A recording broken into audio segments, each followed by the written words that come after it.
Chapter 1. A Good Parting. In the East Sea, at the Naruto Bar, the lively atmosphere contrasts sharply with a secluded corner where a man and a woman sit facing each other. The man, tall and handsome, is dressed inconspicuously, remaining silent as he sits. The woman, wrapped in a black trench coat, conceals her face behind sunglasses and a mask. Jang Xien, this is your compensation. There is 30 million inside. I hope we can part amicably. Her voice is sweet and gentle as she slides a document across the table towards him, with a bank card resting atop it. Jang Xien examines the document and card, a faint, forced smile gracing his lips as he replies, "So, this is a hush money, is it?" The woman does not answer, merely nodding lightly. She wishes for no one to know about her relationship with Jang Xien. Jang Xien looks up at her and says, "Xinu, do you truly believe our relationship is worth so little, merely this amount?" The woman, named Kai Xinu, is a multifaceted Stern actress, singer, and model. Publicly, she is the epitome of purity and perfection, devoid of scandal or blemish. However, unbeknownst to the public, she has been married since before her debut. Her husband is Jang Xien, her high school classmate, with whom she solidified their relationship during college.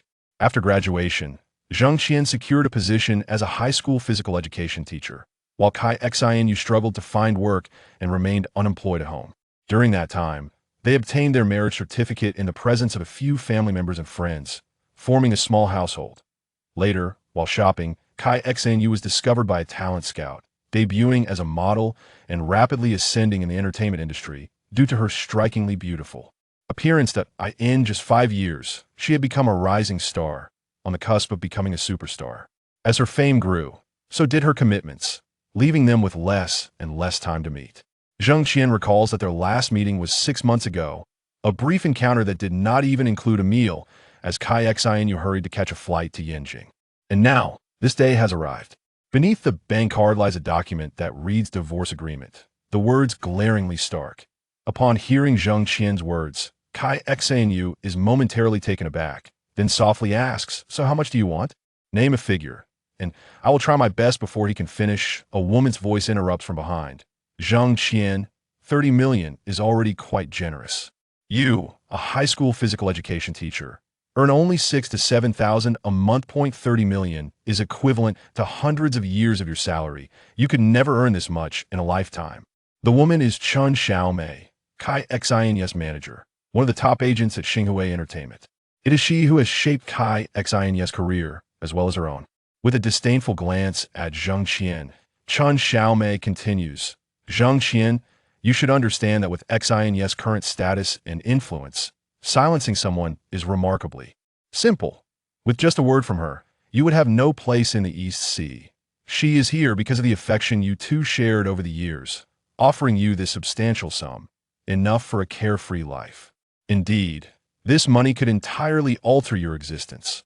Jang Xien casts a calm glance at Chun Xiaomei without responding, his gaze drifting towards the stage where a resident female singer performs a popular song.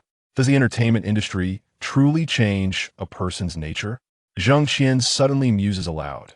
Kai Xinu blinks in surprise and responds vaguely. "In this world, one is often not in control of their own fate." Jang Xien smirks quietly, saying, "Do you think I could succeed if I entered this world?" Kai Xinu hesitates before shaking her head. "Jang Xien, the entertainment industry is not easy to navigate. Currently, it favors youthful faces. The younger and more attractive, the better. You are already 30, past the prime age for fresh talent. Aside from your athletic physique, you have no other merits. No agency would sign you." "Not necessarily." Jang Xien grins, taking a pen and signing the divorce agreement before tossing the pen aside and striding towards the center stage of the bar. Jang Xien is not of this world, rather. He transitioned here 2 decades ago when he was just 10 years old, entering a realm both alien and vaguely familiar to his memories. In his previous life, he was a popular singer, renowned as the king of love songs, his ballads enchanting the nation. Yet since arriving in this world, Jang Xien has never showcased his talents, save for that one moment. Noticing his approach, the performing singer smiles and nods in acknowledgement. Jang Xien strides up to her, grinning. "Miss, may I sing a song?" The singer, momentarily surprised, sweetly replies into the microphone, "Of course." She hands him her guitar. Taking the guitar, Jang Xien sits on a high stool, strumming a chord that produces a delicate sound. Jang Xien can sing? Chun Xiaomei observes in astonishment. Perhaps, Kai Xanyu murmurs softly, as she watches him on the stool with the guitar. Memories flood back to 10 years ago when Zhang Qian confessed to her on campus, serenading her with a self-composed song that captivated her heart. Since then, he had scarcely sung again, revealing no musical talent that a decade has passed, and the echoes of that song have faded. Had Zhang Qian not taken up the guitar again, Kai Xian might have forgotten he could sing. In the center of the stage, Zhang Qian adjusts the guitar's tone before beginning to play. The crisp notes fill the air as he sings. It has been half a year since you stopped holding my hand. I know love has faded, and there's no need to ask for reasons. Feelings are the only escape. The clear yet slightly husky voice brings silence to the bar. Almost simultaneously, all eyes turn towards the stage. The singer behind him brightens with excitement. This is a new song, a fresh melody yet to grace the music charts. As a resident performer, it is imperative for them to stay abreast of emerging hits, ensuring they can captivate audiences and secure support and recognition vital for their livelihood. The man before her, around 30, possesses a crisp, husky voice that renders the song with such heartfelt fluidity, ensnaring all who listen. For a moment, even the singer finds herself entranced. The crowd becomes spellbound, and only after a prolonged silence, as the song reaches its climax, do they collectively snap back to reality, erupting into applause and cheers. If our love has become too difficult, I admit it is too late to say anything now. If mutual blame only brings heartache, then I accept this way to end. Watching Zhang Qian passionately sing on stage, a flicker of hesitation crosses Kai Xian's eyes as she softly questions, May I not sign? Xianu, this is your peak. You cannot afford any missteps. Your pure and pristine image must remain unblemished. Zhang Qian, you're the sole blemish in your life. You must erase it as swiftly as possible. To hesitate in making a decision is to invite chaos. Do you realize how many of your 30 million fans are drawn to your pure and innocent persona? If they were to discover your hidden marriage, your image would shatter, and the backlash from your fans would be unbearable. Consequences you cannot endure, and the company certainly cannot either. At this point, Chun Xiaomei took a deep breath and then extended the pen towards Kai Xinyu, saying, Do you understand? Chapter 2. A decade. As the final notes faded, Zhang Qian gracefully returned the guitar to the female vocalist, murmuring, Thank you. Startled from her reverie, she responded softly, You're welcome. Your performance was truly captivating. Did you compose it yourself? Was the song titled? Indeed, Zhang Qian affirmed with a subtle nod. It's called Cordial Farewell, a melody unheard of in this world. It was naturally composed by him. The patrons, roused from their enchantment, erupted in applause and cheers. Some even clamored, Encore! Encore! Even the female vocalist joined in the enthusiastic calls. Another one, please. Zhang Qian paused, then addressed the microphone. Thank you, everyone. Tonight marks a turning point in my life. I hope you'll forgive the sentimentality of Cordial Farewell. The next piece, A Decade, was composed during a moment of idle contemplation. I dedicate it to everyone here, and I hope you find it pleasing. The atmosphere ignited once more. If those two words hadn't trembled, I wouldn't have noticed my sorrow. How could I voice it? It's just a breakup. With the opening lines, the bar fell silent once more. Chun Kelly, the female vocalist beside Zhang Qian, widened her eyes in astonishment. She swiftly retrieved her phone and began recording Zhang Qian's performance. This, another original composition. Moreover, both songs were rare gems. Chun Kelly was certain that these songs, if played in bars, would become immensely popular. If uploaded online, they would undoubtedly sweep the nation, securing a place on the popular music charts. Wow, it's truly beautiful. 10 years ago, I didn't know you. You didn't belong to me. 10 years later, we're friends, still able to exchange greetings. May, after breaking up, can we truly remain friends, still able to greet each other? A man in his 30s, overcome with emotion, began to weep, dabbing at his tears with tissues while gulping down wine. Like him, many patrons were moved to tears. Xiangdong, we've known each other for 10 years, haven't we? What are your thoughts after all this time? Chen Feilin, a decade, a full decade. I truly must let you go. Farewell, Chun Feilin, farewell my past. A song that brought everyone to tears was unprecedented in the history of Mingren Bar's resident performances. Even Chun Kelly, with her renditions of popular emotional songs, had never achieved such an effect. A decade. The hand signing the document paused abruptly, then resumed writing. Once finished, the pen was dropped, and the person rose to leave. Kai Sinyu showed no hesitation, though tears welled up behind her sunglasses. As she entered the van, Jang Xien's voice echoed in her mind. 10 years ago. I didn't know you. You didn't belong to me. A decade. Had she known him for over a decade? Was this song written for her years ago? But why had he never sung it to her? Anyway, it's too difficult for us to continue loving each other. So let's break up with a smile and make way for a wider path. Cordial farewell. Was it truly a cordial farewell? Chun Xiaomei put away the signed divorce agreement and stood quietly, listening to Jang Xien's entire song before leaving Mingren Bar and entering the van. Sinyu, you've made the most correct decision in your 5 years since your debut. Next, the company will prepare a new round of publicity stunts for you and recommend you to a big-name variety show. By then, you'll be a true superstar. By the way, these are some invitations for big-budget, female lead dramas that I've received recently, all with investments of over 100 million yuan, inviting you to play the leading role. Take a look when you have time and tell me if you like any of them, and I'll talk to the other party. Seeing that Kai Sinyu was still a little down, Chun Xiaomei reached out, took Kai Sinyu's hand, and comforted her in a low voice. Sinyu, don't overthink it. What's done is done. If you're still worried, I can make him disappear completely. Don't. Before Chun Xiaomei could finish, Kai Sinyu said urgently, I've been with him for over 10 years, and I know his character very well. He'll never go back on his word. Don't create any more complications. I'll look at these invitations. Okay, then do it as soon as possible so I can reply to the other party, lest they wait too long. You know, they are all entertainment tycoons, and we can't afford to offend them. Chun Xiaomei wanted to say something else, but seeing that Kai Sinyu had already closed her eyes and leaned her head against the car window, she didn't say anything more. Uncle, you sing so well. Can I add you as a friend? I want to be friends with you. After the song ended, a fashionable woman stood up bravely, walked to Jang Xien, extended her fair right hand, and said to Jang Xien. Jang Xien smiled and shook his head, turned around, returned the guitar to Chun Kelly, and walked out of the bar. He had only taken 2 steps when the woman's voice came from behind him again. Uncle, I will definitely find you. Jang Xien paused slightly, then walked out of the bar. The cold night wind made Jang Xien shiver slightly. He raised his head, looked up at the dark night sky of the city, took a deep breath, sighed slightly, and then continued to walk forward. He had just taken 2 steps when the sound of a car braking came from beside him. Then, a BMW Mini stopped beside Jang Xien. The window was lowered, and a woman leaned her head out and shouted, Uncle, where are you going? Let me give you a ride? It was the woman from earlier. Don't drink and drive. Jang Xien said to the woman.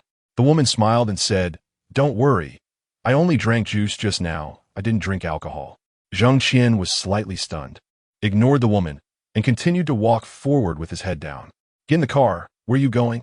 Let me give you a ride. No need. My name is Yang Shimi. Let's be friends. Your song just now was very nice. I liked it very much, but it was too sad. Was it because of a breakup? I heard that the best way to forget a broken heart is to start a new relationship as soon as possible. Uncle, you have to be brave. If you want to cry, I'm willing to lend you my shoulder. Jang Xien didn't want to pay attention to Yang Shimi. He just wanted to go home quickly and get a good night's sleep. Yang Shimi, however, was like a chatterbox, driving the BMW Mini slowly beside Jang Xien. Jang Xien suddenly stopped, turned around, and stared at Yang Shimi. Uncle, have you figured it out? Yang Shimi's eyes lit up, and she said in surprise, Can you lend me your car for a bit? No problem. Where are you going? I'll take you. Yang Shimi said happily. No need. I'll drive myself. Yang Shimi was slightly stunned, and then said, Okay. Then she sat in the passenger seat. Jang Xien pulled open the car door, got in, put it in drive, and floored the accelerator. The car suddenly rushed out, scaring Yang Shimi to scream ah, and grabbed the car door handle tightly. Her face turned pale. This man, having just experienced heartbreak, is perhaps contemplating suicide? Chapter 3. He is not old jerky. Jang Xien certainly never contemplated suicide. After all, it was merely a divorce. Was it truly necessary to seek death over such a matter? At the tender age of 30, His journey through life was still long, with countless promising days awaiting him. After a brief drive, Jang Xien parked his car by the roadside, opened the door, and stepped out, his figure departing with an air of melancholy. After a considerable time, Yang Shimi finally emerged from her state of shock. Watching his distant silhouette, her initial fear gradually dissipated, replaced by an overwhelming sense of heartache. Although Jang Xien had not uttered a single word to her, she deeply felt his sorrow, his emotional wounds. He was truly hurting. May he swiftly emerge from this painful chapter of his past. Reflecting on her previous experiences, Yang Shimi hesitated for a long while before deciding not to follow him in her car, merely sending him off from afar as he vanished into the desolate street. After watching Jang Xien leave, Yang Shimi suddenly remembered something. Pulling out her phone to send 2 segments she had recorded at the bar to a close friend via WeChat. Shortly, her friend responded with a voice message. As soon as she opened it, a startled exclamation rang out. "Ah, Yang Shimi, you went to the bar again? How could you not invite me? Do you think I'm made of iron?" "Of course you are my iron friend," Yang Shimi replied with a light chuckle. After a brief pause, she continued, Kai, what do you think of the person in this video?" "Wait, I haven't heard it yet." Su Kai, Yang Shimi's best friend and vice president of Cine Entertainment, quickly replied. A few minutes later, Su Kai sent another voice message. "It's too noisy. I can't hear clearly." "Is he your friend? He seems like an older gentleman." "Sort of," Yang Shimi chuckled in response. "You weren't there to hear him sing.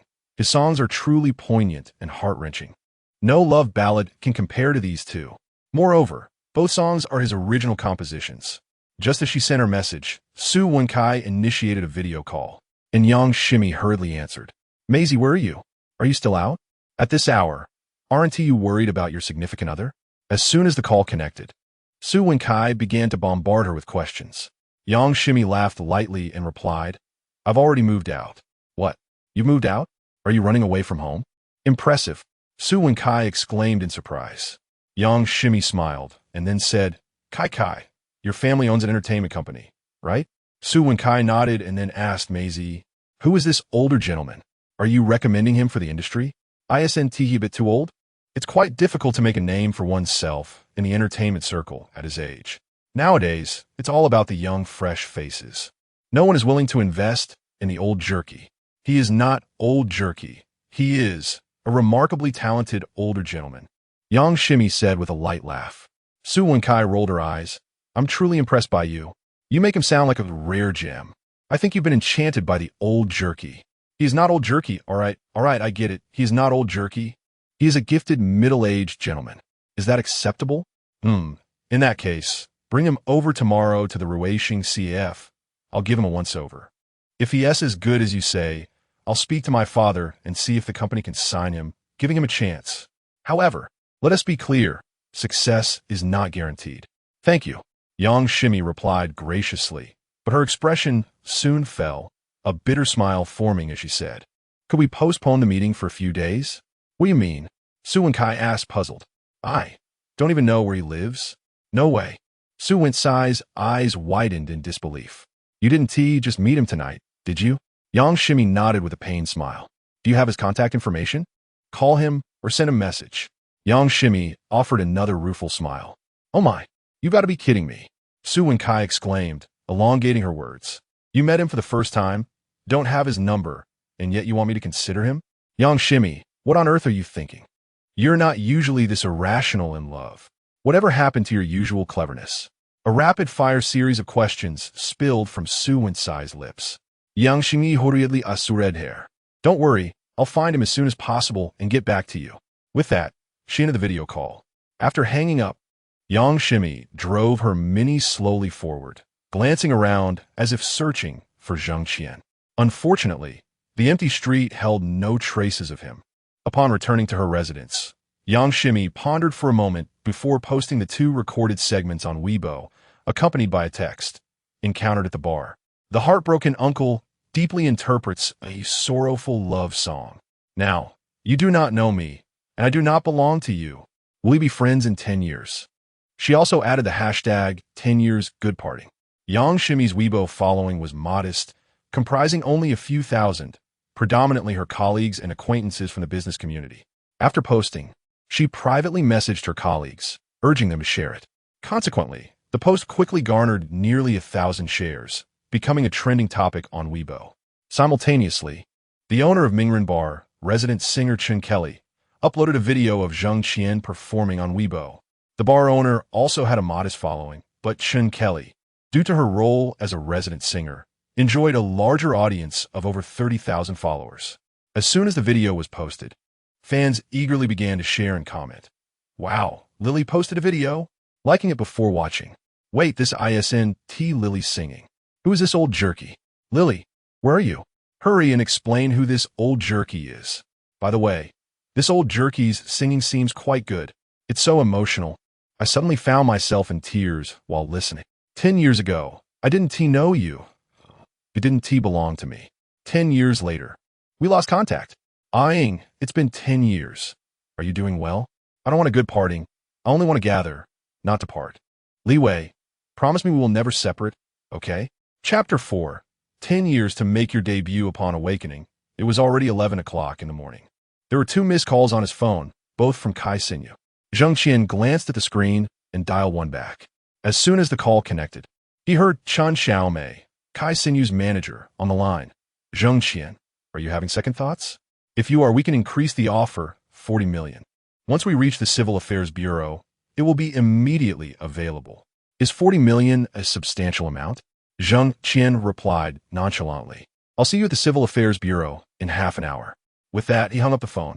After a quick wash, he descended the stairs and hailed a taxi, heading straight for the Civil Affairs Bureau. The paperwork had been signed.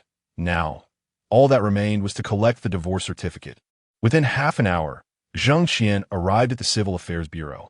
After alighting from the taxi, he noticed 2 figures clad in heavy attire, obscuring their faces, emerging from a van parked in a nearby alley once the taxi drove away. Jang Xien recognized one of them as Kai Xinyu, and the other, of course, was Chen Xiaomei. After over a decade together, even fully concealed, Jang Xien could still identify Kai Xinyu at a glance. Jang Xien, this is 50 million, our final offer. After obtaining the certificate, leave Donghai immediately and never appear before Xinyu again. Chen Xiaomei stated firmly, presenting a bank card. Jang Xien cast a sidelong glance at the card but made no move to take it. Jang Xien, don't be ungrateful. This is an amount you could never earn in 1,000 months. It could transform the course of your life. Chen Xiaomei's tone turned cold. Let's go in. The sooner we finish, the sooner we can part ways, Jang Xien replied calmly, leading the way into the Civil Affairs Bureau. Kai Xinyu hesitated momentarily before resolutely following him inside. In less than 10 minutes, the 2 emerged from the Civil Affairs Bureau, one after the other. The moment Jang Xien stepped outside, he turned to Kai Xinyu, extending his hand with a faint smile, saying, "May we part amicably. I wish you happiness." "Thank you, and I wish you happiness as well," Kai Xinyu replied, shaking his hand. Before her words had fully faded, Jang Xien had already released her hand and turned to leave. As he walked away, Kai Xinyu's eyes flickered with a hint of hesitation. After a brief pause, she called out, "Jang Xien." Jang Xien turned to face her, his gaze devoid of longing, as if he were looking at a stranger. For no reason, Kai Xinyu felt a pang in her heart. She stepped closer and whispered, "Were you serious about what you said yesterday? Do you really want to step into the limelight?" Jang Xien nodded slightly. "That is indeed my intention. If you wish, I can assist you. Next month, I have a concert at the Hong Kong Coliseum. As you know, it is the largest stage across the 3 regions. If you desire, I can invite you to be a guest performer." After a brief pause, Kai Xinyu continued, "I can offer you 2 songs, just the 2 you sang last night. With diligent practice and a good performance, it should attract the attention of some entertainment companies." Having said that, Kai Xinyu hesitated once more before adding, "That is about all I can do to help you." Before Jang Xien could respond, Chen Xiaomei interjected urgently, "Xinyu, after such effort to finalize the divorce, you cannot allow Jang Xien to potentially tarnish your pristine image. If he, an unknown with no prior experience, suddenly appears as your guest performer, the media will undoubtedly explode with speculation about your past relationship. Kai Xinyu's concealed marriage and subsequent divorce will be impossible to keep under wraps. Wouldn't her pure image shatter in an instant?" Competitors and rival companies could easily tarnish her reputation, branding her as a person who abandoned her spouse for fame. Such an accusation would be unbearable for Kai Sinyu, not to mention the burden it would impose on Xinhui Company. Regardless of the circumstances, Chun Xiaomei was determined to prevent this from happening. Jang Xien glanced at the agitated Chun Xiaomei and then turned back to Kai Sinyu, saying, "Thank you for your kindness. However, I wish to debut based on my own merits, not through the assistance of others. Moreover, your eagerness to divorce me stems from a fear of our relationship being exposed. If I were to appear at your concert as a guest performer, it would only invite deeper scrutiny into our past." Upon hearing Jang Xien's words, Kai Sinyu fell silent, and Chun Xiaomei looked at him in surprise. This could have been Jang Xien's only shortcut to a debut. She hadn't anticipated his refusal. Nevertheless, she quickly regained her composure and addressed Kai Sinyu. "Sinyu, Jang Xien is right. This concert is a significant opportunity that Xinhui Company fought hard to secure for you. We cannot afford any mishaps. You can help Jang Xien in the future. There will be plenty of chances, but we must not rush. Isn't that right, Jang Xien? You performed well with those 2 songs yesterday. If you wish to debut, I can introduce you to a management company. However, you must leave Donghai and refrain from returning for a decade, and you cannot disclose your relationship with Sinyu." After hearing Chun Xiaomei's words, a smirk appeared on Jang Xien's lips. He shrugged dismissively, ignoring her entirely as he turned to leave.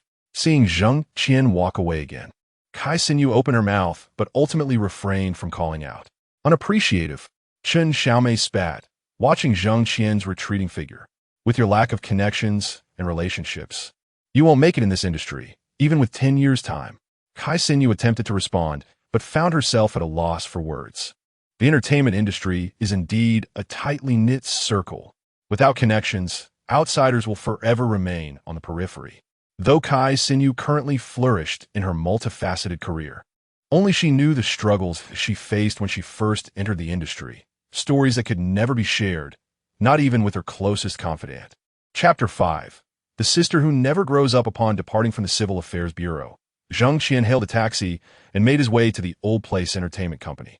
This establishment, which Jang Xien had discovered through a map search, had no notable reputation and was, in essence, a minuscule entity. Operating under the guise of an entertainment company, it primarily engaged in rural outreach performances and charitable shows. Indeed, they only dealt with commercial performances of the most trivial nature, accepting jobs that paid a few thousand yuan. Jang Xien, however, had no aspirations of gaining fame through such an entertainment company. His sole desire was to access their recording equipment. After a brief discussion lasting less than 10 minutes, he secured the rental of the Old Place Entertainment Company's recording studio for an afternoon at the price of 3,000 yuan. The studio was quite rudimentary, converted from a bedroom, and bore no comparison to the luxurious recording studios of Jang Xien's previous life. The equipment was subpar, with imprecise sound quality. Nevertheless, it was a significant improvement over the live sound capture at the Mingren Bar the previous night. At the very least, it offered absolute silence, devoid of any background noise that could compromise the recording quality. Closing the door behind him, Jang Xien cradled a guitar, seated himself on a chair, donned a headset, and faced a professional recording microphone. After gently strumming a few chords and tuning the instrument, he commenced the official recording. The melody and lyrics were indelibly etched in his mind, clearer than ever before. His fingers danced upon the guitar strings, producing crisp, melodious notes that the microphone captured with clarity. As he began to sing, the lyrics flowed effortlessly from his lips, natural and harmonious, his voice deep and husky, imbued with a unique magnetism. If those 2 words had not trembled, I would not. In less than half an hour, he had completed the recording of 10 years, followed by a good parting, which also took merely half an hour. After listening to both tracks through the headset, he was pleased to find them nearly flawless. Listening to the familiar melodies in his own voice, Jang Xien felt the return of the ballad king from his past life. In this unfamiliar world and entertainment industry, he felt the resurgence of the familiar ballad king. After transferring the 2 songs to a USB drive and erasing all original files, he departed the recording studio and the Old Place Entertainment Company. Back at his residence, Jang Xien powered up his computer. Located Huaxia's largest online music platform, Xiao Xiao Music, and registered as an independent musician, adopting the name King of Ballads. He then uploaded his original compositions, 10 Years and A Good Parting. The uploads were successful, yet upon refreshing the backend, he noted the statistics: 0 listens, 0 downloads. As a newcomer with freshly uploaded works, it was hardly surprising that no one had yet engaged with his music. With a self-deprecating smile, he clicked the play button, and the familiar tunes filled the room. Using his phone, he accessed Xiao Xiao Music, searched for the King of Ballads, and downloaded both songs, each costing 50 cents, totaling 1 yuan. It felt like a historic breakthrough for his creations. After setting 10 Years as his ringtone, he refreshed the backend once more and was taken aback to see 2 listens, 2 downloads. Jang Xien paused momentarily, then a smile crept onto his face. To his astonishment, someone had actually downloaded the 2 songs he had just uploaded. The notification's sound chimed, indicating he had received a comment. "The sister who never grows up? Sounds great. Uncle, I can finally find your songs. I promised I would track you down. The sister who never grows up?" Jang Xien pondered the comment, his mind conjuring a hazy image. Last night, in his discontent, he had scarcely registered what Yang Shimi looked like. Now, he could only recall a vague silhouette. However, one thing was certain. She was a youthful, vibrant girl, likely no older than 21 or 22, nearly a decade his junior. Shaking his head internally, Jang Xien chose not to reply to the comment.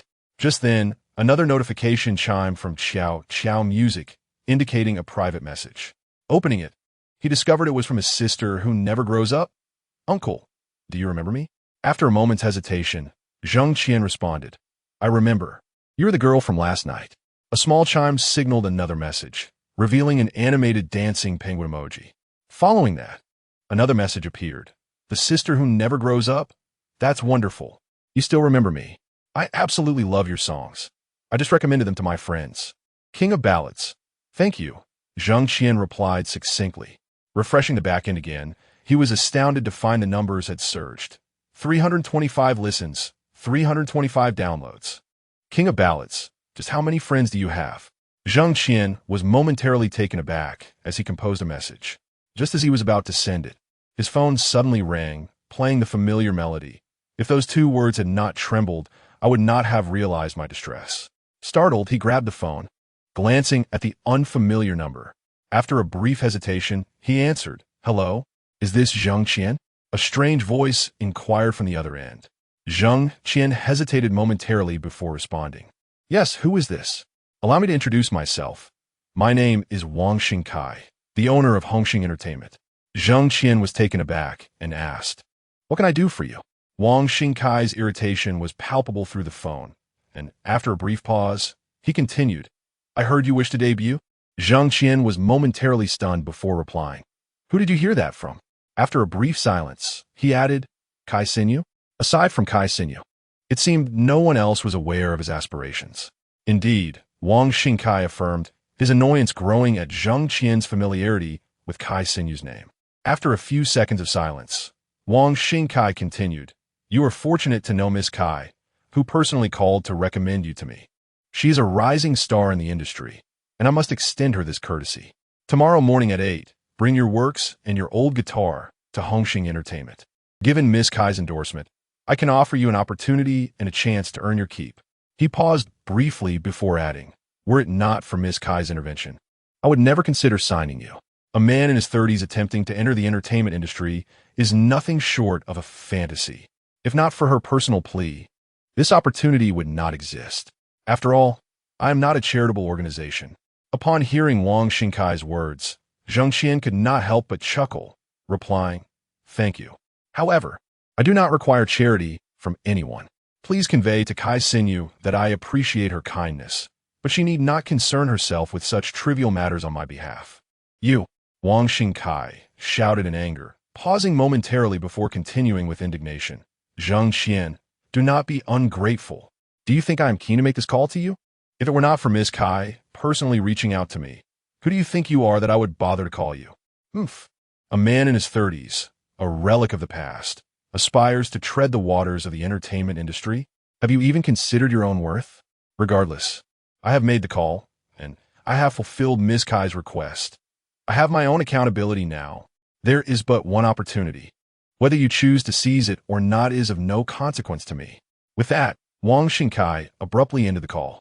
Jang Xien chuckled nonchalantly, refreshing the back end of Xiao Xiao music, only to discover that both songs had astonishingly amassed around 3,000 plays. 10 years, 524 plays, 204 downloads. Good parting, 522 plays, 103 downloads. Jang Xien's eyes widened in disbelief as he opened a private message to find a smiling emoji from his junior sister, followed by the message. Guess what? A few minutes later, she sent another message.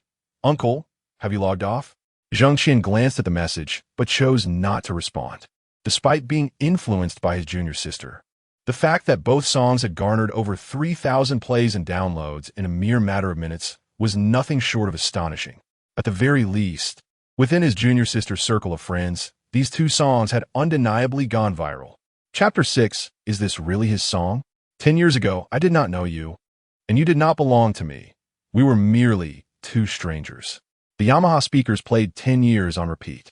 Yang Shimi reclined comfortably on the beanbag, phone in hand, watching the live recording of Jang Xien singing 10 years from the previous night at the Naruto bar. She had watched the video numerous times, just as she relished the song looping from her Yamaha, yet her fascination only deepened with each listen. Moments ago, upon discovering 10 years on the Xiao Xiao music app, she promptly downloaded it and followed an independent musician known as the King of Love Songs. Under this account, only two songs were available, 10 years and Good Parting, both of which she had heard the night before at the bar. Thus, Yang Shimi was certain that this King of Love Songs was indeed the handsome gentleman she had encountered. After following him and downloading both tracks, she eagerly shared them in her work group, sending a message. I found two delightful songs. Everyone should give them a listen and relax during work. Instantly, the work group buzzed with activity. Wow, Yang, you recommended this? Must support. Downloading now. Yang, Yure amazing. Still working at this hour? Yang, get some rest. A good figure requires it. Yang has always maintained her figure. The foolish continued chatting while the diligent were already immersed in the music. 10 years, Good Parting. A sudden, ominous premonition washed over her, tinged with a subtle melancholy. Wow, Yang, you're such a tease. This isn't relaxing. It's a tear-jerker. My makeup is ruined from crying. No, rather, my makeup is a mess. Yang Shimi glanced at the lively work group before finding Su Wensai's WeChat, sharing both songs with her. Within a minute, her phone chimed with a video call invitation from Su Wenkai. Yang Shimi smiled and answered. As soon as the call connected, Su Wensai's excited voice rang out. Maisie, whose song is this? It's incredible, truly incredible. Why did you wait so long to share such a gem? Yang Shimi chuckled and replied, See, I was lying. Su Wenkai paused briefly, then exclaimed, Is this that old meat? Sen sing Yang Shimi glara. She quickly corrected herself. All right, the handsome gentleman. Is this really his song? Didn't you see the live recording I took? How could it be fake? Yang Shimi shot back. Su Wenkai nodded slightly, pondering for a moment before saying, You're right, this gentleman has some talent. Have you contacted him yet? If you have, invite him to the company. I'll recommend him to my father. Not yet, Yang Shimi replied, a hint of disappointment in her voice. I just messaged him, and he replied twice, but before I could say more, he didn't respond. He might have logged off. Leave him a message. Su Wenkai uget. Yang Shimi's eyes lit up. You're right. I'll message him now. With that, she opened the Xiao Xiao music app, found the King of Love Songs, and composed a message. Dear sir, I've recommended your songs to my friend. Her family owns an entertainment company and is very interested in signing you. Could you share your contact information? After sending it, she waited for what felt like an eternity, though it was merely a few minutes, refreshing the app repeatedly. Yet Jang Xien's reply remained elusive. Feeling disheartened, she pouted. He hasn't replied. Su Wenkai pondered, then asked, Where did you say you met him? Hearing Su Wensai's question, Yang Shimi's eyes brightened. At the Naruto bar. I'm going there now. She sprang from the beanbag and dashed out of the room. Wait for me. I'm coming too. Su Wenkai hurriedly added, Send me the location. Yang Shimi quickly sent the location to Su Wenkai, hung up the video call, and rushed to the underground parking lot, swiftly getting into her BMW Mini. In less than half an hour, Yang Shimi arrived at the Naruto bar, and just as she parked, Su Wenkai joined her. Together, they entered the bar. Inside, the number of patrons was noticeably greater than the previous night, and, at a glance, Yang Shimi could not spot any empty seats. On stage, the resident singer from last night was performing a pop song. Su Wenkai turned to scan the area and asked, "Do you see him?" Yang Shimi shook her head, disappointment evident. "No. Are you certain he isn't the resident singer here?" "I am absolutely certain," Yang Shimi affirmed, nodding vigorously. "I frequent this place, but last night was the first time I saw him sing." Su Wenkai nodded thoughtfully, observing the singer on stage. After a moment of contemplation, she suggested, "Should we ask her?" "What good would that do?" "She wouldn't know." Yang Shimi that. Su Wenkai remained silent, noticing an empty table with 2 available seats in front of the stage. She pulled Yang Shimi over and smiled at the 2 gentlemen seated there. "Excuse us. May we share your table?" Both men beamed at the prospect, eagerly responding, "Of course, of course." They quickly wiped the adjacent chairs. "Thank you," Su Wenkai chuckled, guiding Yang Shimi to sit down. "Ladies, what would you like to drink?" "It's on us," one of the men asked with a broad smile. "Let us have a mojito," Su Wenkai replied, noting the bar's authentic mojitos crafted by Mozen. Yang Shimi smiled lightly, saying, "Great, I'll savor it." She then raised her hand. "Miss, how may I assist you?" The waiter approached, bowing slightly. "2 mojitos, please." As soon as she finished, Su Wenkai added, pointing to the singer on stage, "And please send that lovely singer 100 roses. Thank you." The waiter glanced at the 2 men before bowing his head and responding, "Certainly, miss." He turned and departed. Chapter 7. Talented individuals should not be overlooked. A glass of mojito priced at $668 was still within the tolerable range for the 2 gentlemen. However, the cost of a single rose was $200, totaling $20,000 for 100. They had not even established a connection, lacking even a WeChat number. Yet the expenses had already escalated to an unreasonable amount. Indeed, it was not worth it. The expressions of the 2 men abruptly shifted, exchanging swift glances, both pondering internally. Could this be a ploy orchestrated by the bar? Subsequently, one of them retrieved his phone, feigning a phone call, and rose to depart. Shortly thereafter, the other gentleman followed suit, donning an awkward yet polite smile as he addressed Yang Shimi and Su Wenkai, saying, "Pardon me, I must excuse myself." He then vacated the table. Yang Shimi and Su Wenkai shared a knowing smile and turned their attention back to the stage, where Chun Kelly was performing a pop song. At table 1, 100 roses were presented to the singer in gratitude for the generosity of the 2 beautiful women at that table. Taking advantage of the singing interlude, the voice of the waiter resonated from the bar sound system. On stage, while strumming her guitar, Chun Kelly smiled and nodded towards Yang Shimi and Su Wenkai, who reciprocated the gesture with smiles of their own. Soon, the waiter delivered 2 glasses of mojito, placing them before Yang Shimi and Su Wenkai. Just as he was about to turn away, Yang Shimi called out, "1 more mojito, please." "Certainly, miss," the waiter replied promptly, bowing slightly before departing. He quickly returned with another mojito. Having just finished a song, Chun Kelly set her guitar aside and approached Yang Shimi and Su Wenkai. "Thank you for the roses," she expressed with a smile. Yang Shimi gestured for her to sit and remarked, "You sang beautifully. I truly enjoyed it." "Thank you," Chun Kelly replied. After a brief pause, she added, "I remember you. You were the young lady who sought the contact information of that senior last night." Yang Shimi smiled and responded, "Then you should understand my reason for seeking you out." "I do. However, I only met that senior for the first time last night. I do not know him, nor do I have his contact information." Upon hearing Chun Kelly's words, Yang Shimi's expression dimmed, and she lowered her head in disappointment. "Not knowing him is fine," Su Wenkai chimed in, chuckling softly. "Do you wish to sing his songs?" Chun Kelly paused, a look of surprise crossing her face as she gazed at Su Wenkai before gently nodding. "Then that settles it," Su Wenkai said with a light laugh. Pulling up a music app on her phone to locate the account of the king of love songs, she handed her phone to Chun Kelly, saying, "Here is his account. You should follow him now and send him a private message." Chun Kelly glanced at Su Winsai's phone and replied, "I've already followed him and downloaded his 2 songs." With that, she took out her own phone, opened the app, and soon the familiar melody filled the air. 10 years ago, I did not know you. You did not belong to me. That's great. Send him a private message saying you wish to perform his 2 songs at the bar and hope to obtain his authorization. You can offer him a royalty fee.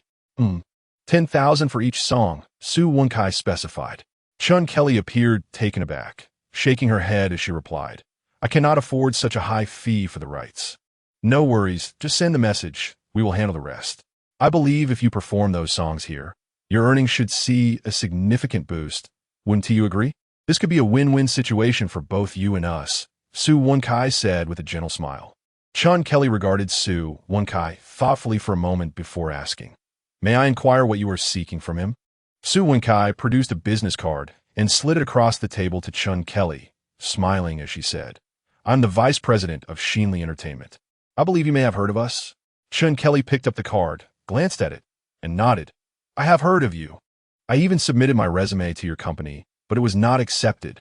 Su Winsai's smile broadened as she replied, "With my card, if you apply again, I believe you'll succeed this time. In truth, your voice is quite impressive, and your grasp of melody is commendable. Should you wish to pursue this further, I can facilitate an opportunity for you." Chun Kelly was momentarily stunned before responding, "Thank you." After a brief pause, she continued, "So, you wish to sign that senior?" Su Wenkai nodded lightly and explained, "I believe you are aware of his talent. Both songs he performed last night were original compositions. If he can create 1 or 2 songs, he can certainly produce 3, 4, or even more musical works. Talented individuals should not be overlooked. Wouldn't you agree?" Chun Kelly nodded slightly, contemplating before saying, "I can assist you, but upon signing him, I hope to have the privilege of performing his works." "No problem, of course. This must also be done with his consent," Su Wenkai replied, nodding with a smile. Chun Kelly gave a slight nod, opened her phone, accessed the account of the King of Love Songs, and composed several private messages to send. "Senior, I'm the girl who performed at the bar last night. Do you remember me? The 2 songs you sang yesterday were beautiful, and I love them. I have downloaded them all. The patrons at the bar enjoyed them as well. Tonight, many guests have requested those 2 songs. Unfortunately, without your authorization, I cannot perform them. If possible, I would like to purchase the rights to these 2 songs. A non-exclusive license would suffice, just for performing at the bar, at a fee of 10,000 each. If agreeable, let us meet at Mingren Bar tomorrow at 4 in the afternoon. The price can be negotiated." After sending the messages, she refreshed the screen and looked up, saying, "He isn't." He replied.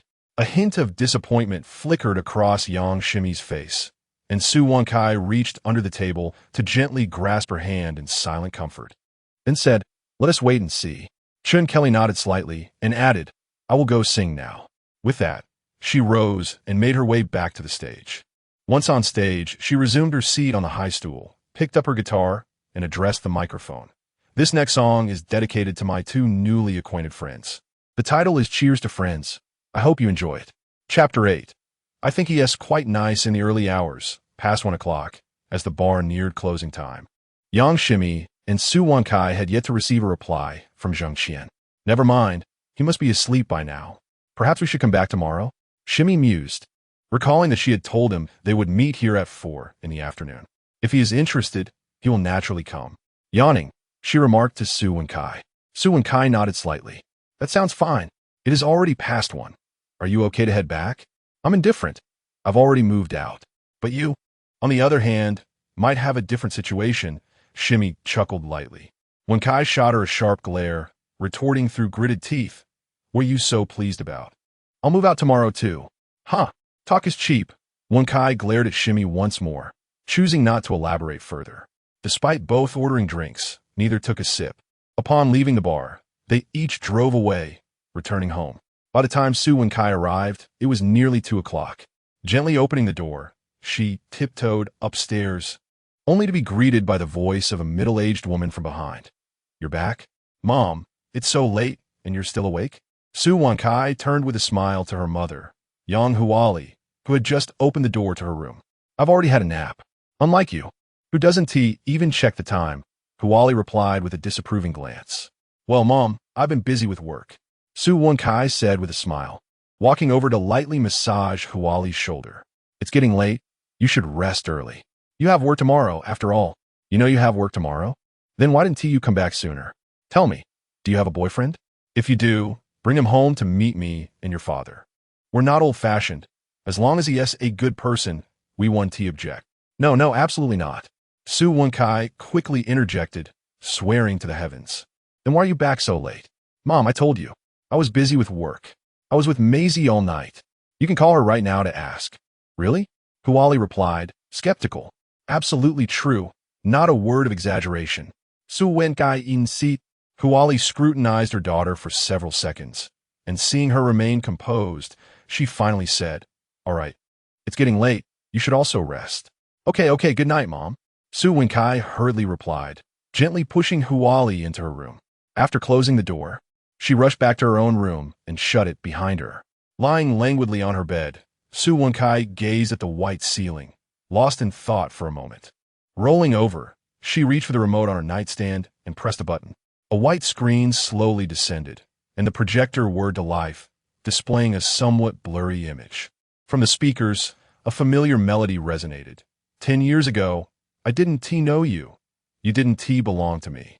Just as the song played, the doors suddenly swung open, and her younger sister, Su Wenwen, in bear-themed pajamas, poked her head in, her voice breaking due to puberty. What are you doing? It's 2 o'clock. Still listening to music? Can't anyone get some sleep? I have school tomorrow. Before she could finish, Wenwen exclaimed, then stepped into the room. Su Wenkai turned her head to glance at her sister, frowning. What are you doing? Why aren't you in bed? Didn't you just say you have school tomorrow? With that, she lowered the volume significantly using the remote. Wenwen remained silent, captivated by the screen's visuals. A flicker of hope rose in Su Wentsai's heart. Do you know him? Wenwen turned her head and shook it, smiling. How could I? Sis, is he your boyfriend? You look a bit old, probably in his 30s. Get out of here. What do you know, you little brat? Go to S after sending the messages. Su Wenwen remained unresponsive for over 10 seconds, causing Su Wenkai to feel a flutter of anxiety in her heart. She feared that Su Wenwen might indeed confide in her parents the following morning, which would lead to complications. After a moment of hesitation, Su Wenkai decided to send both recorded videos to Su Wenwen. It was only after lying in bed and listening to the songs 10 years and Good Parting for nearly half an hour that Su Wenkai finally succumbed to slumber. Chapter 9. Terror, Newcomers, and Explosive New Songs Upon Awakening. It was already past 10 o'clock. Jang Xien first opened Chow Chow Music, logged in the backend, and refreshed the data for the 2 songs uploaded yesterday. As expected, the listening and download statistic for both songs had undergone significant changes. 10 years, 23, 527 listens, 18, 359 downloads. Good Parting, 19, 769 listens, 17, 235 downloads. Astonishingly, both songs surpassed 10,000 in listens and downloads, with 10 years exceeding 20,000 listens and over 18,000 downloads. Although Good Parting didn't perform as well as 10 years, its listens were still close to 20,000, with downloads exceeding 17,000. Among these, over 3,000 might be attributed to the friends of his junior sister, but the remainder likely came from her friends' acquaintances. It can be said that the reputation of both songs had been established and was spreading explosively, capturing the attention of many. Currently, the listens and downloads were in the tens of thousands, and by evening, they would likely escalate to 30 or 40,000, or even 50 or 60,000. Indeed, a song that explodes will do so in any world. Jang Xien glanced at the data with satisfaction. Then his gaze fell upon the comment section, where the top comment read, Terrifying. In less than 12 hours, 20,000 listens and 18,000 downloads. A newcomer-esque song exploding.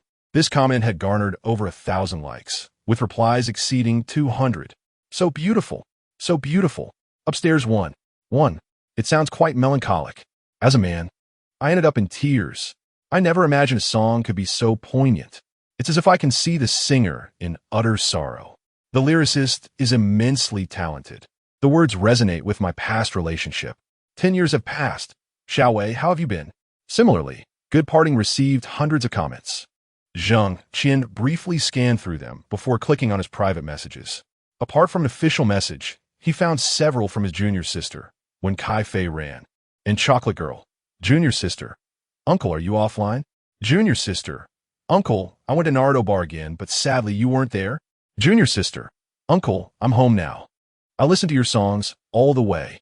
Junior sister, Uncle, I'm going to bed now. Good night. I hope to see you tomorrow. Jang Xien read these and couldn't help but chuckle, shaking his head. What does this girl think this is, a WeChat chat tool?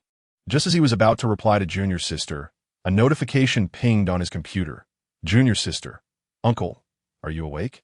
Jang Xien hesitated briefly, then decided against responding.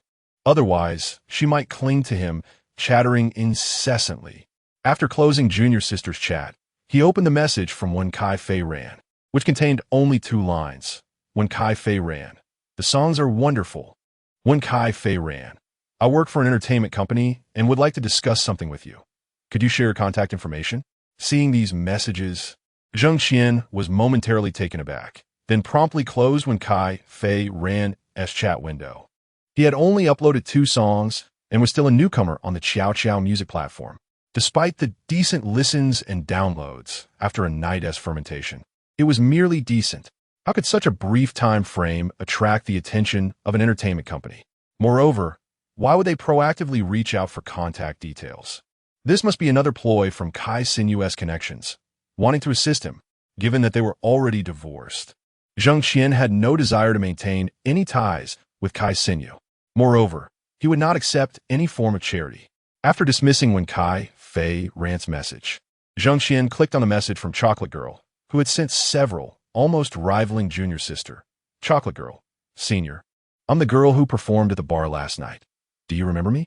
Chocolate Girl, the 2 songs you sang yesterday were delightful. I love them and downloaded them all. The customers at the bar also enjoyed them. As Jang Xien read through the messages, he suddenly paused. She was the girl from the bar.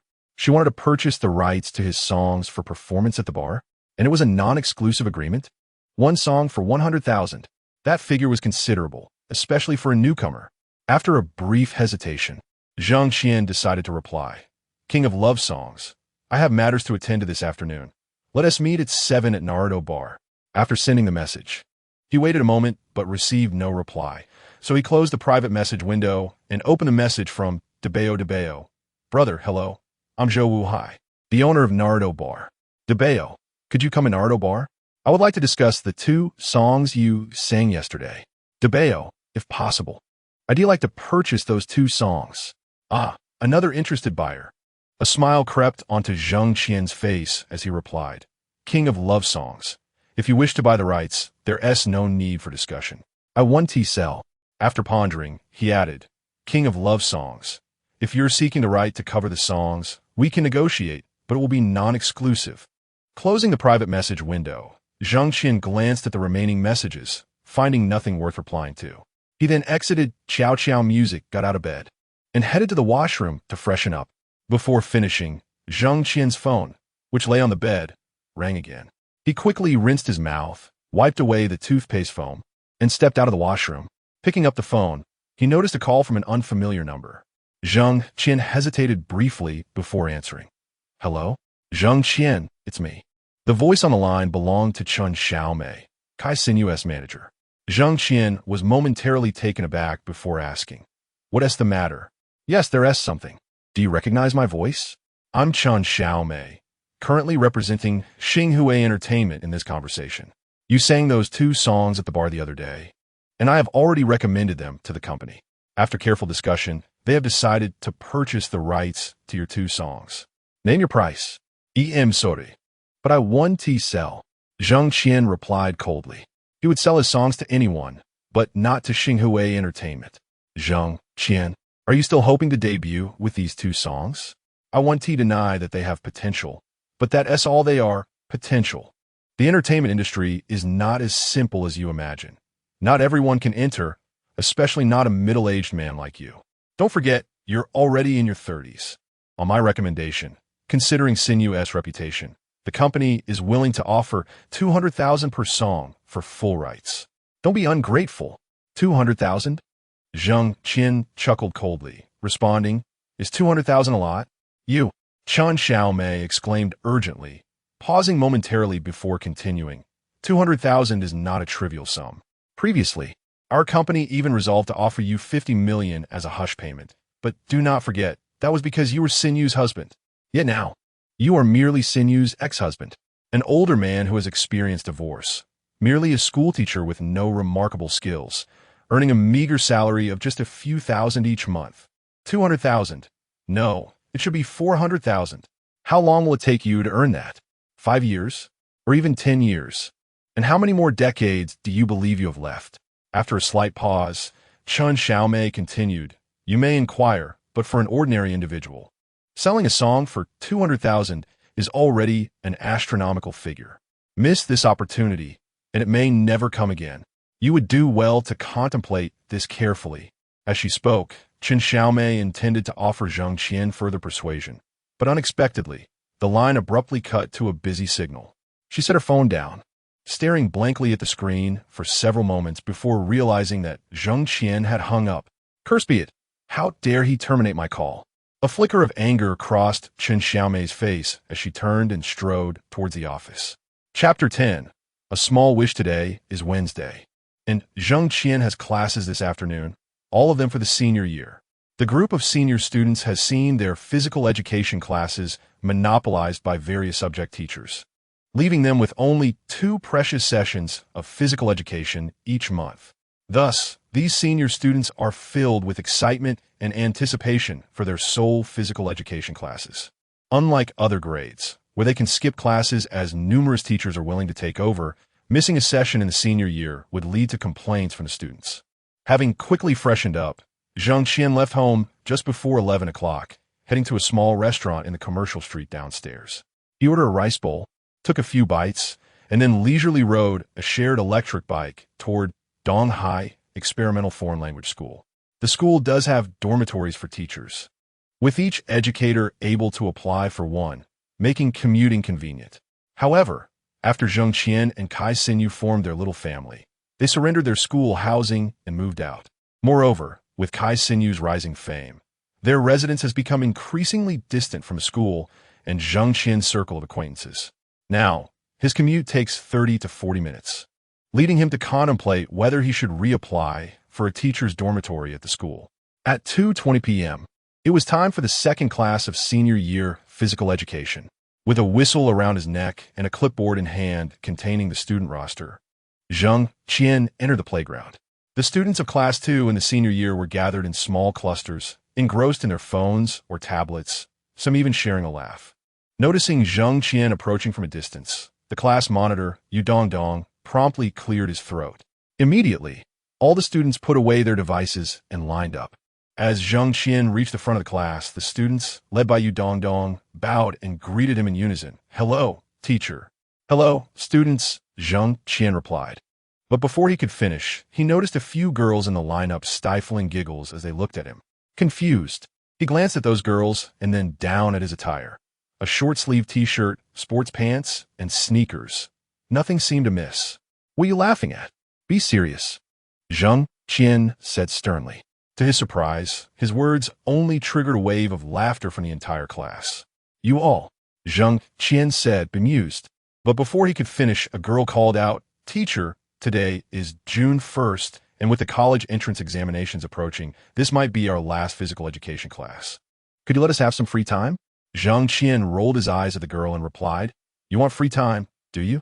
All right, let us start with a 400-meter run. If you pass, you may have your free time." "Ugh, not this again." The students groaned in unison. "Teacher, can't you come up with something new?" they protested. "New ideas?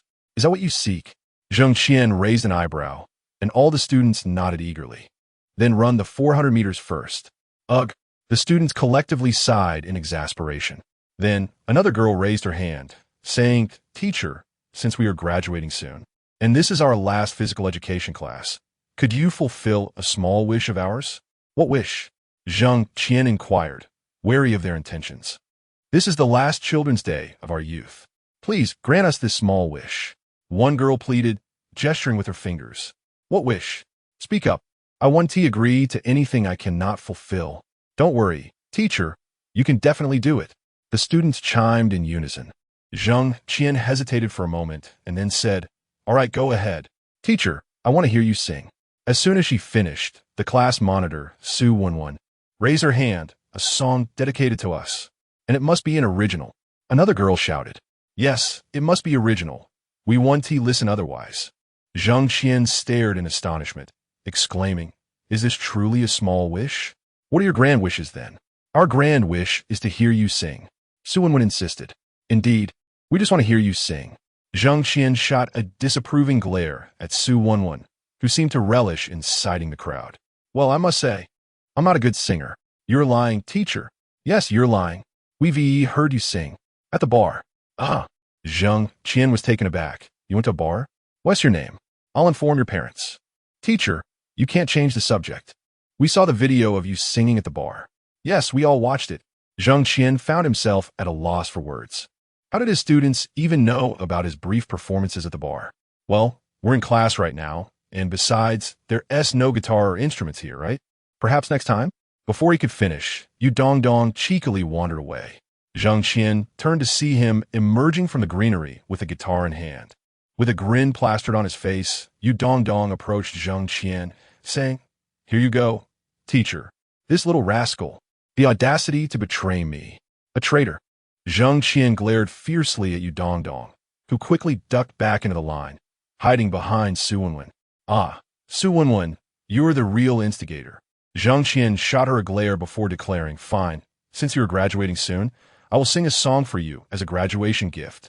As Jang Xien lightly strummed the guitar strings, adjusting the tune, he prepared to sing. To his surprise, Su Wenwen pulled out her phone and started recording. Momentarily stunned, Jang Xien began to sing softly.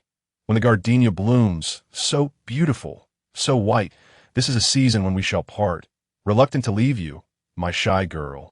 Like a gentle fragrance lingering in my heart. Chapter 11. Senior, you have arrived without any additional accompaniment. Only the tinkling sound of the guitar filled the air. A deep, husky voice emerged from Teacher Zheng's lips. All the students present were momentarily entranced. Not only the students from Class 2, but also those from other classes engaged in physical education gathered around, encircling Jang Xien as they quietly listened to his melodic performance. As the song concluded, the collective silence of the 300 to 400 students present was palpable. Had the atmosphere turned awkward? Jang Xien pondered, feeling a bit embarrassed, and then exclaimed, All right. Class dismissed. Instantly, all the students snapped back to reality, erupting into enthusiastic applause and cheers. Some even playfully shouted, The reluctant girl you sing of, Teacher, which girl do you miss? Of course, it's our class beauty, Yu Dongdong. They laughed heartily. The tall and statuesque Yu Dongdong mimicked the girls, delicately curling her fingers and tilting her head with a playful wink, blowing kisses to those around her. Ugh!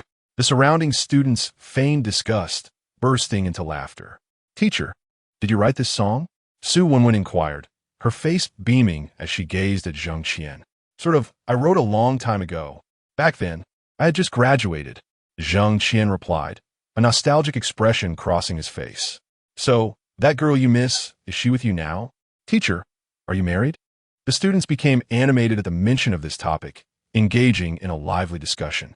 Jang Xien chuckled, choosing not to delve deeper into that subject. All right, I've sung the song, and you've had your wish fulfilled. Yu Dongdong, class dismissed. He turned to leave. Don't go, teacher. Sing us another one. Su Wenwen et Gulim. Rushing forward to grasp Jang Xien's arm. Yes, don't leave. One more. Several girls crowded around, playfully tugging at him. Let go. Class is over. And we have another session soon. If you don't release me, principal and director, he will come over. They'll drag you all to the political education classroom for a lecture.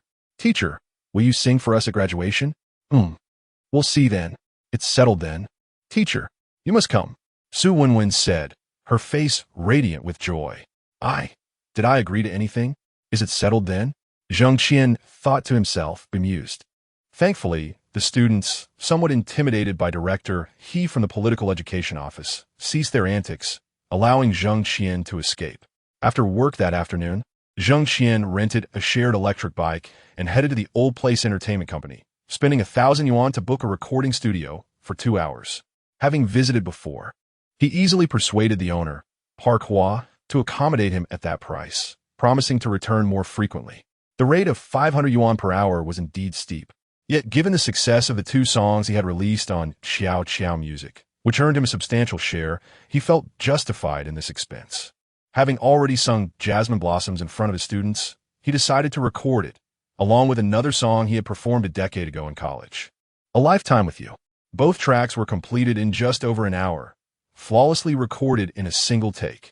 After listening to the final mix and finding no flaws, he transferred the songs to a USB drive and deleted the master files before departing the studio. After enjoying a bowl of beef noodles from a street vendor, Jang Xien rode a shared bicycle to Naruto Bar. He had promised Chocolate Girl, Chun Kelly, and the bar's owner, Zhou Wuhai, to discuss the copyright licensing agreement for 10 years and good parting. For non-exclusive rights, the offer of 100,000 yuan per song was quite enticing, especially since his monthly salary at Donghai Experimental Foreign Language School was merely 6,000 to 7,000 yuan, leaving him with little after expenses. The house he currently lived in had been largely financed by Kai Sinyu, despite her rarely staying there. Only Jang Xien's name appeared on the property deed. By 7 o'clock, Jang Xien arrived at Naruto Bar. Although it wasn't yet peak hours, the bar was noticeably busier than in previous days. Scanning the room, he found very few empty seats, with patrons crowding the bar, sipping their drinks while their eyes remained fixed on Chun Kelly performing on stage. As he entered, she glanced over and, upon spotting Jang Xien, her eyes brightened, prompting her to sing with even more fervor. The song was from the popular music charts, not one of Jang Xien's compositions. Out of respect, Chun Kelly refrained from performing 10 years in good parting until she secured permission from Jang Xien.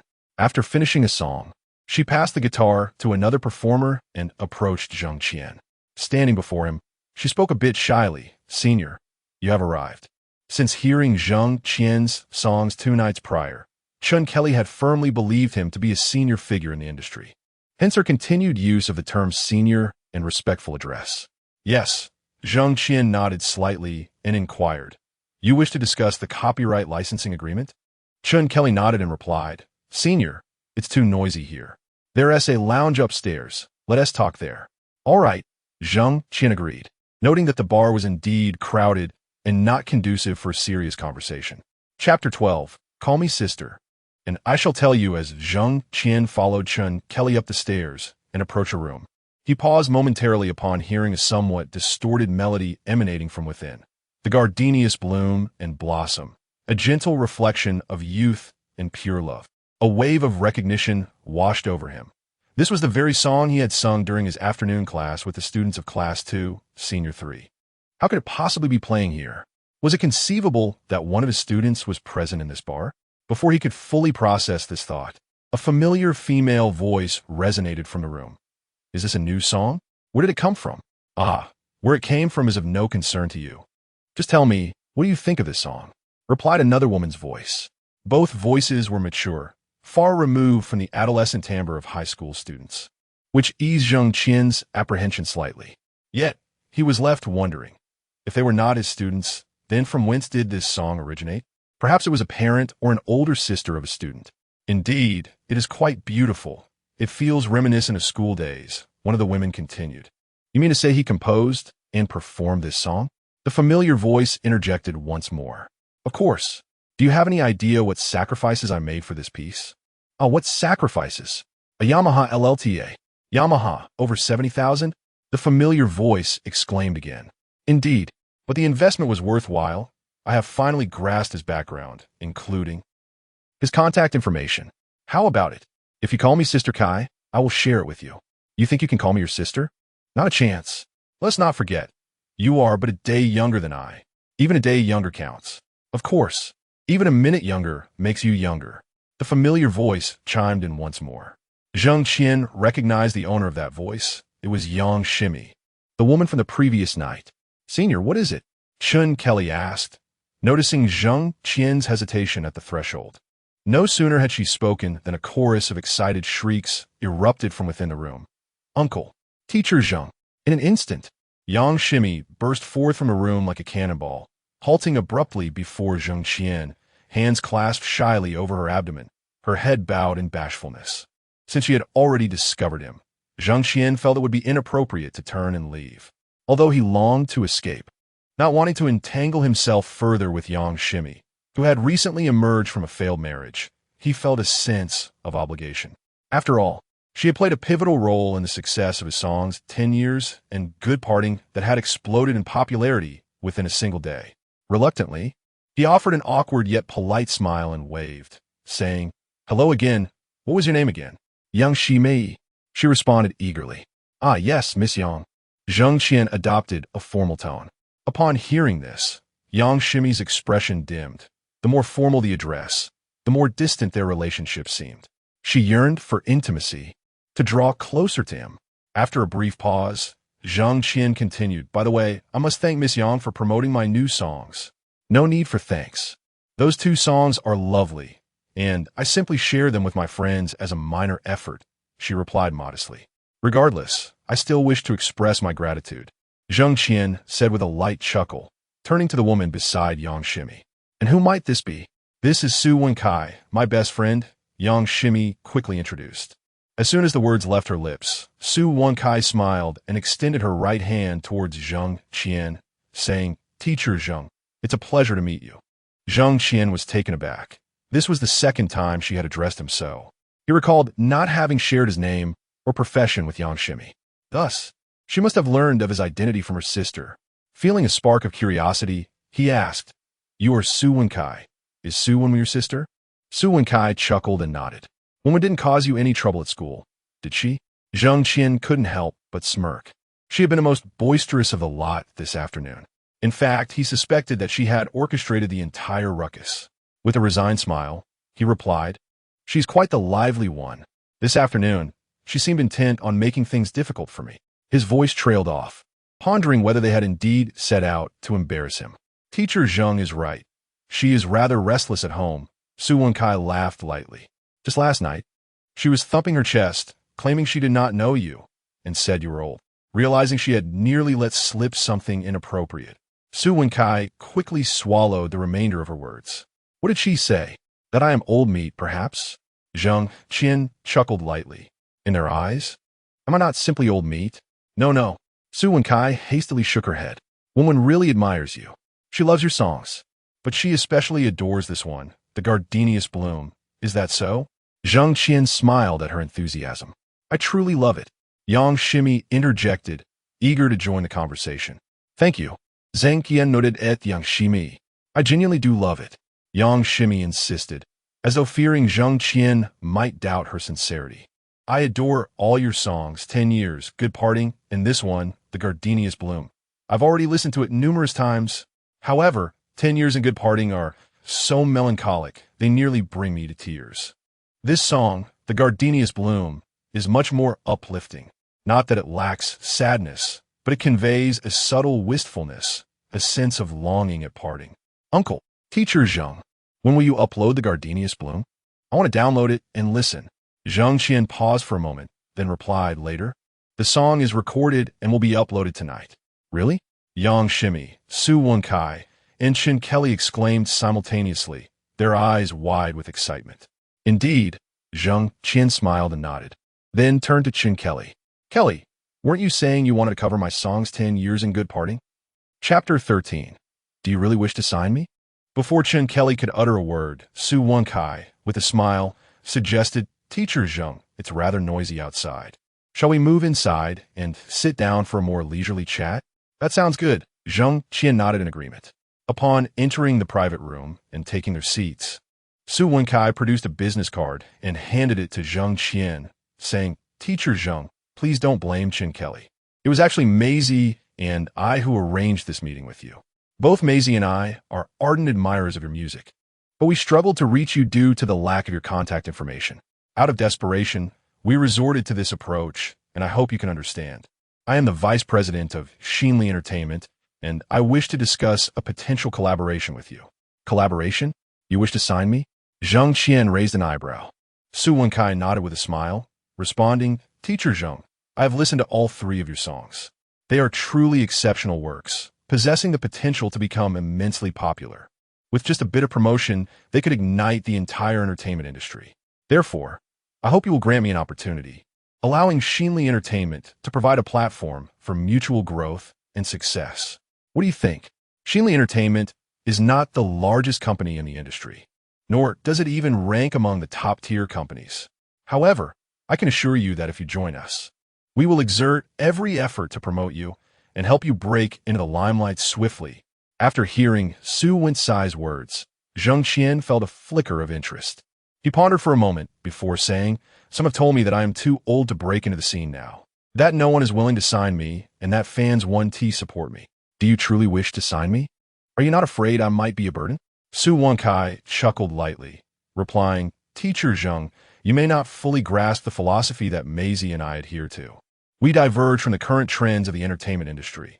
We do not favor the so-called little fresh meats or shallow, superficial pop songs. Instead, we appreciate songs like 10 Years, Good Gatherings, Good Partings, and this Peace Jasmine Blossom, which possess depth, substance, and emotional richness. To put it candidly, your music is like a refreshing stream, stirring the entire Chinese entertainment scene. We yearn to hear more exceptional songs." After a brief pause, Su Wencai added, "Moreover, I firmly believe that talented individuals should not be overlooked, especially someone as gifted as you, Teacher Zheng. I hope you will contemplate this seriously." She paused once more, then clarified additionally, "There is one point I must correct you on, Teacher Zheng. I am not merely looking to sign you. I wish to collaborate with you. Our relationship will not be one of hierarchy, but rather based on the principles of equality and mutual benefit.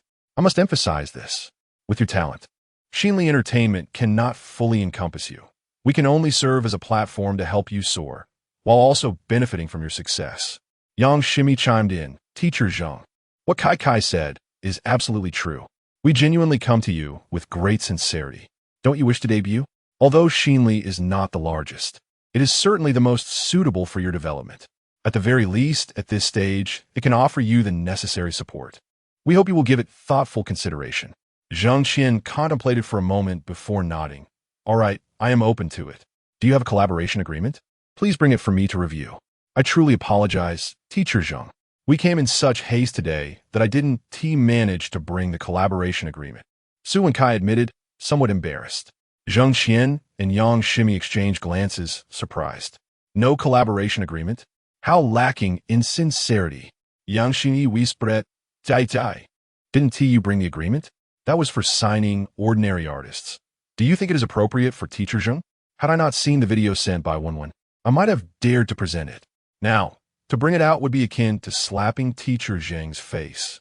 Su Wencai whispered back, her voice low yet audible to Jang Xien. Otherwise, he might have thought she lacked any genuine intent for collaboration. After a brief explanation to Yang Shimi, Su Wencai turned back to Jang Xien, inquiring, "Teacher Zheng, are you free tomorrow? If possible, I would like to come by with the collaboration agreement personally. Would that be all right?" Jang Xien reflected for a moment and replied, "I have no classes tomorrow afternoon. You may come." "Great," Su Wencai said with a smile. After a brief pause, she asked, "What time and where shall we meet?" "Let us say 2:30 p.m. at number 37 Huaihe Road, at a place called Shanshui Renjia." "We can meet there," Jang Xien suggested. "All right, 2:30 p.m., number 37 Huaihe Road, Shanshui Renjia. I'll make a note of that," Su Wencai confirmed with a smile, extending her right hand to Jang Xien. "So, Teacher Zheng, let us wish for a pleasant collaboration." "Pleasant collaboration," Jang Xien replied, smiling as they shook hands. "Teacher Zheng, may I add you on WeChat now? I actually obtained your contact information from Wenwen, but I thought it would be more formal to ask for your consent in person." Su Wencai said, "Of course. Shall I scan you, or will you scan me?" Jang Xien inquired with a slight nod. "I'll scan you," Su Wencai responded, smiling as she opened WeChat. Jang Xien nodded again, opening his WeChat profile to display his QR code. Su Wencai scanned it, while Yang Shimi quickly followed suit, exclaiming, "Teacher Zheng, you 1T reject my request, will you?" Zhang Qian began, but before he could finish, Chun Kelly stammered, "Do you want to add me too? Then go ahead. After all, whether it's 1 or 2 editions, what difference does it make?" Zhang Qian remarked. Hearing his words, Chen Kelly excitedly took out her phone and scanned Jang Xien's WeChat QR code, sending a friend request. In no time, Jang Xien approved all 3 friend requests. How amusing! Your nickname is identical to that on Qiuqiu Music, Yang Shimi noted, with Su Wenkai as Wenkai Firen and Chen Kelly as Chocolate Girl. Zhuang Shengming Di? Teacher Zhang. Your nickname. It truly reflects your scholarly nature. Even your nickname is so elegant, Su Wenkai commented after adding Zhang Qian on WeChat. Zhang Qian smiled, choosing not to elaborate. Zhuang Sheng Xiao Meng Mi Dai. Who is the butterfly? And who is the dreamer? Chapter 14. You may not know me well or be aware of my profession. As we were conversing, a sudden knock on the door interrupted us. Chen Kelly rose and opened the door, revealing a man in his 40s clad in a suit. Upon seeing Chen Kelly, the suited man smiled and exclaimed, "Lily, there you are." "Boss," Chen Kelly whispered. The man in the suit was Zhou Wuhai, the proprietor of the Mingren bar. Zhou Wuhai glanced into the room and inquired, "I heard from Xiao Wei that the gentleman who sang the other night is here. Is that true?" As he spoke, Zhou Wuhai spotted Zhang Qian in the room and, beaming, pushed the door open wider, entering with a cheerful demeanor. "Sir, I hope I'm not interrupting you," he said, nodding slightly at Yang Shimi and Su Wenkai. "Not at all," Zhang Qian replied with a smile and a shake of his head. "I am Zhou Wuhai, the owner of Mingren Bar. We have communicated through Qiao Music." "Mr. Zhou, a pleasure," Zhang Qian said, shaking his hand. "May I ask your esteemed surname?" "Zhang," Zhang Qian replied. "Zhang?" Zhou Wuhai paused momentarily before chuckling. "Mr. Zhang, your name is quite memorable. Anyone collaborating with you would find it hard not to prosper." "You're too kind, Mr. Zhou," Zhang Qian responded lightly. "My name was given by my parents. It is their first blessing for their child. I believe they hoped I would earn a great fortune. Unfortunately, I have yet to fulfill that wish." Zhou Wuhai, slightly taken aback, then smiled and said, "I never expected Mr. Zhang to possess such humor." After a brief pause, he continued, "Now an opportunity to earn is right in front of you. I wonder if Mr. Zhang would be interested?" "Of course. To forego an opportunity for profit would be foolish," Zhou Wuhai chuckled. "I heard your 2 songs from the other night, and you sang beautifully. Thus, I would like to invite you to perform at our bar from 6 in the evening until 1 in the morning with a base salary of 8,000 plus commission." He paused for effect, then added, "With Mr. Zhang's talent, I believe earning over 10,000 a month would be effortless. You can ask Lily. With her abilities, she manages to earn 8 to 9,000 monthly. Your talent surpasses hers. Naturally, your income would be even greater. What do you think?" The expressions of Su Wenkai and Yang Shimi darkened upon hearing Zhou Wuhai's words. An 8,000 base salary was akin to offering a pittance. With Zhang Qian's talent, performing at any bar should yield far more substantial earnings. His displayed artistry in those 3 songs surely warranted a notable position in the Chinese pop music scene. To offer him 8,000 was an affront, and to do so in front of the vice president of Xinli Entertainment was sheer disrespect. Chen Kelly, standing beside Zhou Wuhai, opened her mouth as if to speak, but ultimately remained silent, discreetly taking out her phone to draft a message to Zhang Qian. Zhang Qian, oblivious to the message, chuckled lightly at Zhou Wuhai's proposal, about to respond when Zhou Wuhai interjected, "However, there is one condition. You must sign an agreement with our bar stipulating that the 2 songs you performed the other night can only be sung here and cannot be used for any other commercial purposes." This was an attempt to bind Zhang Qian's 2 songs exclusively to Mingren Bar. Su Wenkai's expression darkened further. 8,000 to sign away 2 songs? That would scarcely amount to 100,000 a year. Who did he think he was looking down upon? Zhang Qian was momentarily taken aback by Zhou Wuhai's demands. Yet he smiled and replied, "Thank you for your kind offer, Mr. Zhou. However, these 2 songs have already been released online." Before he could finish, Zhou Wuhai interrupted, "I know. I've seen them and even downloaded them. It's no problem. Just delete the songs and we can proceed." What audacity! The songs had already gone viral on Qiao Music, with over 20,000 downloads in just a day. Zhang Qian had already made a substantial amount from the downloads alone. How could Zhou Wuhai even suggest deleting the songs? "Thank you for your kindness, Mr. Zhou, but I currently have no intention of performing at a bar. I can only appreciate your goodwill," Zhang Qian stated firmly. A flicker of displeasure crossed Zhou Wuhai's eyes. Mr. Zhang, please don't be so hasty in your refusal. You might want to take a look at the contract first. As he spoke, he placed a contract on the table, sliding it toward Jang Xien. Jang Xien glanced at the document, which bore the title Exclusive Authorization Agreement, but did not examine it further. Zhou Wuhai scrutinized Jang Xien, articulating each word deliberately. I want to deny your talent. I heard from Xiaowei that those 2 songs were your original creations. But you must consider carefully. If you believe you can debut in the entertainment industry based solely on those 2 songs, you may be mistaken. Today's entertainment world favors youth and looks. One can sing poorly yet still thrive if they are attractive enough. Talent alone is insufficient. No company would sign you. Offering you a chance to perform at Mingren Bar is already a significant concession. Do not take it lightly. Unable to contain herself any longer, Su Wenkai interjected. Who says no one? Before she could finish, Jang Xien gently silenced her with a smile. He then turned to Zhou Wuhai and said, Mr. Zhou, I have heard similar sentiments from others before. You're neither the first nor the last to express such views. However, before he could continue, Zhou Wuhai interjected coldly. However, what? Let me be frank. Toda, Chapter 15. The unseen kick of Foshan, a sudden turn of events left everyone in the room momentarily stunned. Zhou Wuhai crashed heavily to the ground, coughing violently as he clutched his chest, gritting his teeth as he exclaimed, Damn it! Are they all dead? Why are you just standing there? Go for it. Finish him off. Kid, I won't let you leave this room today. After Zhou Wuhai's loud reprimand, the 5 henchmen finally regained their wits and charged at Jang Xien. However, Jang Xien's movements were swifter than any of theirs.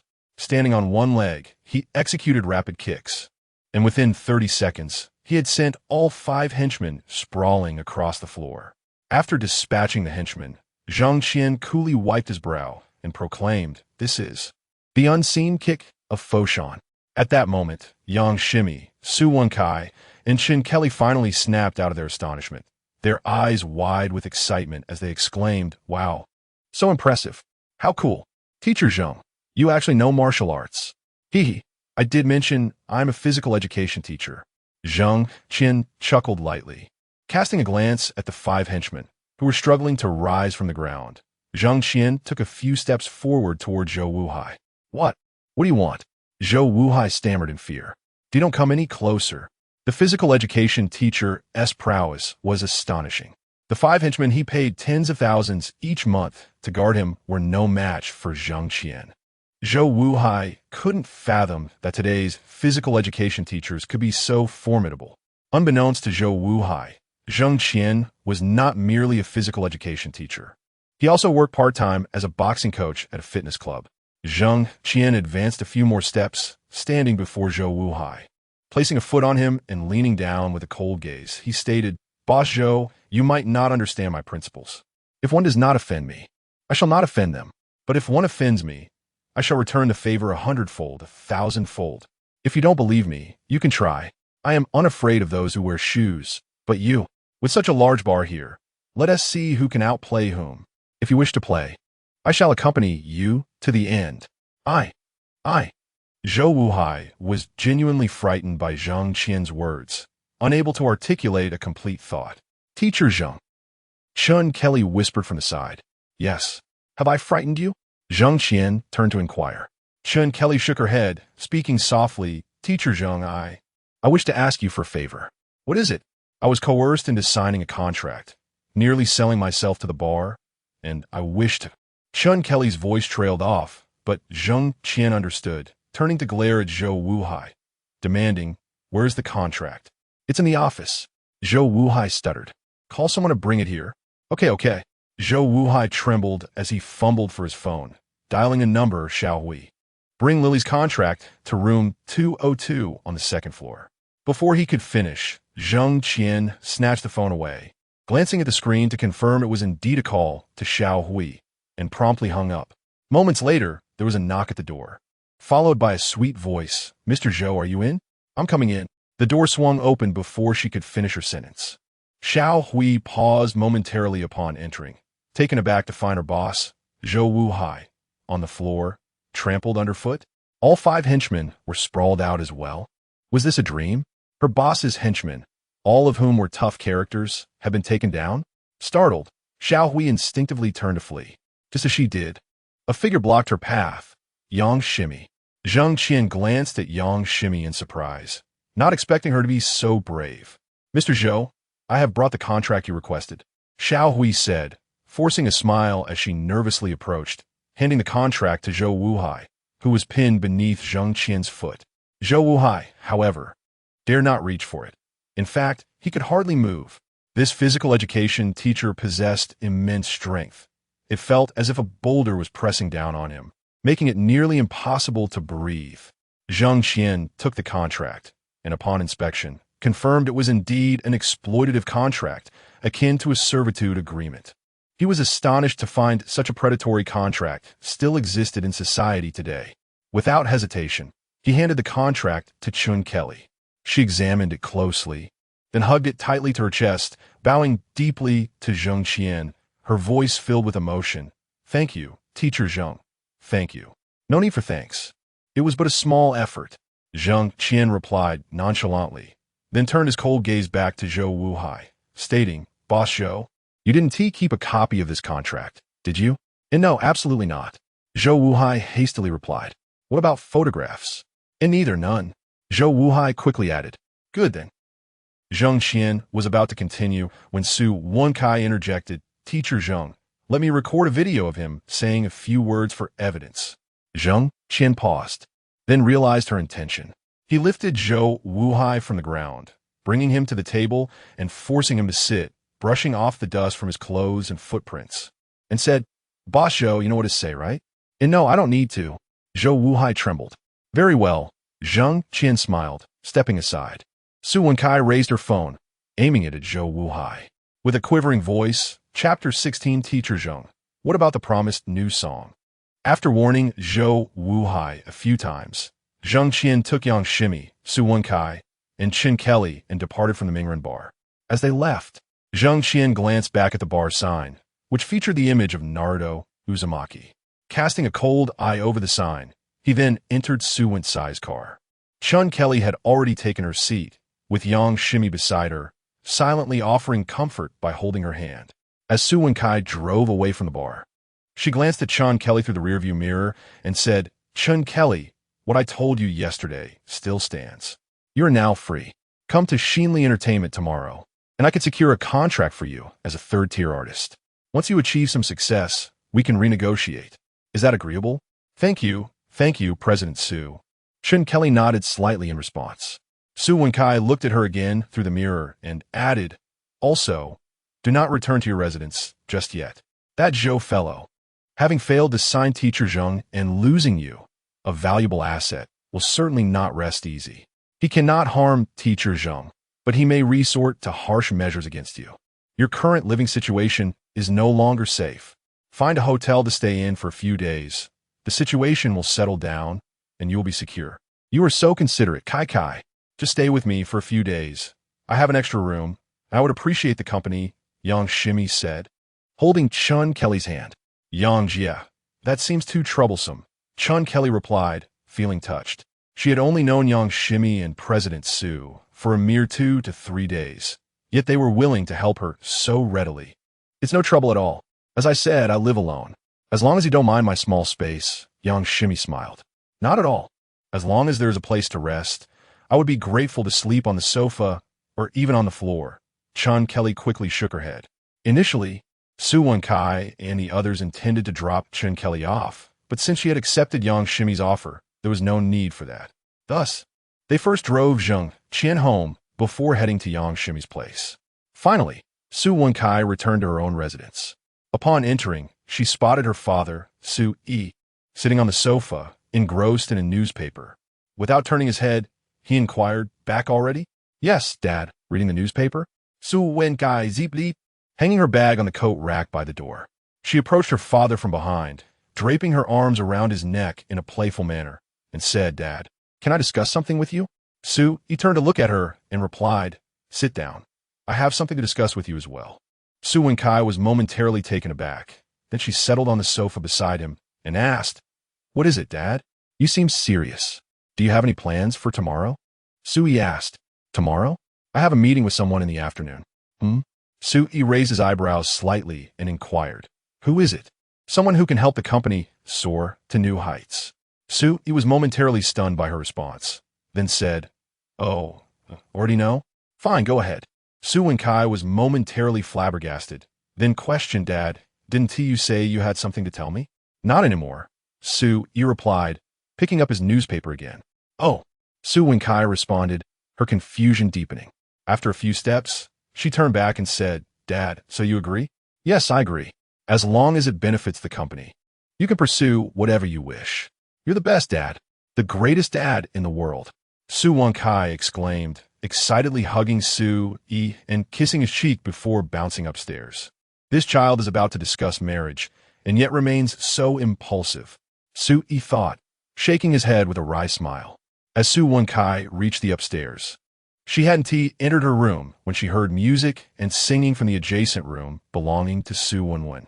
Pushing the door open, she found Su Wenwen in her bare pajamas, sitting on a chair at her desk, legs hugged close, with a tablet displaying a live performance of Jasmine Flower by Jang Xien.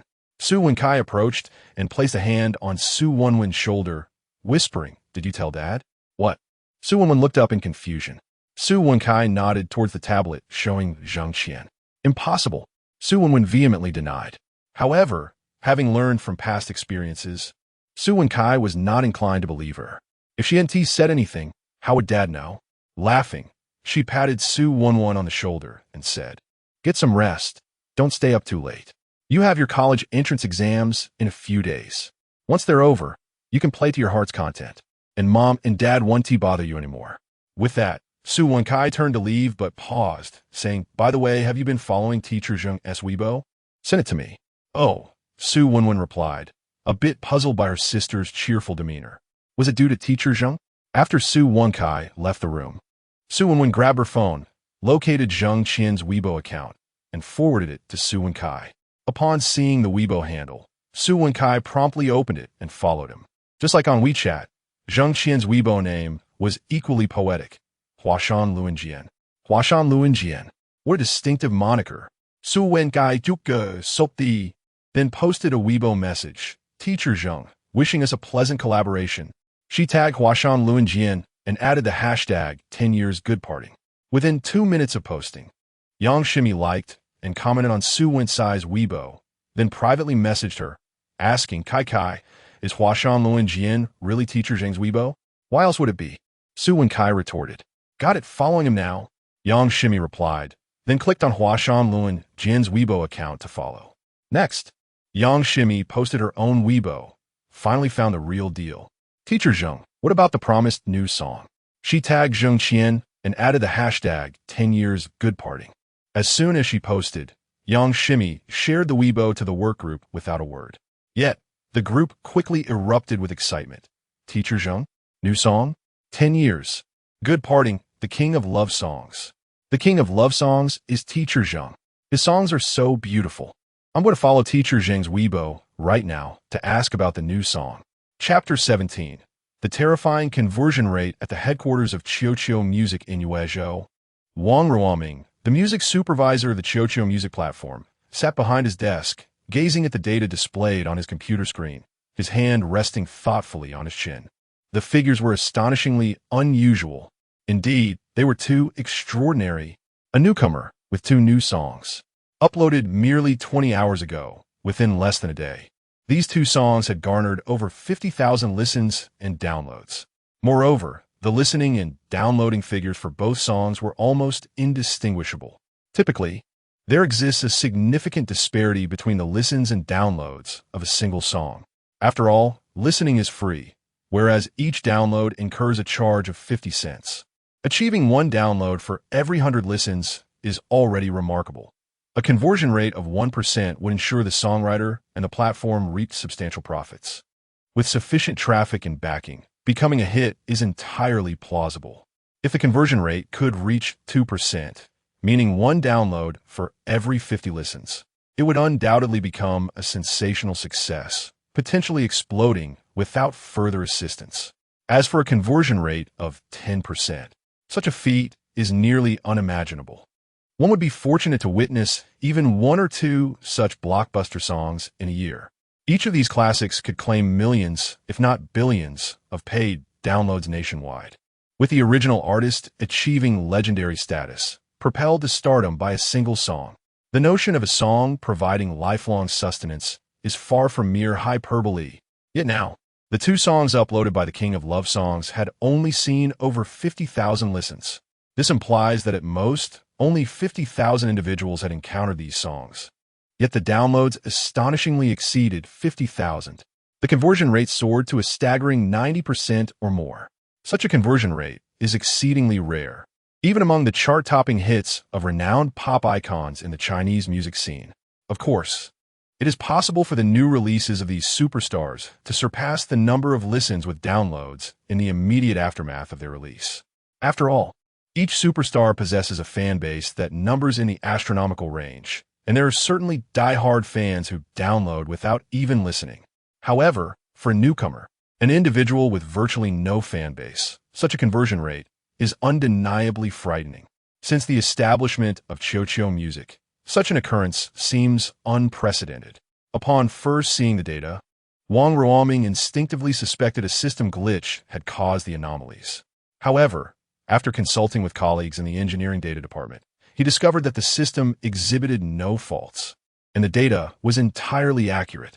It was not a case of artificially inflated numbers. Each download could be traced back to a unique IP address. In other words, within just over a day, a newcomer had uploaded 2 songs, amassing a terrifying 50,000 listens and downloads. How could this data not astonish Wang Ruoming? Having served as a music supervisor for several years, he had never encountered such a phenomenon. After scrutinizing the data for a considerable time, he finally picked up the phone on his desk, glanced at the contact number left by the King of Love Songs, and dialed each digit carefully. In Donghai, at Jang Xien's residence, Jang Xien was seated before his laptop, examining the back-end data of the Qiuqiu music platform. As anticipated, the listening and downloading figures for his songs 10 Years and Good Breakup had surged dramatically. The listens for 10 Years had exceeded 50,000, reaching over 52,000. Downloads similarly surpassed 50,000, falling short of listens by less than 1,000. This indicates that nearly every individual who listened to 10 Years ultimately chose to download it. It also reflects the deep appreciation listeners had for the song. Such a ratio of listens to downloads can only be described as terrifying. Even the number 1 hit on the charts pales in comparison. The data for Good Breakup was similarly impressive, with listens exceeding 48,000 and downloads also surpassing 45,000. This ratio, too, can only be characterized as terrifying. It can be said that both songs, without any deliberate promotional efforts on the Qiuqiu music platform, had already shown signs of explosive success solely through organic reach. At least 80 to 90% of those who heard these 2 songs ultimately opted for paid downloads. Furthermore, it was precisely due to the sharing and promotion by these individuals that the songs reached 50,000 in listens and downloads within less than 24 hours, despite lacking any platform recommendations. Should there be platform endorsements or a larger influx of traffic, this data would undoubtedly experience exponential growth and explosion.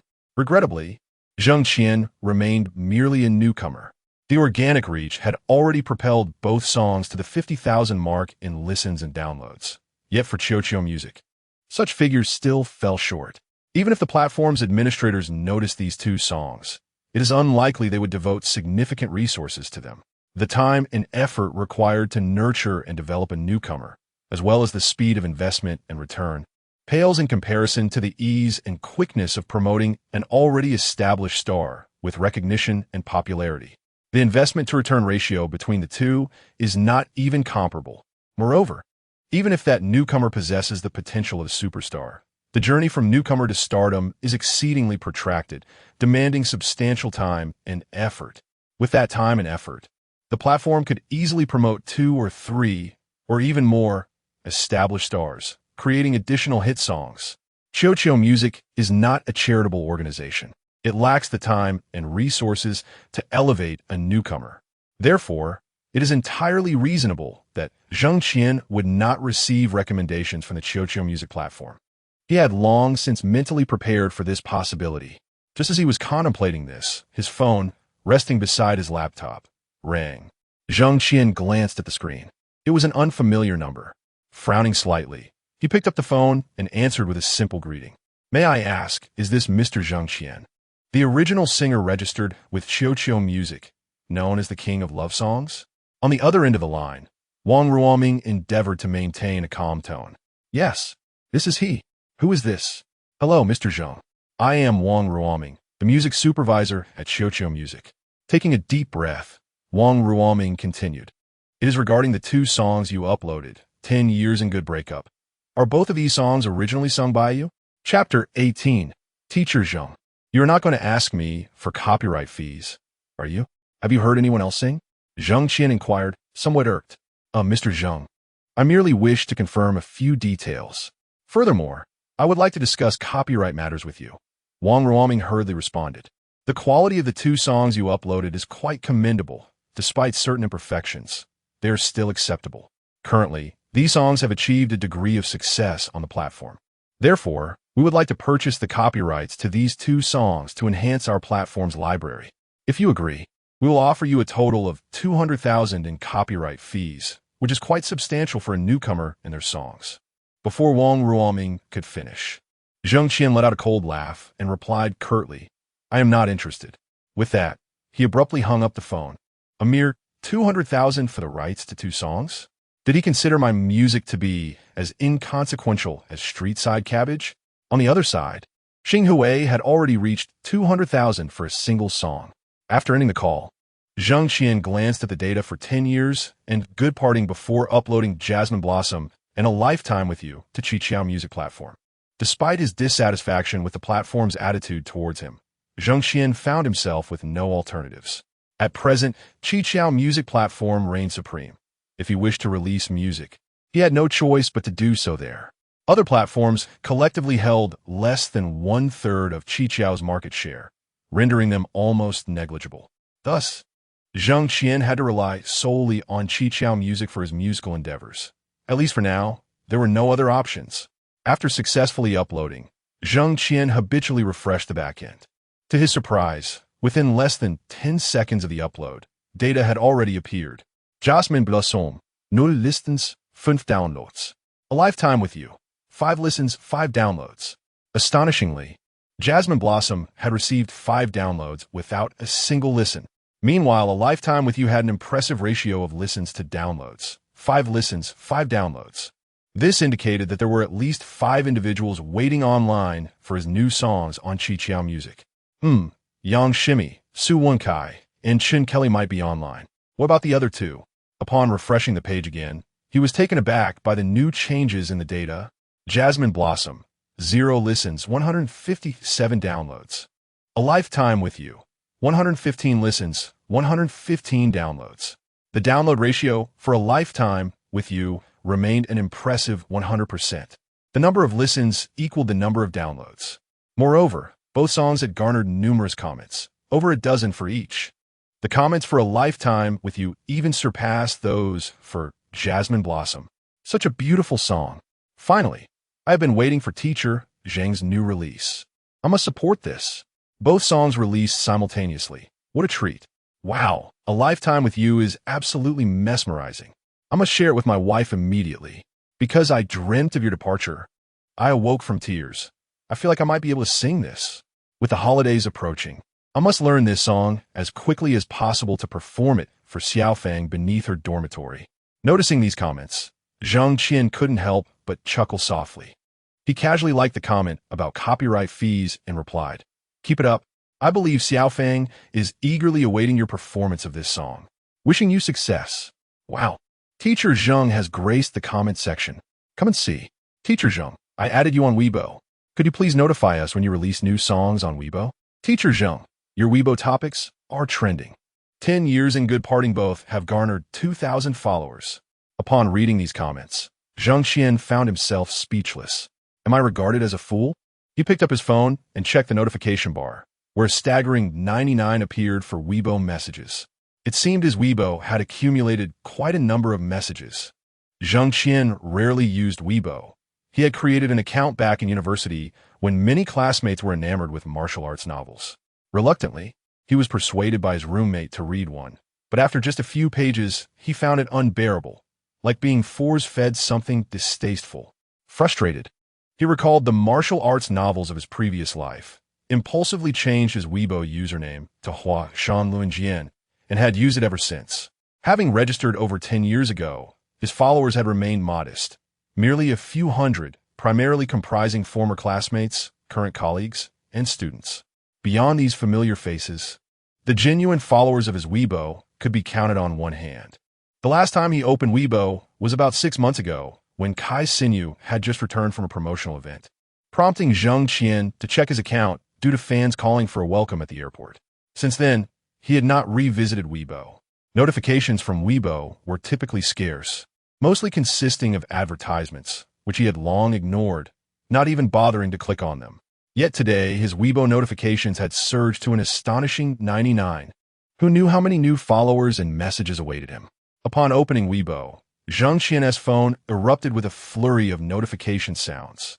Glancing at his follower count, he recalled that just 6 months prior, he had barely surpassed 500 followers with a similar number of accounts he followed, mostly his classmates, colleagues, and students, naturally following each other. However, now his follower count had soared to over 10,000. This was utterly astonishing. He clicked on the follower count to discover it had reached an astounding 18,483, nearly 20,000, excluding classmates, colleagues, and students. Did this mean he had gained an additional 17 or 18,000 followers? Were these all new followers from the past few days? No, not just in the last few days. To be precise, these were recent additions from the last half day.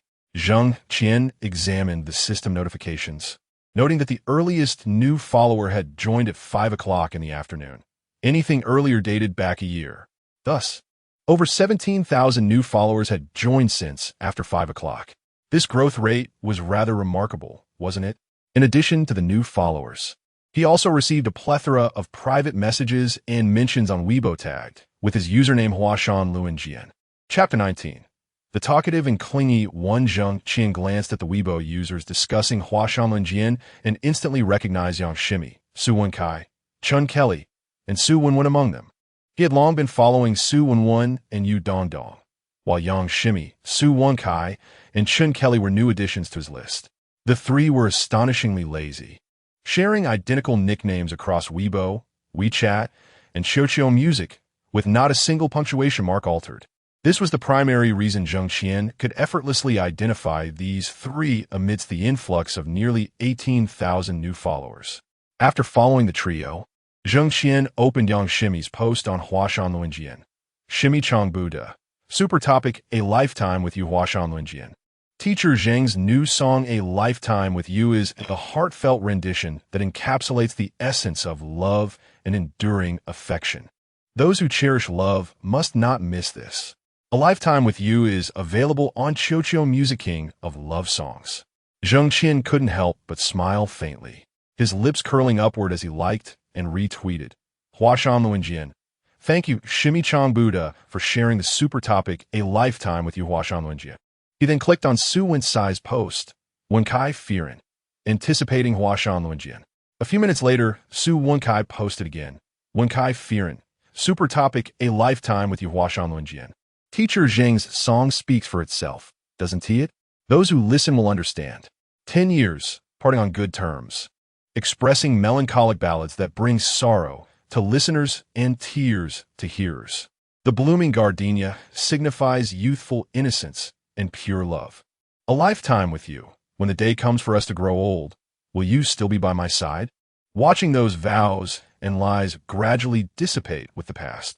Huashan Luanjian, Teacher Zhang. Just how many genres of songs can you master?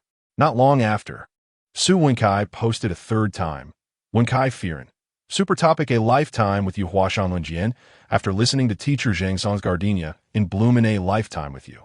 My anticipation has only grown. I truly hope tomorrow arrives swiftly. Huashan Luanjian, like, retweet, and comment. Let us get the momentum going. After a moment's hesitation, Jang Xien edited a post. Huashan Luanjian. Super topic: A Lifetime with You. Wenkai Firen. A Lifetime with You is a song I penned when I first entered university, and now. A decade has passed. Time flies, and it is surprising how much has changed. He then quoted Wen Kai Fieren's second post. Upon hitting send, Jang Xien proceeded to open Chun Kelly's Weibo, Chocolate Girl. Super topic: A Lifetime with You. Huashan Linjian, Teacher Zheng. You are the most talented and melodious individual I have ever encountered, with a voice that is truly unique and deeply expressive. I sincerely wish to always be by your side, learning and growing. Huashan Linjian. Thank you, Chocolate Girl. Your words are too kind. I'm not as wonderful as you say. Yang Shimi and Chun Kelly were likely still awake. No sooner had Jang Xien retweeted than his phone chimed twice with private messages from Yang Shimi and Chun Kelly. Shimi Chong Buddha. Uncle, are you still awake? I just listened to your new song A Lifetime with You, and it is absolutely beautiful. But uncle, I truly want to cry. How beautifully and deeply you've penned A Lifetime with You. The girl you wrote this for must be the happiest girl in the world, right? But why did she let you go? Uncle, I really want to cry. Why ISNT that girl me? I wish I could go back 10 years. Then, I could have met you back then. Seeing the flurry of messages, Jang Xien couldn't help but shake his head in wry amusement. This girl remains as chatty as ever. Before he could finish his thought, Yang Shimi sent several more messages. Shimi Chong Buddha. Uncle, why aren't you replying? I know you're still there. You just retweeted and commented. Why ignore me? Uncle, do you like me? Is that why you're deliberately avoiding me? Jang Xien's eyes widened in surprise. Just as he was about to draft a reply, his phone chimed again with a WeChat message, also from Shimi Chong Buddha. He opened it to find two voice messages. Shimi Chong Buddha. Uncle, do you like me? Otherwise, why are you ignoring me? After listening to Yang Shimi and Appo's voice message, Jang Xien hurriedly replied, No, don't say that. I don't dislike you. I'm not ignoring you. Don't dislike me? So you like me then? Hee. Teacher Zheng, I like you too. Yang Shimi quickly replied with another voice message, her tone noticeably lighter, even breaking into laughter. Zheng Qian sighed, realizing the girl might have misunderstood again. Well, I just got out of a relationship. In truth, he had just concluded a failed marriage. I understand. I don't mind. Shimi Chong Buddha soon returned with another voice message. I'm over 30, and you're just in your early 20s, nearly a decade younger. So, Uncle, are you worried about the age difference? Don't worry, Uncle. Even though you're a bit older, my mental age is quite mature. I believe there is no generation gap between us. Just look at the songs you sing. 10 years, Parting on Good Terms, Gardenia in Bloom, A Lifetime with You. I love them all. We can find numerous topics to discuss, and we could talk for 3 days and nights without running out of things to say. That's because you're a chatterbox. Jang Xien thought to himself, uncertain how to continue the conversation. A good woman fears a clingy man. In truth, a good man equally fears a clingy woman. Faced with such a tenacious individual, Jang Xien found himself at a loss. After pondering for a moment, Jang Xien sent another message. It's getting late. I have work tomorrow. You should rest early. All right, Uncle, you too. Make sure to rest well. Yang Shimi quickly replied. And Jang Xien glanced at her message, but chose not to respond further. Chapter 20. Dress more formally awakening from slumber. It was merely a little past 8 in the morning. In the past, Su Wenkai had never risen so early, typically slumbering until 10 or 11. After her morning rituals and leisurely breakfast, she would amble to the office. However, today, having awoken at this early hour, she found herself unable to return to sleep. Descending the stairs, she found her parents enjoying breakfast in the dining room, while her younger sister, Su Wenwen, had already departed for school. With the impending Gaokao examinations just days away, Wenwen was up at dawn and returned home late, often around 9 in the evening. Upon noticing Su Wen's arrival from upstairs, both Yang Huali and Su Yi were momentarily taken aback, their chopsticks frozen midair. Even the household maid, Wu Ma, paused in surprise before bowing slightly and saying, The young lady is up? I shall prepare your meal immediately. Previously, Su Wenkai would rise at 10 or 11, hardly partaking in breakfast, and Wu Ma had never prepared morning meals for her. Is the sun rising from the west today? Our young lady is up before 8. Yang Huali remarqued, tilting her head and glancing out the window. Su Yi, however, merely cast a casual glance at Su Wenkai, saying nothing further. Mother, can't I rise early for once? Su Wenkai pouted, then turned to Wu Ma in the kitchen. Wu Ma, there's no need to prepare a meal. I'll just have a glass of milk. Understood.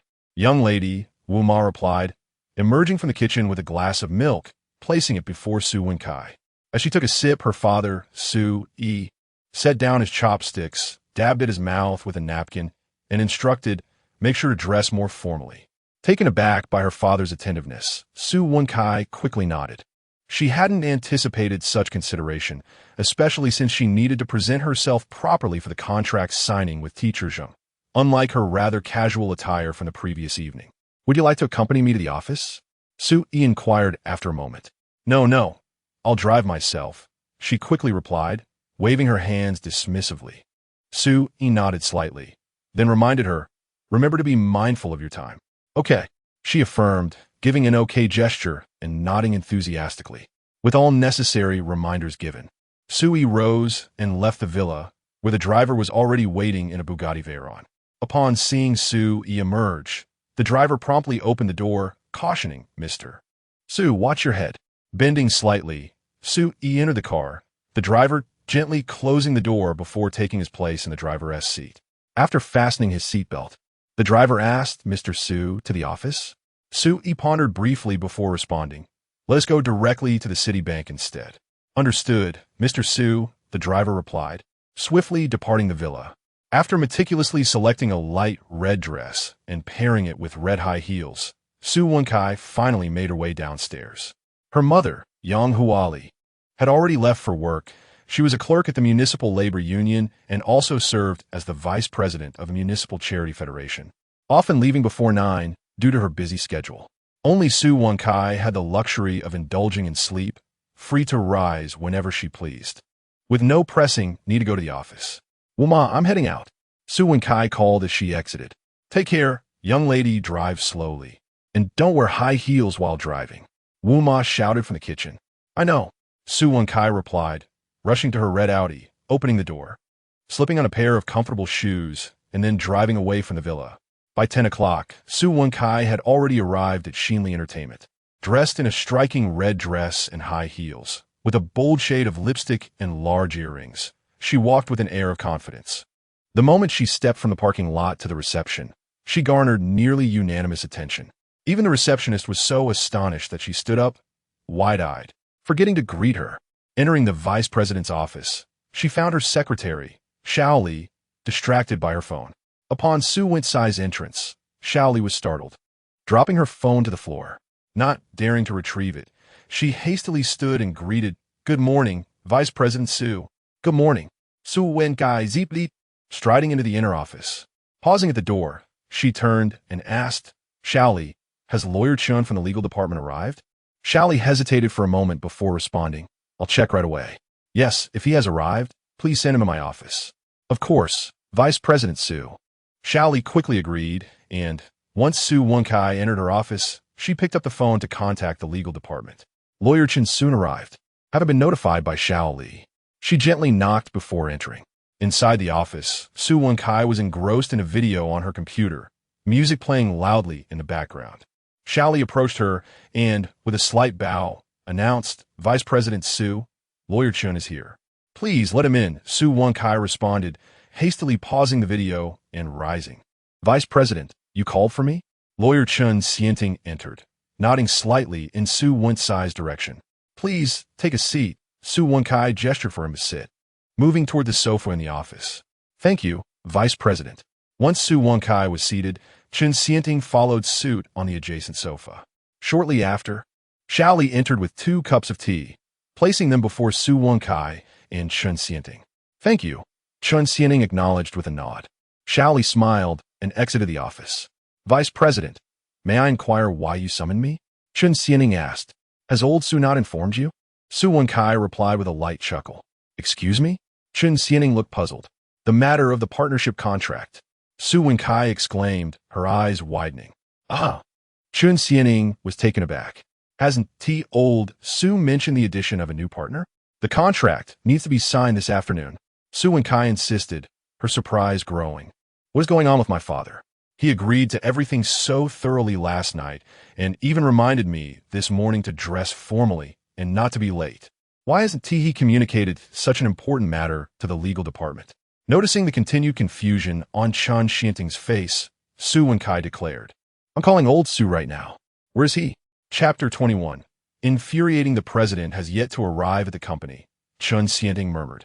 Su Wenkai was momentarily taken aback. Her father had not reached the office yet. Where could he be? She retrieved her phone, located her father's contact number, and dialed. The phone rang twice before being abruptly disconnected. Su Wenkai paused briefly, then redialed. Again, it rang twice before being cut off. After 2 consecutive disconnections, Su Wenkai surmised that her father was likely occupied with a meeting and unable to take her call. She refrained from calling again and returned to the sofa. Addressing Jang Xien, "Attorney Chun, the company needs to add a new partner. Please prepare a partnership agreement immediately. I require it at once. However, Ms. Su, matters regarding the addition of partners must receive the president's approval. Perhaps we should wait for his return?" Jang Xien replied quietly. "I discussed this with Mr. Su last night, and he has already consented. This morning, as he left, he reminded me to dress formally so as not to waste time. The signing is scheduled for this afternoon. Yet we haven't even prepared the contract. How do you expect the other party to perceive me and our company?" Su Wenkai et glim, visibly that. "Mr. Su, who is usually quite reliable, why is today so different? Attorney Chun, I must emphasize that this matter is crucial to our company's future. It cannot afford any errors. Mr. Su may be busy and unable to take my call, but you must prepare the contract now. I will contact him later. Perhaps we should still wait for the president to return." Before Jang Xien could finish, Su Wenkai shot him a fierce glare and said sternly, "What? Is my word not sufficient? I insist you prepare the contract now. If you doubt my authority, you may call him yourself." After a few sharp words from Su Wenkai, Jang Xien quickly replied, "Ms. Su, please do not be upset. I will prepare it right away. Make haste. It must be in my hands before noon. I require it for this afternoon." "Yes, of course, Ms. Su. I will attend to it immediately." Jang Xien responded hurriedly as he exited her office. Once Jang Xien had left, Su Wenkai returned to her desk, pressed the pause button, and resumed watching the live video of Jang Xien performing 10 years at the bar. Simultaneously, she opened WeChat and sent a message to Yang Xien. "Wenkai Firen, I'm so frustrated. Mr. Su is utterly unreliable. Shimi Changbadai, what happened?" "Wenkai Firen, we had everything sorted last night, and this morning during breakfast, he even reminded me to dress formally to avoid being late. Yet, upon arriving at the office, there wasn't even a contract prepared. The legal department staff seemed completely oblivious. Isn't that infuriating?"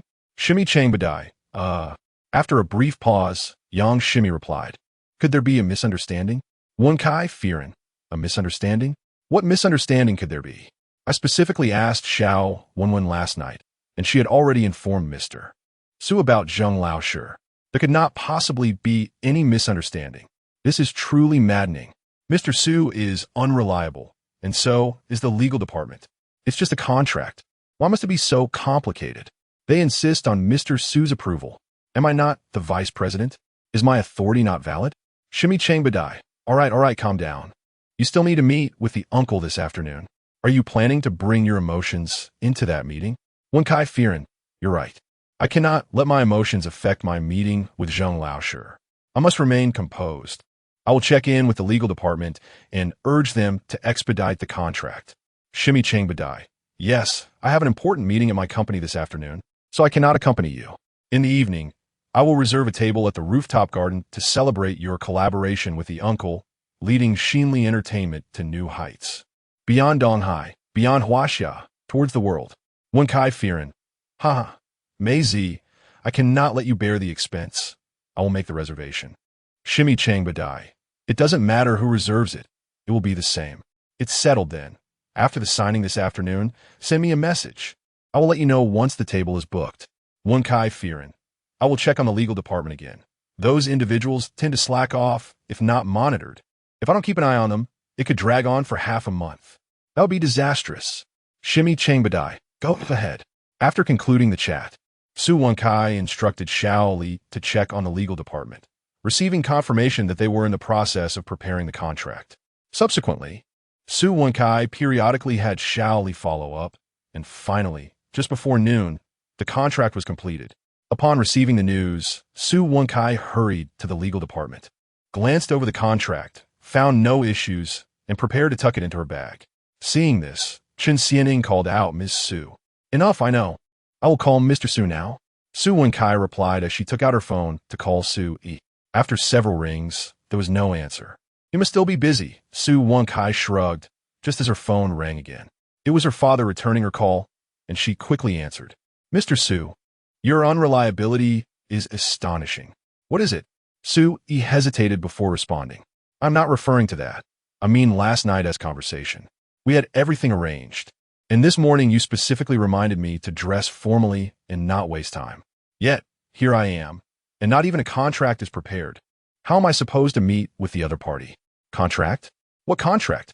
Wei Yinweed, puzzled. "Are you trying to play coy? You know very well what I mean. The partnership agreement. The partnership agreement. What other contract could there be?" Su Yi paused, then responded, Kai, already know? Of course. This was my idea. How could I possibly not know? I took the contract with me. Just make sure to inform the legal department, not to complain later that I acted without your approval. Su Yi questioned, then added, Kai, wait a moment. What are you doing with the contract? What do you think? I'm going to meet Zheng Laoshi. Zheng Laoshi? Which Zheng Laoshi? Su Yi asked, even more confused. Did Woman not tell you? Su Wenkai queried. Woman told me nothing. She has not informed me of anything. Nothing? Su Wenkai was taken aback, then declared, fine, I will tell you now.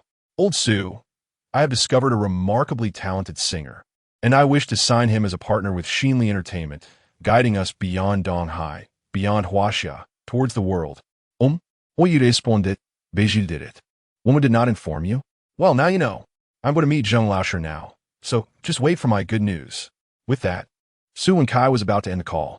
On the other end of the line, Su Yi suddenly regained his composure and urgently called out, wait a moment. Kai, please hold on. Chapter 22, a matter of greater importance. Su Wenkai had already set her phone down, prepared to end the call when she heard her father's voice calling her. She picked it up again and pressed it to her ear, inquiring, what's the matter, Dad? Yes. You need to give the contract to Xiao Chun. Wait for me at the office. I have something important to discuss with you. What is it? Su Wenkai asked, puzzled. It's not convenient to discuss over the phone. I'm on my way back now. We can talk when I arrive. But I have an appointment with Teacher Zheng at 2:30. Postpone it. We will discuss it when I return. Su Yi said with an authoritative tone. All right then. Please hurry. Su Wenkai replied, unable to argue further under her father's stern demeanor. Wait for me at the office. You are not to go anywhere until I return. With that, Su Yi hung up the phone. After waiting for over half an hour, Su Yi finally arrived at the office just past noon. As soon as he entered, Su Wenkai rushed to greet him. Dad, why did you take so long to come back? Before she could finish her sentence, she noticed a pallor on Su Yi's face and promptly swallowed her words. Dad, are you all right? Su Wenkai asked softly. Su Yi remained silent, shaking his head as he walked straight towards the CEO's office, not looking back as he instructed, come in with me. Oh. Su Wenkai hurriedly followed him inside. Close the door. Once they entered the office, Su Yi spoke again. Su Wenkai turned to shut the door and then walked a few steps closer to her father, whispering, Dad, what is wrong? You look unwell. Are you feeling sick? Should we go to the hospital? Su Yi gently shook his head and said, Kai, we must put aside this signing matter for now. There is something more pressing you need to attend to. This issue concerns the very survival of Xinli Entertainment and our families standing in Donghai. Listening to her father's serious tone, Su Wenkai was momentarily taken aback, then asked, Dad, what is it that is so serious? How can it affect the existence of Xinli Entertainment and our family? Our family may not be a prominent figure in Donghai, but we are certainly not to be bullied or treated as mere soft persimmons. Is someone targeting our family? Su Yi gently shook his head and quietly asked, Do you know where I went this morning? Su Wenkai paused for a moment before shaking her head. I went to meet President Zhou of the Citibank. Citi. Su Wenkai was momentarily stunned, then quickly realized, exclaiming, Dad, is there a problem with the company's funds? Su Yi nodded slightly and said, You remember Wang Dongxin from Qingyu Group, right? Su Wenkai was taken aback once more before replying, "Yes, I remember. You took me to visit him a couple of years ago. That time, I was actually there to secure funding. They lent us 500 million with a repayment period of 5 years. But now, at this point, Su Yi let out a long sigh. Qingyu Group wants the loan back early?" Su Wenkai exclaimed, her eyes widening in astonishment. Su Yi nodded slightly. On what basis? Wasn't it agreed that the repayment period was 5 years? Why demand it back now? Dad, we have a contract, right? We should adhere to the contract. The problem lies within the contract. There is a clause stating that the lender could demand repayment at any time based on the company's operational status. At the time, I was tempted by the low interest rate and thought of Wang Dongxin as an old friend, so He paused momentarily before continuing. I intended to approach Citibank to see if I could secure some funds to tide us over this crisis. But to my dismay, President Zhou wouldn't even meet with me. I sat there for half a day without seeing him, let alone securing any loan. He glanced at Su Wenkai, then continued, Kai, I can only rely on you now. On me? Su Wenkai gazed at Su Yi bewildered. Actually, I met with Wang Dongxin a couple of days ago. He is not unwilling to help, but what condition did he propose? Su Wenkai asked, frowning slightly. He has a son, 2 years older than you, whom you met 2 years ago. He just returned from abroad and wishes to see you again. Su Yi said softly. Su Wenkai's eyes widened in shock as she exclaimed, Dad, you want to sacrifice your daughter's happiness? Kai, I do not wish for this either. But there are no alternatives. I understand this is unfair to you. I had hoped to secure a loan from Citibank this morning to navigate this crisis. But, Kai, I truly do not want it to come to this. Wang Fuqing merely wants to meet you. If you could meet him, it would buy me some time. Rest assured, Kai, I would sell everything to repay this debt. I would never sacrifice your happiness. You are my precious daughter, and I would never force you into anything, especially concerning your lifelong happiness. But right now, it is incredibly difficult to gather 500 million in cash. Trust me. Kai, grant me some time, will you? After hearing Su Yi's words, Su Wenkai gradually calmed down. After pondering for a while, she asked, How much more do we need? The company currently has only a few tens of millions in cash flow. There are several commercial endorsements coming in next month, and a film is about to be released. If it receives favorable reviews, the company's stock price will rise further, making it easier to repay the 500 million loan. Next month, Su Wenkai contemplated before saying, Dad, I can agree to meet that Wang Fuqing, but you must promise me to sign Teacher Zheng and grant him partnership status in the company.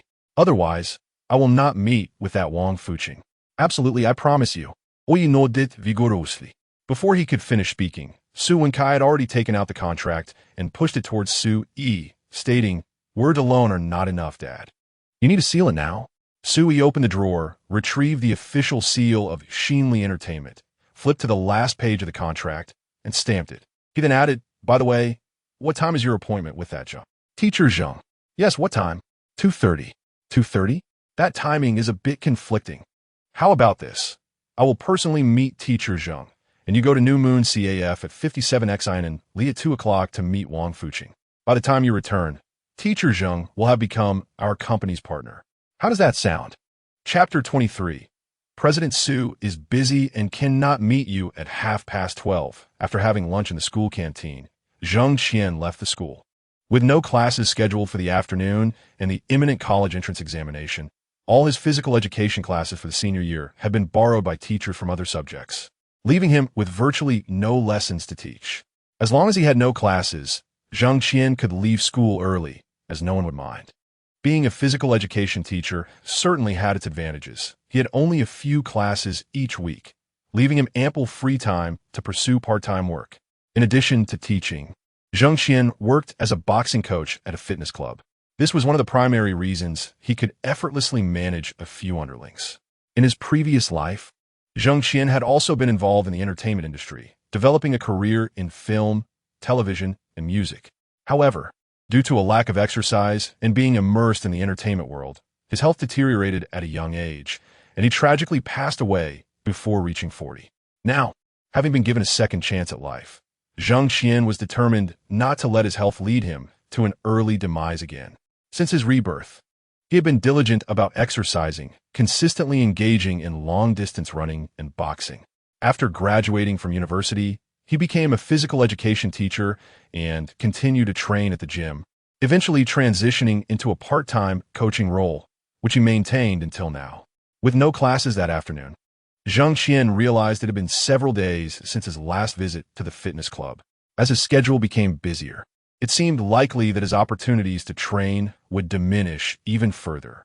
He had arranged to meet Su Wenkai at 2:30 p.m. at Shanshui Rinjia on Huaihai Road and was keen not to be late. This was the first entertainment company that had shown him favor, offering him a partnership contract. This signified a shift from the typical employer-employee relationship to one of equal collaboration. Upon signing, Jang Xien would become one of the partners at Newly Entertainment. The night before, Jang Xien had taken the initiative to research Newly Entertainment. As Su Wenkai had mentioned, the company was not particularly large or well-known within the industry, certainly not a top-tier entity. Nevertheless, Newly Entertainment had 2 second-tier and 11 third-tier artists, while the remaining 18-tier artists were not even worth counting. In recent years, the company had invested in several films and television series as a co-producer, although none had been released yet. Once they were, Newly Entertainment's reputation might rise further, potentially elevating the profiles of the 2 second-tier actresses involved, who could even break into the first tier with the right hit project. Those 2 actresses had both talent and looks. They merely needed a blockbuster to propel their careers. Joining such a company as a partner was something Jang Xien found quite satisfying. At the very least, Newly Entertainment, and Su Wenkai in particular, had shown him the utmost sincerity and respect. Out of mutual respect, before heading to Shanshui Rinjia, Jang Xien made a special trip to a nearby barbershop to tidy up his hair.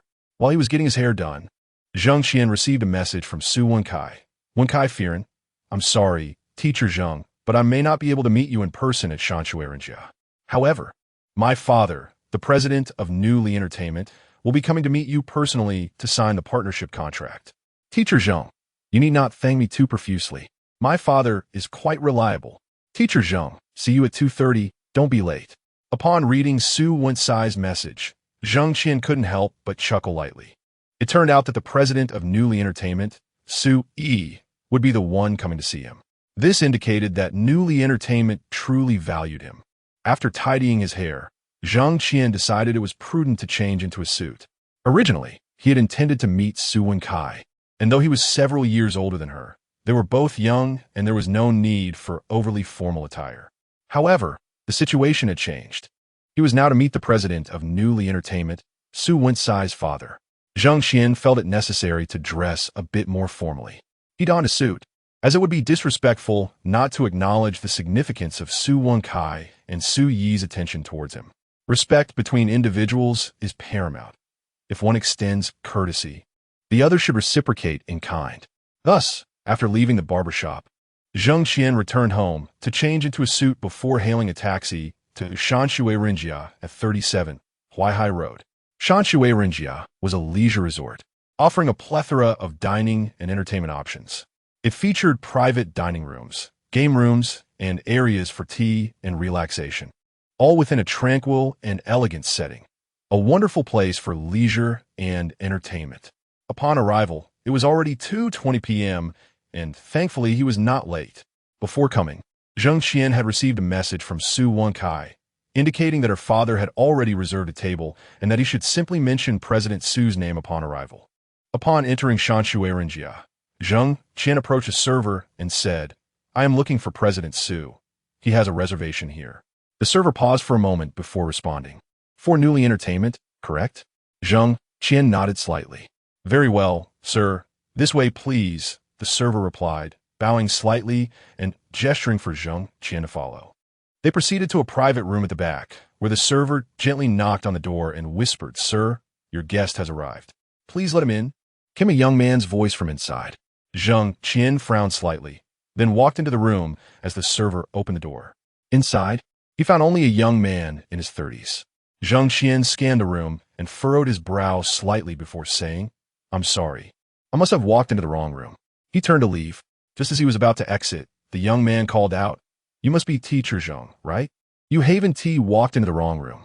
Jang Xien paused, turning to face the young man, and asked, "You are President Su of New Lee Entertainment?"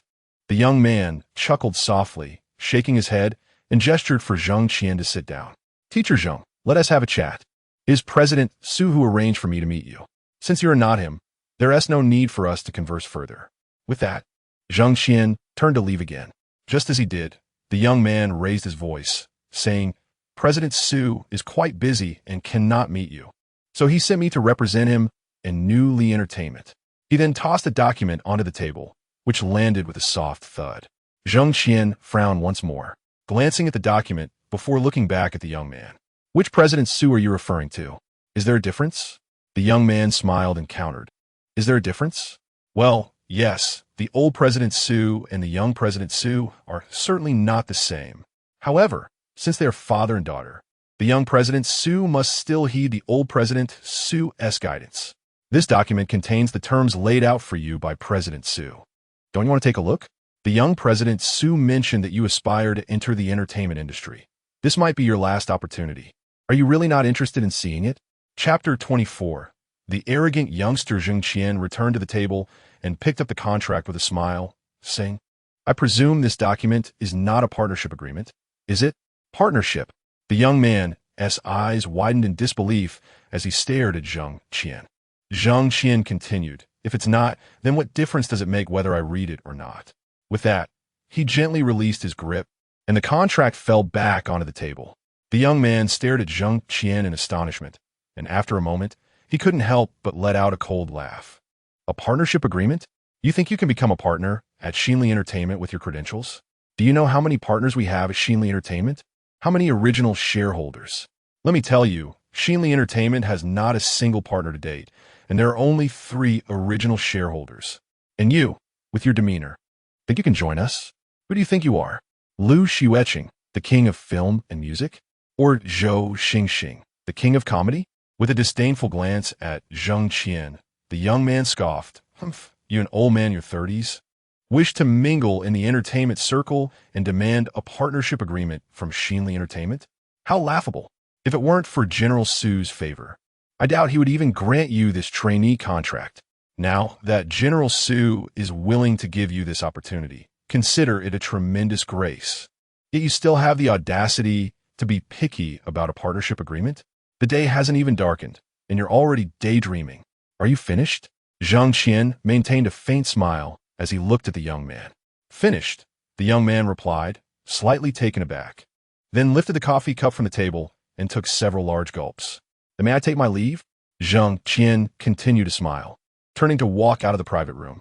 Just as he reached the door, he suddenly turned back and said to the young man, "By the way, please inform your General Su that I came here today for Su Wensai's sake. Once I step out of this door, I will have no further connection with Xinli Entertainment, nor will there be any in the future. Even if your General Su personally visits to plead for collaboration, I will not agree. Also, tell your General Su that it's not that I disregard her or do not consider her a friend, but rather that Xinli Entertainment's threshold is too high, and I am merely an outsider." As he spoke, Jang Xien turned to leave but suddenly spun back, saying, "Oh, I just remembered a saying. I used to think it was too arrogant, too ostentatious. But now, I believe it is perfectly suited for your General Su. The saying goes, today, you disregard me. Tomorrow, you will find me beyond your reach. Remember to convey this to your General Su. Perhaps one day, she will be the one seeking to sign a contract with me." With that, Jang Xien turned once more and exited the private room. Inside, the young man stood stunned for a while before spitting in Jang Qian's direction and shouting, "Bah! What nonsense! Beyond reach? Do you know what the Su family represents in Donghai? They're like a mountain, an immense support. Countless people wish to ally with the Su family, but can't find a way in, and you think they would ever seek you? Bah! Who do you think you are? An over-the-hill actor still dreaming of stardom? At over 30, you still want to break into the entertainment industry? Being given a trainee opportunity is already General Su's grace. Instead of being grateful, you're boasting about how General Su would come begging to collaborate with you? Do you really see yourself as a superstar?" Jang Xien, however, seemed oblivious to the young man's jeers, leaving the establishment without a backward glance. No sooner had he stepped out of the restaurant than his phone beeped. It was a WeChat message from Su Wenkai. Jang Xien didn't even bother to open it, simply stowing his phone away and heading towards the gym. Not long after driving away, he noticed a few unsavory characters surrounding a woman in a narrow alley. The scene flashed by quickly, but Jang Xien caught enough to recognize the threat, shouting, "Driver, stop!" The taxi driver pulled over, glancing at Jang Xien through the rearview mirror, asking what's wrong. Without elaborating, Jang Xien handed the driver a bill, exited the vehicle, and made his way toward the alley. Approaching the alley's entrance, he heard a woman's voice pleading, I only have this little money. I'll give it all to you, just please don't hurt me." Before she could finish, a menacing voice responded, "This little amount? You think this can satisfy us? Where's your phone? Transfer all the money from your bank card now." Realizing these were mere thugs, Jang Xien sneered and entered the alley, commanding, "Stop." The thugs jumped in surprise at the sudden voice, turning to see Jang Xien alone. Relieved, one of them brandished a knife, stepping forward with a mocking grin. "You want to play the hero? You should know better than to stick your nose where it doesn't belong. Be careful, or you might lose your life over it." Before he could finish, another thug chimed in, "Shut up.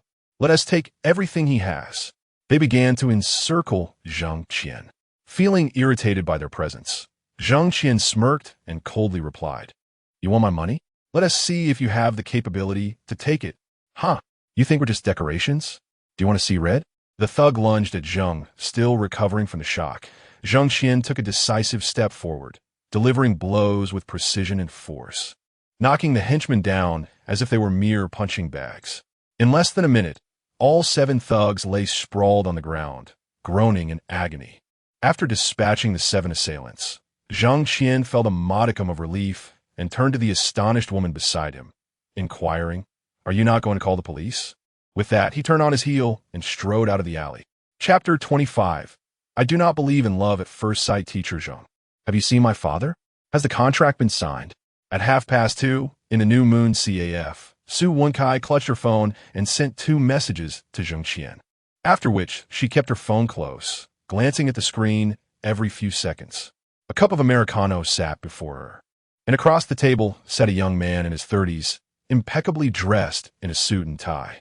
He was Wang Fuqing, the heir to the Xingyu Group, and the son of its chairman, Wang Dingxin. Noticing Su Wencai's preoccupation with her phone, a flicker of annoyance crossed the young man's eyes. He then lifted his coffee cup, took a gentle sip, and inquired, "Miss Su, how do you find the coffee?" "Not bad," she replied without lifting her gaze. "What kind of coffee do you usually enjoy?" He probed further. "Any kind," she answered curtly. "Do you like watching movies?" He continued. "I do," she replied, still not looking up. "Shall we go see a movie later?" He suggested. "Sure. How about we grab a meal after the movie?" He offered. "Sound good. Then, shall we set the engagement banquet at the Shangri-La Hotel?" He proposed. "Fine." A faint smile finally graced Wang Fuqing's face. However, at that moment, Su Wenkai seemed to snap back to reality, raising her eyes to meet his. "What did you just say?" Wang Fuqing paused slightly before repeating. "I said, shall we set the engagement banquet at the Shangri-La Hotel? Also, how many tables do you think would be appropriate? We at Xingyu are planning for at least 200 tables. How many will you need?" "Wait, who is getting engaged to you?" Su Wenkai exclaimed, her eyes wide with disbelief. "Did Su Shu not inform you? On the 10th, after my little sister's college entrance examination, our engagement banquet will be arranged," he stated matter-of-factly. "We may delay the wedding, but we should at least formalize the engagement, right? Miss Su, you aren't having second thoughts, are you? Su Shu mentioned you agreed in front of my father and me." Upon hearing his words, Su Wenkai's eyes widened in shock once more, and after a moment, she replied, "Wang, I did agree to my father, but isn't this a bit too fast? Don't you think our relationship is progressing rather quickly? If I recall correctly, today is only our 2nd meeting, and the last one was several years ago." Wang Fuqing couldn't help but chuckle at her response. "Miss Su, your memory is impressive. Indeed, today marks our 2nd encounter. The last was on June 9th, 2 years ago, at my family's villa on Yuhai Road." He paused for a moment before continuing. "Since that meeting, I have been unable to forget you. I used to be a skeptic of love at first sight, but after meeting you, I believe I may have truly experienced it." Su Wenkai was momentarily taken aback, her eyes widening in astonishment. After a long pause, she said, "Wang, It's getting late. Perhaps we should. Let us go watch a movie. Wang Fuqing interjected, standing up with a smile. Su Wenkai hesitated, then said, I'm sorry, Wang, but I have other commitments. Perhaps another time. I will treat you next time. With that, she grabbed her phone and bag and made a leave. Where are you off to, Miss Wang? Allow me to escort you, he offered. No need. I drove myself, she replied. Thank you for the coffee. By the way, you prefer tea over coffee. As she took a step away, she turned back and added, also, I do not believe in love at first sight, for it is merely lust at first sight. Thank you for the coffee once again. Goodbye. With that, Su Wenkai strode out of the New Moon CAF. After leaving, she sped off in her red Audi towards Shanshui Rinjia. Over half an hour had passed, and Jang Xien had yet to respond to her messages, unsettling her as she worried about the meeting with her father and hoped it had not gone awry. She fervently wished she was not too late. If her father had indeed had an unpleasant encounter with Teacher Zheng, she must intervene and ensure that Teacher Zheng was signed on. Missing this opportunity would be irrevocable. She understood better than anyone the talent of Teacher Zheng. It was far beyond what a small establishment like Xinli Entertainment could accommodate. If this chance were lost, such an opportunity would never arise again. Once Teacher Zheng achieved fame, Xinli Entertainment would find it impossible to offer anything that matched his stature and reputation. In no time, Su Wenkai arrived at Shanshui Rinjia. After parking her car, she rushed inside. Upon entering, a server approached her. Without waiting for the server to speak, she urgently exclaimed, I'm looking for Su, the president of Xinli Entertainment. President Su. The server paused, then replied, Miss, you are too late. President Su has already left. Left? What did he leave? Su Wenkai asked, slightly taken aback. Just left, not more than 10 minutes ago. Oh, and what about the person he was meeting? She pressed. That individual also left, the server confirmed, nodding. Su Wenkai pulled out her phone and showed the server a picture of Jang Xien sent by her sister Su Wenwen. Is this him? The server glanced at the photo and nodded. Yes, he left a few minutes before President Su. Su Wenkai stared in disbelief. You just said, young President Su? Is he a young gentleman? The server nodded. Yes, probably in his 30s. Quite remarkable to be a CEO at such a young age. Su Wenkai was astonished, flipping through her album for a photo of her father taken years ago, handing it to the server. Is this the one who came here? Not quite. That gentleman is much older, the server replied. Su Wenkai furrowed her brow and then produced a photo of her father's driver. Is this the young president you mentioned? The server glanced at it and shook her head. No. Su Wenkai frowned and pulled out a photo of her father's secretary. Chun Jinxin. Is this him? Is he the young President Su? Yes, that's him. He is indeed quite young, the server remarked. He appears to be of your age. Yet he truly makes one feel inferior. Su Wenkai stood in shock for a long moment before murmuring her thanks and turning to leave Shanshui Rinjia. Chapter 26. Teacher Zheng must be upset with me upon returning to the car. Su Wenkai took out her phone and called Yang Xien. As soon as the call connected, she could no longer contain her emotions and burst into tears. Yang Xien, bewildered by Su Wencai's sobbing, hurriedly inquired, What is wrong, Kai Kai? Tell me, who has upset you? I will stand up for you. Maisie, I'm so sorry, I'm so sorry. Su Wenkai lamented. Yang Xien was momentarily taken aback, but quickly reassured her, Do not cry, do not cry. Regardless of what you may have done to wrong me, I forgive you. After all, we are like family. Maisie, I'm sorry to you. I'm sorry to Teacher Zheng. Wu, I'm so sorry to you both. Teacher Zheng, please don't cry. Tell me how you have wronged me and Teacher Zheng. Did Teacher Zheng not come to sign the contract? Yang Xien began to feel anxious. No, that is not it. Then what happened? Please tell me. Wu. Su Wenkai continued to cry, refusing to speak, and in truth, she didn't know how to articulate her feelings. Where are you? Don't go anywhere. I'll come right away. Stay put. Reluctantly, Yang Xien declared, simultaneously exiting the call and making her way outside. Before long, Yang Xien arrived near the Shanshui Rinjia area and spotted Su Wencai's car parked by the roadside. She parked her vehicle behind Su Wencai's, got out, and slid into the passenger seat. Maisie, you're here, Wu. Su Wenkai turned around and embraced Yang Xien, weeping uncontrollably. All right, don't cry anymore. Rest assured, I'm here for you. I am your unwavering support, even if the entire world forsakes you. I will remain by your side. Yang Shimi gently patted Su Wenkai's back, soothing her. Thank you, Maisie, you are truly wonderful, Su Wenkai sobbed. Now, please tell me what transpired. It's my father. He had promised to personally meet Teacher Zhang, but he only sent his secretary. Woo-woo. Su Wenkai couldn't help but cry again. Yang Shimi was momentarily stunned, then asked, Didn't you say he would come to meet Teacher Zhang? You dressed so beautifully today. Wasn't it for that purpose? Earlier, when Su Wenkai expressed her regret, Yang Shimi had felt a twinge of anxiety. Fearing Su Wenkai might reveal she had developed feelings for Teacher Zhang and confessed to him, which was why she felt remorseful. Su Wenkai shook her head slightly and said, No, I was busy with other matters. My father said he would meet Teacher Zhang, but now Teacher Zhang is not answering my calls or responding to my messages. I fear he must be upset with me. Earlier, I asked Secretary Chun, and the contract he brought was actually for trainees. Teacher Zhang must think I deceived him, that our Xinli Entertainment disrespects him and insulted him with a trainee contract, which is why he's ignoring my calls and messages. As she spoke, Su Wenkai succumbed to tears once more. Upon hearing Su Wenkai's words, Yang Shimi was momentarily taken aback. Who was Teacher Zhang? He was a remarkably talented original singer, proficient in lyrics, composition, and vocals. Although they had only known him for a few days, he had already uploaded 4 songs to the Qiuqiu music platform. Moreover, he had written, composed, and performed all 4 songs himself. These 4 songs had attracted a considerable number of listeners and downloads on the Qiuqiu music platform.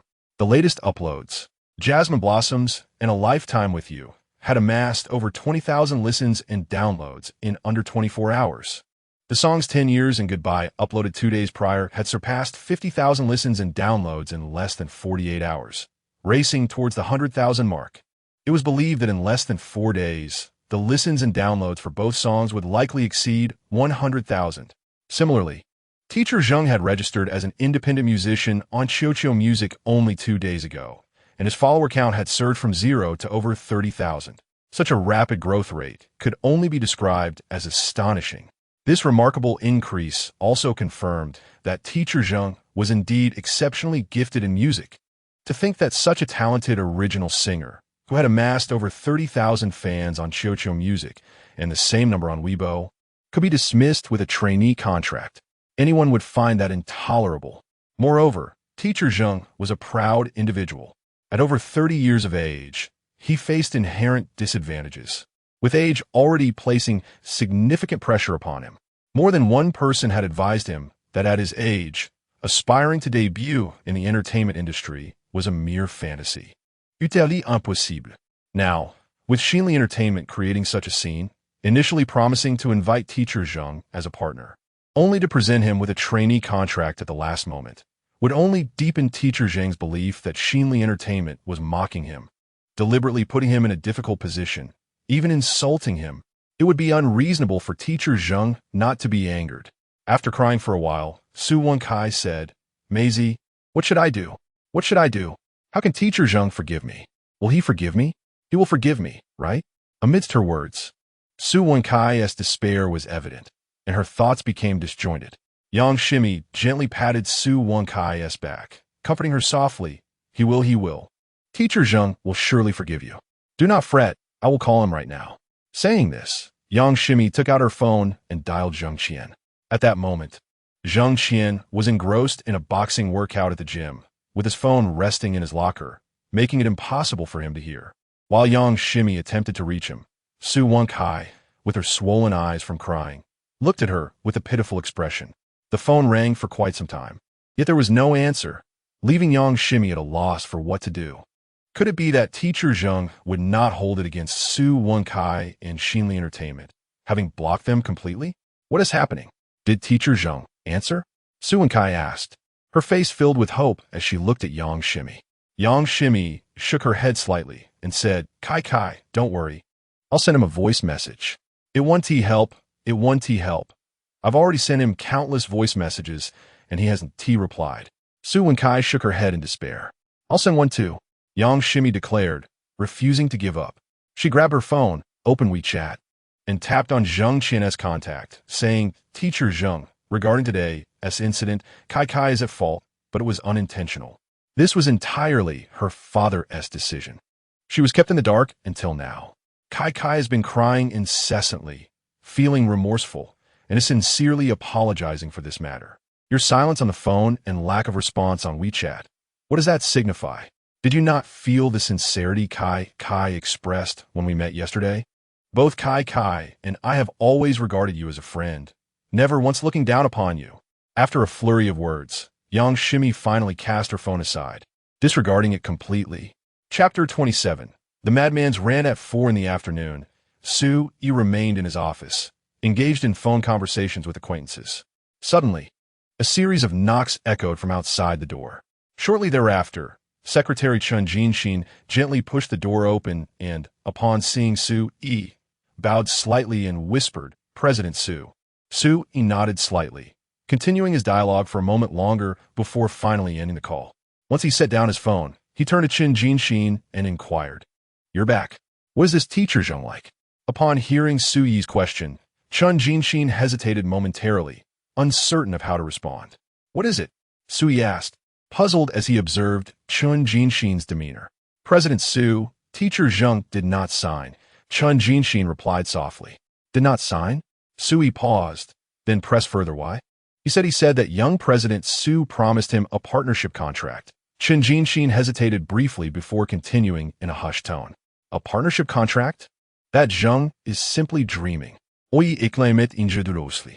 Newly Entertainment has evolved from a small studio into a publicly listed company. Yet we have never offered a partnership contract to any artist. The shareholders of the company, aside from the original 3, President Su and his spouse, and young President Su, are all later additions. Except for young Miss Su, the rest belong to the initial management team. And this unknown newcomer thinks he could demand a partnership contract? How audacious. He should be wary of overstepping. Hearing Jang Xien's words, Su-yi couldn't help but furrow his brow slightly, then remarked nonchalantly, "Understood. You may leave to attend to your duties." "Yes, President Su," Jang Xien acknowledged, turning to leave, but then paused and turned back to say, "President Su, there are some words I probably shouldn't say, but that teacher Zheng is truly too arrogant, utterly unaware of his own insignificance." Su-yi blinked, regarding Jang Xien with curiosity. "Why do you say that?" "President Su, you have no idea what he said to me." "What did he say?" Jang Xien continued. "He said, 'President Su, I truly cannot repeat it to you. It was simply too offensive, akin to a madman lost in delusions.'" Su-yi found himself momentarily taken aback by Jang Xien's words, then chuckled softly. "Now you've piqued my interest. I would like to hear what kind of offensive remarks he made." "He claimed he only agreed to meet you out of respect for young President Su." "Oh, and he has always thought that it was you who was coming to see him. He said that were it not for young President Su's influence, even if you were to kneel and beg, he would not collaborate with Newly Entertainment. He also said something like, 'Today, you treat me with indifference. Tomorrow, I shall be beyond your reach.' As if signing with us were a privilege for Newly." Listening to Jang Xien, Su-yi was momentarily stunned, then burst into laughter. Jang Xien was right. It was indeed the ramblings of a lunatic. It was baffling to think that Kai had been so easily swayed by him, believing he deserved a partnership contract. Had it not been for sending Jang Xien to investigate, they might have faced a far greater debacle. Chuckling softly and shaking his head, Su-yi gestured for Jang Xien to leave his office. After Jang Xien departed, Su-yi retrieved his phone, scrolling to a long uncontacted number and dialed. Later, around 7 in the evening, Su-Kai returned home with swollen, reddened eyes. Upon entering, she spotted Su-yi on the sofa, engrossed in a newspaper, while her mother, Yang Huali, watched television nearby. Noticing Su-Kai's return, her mother turned to her and said, "You're back," before she could finish. Yang Huali noticed her daughter's swollen eyes and quickly stood up, asking with concern, "What happened? Why are your eyes so red and swollen? Who bullied you?" Su-yi abruptly turned his head, noticing Su-Kai's eyes, and immediately set down the newspaper, exclaiming, "Was it that Wang who bullied you? I'll go confront him right now." However, Su-Kai disregarded him entirely and ascended the stairs, entering her room. Moments later, she returned with a Bluetooth speaker, followed by Su Wenwen, who had come out to see what was happening.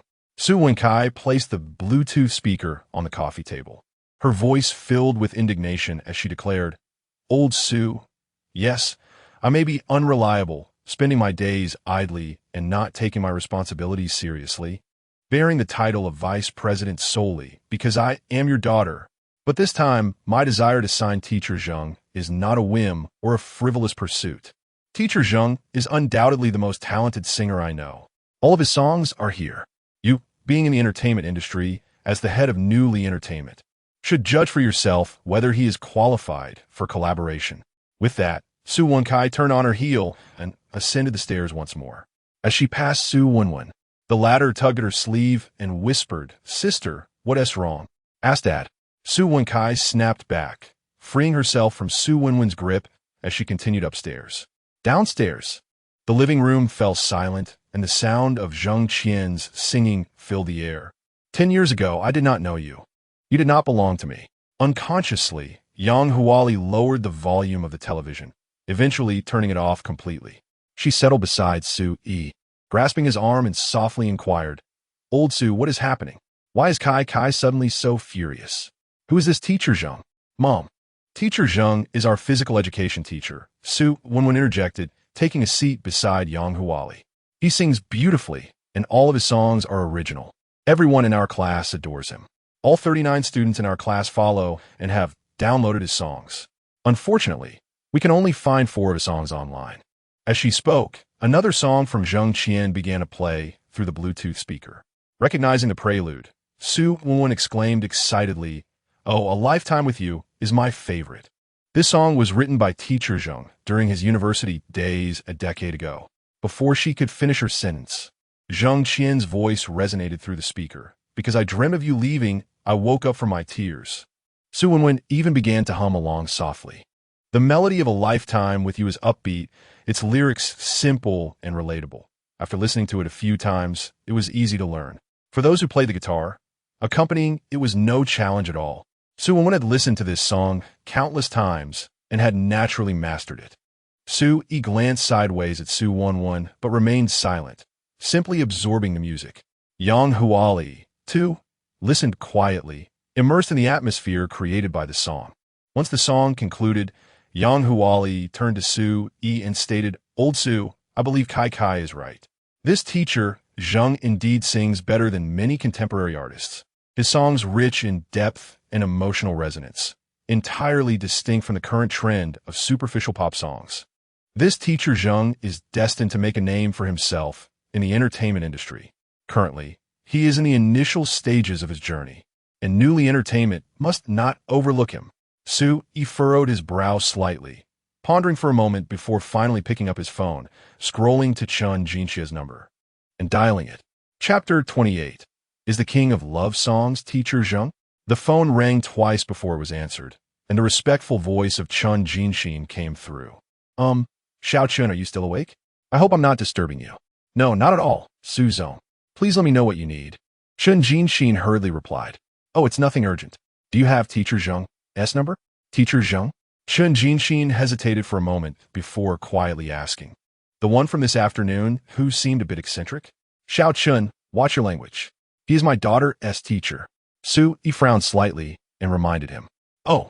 Chun Jinxin was momentarily taken aback, then quickly added, "Yes, Su Zong. You gave me his contact information when I met him this afternoon." "Good. Now, call him and tell him that in light of my daughters, I can offer him a chance to sign a contract as a third-tier singer with Shinli Entertainment. After signing, within a year, Shinli Entertainment guarantees the release of an album for him. He will receive a 15% share of the sales, excluding promotional expenses, based on the third-tier singer's contract." Upon hearing Su Yi's words, Chun Jinxin was momentarily stunned before replying softly, "Su Zong, did you just say you want to sign Teacher Jung? Offer him a third-tier singer contract?"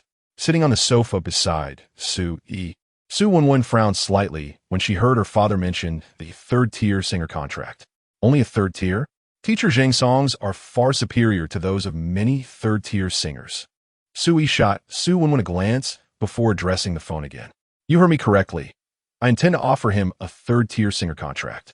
As a newcomer in his 30s, obtaining such a contract upon entering the industry is commendable.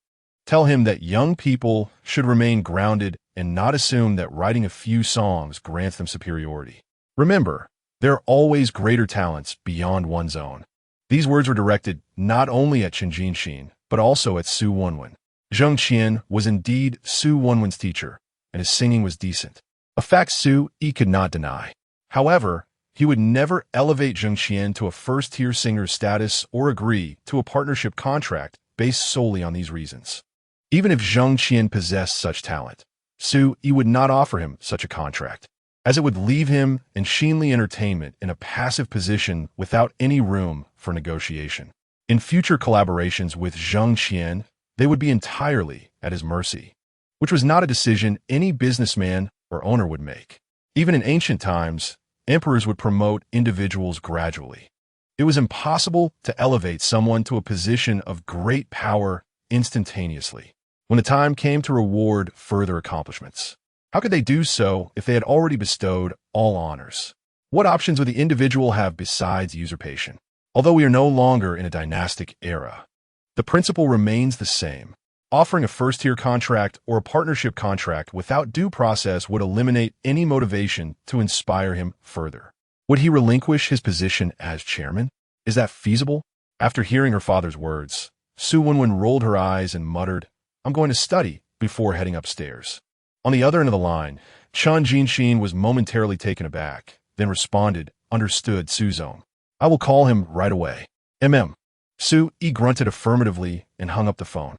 Once the call ended, Jang Xien held his phone, staring at Jang Xien's number, lost in thought for a while before failing to dial it. They had just had an unpleasant encounter that afternoon, parting ways on a sour note. Now, just a few hours later, Suzong wanted him to contact that eccentric man.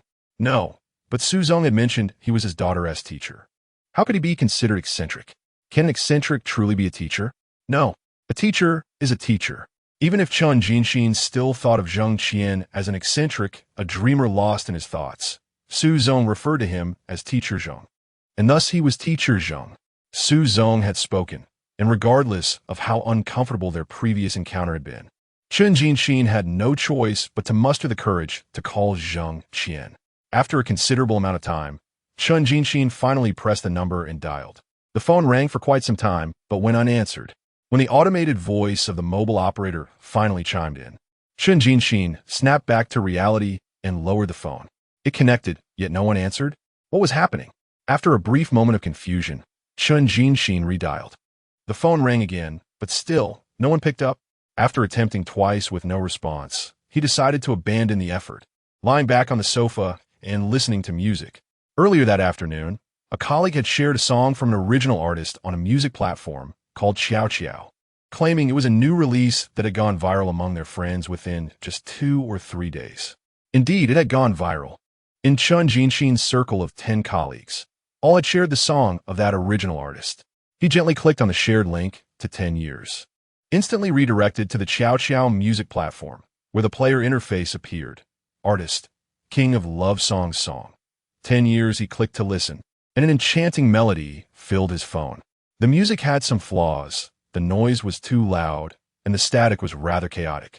Yet, the song was genuinely beautiful. After just a few lines, Jang Xien found himself enamored with 10 years, feeling an urge to weep as he listened. 10 years was truly magnificent. It was deeply moving.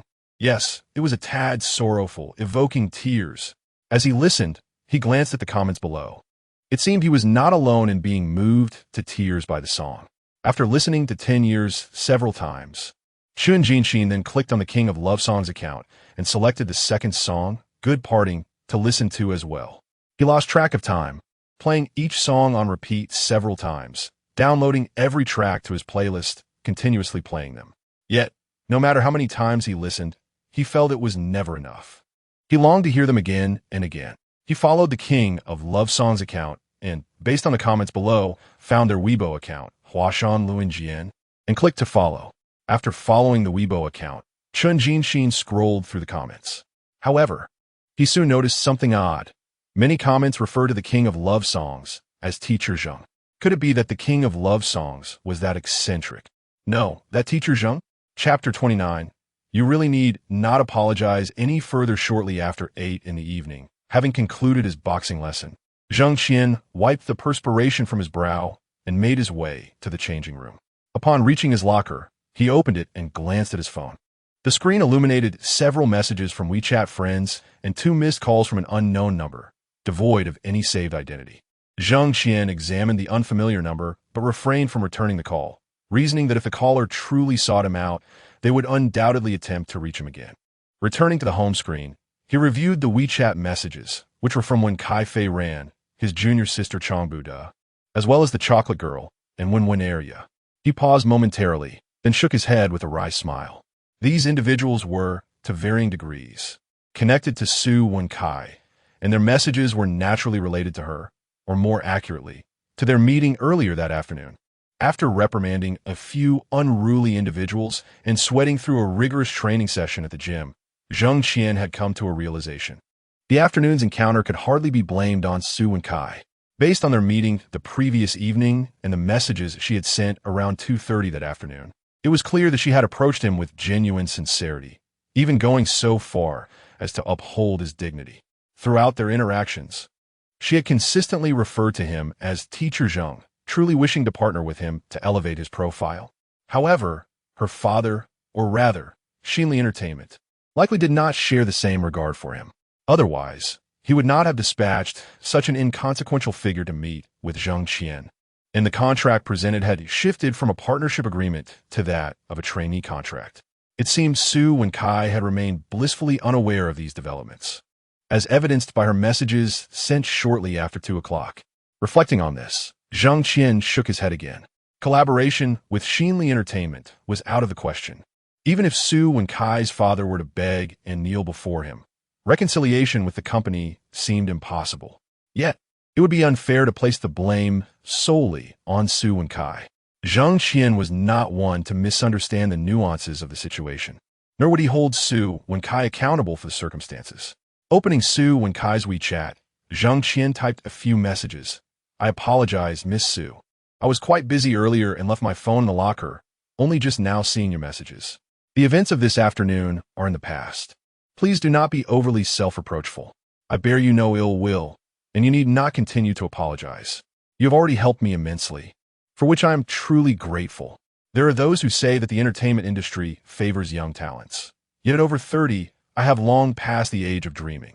It seems that embarking on a career in this field is beyond my reach, as no one would sign me, and I would inevitably fade into obscurity. You have shown me that there are still those who appreciate my music. As long as there are individuals who cherish my songs, I shall persist. After sending these messages to Su Wenkai, Jang Xien opened Yang Shermei's WeChat and sent her similarly reassuring notes. Miss Yang, I apologize for my earlier busyness. I left my phone in the locker and have only just seen your messages. Are you with Miss Su? Please tell her that I hold no grievances regarding this afternoon. I truly appreciate all her help and wish for her not to be too hard on herself. As he was composing this message, a notification chimed, indicating a new WeChat message. Jang Xien looked down to find it was from Wen Kai-fei Ran, who was once again apologizing profusely. Teacher Zheng, I am so sorry. I truly had no idea it would turn out this way. Not bothering to listen to the entire message, Jang Xien promptly replied, Miss Su, you genuinely need not apologize any further. You have done nothing wrong, nor do I harbor any resentment towards you. Truly, you must cease with the apologies. If you continue, I may very well choose to ignore you. Really? Came a swift response from Su Wenkai. Indeed. Then, she hesitated before continuing. Are we still friends? Of course, unless you no longer wish to be. No, I want to be. Su Wenkai et Galim. Her voice trailing off as she realized this admission might seem overly forward. This sentiment seemed somewhat uncharacteristic of her, being the daughter of a wealthy family. She chastised herself internally for her lack of poise. Observing Su Wenkai's response, Jang Xien chuckled softly and chose not to reply further. Instead, he opened Chun Ku Li's WeChat, where he found several messages awaiting him. Upon listening, he heard Chun Ku Li assert, Senior, we didn't sign with Xinli Entertainment. If you aren't signing, then neither will I. I would rather spend my life singing at the subway station than sign with them. Xinli Entertainment is far too oppressive. Amused by Chun Ku Li's voice message, Jang Xien smiled and replied, Xinli Entertainment is not without its merits. Should the opportunity arise, I advise you not to dismiss it. It is, after all, a rare chance. Chun Ku Li was evidently online. Within mere seconds, she responded, not signing. If you aren't going to Xinli, I won't either. I just want to follow you wherever you go. As Zhang Qian contemplated how to respond, Chun Ku Li sent another message. Why not start your own entertainment company? I can assist you, running errands and helping out. While the idea of being signed under your name is beyond my wildest dreams, I can surely be your assistant. Zhang Qian chuckled again, shaking his head in bemusement before replying. What about your own musical ambitions? Are you willing to forsake them? Chun Ku Li hesitated for a moment before responding. If I could be by your side while pursuing my musical dreams, that would be ideal. Upon reading this message, Zhang Qian smiled again, choosing not to respond further. Finally, he opened Su Wenwen's WeChat, clicking on her latest message. Teacher Zhang, you are amazing. For your sake, my sister had a huge argument with our family. Just now, she had a fierce debate with our stubborn elder, showcasing your music to him, and then strutted out like a victorious rooster. You have no idea how cool and impressive she was, daring to speak to him like that. All because of you. If it weren't for the fact that I know you're married with a mysteriously alluring wife, I might think my sister had a crush on you. Chuckling at Su Wenwen's message, Zhang Qian pondered for a moment before replying. You still have time to play on your phone, which suggests you have adequately prepared. If you perform poorly on your entrance exams, you may find yourself regretting it. To his surprise, Su Wenwen was also online, and she quickly replied, Teacher Zhang, do you not trust my abilities? I'm the class monitor of Class 2. How could a mere entrance exam pose a challenge for me? However, do not forget the promise you made to us. On the eve of the final year of high school, you must serenade us as we embark on our journey. Upon hearing Su Wenwen's message, Zhang Qian smiled softly and replied with an OK emoji, and then chose not to continue the conversation. Chapter 30. I can hardly wait. Upon returning home, it was nearly 9 o'clock. It was already June 3rd, and in just 2 days, it would be the ultimate night for the graduating class. The ultimate night signifies the final day for high school seniors at their school. After this night, they would enjoy a day of relaxation at home, and on the 7th, they would officially step into the examination hall to face the most significant test of their academic journey, and indeed, their lives, the National College Entrance Examination. On the ultimate night, there would be no more studying or reviewing. With the exam just around the corner, any further cramming would be futile. If the pressure of the exam were to stretch too tightly, it could lead to unfortunate incidents. Each year, there are reports of students experiencing crises due to overwhelming study pressure. No school wishes to encounter such tragedies. The Donghai Experimental Four-Language School is renowned as the most prestigious private high school in Donghai, where students hail from upper-middle-class families and above. Although the exam is critical, it is not the sole determinant of their future paths. Many students do not place significant importance on the exam, as their families have already arranged alternative futures for them, whether studying abroad or pursuing artistic examinations. Why must they cram onto the narrow bridge of the college entrance exam? Thus, for the school, the student's academic performance has become secondary. The primary concern of the administration is to ensure the students leave the school safely. Therefore, the ultimate night is all about one thing: enjoyment. Have fun to the fullest. As long as nothing goes awry, that is all that matters. Having promised Su Wenwen and her friends a special graduation gift, Zhang Qian recalled this as Su Wenwen had just mentioned it. Zhang Qian certainly did not wish to go back on his word, especially to his students. Keeping promises made to students is paramount. After returning home, he sank into the bathtub, allowing his thoughts to drift as he contemplated what song to perform for Class 2 on their ultimate night. Zhang Qian knew many songs, but most of them were love songs. In his previous life, he was the king of love songs. Singing a love song on the ultimate night would not be entirely appropriate. He had already performed the Blooming Gardenia.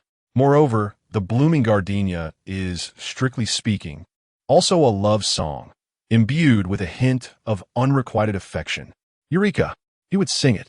Suddenly, a few lines of lyrics flashed in Zhang Qian's mind.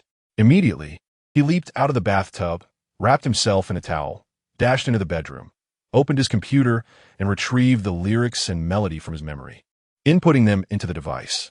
Once entered, he hummed along with the melody, softly singing once again, making slight adjustments to a few minor errors and altering a line or two before saving the words and music. After pondering for a moment, seizing the wave of inspiration, Jang Xien decided to input a few more songs into the computer and save them as well. While he was humming and entering data, his phone emitted a notification. Upon glancing at it, he discovered a message from Jang Xien. After listening to the audio, he heard her say, "Teacher Zheng, I apologize for my harsh tone this afternoon. Sorry. Kai has already told me that you have forgiven her. She truly is a chatterbox. She has been video chatting with me from 7 o'clock until now, nonstop." Hearing this, Jang Xien couldn't help but chuckle. If one were to speak of chatterboxes, Yang Xien wouldn't be much better than Su Wenkai, perhaps even more so. Just as he was musing, another message from Yang Xien arrived. "Teacher Zheng, I shouldn't have said those things to you this afternoon. I shouldn't have doubted you." "No worries," Jang Xien replied with a light laugh. Less than 10 seconds after sending that message, Yang Xien replied again. "Teacher Zheng, what are you doing? I hear music on your end. Are you writing a song?" "Indeed, it's a song for the high school students," Jang Xien responded. "A few days ago, I promised Su Wenwen and the others that I would gift them a song on the ultimate night as a farewell gift. This was nothing to hide, as it would soon be revealed." Jang Xien planned not only to sing for Su Wenwen and her friends, but also to upload the performance to Qiao Qiao Music for everyone to hear, including Yang Xien. Upon hearing Jang Qien's words, Yang Xien excitedly sent several messages. "Really? Teacher Zheng, can I listen to it first? Would you sing it for me?" Jang Xien paused for a moment before responding. "I just wrote it. I chapter 31, 2 phone calls in the morning." Jang Xien was roused from his slumber by the persistent ringing of a telephone. 10 years ago, I did not know you, nor did you belong to me." We were still. Reaching for his phone, he glanced at the screen to find an unfamiliar number. With some reluctance, he closed his eyes once more before finally answering the call with a simple hello. "Hello, Teacher Zheng. This is Jang Xien," came a somewhat familiar voice from the other end. Jang Xien, still in a state of drowsiness, failed to recognize who it was and groggily inquired, "Who is this?" "Teacher Zheng, I am Jang Xien, the secretary from the president's office at Xinli Entertainment," the man reiterated. "I hope I'm not disturbing you by calling so early." "You are," Jang Xien replied curtly, tossing the phone aside. He had not even fully grasped who Jang Xien was. Jang Xien hesitated momentarily before adding, "I apologize, Teacher Zheng. I called this early to discuss the signing of a contract." Before he could finish, he heard the unmistakable sound of soft snoring on the line. Taken aback, he called out, "Teacher Zheng? Teacher Zheng?" But there was no response. With a wry smile, Jang Xien ended the call, taking his phone and briefcase as he stepped out of his home. More than half an hour later, before 9 o'clock, Jang Xien had already arrived at the company, entering the president's office at Xinli Entertainment. His first task upon arrival was to brew tea for President Su and then clean Su's desk. However, today, after settling at his own desk in the outer office of the president's office, he took out his phone, found Jang Qien's number, and dialed again. After several rings, the call was answered, and a languid voice responded, "Hello? Hello, Teacher Zheng. This is Jang Xien. I hope I'm not interrupting you." "No, not at all. What is the matter?" Jang Xien inquired. "Well, Teacher Zheng, I'm calling to discuss the signing of a contract." "Which company are you with?" Jang Xien asked, slightly furrowing his brow. Jang Xien faltered for a moment before clarifying, "Teacher Zheng, I'm the secretary from Xinli Entertainment's president office, Jang Xien. We met just yesterday afternoon." "Ah, now it sounds a bit familiar," Jang Xien mumbled. "Are you still not satisfied with how you treated me at Shanshui Rinjie yesterday? You want to call me to berate me now?" No, Teacher Zheng, you've misunderstood." Jang Xien quickly interjected. "I'm calling today to discuss the signing of a contract. President Su mentioned that you are the teacher of his daughter, and in light of that, he is willing to offer you a contract as a third-tier artist. Teacher Zheng, starting as a third-tier artist, is already a higher starting point than 90% of newcomers. President Su also assured that after signing, Xinli Entertainment would guarantee to produce and release a personal album for you within a year. According to the third-tier contract, after deducting promotional expenses, you would receive a 15% share of the sales. This is undoubtedly the highest share rate among all third-tier contracts. After a lengthy explanation, Chen Jinxie asked, "Teacher Zheng, are you satisfied with these conditions?" "I'm afraid not," Jang Xien replied without hesitation. "Teacher Zheng," Chen Jinxie started to plead. But Zhang Qian interjected, "Secretary Chen, have you perhaps grown forgetful with age? It's quite all right if your memory fails you. Allow me to remind you. Do you recall what I said when I left yesterday? Even if President Su himself came to plead with me, I would not collaborate with Xinli Entertainment again. I trust one need not repeat myself. I was only willing to meet with you yesterday because of the sincerity shown by your young President Su. Everything has been made abundantly clear. I believe we need not waste any further time, correct?" Without waiting for Chen Jinxia's response, Zhang Qian abruptly hung up the phone. A third-tier contract to dismiss him? What a farce! Had it not been for Su Wensai's earnestness and her promise of a partnership contract to invite him to join Xinli Entertainment, Zhang Qian would never have agreed to meet with Su Wenkai or consider signing with Xinli Entertainment. Now, having missed that opportunity, they sought to return? Such a dream. Unless he were to become the principal figure at Xinli Entertainment, even if the young President Su Wenkai herself came to plead with him, he would not agree to collaborate with him again. After hanging up, he glanced at the time. It was already past 9. Tossing his phone onto the bed, Zhang Qian finally got up to wash up. While he was brushing his teeth, the phone on the bed rang again. Peering through the bathroom door at the phone, he chose to ignore it, continuing with his routine. The phone rang for nearly a minute before falling silent, only to ring again as he was washing his face. Wiping his face, he approached the bed, picked up the phone, and saw it was an unfamiliar landline number from the area of Yuezhou. Zhang Qian paused momentarily before answering. "Hello, Mr. Zheng. This is Wang Ruoming from Showdown Music. I hope I'm not disturbing your rest. Is there something you need?" Zhang Qian replied curtly. Showdown Music has always prided itself on fairness and justice. Yet when it comes to the issue of his new songs, he had seen little evidence of such principles. 10 years, Good Parting, along with the newly uploaded Jasmine Blooms and A Lifetime with You. All 4 songs now boast over 100,000 streams or downloads. They had only been uploaded for a few days. 10 years and Good Parting had barely reached their 4th day of release. Yet their streams and downloads had already surpassed 100,000, while 10 years approached 150,000. Such figures, for any artist or any new song, would undoubtedly be considered a remarkable achievement, meriting recommendation and promotion from the platform. Yet to this day, Zhang Qian had received no word of any recommendations from Showdown Music, nor had he seen any promotional actions taken by them. At this point, all the data for his 4 songs have been generated solely through word of mouth, spreading from person to person, resulting in organic growth in streams and downloads, with no assistance from the platform, achieving such results solely through natural means. Yet the platform continuously withheld recommendations. What could this signify, if not the fact that Zhang Qian had refused to sell the song rights to them at a low price? Chapter 32. New Cantonese songs. Wang Ruoming paused for a moment before continuing. "Mr. Ng, I called to discuss the matter of song copyright transfer. It is as follows. After careful consideration by the platform's music review committee, the 4 songs you uploaded, 10 years, Good Gatherings and Good Partings, The Frangipani Blooms, and A Lifetime with You, have all been assessed. The quality of these songs is commendable, despite certain imperfections. Nevertheless, the committee has determined that they barely meet the platform's B-grade signing standards. Consequently, the Copyright Collaboration Department has entrusted me, as the company representative, to negotiate a buyout of the copyrights with you. According to the B-grade signing buyout standard, our company has decided to offer a price of $250,000 for each of these 4 songs, totaling $1 million, to enrich the platform's copyright library.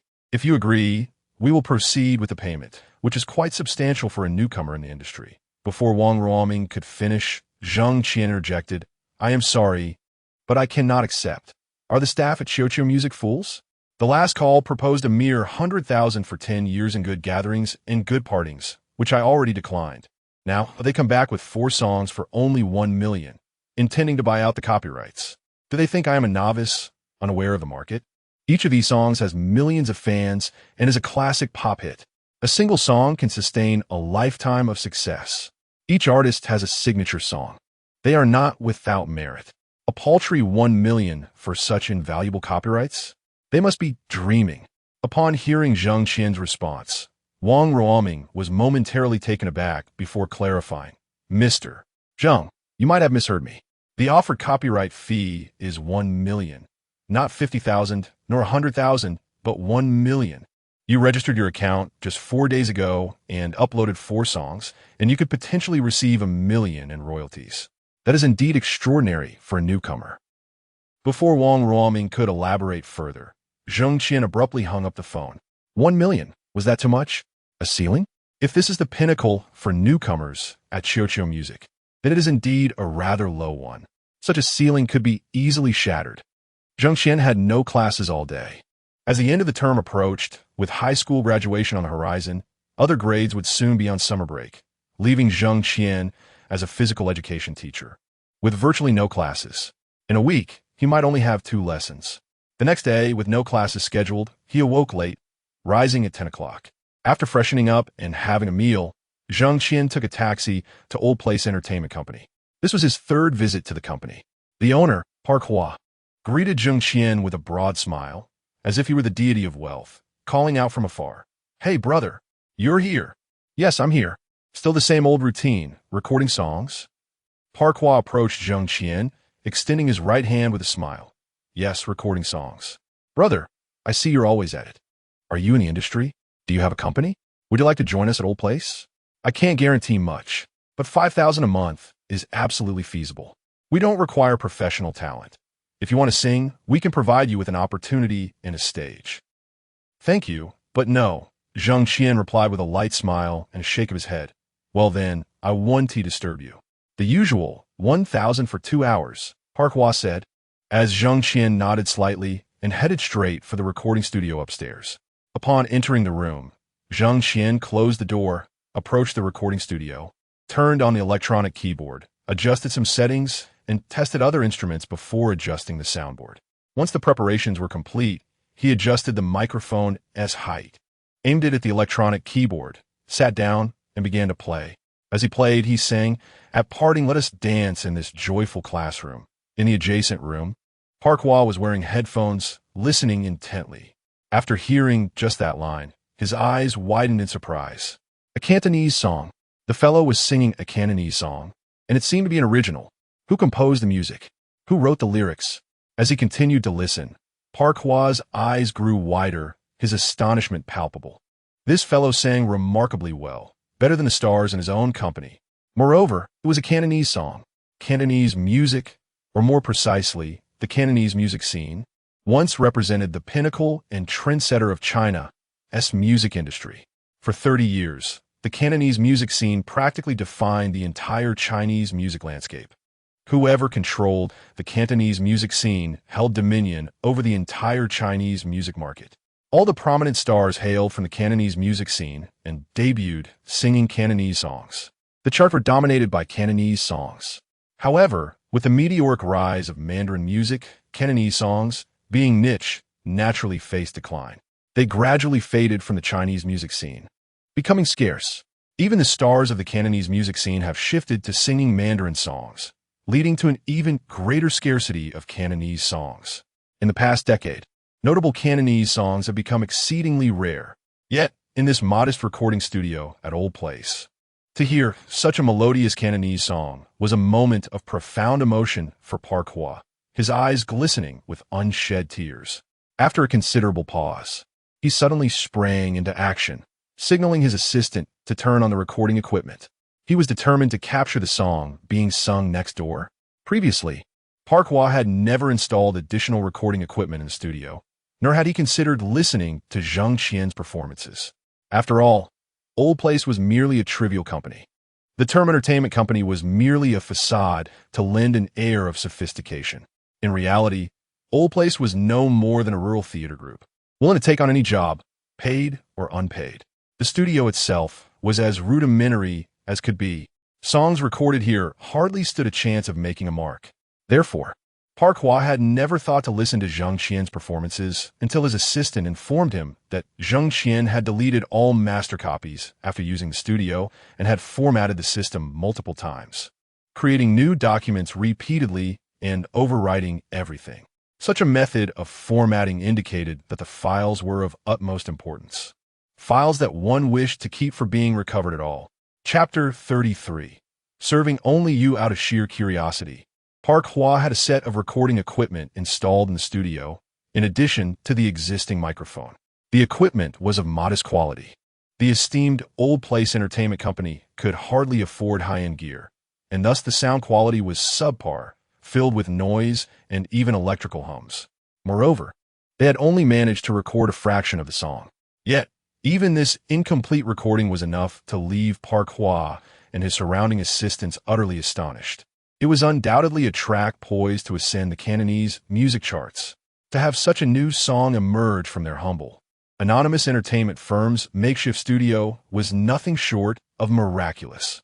No wonder he had disregarded the offer of $5,000 a month to join Old Place. It was an insult to the talent next door. Who was this talent next door? Despite his age, he was undoubtedly an industry veteran, a pioneer in the entertainment realm. Who knows how many songs he had produced that graced the internet? And Park Hwa thought he could sign him for a mere $5,000 monthly salary? That was nothing but a pipe dream. Boss, that individual next door is undoubtedly a gem. We must not let him slip away, exclaimed an excited assistant. Park Hwa shot a sidelong glance at the assistant and retorted, "What do we have to retain him? What qualifications do you possess? And what qualifications do I possess?" The barrage of rhetorical questions left the assistant speechless. Indeed, what could Old Place offer to keep this talent? Even if they sold the entire company, it might not match the value of the song he had just performed. Old Place had no standing to retain him. At around 4 o'clock, after Jang Xien completed the first song, our commemorative album, and was in the midst of recording the second, the screen of his phone, which had been set to silent, lit up. Jang Xien glanced at the phone.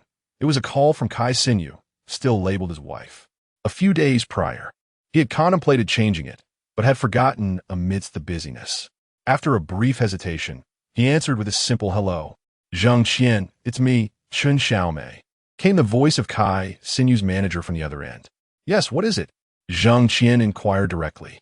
"Jang Xien, I still wish to discuss the copyrights of the 4 songs you uploaded to Chow Chow Music Platform. The company has authorized me to negotiate. If you are willing before Chun Xiaomei could finish, Jang Xien interjected, "Not for sale. I do not wish to say another word." Chun Xiaomei was momentarily taken aback, then continued, "Jang Xien, don't you want to hear how much our company is willing to offer?" "Not interested. I understand that when I called last time, my tone was a bit harsh. I apologize for that. However, this time, our company genuinely approaches you with great sincerity regarding the copyright transfer." After a brief pause, she continued, "I can understand if you don't want to accept money from Sinyu, as you are a man who does not wish to be seen as relying on a woman. But this money is different. You can accept it without feeling uneasy about it." She paused again before adding, 50,000 for a song, 200,000 for 4. Are you interested now? However, as soon as Chun Xiaomei finished speaking, the sound of a dial tone echoed in her ear.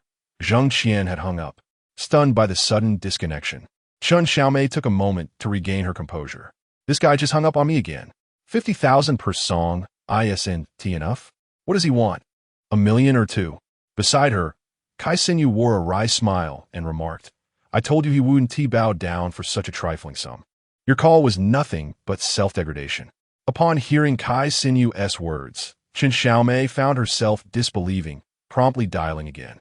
This time, Jang Xien didn't even pick up. He simply rejected the call. Chun Xiaomei, undeterred, attempted to call again, but Kai Sinyu leaped from the sofa, snatching the phone away. "If you call again, he'll block you. Jang Xien has already stopped responding to your messages. Though he hasn't deleted you as a friend, it's practically the same. You don't want him to block your number too." In the recording studio, after hanging up on Chun Xiaomei, Jang Xien promptly added her number to his blacklist, tossing the phone aside as he resumed playing. Unexpectedly, just a few minutes later, the screen lit up again. It was an unknown caller. Jang Xien's expression darkened as he pressed the screen to lock the phone and continued playing. Within a minute, the phone lit up once more with the same unknown number. Jang Xien extinguished the screen again. After rejecting the call, he finally focused on singing and recording. After more than an hour, when it approached 5 o'clock, Jang Xien concluded the recording. He copied the recorded songs onto a USB drive, formatted the master, and then exited the studio. As he stepped out, Park Hwa, the owner of Old Place Entertainment, greeted him with a broad smile, saying, "Sir, have you finished recording?" "Yes." Jang Xien nodded, glancing at the time. "I went over by a little more than 4 hours. How should we?" Before he could finish, Park Hwa eagerly waved his hands. "No worries, no worries. What is a little extra time? You may use the studio for as long as you wish." Jang Xien paused, then stated, "Clear accounts among close brothers. It should be precisely what is owed." With that, Jang Xien took out his phone, scanned the payment code affixed to the wall, and transferred 2,500.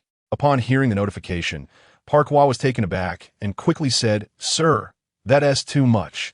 You want to need all that?" Jang Xien smiled, but said nothing further, intending to leave. However, after taking a few steps, Park Hwa called out, "Sir, please wait a moment." What is it?" Jang Xien turned to face Park Hwa. Park Hwa hurriedly stepped forward, wearing a smile. "Sir, I wonder if you would be interested in managing a company?" Managing Jang Xien was taken aback, looking at Park Hwa in confusion. "Sir, I believe that since you enjoy recording so much, why not take over Old Place? I, along with all the staff here, would serve you exclusively." Chapter 34. All expectations were worthwhile upon hearing Park Hwa's words. Jang Xien momentarily froze, gazing at Park Hwa for quite some time before shaking his head and responding, "I'm sorry, but I'm not interested and have no time to manage." No need for you to manage it. My team, and I can assist you with that. As long as you give us the nod from now on, the Old Place will be yours. You can come to record songs whenever you wish." Park Hwa hastily exclaimed, "But I have no money. I cannot buy your company." Jang Xien replied, "No need for payment. Just your willingness is enough. We can head to the Administration for Industry and Commerce right now to arrange for the transfer of shares." It seems a bit late now, so let us do it tomorrow. Just say the word and we'll go." Jang Xien scrutinized Park Hwa for a while longer before asking, "What are your terms?" "There's no such thing as a free lunch, and no one drops pies from the sky. Capitalists are not philanthropists. They will not simply hand over a company without reason, unless there is profit to be made." With a broad smile, Park Hwa extended his right hand, thumb and forefinger pinched together, and cheerfully stated, "My team and I only require a small percentage of the shares. Also, please do not dismiss us." "And what exactly is this in Oppos? Small percentage in Oppos?" Jang Xien inquired, not deceived by Park Hwa's vague term. 49. "We will hold 49%, and you will possess 51, ensuring absolute control. The Old Place will be yours," Park Hwa said with a beaming smile. Hearing this, Jang Xien couldn't help but chuckle softly, responding, "Thank you for your kind offer, but are you in agreement?" Park Hwa's hopes were still alive. "I'll think about it," Jang Xien replied lightly. Noticing that Park Hwa seemed eager to say more, he quickly added, "I'm sorry, but I have other matters to attend to, so I must take my leave. We can discuss this later."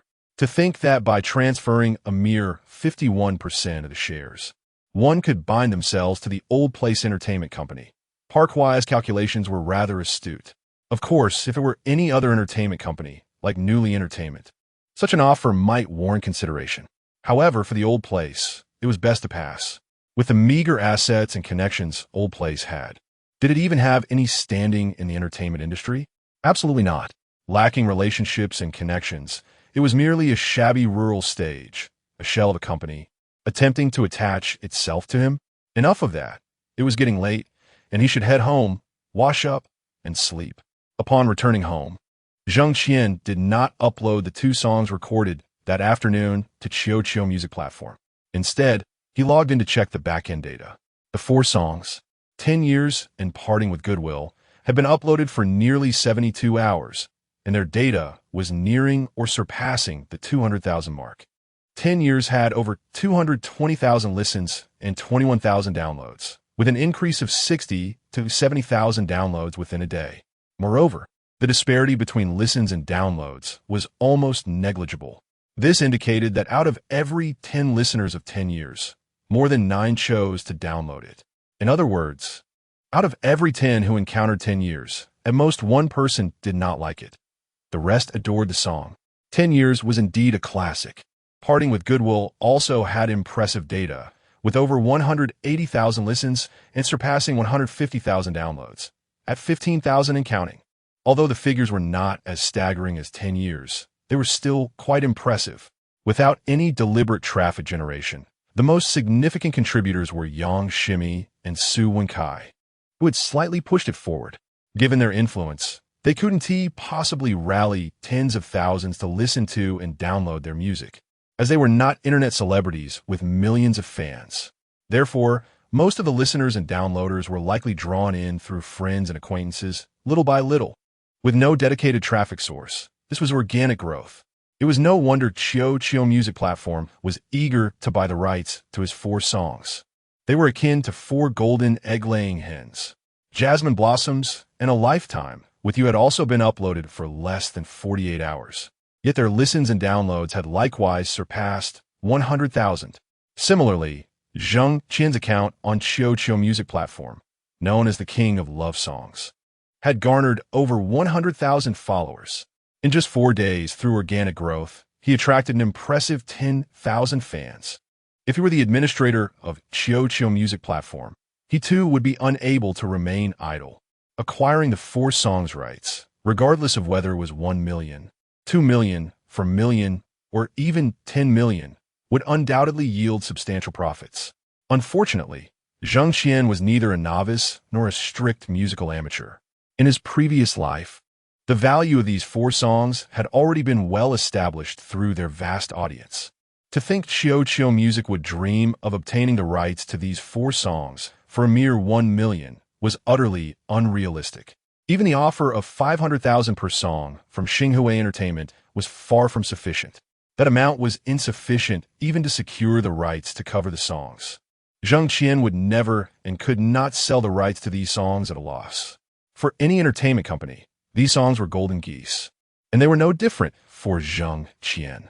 After glancing at the data on Chio Music's backend, Jang Xien logged out and opened Weibo, crafting a post. Good night. See you tomorrow. He added the hashtags graduation season, youth final night of high school, and tagged Donghai Experimental Foreign Language School before sending it. Having just relogged into Weibo in a mere 3 days, Jang Xien's follower count also approached 100,000, mirroring that of Chio Music. Most of these followers were drawn from Chio Music Platform. Having initially discovered Jang Xien's account there, enjoyed his music, and subsequently followed him on Weibo. Thus, the data of both platforms was remarkably similar. Essentially, this figure represented Jang Xien's current fan base, all of whom were active followers, or rather, the first batch of his devoted fans. No sooner had he published on Weibo than he received dozens of comments, likes, and shares, the majority of which came from students at Donghai Experimental Foreign Language School. Su Wenhui was the first to like, comment, and share. In her repost, she wrote, "I have never anticipated a day as arrival like this. Only this time, Huashanlinjian graduation season, final night of high school."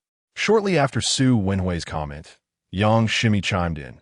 "Years later, when you hear this song again, you will realize that all expectations were indeed worthwhile." Huashanlinjian, Zheng Teacher New Song. Chapter 35. Moving in with teacher Zheng, Su Wenhui was merely a high school student, and the number of individuals who paid her any heed was quite limited, primarily consisting of her classmates or acquaintances like Jang Xien. The comments made by Jang Xien received scant attention, yet 2 people were quick to respond. One was Su Wenhui, and the other was Su Wenkai. Wenhui gracefully commented, "Teacher Zheng's new song. Sister Maisie, did you create a new topic? How did you know Teacher Zheng was going to release a new song? Where did you hear that?" Beneath her reply, Su Wenkai added, "Maisie, do you know something?" This comment was sent directly to Jang Xien via private message, followed by an eager inquiry on WeChat. "Maisie, do you have any insider information about Teacher Zheng's new song?" It's a secret." Jang Xien quickly responded. "A secret? You're keeping secrets from me? Are we not close anymore? Come on, spill the beans. My party's policy is to be honest and forthright, resist, and face the consequences. So, are you going to come clean?" Honesty leads to leniency, while resistance leads to a long sentence. Do you think I would tell you? I believe you would. I won't tell you. You can't make me. Come on, try to bite me. She included a cheeky emoji at the end. Su Wenkai did not reply to Yang Ximi's voice message, but instead sent a brief video of a few seconds, showing herself starting her Audi. After sending it, Su Wenkai sent another voice message. Guess where I'm headed now? No way. Are you coming over here? Yang Ximi quickly replied in surprise. Congratulations. You answered incorrectly. Why would I come to your place? That would be so unrefined. I'm actually preparing to move out and live with teacher Zhang. This way, I will be the first to hear all of his new songs. After sending that, Su Wenkai took a screenshot of her navigation and sent it directly to Yang Ximi. Within a minute, Yang Ximi initiated a video call. Su Wenkai accepted the call, steering with one hand. Wow, Xiaokai, are you serious? Yang Ximi exclaimed as soon as the call connected. Well, if you don't tell me, I have no choice but to ask teacher Zhang. Su Wenkai responded while driving. No way, you must not go. You can't go. Yang Ximi implored urgently. Please, if you think I want to go just because you said so, you must be joking. Who are you to dictate my actions? My legs belong to me, and I can go wherever I please. Besides, teacher Zhang isn't just yours. He is single, and so am I. I can move in with him. No one can stop me. You must not go. Or else. What will happen then? Or else we can't be close anymore. Oh, now you remember our closeness? Why didn't you mention it sooner? Knowing teacher Zhang was releasing a new song and keeping it from me, didn't T think to share with your close friend? After a slight pause, Su Wenkai added, All right, enough of this. I'm driving, so I'll call you again when I arrive. Without waiting for Yang Ximi's response, she hung up. Once the call ended, a victorious smile crept onto Su Wenkai's face. Oh, little one, do you think I can't handle you? In truth, Su Wenkai was not heading to Jang Xien's place. She merely intended to tease Yang Ximi, who had received the news of teacher Zhang's new song without sharing it. Sure enough, just 2 minutes after hanging up, Yang Ximi sent a video lasting over 4 minutes. With a triumphant smile, Su Wenkai was about to click on the video when Yang Ximi sent another message. I shared the video with you, but please don't go looking for teacher Zhang, all right? It's late, don't disturb him. Ignoring Yang Ximi's voice message, Su Wenkai opened the video. As soon as it began, a melodious Cantonese song filled the air. At parting, let us dance in this joyful classroom. Just that one line left Su Wenkai wide-eyed in astonishment. Teacher Zhang could sing Cantonese songs. As the melody unfolded, she found herself wholly captivated by Jang Xien's voice. This was a song written specifically for graduates, a tribute to old classmates. It was meant for little Wenwen and all their old friends. Before the song finished, Su Wenkai felt a lump in her throat, a wave of emotion threatening to spill into tears. Sitting in her Audi, she played our yearbook on repeat for an hour or two. After countless listens, she finally sent a message to Yang Ximi. Maisie, I miss you. I miss our high school days, our university moments. If only time could flow backward. How wonderful that would be. After sending that message, Su Wenkai revisited a long-neglected high school class group and composed a new message. Wenkai Firen, dear classmates, it's been years since we parted, and graduation season is upon us again. Shall we gather for a reunion? Support, class monitor, please organize something. Wang Xiaozhou, 1, class monitor, please arrange it. Xingmeng Weiyuan, is Zhou here? If the class monitor can't organize it, then Zhou should take the lead. Wang Xiaozhou, I'm not the leader. Wenkai Firen is the true leader, the new CEO of Xinli Entertainment. Wang Xiaozhou, Xiaosu, please organize it. You decide the time and place. Xingmeng Weiyuan, wow, Xinli Entertainment? Is that the Xinli Entertainment from Donghai? Wenkai Firen, Su Wenkai, are you at Xinli Entertainment? The group chat quickly became lively, and as Su Wenkai glanced at the messages, all her earlier sentiments vanished without a trace. High school classmates and old friends no longer shared the pure bonds of their student days. Now, every emotion and relationship was muddied with complexity. Chapter 36. Terrifying conversion rate. Guangdong Province, headquarters of Qiuqiu Music Platform. It was well past 10 o'clock at night. Yet the office of Wang Ping, the vice director of music at Qiuqiu Music Platform, remained illuminated. Wang Ping sat before his computer screen, intensely scrutinizing the data displayed. His brow furrowed, and his eyes fixed in concentration. The screen exhibited the streaming and download statistics of 4 songs uploaded by the platform's newly registered independent artist, the King of Love Songs. The term independent artist held significant weight, particularly for someone of Wang Ping's position. It signified a newcomer, a creative talent striving to break into the industry. In the entertainment world, a newcomer devoid of connections or a supportive network faced insurmountable challenges in gaining recognition. All successful newcomers were invariably backed by formidable forces and extensive networks that propelled them forward, guiding and manipulating public opinion to conceal any detrimental factors, presenting only what capital desired the public to see. In such a landscape, the prospect of an independent artist making a name for themselves was daunting. Yet, the King of Love Songs, Jang Xien, had achieved something remarkable. Within 4 days of uploading his 4 new songs, each piece exhibited data that could only be described as astonishing. The conversion rate for paid downloads surpassed an incredible 90%. Such a staggering conversion rate was typically unattainable even by superstars, except during the golden 24 hours following their releases. Even the most renowned artists faced circumstances where listeners, after sampling their music, opted not to pay for downloads. Apart from the initial period, when die-hard fans would purchase downloads without previewing, the conversion rate invariably declined over time. Everyone delights in a free lunch. Even those who may not relish the idea will sample it. However, when it comes time to pay after sampling, many are reluctant. The relationship between streaming and downloading embodies this paradox. Yet here was an independent artist and newcomer, the King of Love Songs, whose 4 uploaded tracks achieved streaming and paid download conversion rates nearing or exceeding 90%. For every 10 listeners, 9 chose to pay for downloads. Such a conversion rate was not merely extraordinary, it was unfathomable.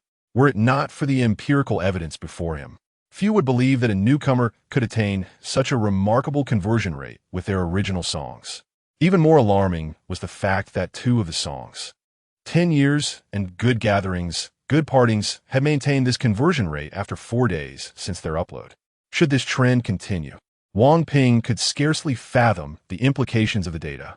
He had listened to these 2 songs, as any music uploaded to the platform that surpassed the performance of others within the same time frame was automatically flagged and reported to all administrators with elevated privileges. As the vice director of music at Showdown music platform, Wang Ping possessed super administrator status, ensuring that these songs were promptly relayed to his system for his review. From the moment these 2 songs were uploaded, Wang Ping had listened to them, and the following day he instructed his colleague, Wang Ruoming, to contact the King of Love Songs with an offer to buy the rights to the tracks. Unfortunately, the artist declined the platform's proposal outright. It appeared that the offered price of $100,000 per song fell significantly short of the artist's expectations. Merely a day later, this morning, Wang Ping had Wang Ruoming reach out to the artist again, this time offering $250,000 per song, the maximum price for acquiring B-level song rights. Many B and even A-rated tracks in the platform's library had been secured at this price. These songs invariably yielded substantial profits, with returns exceeding 100%, sometimes reaching several multiples of the initial investment.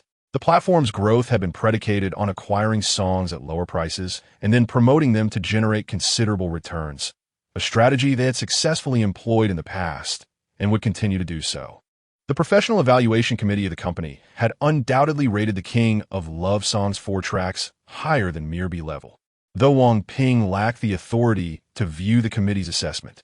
His experience led him to believe that any of these songs could easily meet the standards for A or even a classification, perhaps even achieving an S-level rating in the end. However, even if the final evaluations exceeded the current classifications, the company would never disclose this information or utilize the ultimate ratings to negotiate the purchase of the King of Love Songs tracks.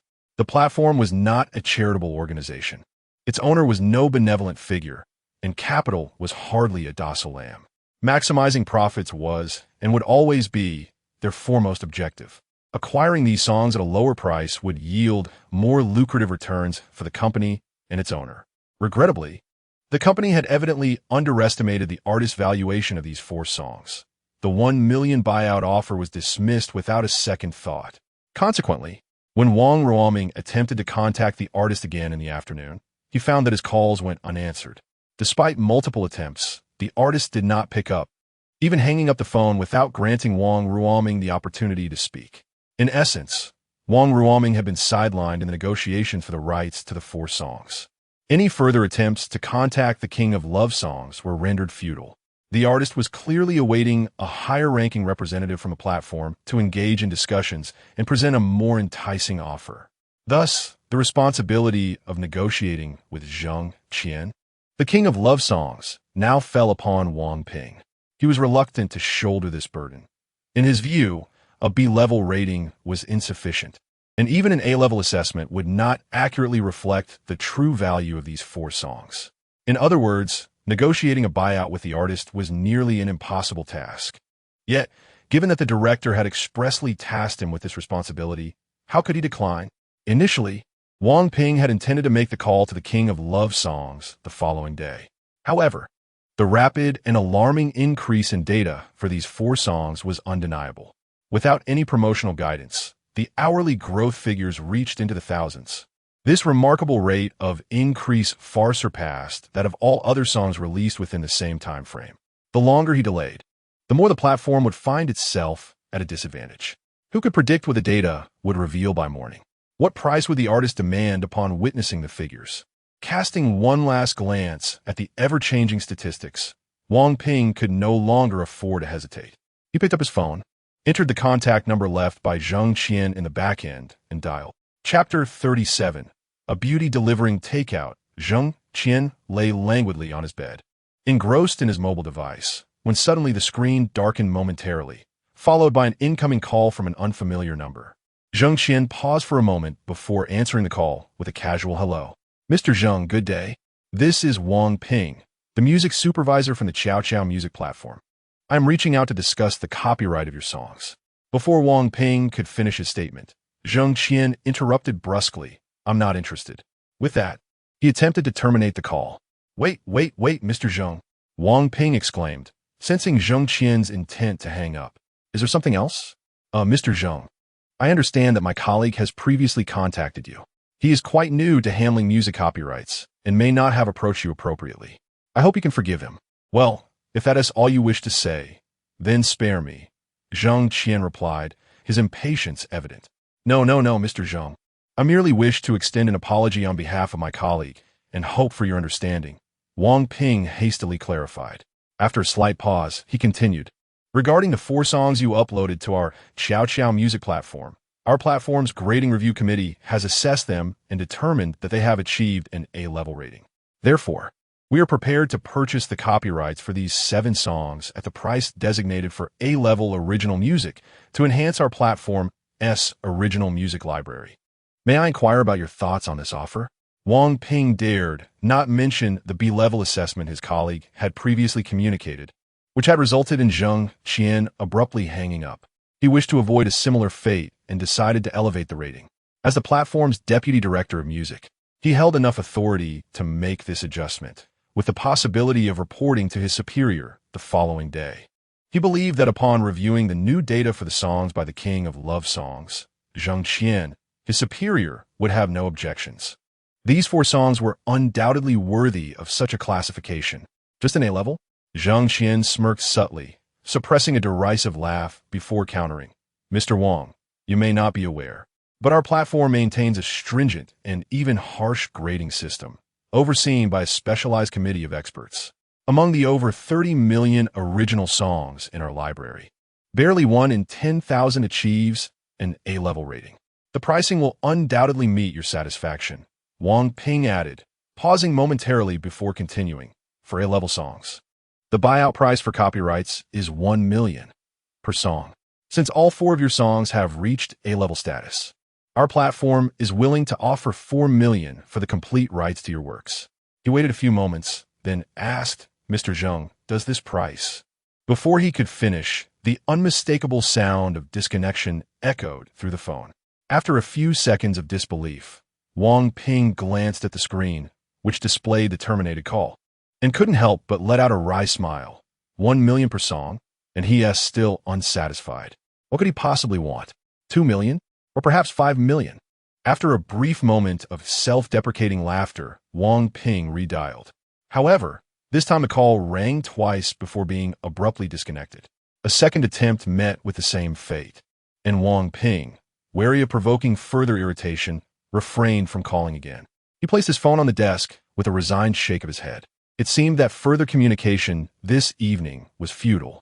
Meanwhile, in Donghai, after terminating Wang Ping's calls twice, Jang Xien resumed scrolling through Weibo. On the platform, his junior, Yang Xien, had created a new topic titled Zheng's New Song, which within a mere 2 hours had grown from a solitary participant to over 20,000. The topic's heat soared past 100,000 in just 1 hour, with posts exceeding 500 and comments surpassing 30,000. The majority were inquiries about Jang Xien's new song, questioning its release date and genre, alongside probing into Yang Xien's relationship with him. After establishing the topic, however, Yang Xien seemed to vanish into thin air. Aside from leaving a comment under Jang Xien and Su Wenwen's posts announcing his forthcoming release, she had neither posted nor responded to any inquiries within the topic itself. Nevertheless, Jang Xien felt a swell of happiness upon witnessing the immense popularity of the topic. Without any promotional assistance, the loyal fanbase he had cultivated over the past few days was capable of propelling a discussion related to him to such notable heights, an extraordinary feat that attested to the strong loyalty and engagement of his followers. Contrasting sharply with the hollow acclaim often enjoyed by fleeting internet celebrities whose legions of followers were largely fabricated, Yang Xien, with her garrulous nature, must have found it quite challenging to withhold details about his new song's content. The thought of her enduring the burden of a secret alone, unable to share it with anyone else, brought a smile to Jang Xien's face. In truth, his song would be unveiled the very next day. Even if Yang Xien were to disclose details prematurely, he would not hold it against her.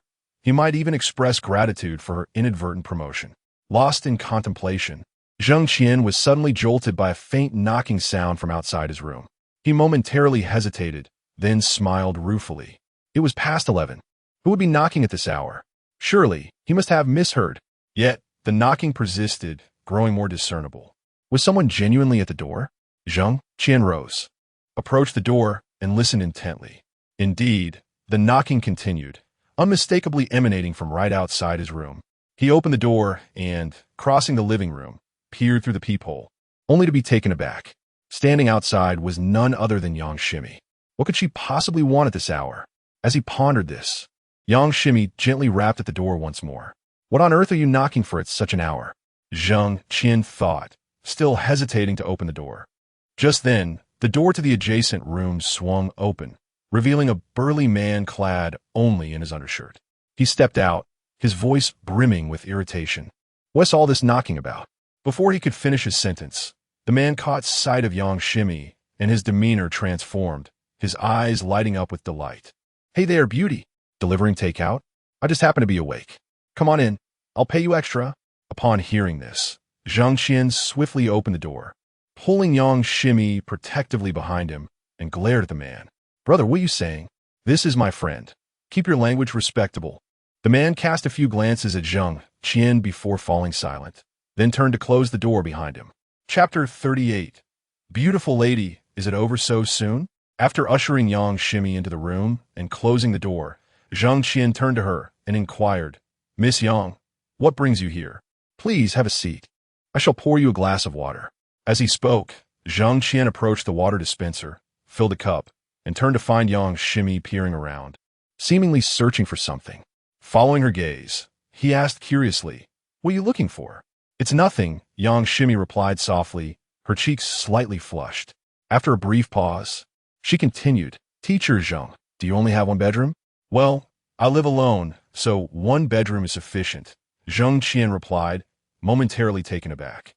Before he could finish his sentence, Yang Xien stood up and walked towards his room, asking, Teacher Zhang, may I take a look at your room? Before Jang Xien could decline, she had already pushed open the bedroom door. With a resigned smile, he followed her inside, saying, What is there to see in my room? It's just the living quarters of an old man, akin to a chicken coop. Not at all. Your room is quite tidy, much better than mine. Which is truly a mess, Yang Xien remarked as she wandered around, even pulling open the closet doors. Jang Xien gaped at her, astonished, and after a few moments, he managed to stammer, "Miss Yang, what exactly are you searching for?" "It's nothing," she repeated, her face reddening again. After another brief pause, she asked Teacher Zhang, "Where's the bathroom? I need to use it." It's right next door," he indicated. Yang Shimi exited the room and entered the adjacent bathroom. After surveying her surroundings for a couple of seconds, she stepped inside and closed the door.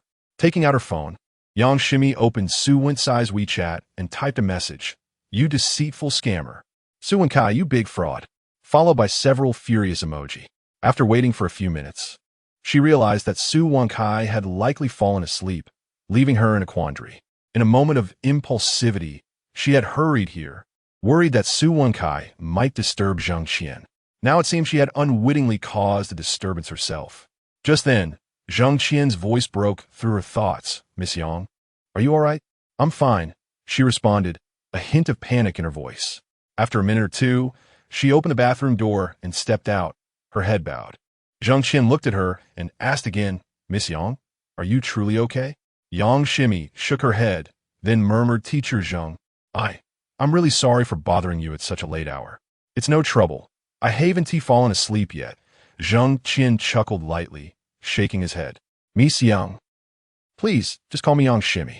You don't have to be so formal. It makes our relationship feel distant." You can call me Shimi, Mimi, or even Maisie. Just refrain from calling me Miss Yang. I find it rather uncomfortable." "All right, then don't call me Teacher Zhang anymore," he agreed with a smile. "Sure, I'll just call you old uncle." Yang Shimi beamed at him. "That's even worse than Teacher Zhang." He chuckled, accustomed to being called by that title. In this intimate setting, an air of subtle romance enveloped them, causing Yang Shimi to feel flushed, her heart racing with a blend of excitement and nervousness, unsure of how to proceed.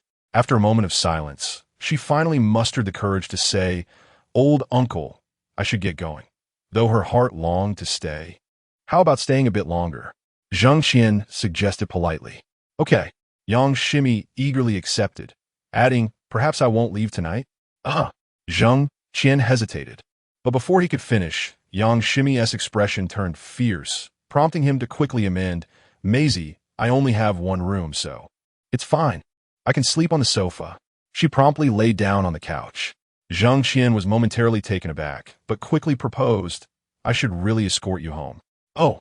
Yang Shimi pouted, clearly disappointed, as Zhang Qian pulled her up from the sofa and led her towards the elevator.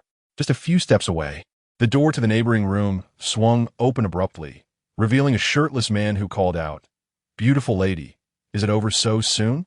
Come here. I'll pay you more to ensure you enjoy yourself." Before he could finish, Zhang Qian seized Yang Shimi's hand, glaring at the man with intensity. "You dare speak again, and I'll make you regret it." The man, Chapter 39. "Uncle, may I take a shower?" Ding!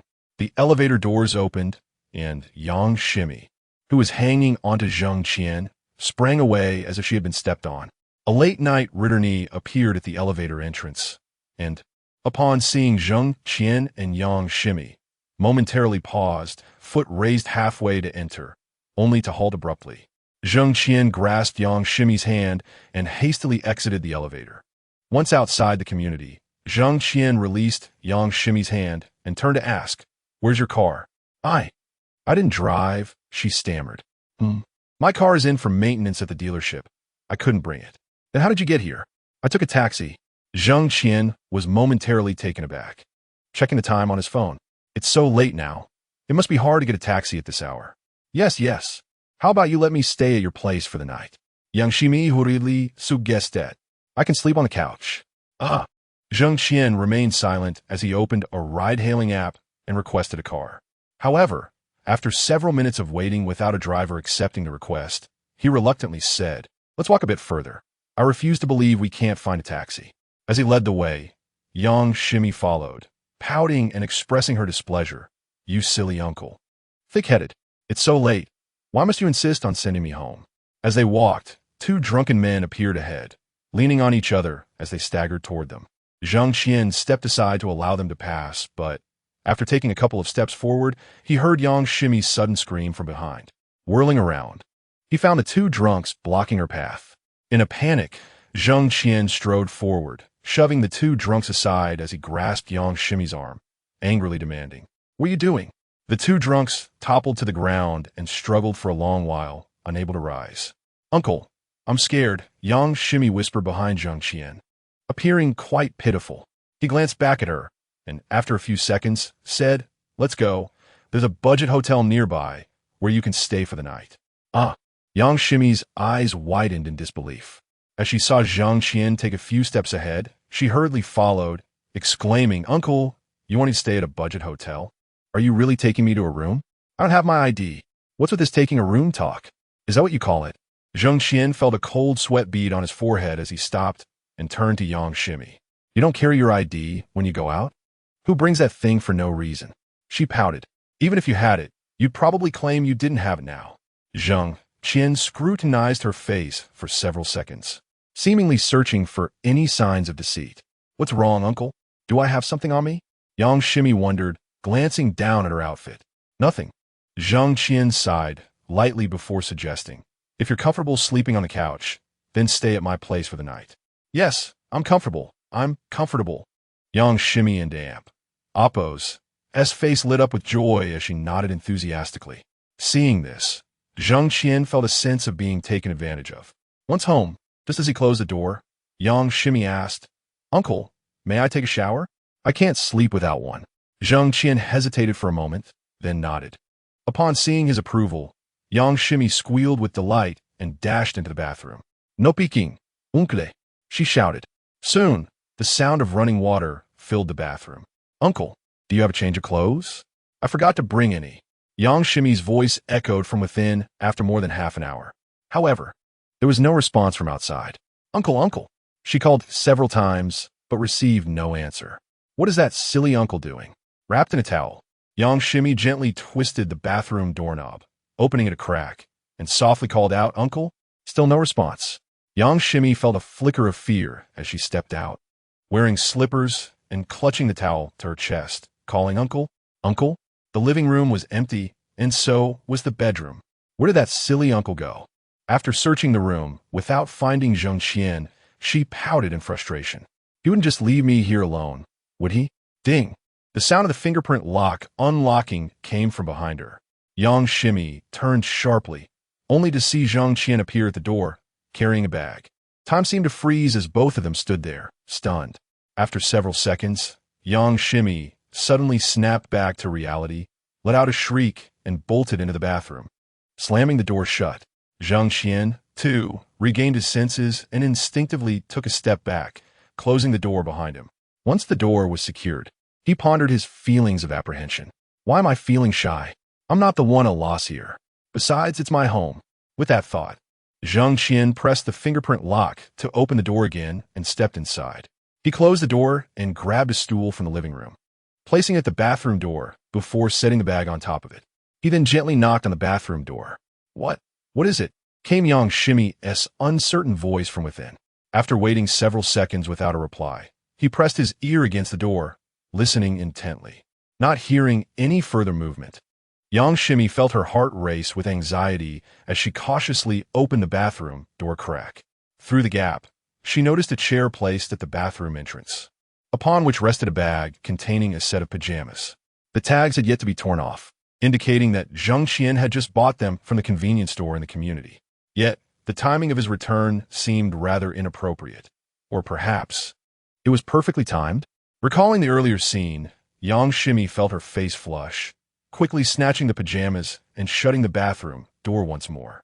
Several minutes later, having changed into the pajamas, Yang Shimi emerged from the bathroom. Unsure of how to face Jang Xien, she suddenly heard soft snoring coming from the living room. Following the sound, she discovered Jang Xien lying on the sofa, fast asleep, with gentle snores escaping his lips. Yang Shimi froze for a moment, then smiled wryly and shook her head. Stealthily, she approached and sat on the carpet in front of the sofa, propping her chin on her hands, gazing fondly at the peacefully sleeping Jang Xien, her heart brimming with joy. Chapter 40. The joy of sharing breakfast in the stillness of the night. Jang Xien awoke to find Yang Shimi seated at an angle on the carpet, her head resting against the side of the sofa, lost in slumber, a gentle smile gracing her lips. Gazing closely at her serene expression, Jang Xien felt a wave of tenderness wash over him, stirring the softest corners of his heart.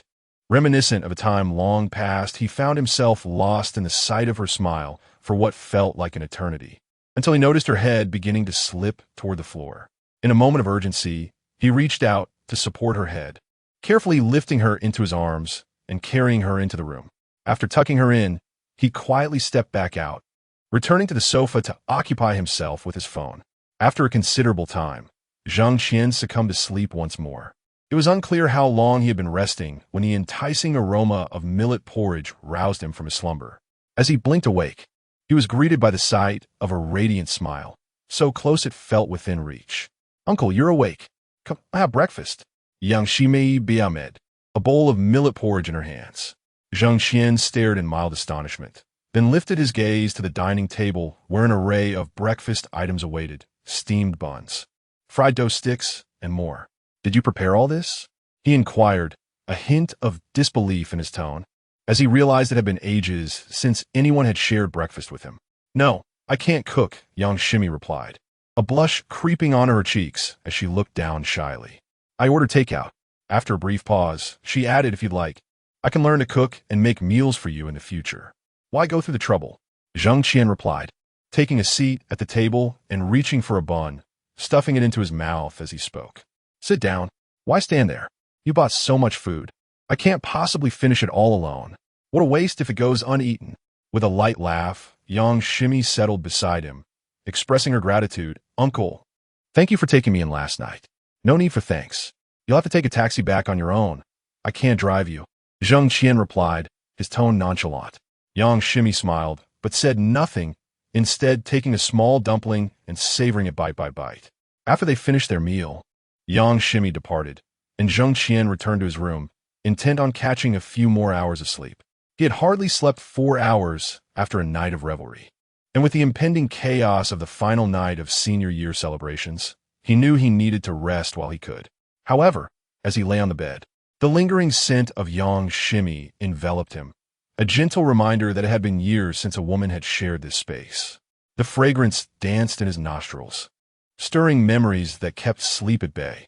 Unable to find rest, he rose from the bed and opened his computer, fingers flying across the keyboard as melodies began to form on the screen, accompanied by lyrics. "Do not profess love when I am lonely. The feeling of sharing breakfast was simply delightful."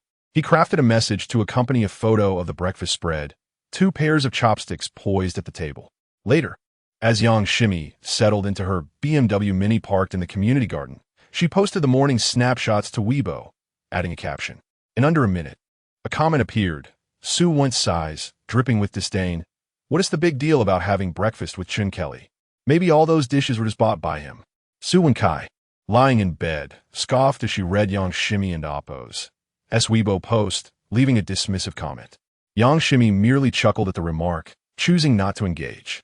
Moments later, Chun Kelly chimed in with a question. "Mei Jia, are you in a relationship?" Wen Kai's eyes widened as she read this, jolting upright in bed. "What's going on? Yang Shimi isn't with Chun Kelly? Who is she with then?" Thoughts racing, she quickly picked up her phone to call Yang Shimi, hesitating before dialing Chun Kelly instead. "Faya Chun Kelly answered promptly. Lili, where is Maisie? I tried calling her, but she didn't pick up." "She is not home," Chun Kelly replied honestly. "Not home? Where did she go?" "I don't know. I didn't see her when I woke up this morning." "Where did she leave?" "I have no idea." "Don't you live together?" "How could you not know?" Wen Kai's irritation grew. Chun Kelly paused, a hint of defensiveness creeping into her voice. "I can't follow her everywhere." "Fine, I'll just call her again." Wen Kai hung up, her fingers lingering over Yang Shimi's contact before she hesitated, opening WeChat instead. She contemplated a video call for several seconds, but ultimately refrained, settling for a text. "Maisie, where are you?" "Guess." Yang Shimi replied promptly. Wen Kai felt a pang of jealousy, recalling the earlier message from Yang Shimi. "Were you at teacher Zhang's last night?" she asked tentatively. "Yeah," came Yang Shimi's quick response, followed by a heartfelt, Kai. "Thank you. If it weren't for you, I would have had the courage to take that step." "Don't mention it," Wen Kai replied, this time opting for text instead of voice, fearing her tone would betray her emotions. After a moment's pause, she sent another message. By the way, isn't your progress a bit too swift? You've only known him for a few days, and you're already living together? No, he slept on the sofa, Yang Xien clarified. Oh, when Kai was taken aback, realizing that teacher Zhang was a true gentleman. Then in jest, she added, isn't he missing out? A beautiful woman like you, and he chooses the sofa? If it were me, I would have taken full advantage. Get lost, was Yang Xien's blunt reply, and she fell silent thereafter. Reading that single word, when Kai couldn't help but think of Yang Xien's radiant smile, her evident happiness. Suddenly, her own emotions swelled, and she threw her phone aside, burying her face in her pillow, remaining motionless for a long while. Chapter 41. A company dares to rate songs? At 9 in the morning, having just finished breakfast, Jang Xien was tidying up the plates and bowls on the dining table when his phone, resting on the table, rang again. He glanced at the caller ID and couldn't help but furrow his brow slightly. It was a familiar yet unknown number that had called him 3 times last night. He answered the first call, but hung up on the subsequent 2, even contemplating blocking the number. Fortunately, they did not call again. Had they done so, he would have surely blocked them. So what if it was the deputy director of Xiao Music Platform? They wished to buy the rights to my songs at bargain? Not a chance. An A-level rating? Nonsense. Each of my 4 songs is a classic, a masterpiece among masterpieces, with millions of renditions and an audience exceeding 100 million. To think they could purchase the copyright for a mere $1 million with an A-grade assessment? Dream on. A music platform, a company, dares to proclaim itself a rating and assessment committee for songs? Who do they think they are? The Ministry of Culture? Even if they were, surely they have no authority to rate a song. The quality of a song should not be judged by a handful of so-called expert committee members, but by the collective voice of the audience, by all listeners. Reputation is worth more than gold and silver. What does it matter if an expert rates a song highly? If people dislike it, they simply won't listen.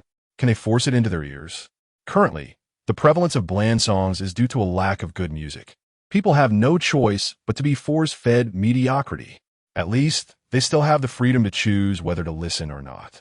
Just like Jang Xien, who has avoided listening to Xiao music to spare himself from auditory assault. If it weren't for Xiao Music being the largest original Chinese music platform, he might never have considered it. Regrettably, the other platforms hold too little market share, and the songs there are not fundamentally different from those on Xiao Music, all being mere catchy tunes from traffic-driven artists.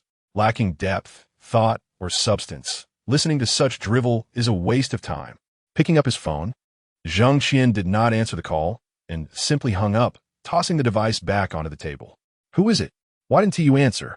Asked Yang Xien, sitting on the sofa and replying to Su Wensai's WeChat messages, glancing curiously at Jang Xien, the deputy director of Xiao Music. No desire to engage. Jang Xien replied dismissively. Yang Xien paused, her eyes widening in surprise. Why not? Xiao Music is the largest original music network platform in Huaxia. They must be calling to discuss your song rights. Uncle, don't you want to debut? Although Xiao Music is an online platform, signing with them as an online artist could still be an option. I've seen many signed artists on Xiao with decent download numbers and probably good revenue shares.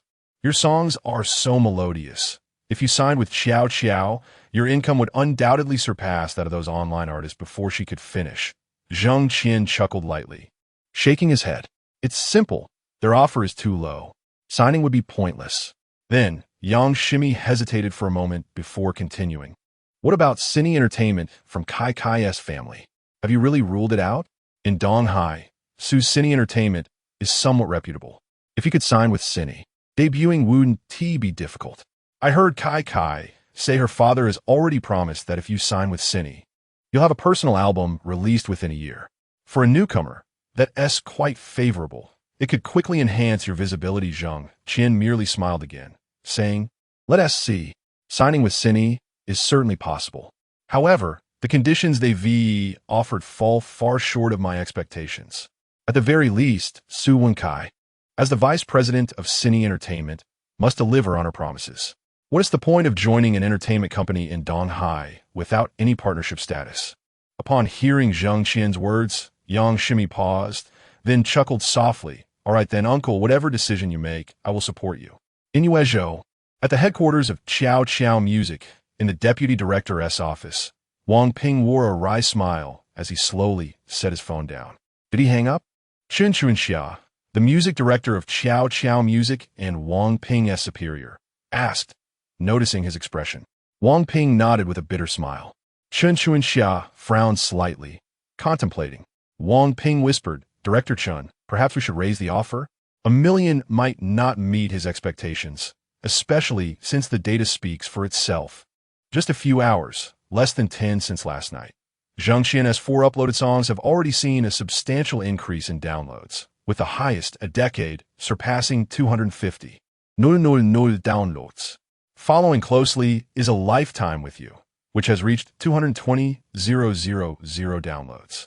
Typically, especially between 1 in the morning and 6 in the morning, data growth slows significantly, as even night owls have gone to sleep. Who would download songs during that time?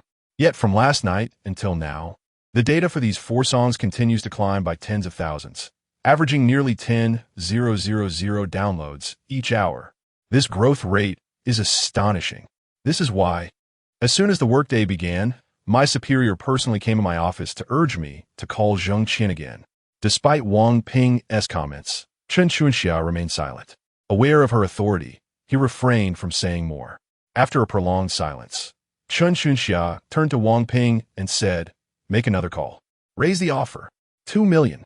Understood. Wang Ping breathed a sigh of relief.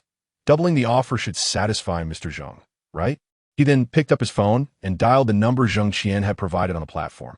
The phone rang twice before a service message interrupted. Hello. The number you have dialed is currently unavailable. Please try again later. Wang Ping lowered the phone from his ear. Did he hang up? Chen Chuanxia asked, frowning. Wang Ping nodded helplessly. Try again. Use the landline. Chen Chuanxia pushed the office landline towards Wang Ping. Chapter 42. Tampered data. Wang Ping picked up the landline and dialed Jang Xien's number once again. After several rings, the call was finally answered, and Jang Xien's voice came through. Hello, who is this? Before Wang Ping could respond, Chen Chuanxia had already activated the speakerphone and gestured to Wang Ping. Only then did Wang Ping say, Hello, Mr. Zhang, this is Wang Ping. Please don't hang up. Is there something else?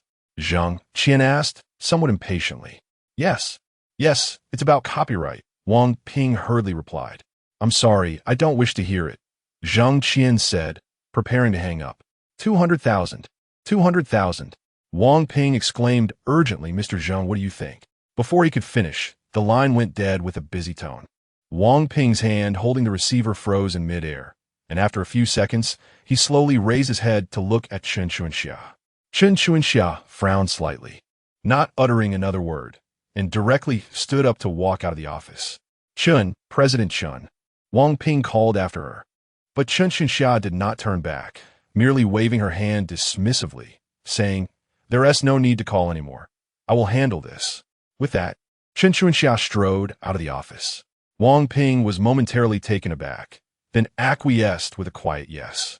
Upon returning to the director's office, Chen Chuanxia picked up her mobile phone and found a contact for He Wenyuan, the president of Chow Chow Music Platform, and called him. After a few rings, He Wenyuan's voice came through. Hello? President He, I have something I would like to report to you in person. Do you have time now? Yes, come over. All right. President He.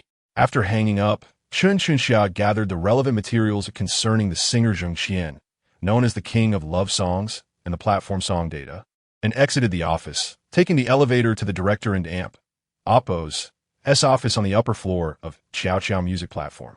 Upon entering the director and amp, Oppo's office, the secretary approached Chen Chuanxia, gesturing for her to enter, and said, President Chen, please, President He is waiting for you in the office. Thank you. Chen Chuanxia nodded slightly, following the secretary into an office. The secretary knocked on the door and entered, announcing, President Chen has arrived. Let her in, He Wenyuan replied. The secretary nodded and exited the office, gesturing for Chen Chuanxia to enter.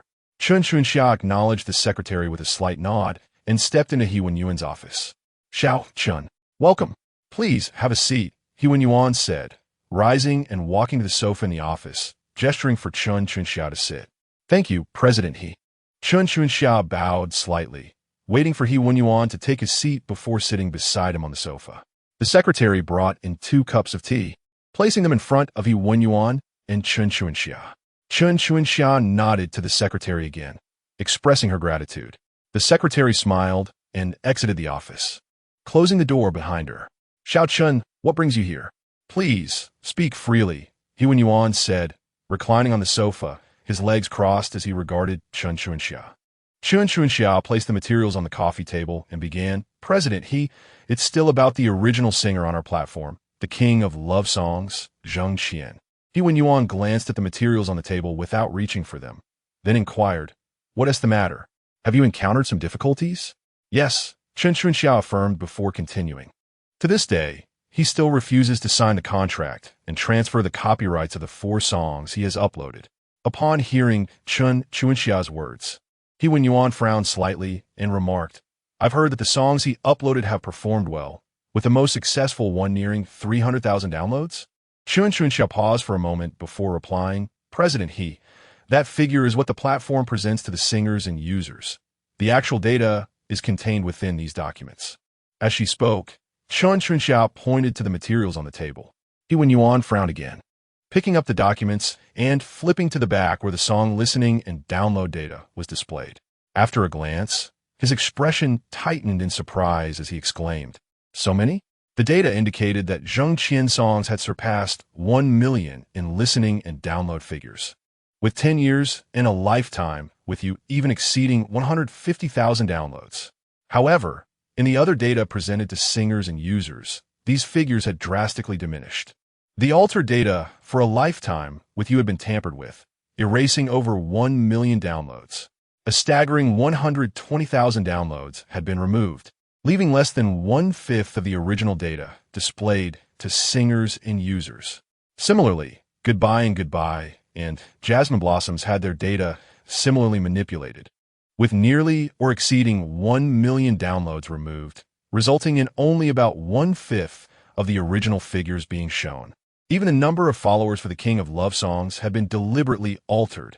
Previously, the platform had only manipulated song listening and download data and had never tampered with the number of followers for artists. Although the adjusted listening and download data still fell within normal ranges, the discrepancy between Jang Qian's figures on Xiao music platform and the actual numbers was only a matter of a few tens of thousands. Yet, even this minor discrepancy had raised suspicions among Jang Qian's fans. They not only left comments questioning why Xiao music platform had provided no promotional resources for Jang Xien, but data enthusiasts had also begun scrutinizing the figures on Xiao music platform's forums, openly expressing doubt regarding the listening and download data for Jang Xien songs. If the copyrights for these songs were not secured swiftly and the platform's data tampering was exposed, it would undoubtedly deliver a severe blow to Xiao music platform. The fair and just image that Xiao music platform had painstakingly built would be tarnished, potentially affecting the platform's credibility. Although Xiao music platform currently held a dominant position, with a combined market share of other platforms not even reaching 1/5 of its own, any damage to the platform's image or credibility could lead to a significant loss of users. Even the artists could potentially be lost as well. The likelihood of losing top-tier artists was minimal, as the platform had treated them well. To retain them, the platform had offered the most favorable terms and imposed unprecedented penalties for breaches of contract. No one could bear the consequences of a breach, so those wishing to leave had to think twice.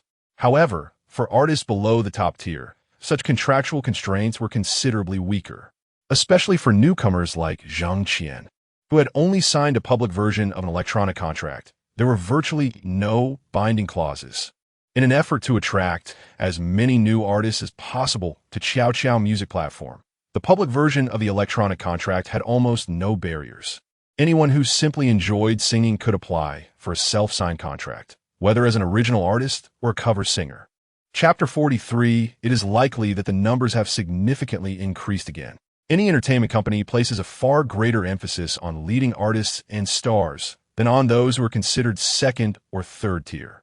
Indeed, apart from these prominent figures, the majority of other artists scarcely receive the attention they deserve from their companies. For the online music platform QQ Music, while leading artists are undoubtedly important, market share is equally indispensable. By lowering the entry barriers, QQ Music aims to attract a myriad of artists to join the platform and publish their songs, ensuring that anyone wishing to listen to music must choose QQ Music. This strategy is one of the essential survival tactics that enable QQ Music to flourish. Not only QQ Music, but several other online music platforms are also striving to devise ways to attract more artists by minimizing entry barriers for them to upload and release their songs. In comparison to traditional physical entertainment companies, the contracts signed with artists by online platforms are starkly different. The artists under physical companies are likely to be vastly outnumbered by even the smallest online platform signings. The costs incurred by these online platforms are nearly negligible. They simply need to provide a server and establish a platform for song publishing, listening, and downloading. Beyond that, there are virtually no additional costs, resulting in an immensely profitable venture. Consequently, the artists contracted with online platforms are invariably labeled as internet singers. Once an artist is branded as such, they are often unfairly tagged with a sense of inferiority. On the other hand, the top-tier artists with substantial online followings are usually contractually bound to physical entertainment companies and collaborate with online platforms for mutual benefit. These artists are less likely to bear the stigma of being called internet singers. However, the situation is quite different for those beneath the top tier. In the perception of most, internet singers are seen as having low entry barriers. Anyone with a desire to sing can simply choose an online platform, sign a public electronic contract, and begin uploading their songs. The threshold for entry is remarkably low. Consequently, the exit barrier is equally minimal. Artists can come and go as they please, without facing any penalties for breach of contract. For instance, if Jang Xien wishes to cease releasing songs on QQ Music, he can effortlessly transition to another platform and continue his work, even if he were to release a few of his original songs. QQ Music would have no means to intervene. The copyrights for these songs remain in Jang Xien's possession, with QQ Music merely providing a platform for listening and dissemination. As long as Jang Xien is willing, he can remove these songs from QQ Music at any time and transfer them to any other platform for re-release. This is precisely why QQ Music is eager to acquire the copyrights for these songs as swiftly as possible. Only then can QQ Music genuinely claim ownership of these lucrative assets. After listening to He Wen Yuan and Oppo's remarks, Chen Chunxia hesitated momentarily before continuing. Mr. He, these figures are still from this morning at 8 o'clock. Nearly 2 hours have passed, and I fear the numbers have increased significantly since then. Observing the look of astonishment on He Wen Yuan and Oppo's face, Chen Chunxia lowered her voice. After a brief pause, she added, "The technical department has already manipulated the data for all his songs. Currently, only 5 listens and 4 downloads are presented to him and other clients, with the figures having shrunk to 1/4 and 1/3, respectively."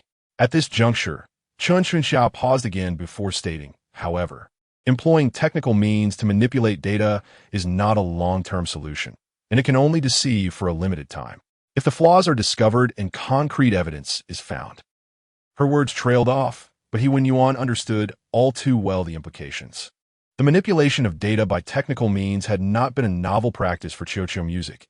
In fact, it had been ongoing, albeit with limited adjustments, typically no more than 1/10 or 1/5 at most. Yet this time, the alterations made to the data of the king of love songs, Jang Xien, reached an astounding reduction of 3/4 and 4/5. Such substantial modifications to the data could easily be uncovered by anyone seeking to investigate, potentially leading to irrefutable evidence. If this evidence were to surface and be exposed, the sordid practices of QQ Music would be laid bare. Not only would Jang Xien raise an outcry, but all other artists might follow suit, even those without direct stakes in the matter. The market has already accumulated a significant amount of dissatisfaction towards QQ Music, with competitors eagerly watching for opportunities to capitalize on any missteps. Should this situation erupt, the repercussions would be unfathomable, affecting not only Chen Chuanxia and He Wenyuan, but also the parent company, Qiuqiu Network. Thus, the consequences that Chen Chuanxia dared not articulate were equally understood by He Wenyuan, the president of Qiuqiu Music. After contemplating for a moment, He Wenyuan inquired, "Is there a solution?" Chen Chuanxia hesitated briefly before responding. "The copyright and legal departments have not yet presented a complete solution. This matter has yet to be discussed in their departmental meetings." After a slight pause, she continued, "I have a few private ideas I would like to share with you." "Please go ahead," He Wenyuan urged. "Firstly, we should maintain contact with Jang Xien to negotiate the purchase of the song copyrights. The price has already reached 2 million per song, and if he remains unyielding, we can increase our offer, capping it at no more than 5 million.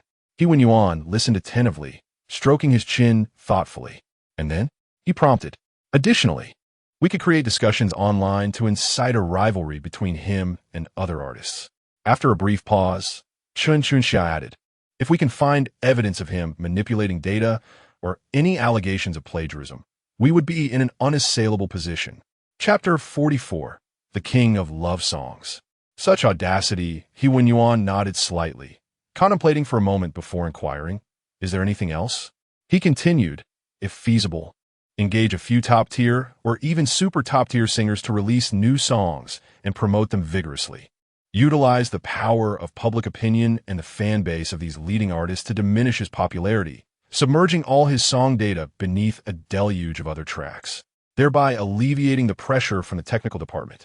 He Wenyuan nodded once more and asked, "Is there anything else?" Chen Chuanxia shook her head gently and replied in a hushed tone, "That will be all for now.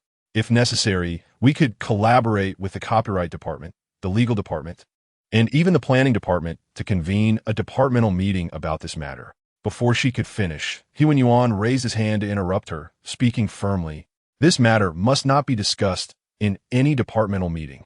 The fewer people who know, the better." As he spoke, he picked up the documents from the coffee table and tossed them back down, adding, "These must be destroyed immediately. Aside from those already informed, no one else is permitted to have access. Even those in the know are strictly forbidden from discussing this or expanding the circle of confidentiality. This matter must remain absolutely confidential. Do you understand?" "Understood," Chen Chuanxia replied hastily, nodding. "Remember to instruct those who are already aware to maintain confidentiality. Anyone who dares to divulge this information will face severe consequences from the company. Even the mightiest cannot save them." "Yes," Chen Chuanxia promptly affirmed. "Proceed as you suggested. Specify the personnel required and the budget needed. Submit a report stating it is for administrative expenses, and I will approve it immediately." "Understood, Director He," Chen Chuanxia responded eagerly. After a brief pause, noticing He Wenyuan had no further instructions, she added, "Then I shall take my leave to attend to other matters." "Very well," He Wenyuan acknowledged with a slight nod. Chen Chuanxia then rose and exited his office. Once she left, He Wenyuan stood up and disposed of the documents in the shredder. After they were reduced to shreds, he ignited them with a lighter and tossed them into the trash, reducing them to ashes. Gazing at the remnants, He Wenyuan and Appo's expression tightened.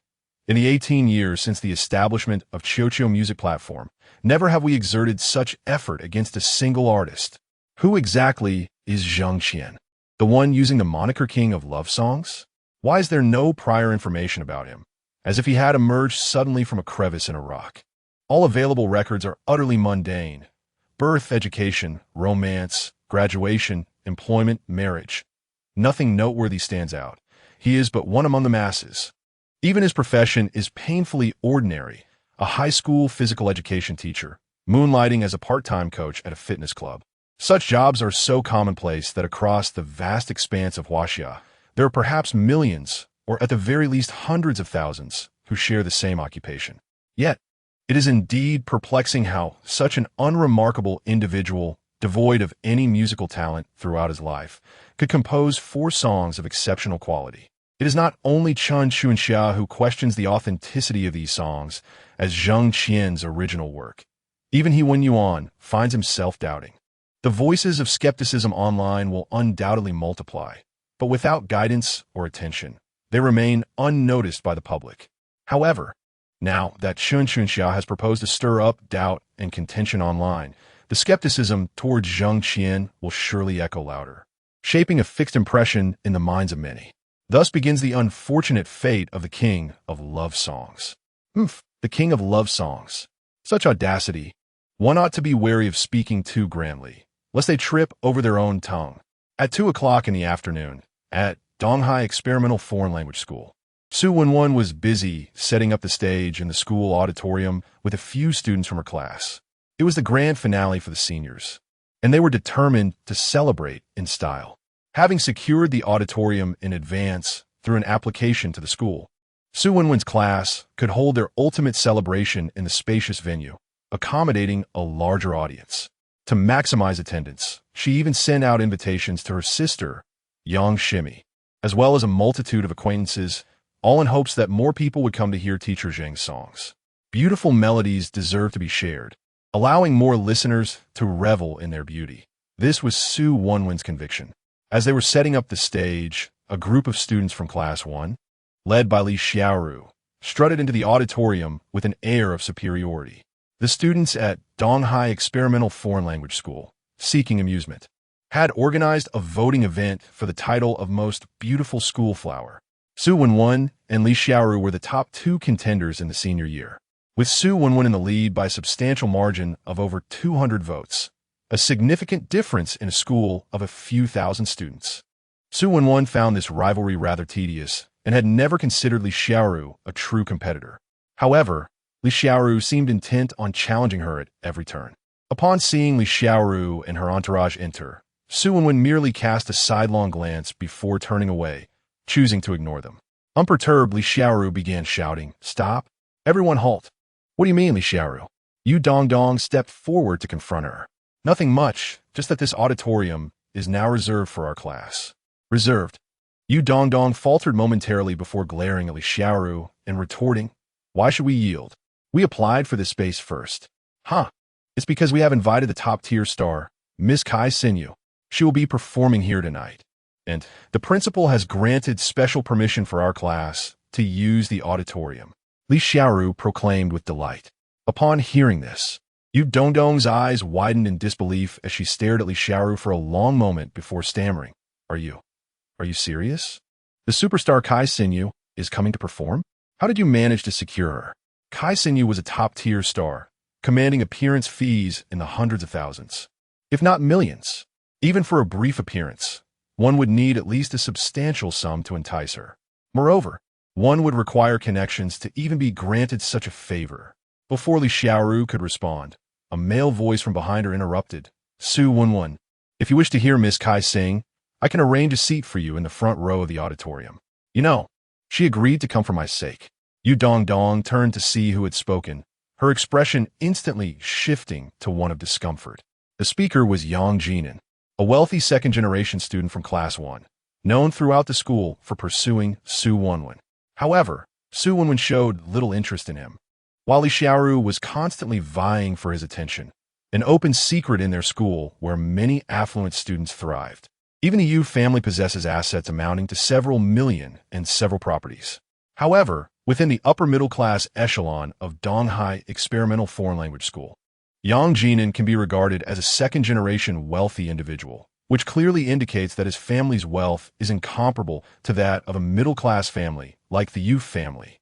It is no surprise that Jang Xien could engage a prominent star like Kai Sinyu to perform on stage, not to mention merely making an appearance. Should the Yang family desire, sponsoring Kai Sinyu to hold a concert at Donghai Experimental Foreign Language School would pose no challenge whatsoever. Chapter 45. I want Teacher Zhang's voice to resound throughout the campus upon hearing Jang Xien's words. Su Wenwen simply shook her head and replied nonchalantly, "No need. I do not idolize anyone. I only admire Teacher Zhang." After adding this in her mind, Su Wenwen turned to Yu Dongdong and said, "Yu Dongdong, gather everyone to leave." But Yu Dongdong looked reluctantly at the half-decorated auditorium stage. "Don't worry, let Class 1 use it. We are from Class 2, and we won't stoop to their level." "What about Teacher Zhang?" Yu Dongdong whispered as she approached Su Wenwen. "You have practically announced it to the world, saying that Teacher Zhang will perform for our class, and invited a multitude of people. Our class cannot accommodate so many. Su Wenwen glanced at Yu Dongdong and smiled. It's all right. The auditorium stage is too small. Teacher Zheng deserves a grander platform. Saying this, Su Wenwen patted Yu Dongdong on the shoulder, reassuring her, don't worry. I will take care of the stage arrangements. Just keep your mind at ease. By the way, the sound system, Class 1 will surely not lend it to us. Go outside and rent a sound system. The more powerful, the better. I only require one thing. Teacher Zheng's voice must echo throughout the entire campus, so that everyone can hear it. Yu Dongdong stared wide-eyed at Su Wenwen for a few seconds, then nodded and said, all right, I'll take care of it. Su Wenwen nodded slightly and turned to leave the auditorium, not sparing a glance at Yang Xien throughout. Is it impressive to have Kai Xin come? Did you invite her? No, that was your family's doing. If you have the ability, invite someone yourself. Teacher Zheng is a student of our class too, invited without needing to consider anyone else's opinion. Moreover, all the songs Teacher Zheng sings are his original works. Just this alone makes him a billion times better than Kai Xin. As Su Wenwen left without looking back, a flicker of resentment crossed Yang Xien and Amp, Oppos, and Amp, Oppos, eyes as he thought bitterly. What a conceited woman. Just wait until the Su family goes bankrupt. I will make you kneel before me and beg. It must be said, a businessman is indeed a businessman, capable of transforming anything into a venture.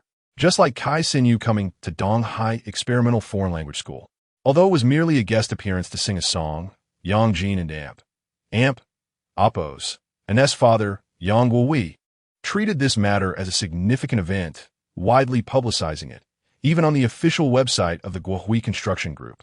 Furthermore, Yang Guohui had his assistant disseminate this information to various news media in Donghai. Kai Xin is, after all, a top-tier star and a multifaceted entertainer. Her every move is enough to create a sensation in the second-tier city of Donghai. Soon, the news outlets will flaunt all you want, but if you don and Oppos, T perform well on the exam, don and Oppos, T come crying to me. With such a bulky frame, your tears wooden and Oppos, T be a pretty sight. And Su Wenwen and the others would surely mock you. Jang Xien remarked with a light laugh. Of course not. Su Wenwen, would you laugh at me? He inquired.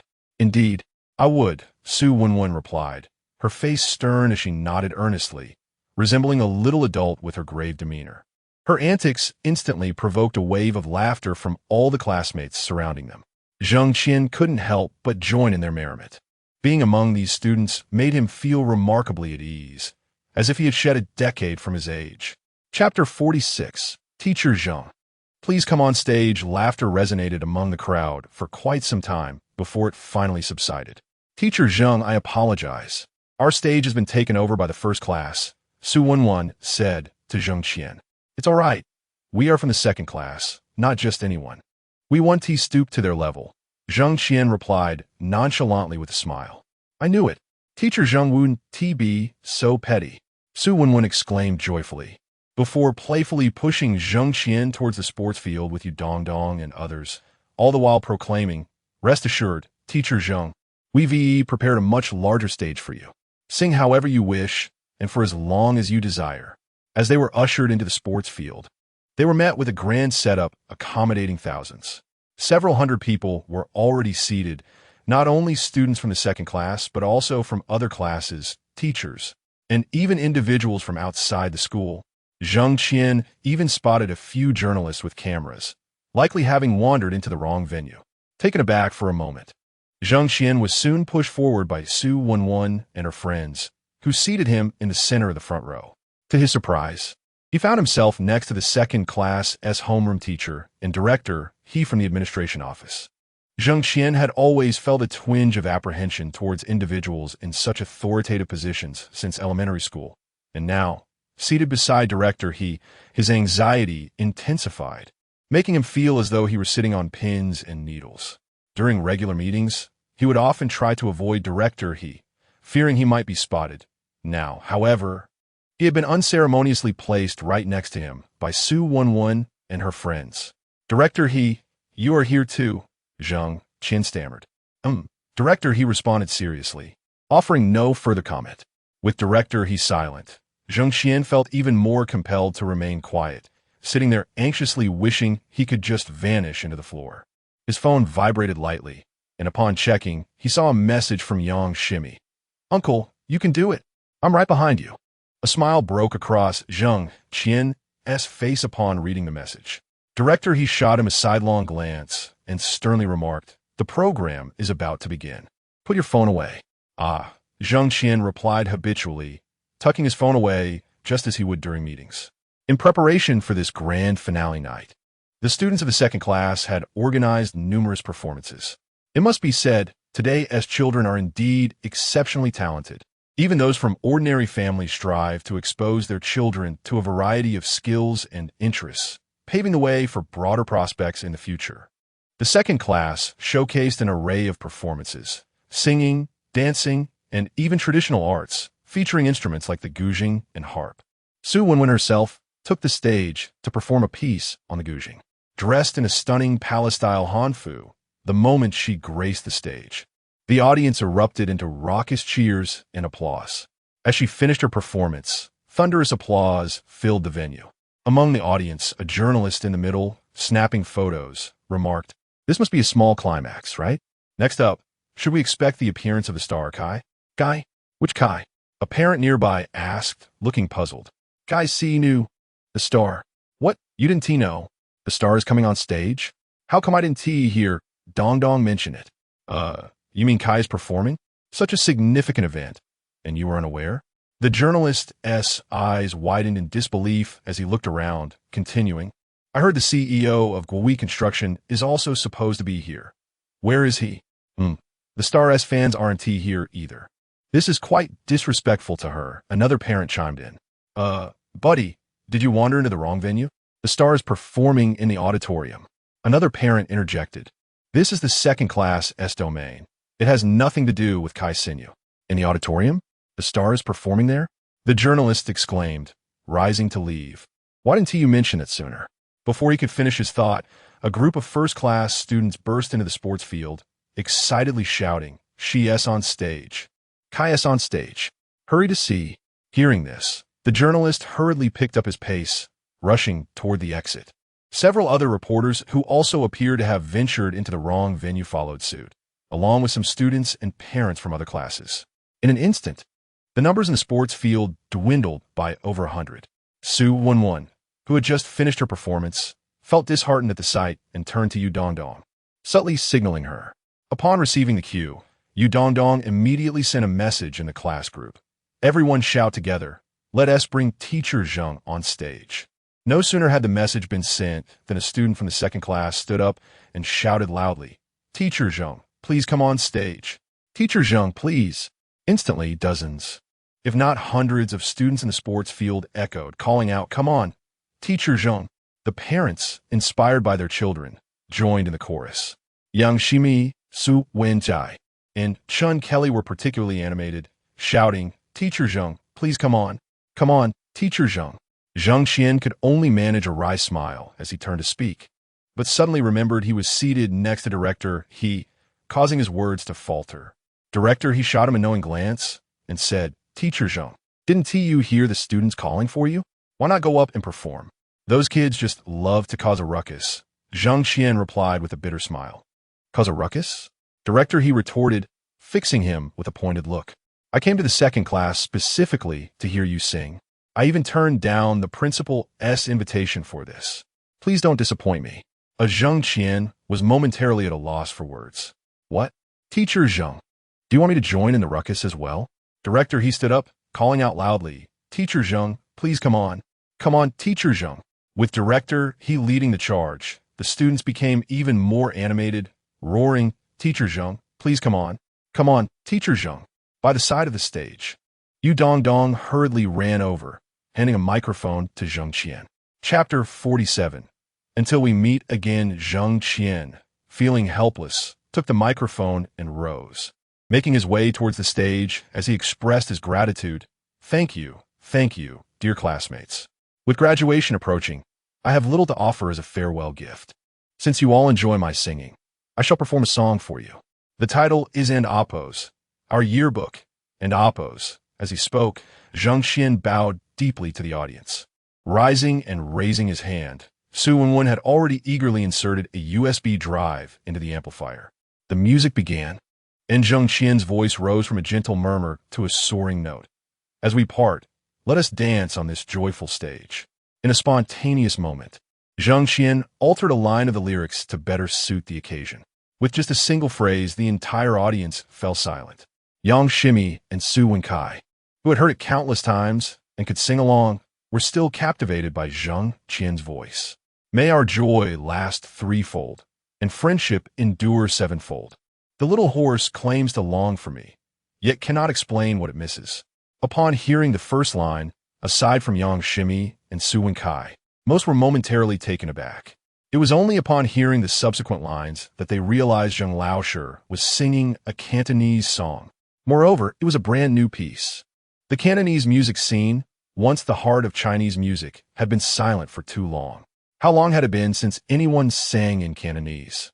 How long since a Cantonese song echoed nationwide? Now, their own Zheng Laoshi was performing a Cantonese original. The atmosphere was charged with an eerie stillness. Everyone was listening intently, fearful of missing even a single word. No one spoke, nor did anyone think to take photos or record videos. They were all immersed in the song's poignant farewell, reminiscent of their youth and the essence of their shared memories. Director He's eyes glistened with tears. Indeed, she had not misjudged. Zheng Laoshi was truly a gem among physical education teachers. His melodious voice and talent were wasted not teaching music. The long wait had been worthwhile. Just as a fellow student had remarked on Weibo, all anticipation is worth it. The amplifier resonated throughout the campus. In the auditorium, Kai Xinyu had just finished her performance and, upon retreating backstage, was drawn in by the alluring voice wafting through the window. It was him. He was singing, and it was yet another new song. A voice inside her heart echoed insistently. Below the stage, nearly everyone was captivated by the melody, momentarily stunned. Is this a new song? A reporter whispered to a colleague beside him. The colleague did not respond, only rising to venture outside the auditorium. The reporter, momentarily taken aback, followed suit. A new song, a fresh Cantonese tune resonated at Donghai Experimental Foreign Language School. No reporter wished to miss this unexpected event. Kai Sinyu's news was plentiful. With abundant material to explore, any casual article could yield a press release. But an original song, particularly a new Cantonese piece, was a rare find. Missing this opportunity would be regrettable. Not only journalists, but also students and parents were enraptured by Jang Xien's voice, rushing outside like a tidal wave. Some of Kai Sinyu's die-hard fans, witnessing the scene, grew anxious and began to shout, "Xinyu, sing us one." They hoped to draw the crowd back into the auditorium with her voice. Meanwhile, in the sports field, Jang Xien had completed his rendition of our yearbook. Yet, the students and parents below still clamored for more, shouting, "Zheng Laoshi, another one. Another one." All voices converged into a single plea. "Zheng Laoshi, another one. Zheng Laoshi, another one." Clearing his throat, Zhang Xian sought quiet once more, though a few still softly called out, "Zheng Laoshi, another one." As the moment of parting approached, everyone was to go their separate ways, uncertain of when they might reunite. However, today's farewell was but a prelude to future encounters. I dedicate this next song, "Until We Meet Again," to all my classmates in hopeful anticipation of our reunion after this separation. Thank you. With that, Zhang Qian bowed again. Rising with a gesture, a lively melody filled the air as he began to sing once more. A farewell lingers on my lips, suddenly pierced by the sunlight's glare. The vibrant and catchy tune, paired with memorable lyrics, almost compelled the audience to join in. Yet, beneath the buoyant rhythm lay a subtle melancholy, one that belonged solely to graduates. As they listened, tears became hard to restrain. I cherish the days spent with you, longing to chat once more on the playground in the afternoon. Even as we part, the crowded dormitory transforms into an empty room. I am grateful for your presence. Until we meet again in this journey of life. Graduation has come, and we part ways. Will we truly meet again in our next chapter? Behind the window of the auditorium and Oppo's S lounge, Kai Xinyu gazed vacantly outside, tears flowing unbidden down her cheeks. She had not intended to visit Donghai Experimental Foreign Language School today, nor had she planned to accept Yang's invitation to perform on stage. Yet, it was here, in this place where he worked. After 6 years of marriage, she had never once visited his workplace. Before the divorce, such thoughts had never crossed her mind. She had no time to think of Jang Xien. But now, post-divorce, she realized her thoughts of him had multiplied, filling every spare moment. She longed to see his workplace, to hear his songs, to breathe the air he had once breathed. She yearned to reclaim all that was lost. But after the divorce, could there truly be a next encounter? Chun Xiaomei appeared behind Kai Xinyu, sighing softly before speaking. Xinyu, Mr. Yang just sent a message. He hopes you will return to the stage and sing another song. Can I refuse? Kai Xinyu inquired without turning her head. Chun Xiaomei did not answer, but her silence spoke volumes. Yang Guohui, the owner of Guohui Construction, was their benefactor. One could not defy the benefactor's wishes unless one wished to exit the circle. After collecting her thoughts, Chun Xiaomei touched up Kai Xinyu's makeup, and she re-emerged onto the stage. However, during her performance, a few missteps led to noticeable off-key moments, darkening Yang Guohui's expression below. Without waiting for the song to conclude, he abruptly rose and exited the auditorium. Chapter 48. Stepping higher once again, I express my gratitude for your presence. Until we meet again in life. In the stadium, Jang Xien and Appo's voice gradually faded as the music softened until it came to a complete halt. The audience fell silent for a few seconds before erupting into a cacophony of screams, shouts, and applause. Amidst the enthusiastic uproar, Su Wenkai excitedly turned to Yang Shimi and exclaimed, "The video you shared with me yesterday, didn't he feature this song?" "I know. Yang Shimi replied equally thrilled. But that's precisely what makes it even more surprising. Doesn't he it?" Su Wenkai was momentarily taken aback, and before she could respond, Yang Shimi added loudly, "Uncle, you never cease to amaze me. You've never let me down." Her tone brimmed with pride and joy. However, witnessing Yang Shimi's exuberance only deepened Su Wenkai's inner turmoil. Last night was truly a miscalculation. Why had she thought to frighten Yang Shimi? Had she been braver and gone to teacher Zhang, would the outcome have been entirely different? Would she, too, be filled with the same pride and joy? Unbeknownst to Su Wenkai, Yang Shimi had merely taken one step ahead of her. On stage, Jang Xien bowed and expressed, thank you all, and thank you for the applause and encouragement, dear students. As you graduate, you are about to embark on your own journeys, venturing far and wide. Yet, as long as you harbor dreams in your hearts and persist in moving forward, you shall undoubtedly reunite at your next destination." He continued, "Thank you, everyone. Forgive your teacher for only being able to accompany you this far. Your path is still long, and on your future journey, many more individuals and friends will accompany you along the way. The college entrance examination is not the end, but rather the beginning, a starting point towards diverse lives. I hope that each of you can muster the courage to embrace tomorrow and the future with open arms." As Jang Xien spoke, the atmosphere in the venue grew increasingly fervent. Director He, clapping enthusiastically, turned to the homeroom teacher of Class 2 beside him and remarked, "This teacher, Zheng, truly possesses hidden depths.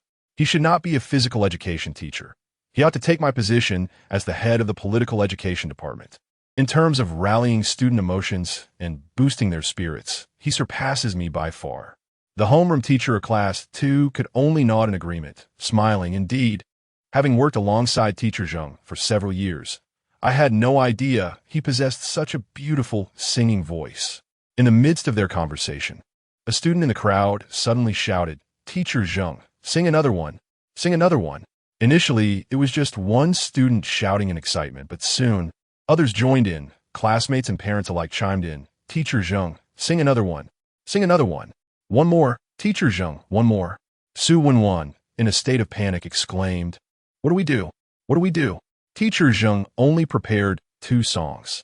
Yu Dongdong, equally anxious, added, "The USB drive he gave us only has 2 songs on it, and he has already sung both. Are we really going to ask him to sing without any backing music?" Su Wen and Appo's eyes flickered, but she did not respond to Yu Dongdong. Su Wenwen, say something. What are we going to do? The audience is so enthusiastic. How can Teacher Zhang come off the stage? After a moment of contemplation, Su Wenwen finally spoke. Yu Dongdong, what do you think is Teacher Zhang's limit? What? Yu Dongdong, perplexed, looked at Su Wenwen in confusion. I mean, if he is unprepared, can Teacher Zhang still surprise us? Yu Dongdong fell silent, pondering the question. Could he? After a brief pause, he quietly replied, then shall we wait? Wait. Su Wenwen uttered a single word. Yet her eyes sparkled with a burgeoning hope. On stage, Jang Xien felt as though he might be unable to step down. These students were exceedingly enthusiastic. With this thought, he cast a sidelong glance at Su Wenwen and Yu Dongdong at the side of the stage. He had only prepared 2 songs. So why weren't they coming to assist him? Were these 2 deliberately leaving him hanging? As this crossed his mind, he glanced back at Su Wenwen and Yu Dongdong. Yu Dongdong timidly stepped behind Su Wenwen, while Su Wenwen appeared vibrant and full of anticipation. Ah, so they wish to witness their teacher falter, do they? Well, I shall not grant you that satisfaction. After giving Su Wenwen a fierce glare, Jang Xien turned back to the audience, microphone in hand, and said, Thank you. Thank you for your warm applause and encouragement. Originally, I had only prepared 2 songs, which I have already performed. To be honest, I did not expect such enthusiasm from you all, nor that you would enjoy listening to me sing so much. Today is the final night for the graduating class. This is your stage, and you are the stars, so I shall heed your wishes. He continued, All right, I shall sing one more song. However, let me make this clear. This is the last one. I truly have no further preparations. This will be the final song. After a brief pause, Jang Xien added, Without accompaniment, I shall sing an a cappella piece. Clearing his throat, he began softly. No one asked me how I am, which is more important. Reality or goals every moment. Running ahead, worries abound. This is yet another new song. The audience, including the journalists who had rushed to the stadium with their cameras, stood frozen in place. Some photographers even forgot to turn on their cameras. Meanwhile, the excitement in Su Wenwen and Amp Oppo's eyes intensified. This teacher, Zheng, truly never ceases to astonish. Even without any preparation, he has managed to perform a new song. It seems that Teacher Zheng has never sung a repeat performance of any of his previous songs at a live event, including his own. In fact, all of Teacher Zheng and Oppo's songs have only recently appeared online. Just a few days have passed, and he has already performed 7 original songs.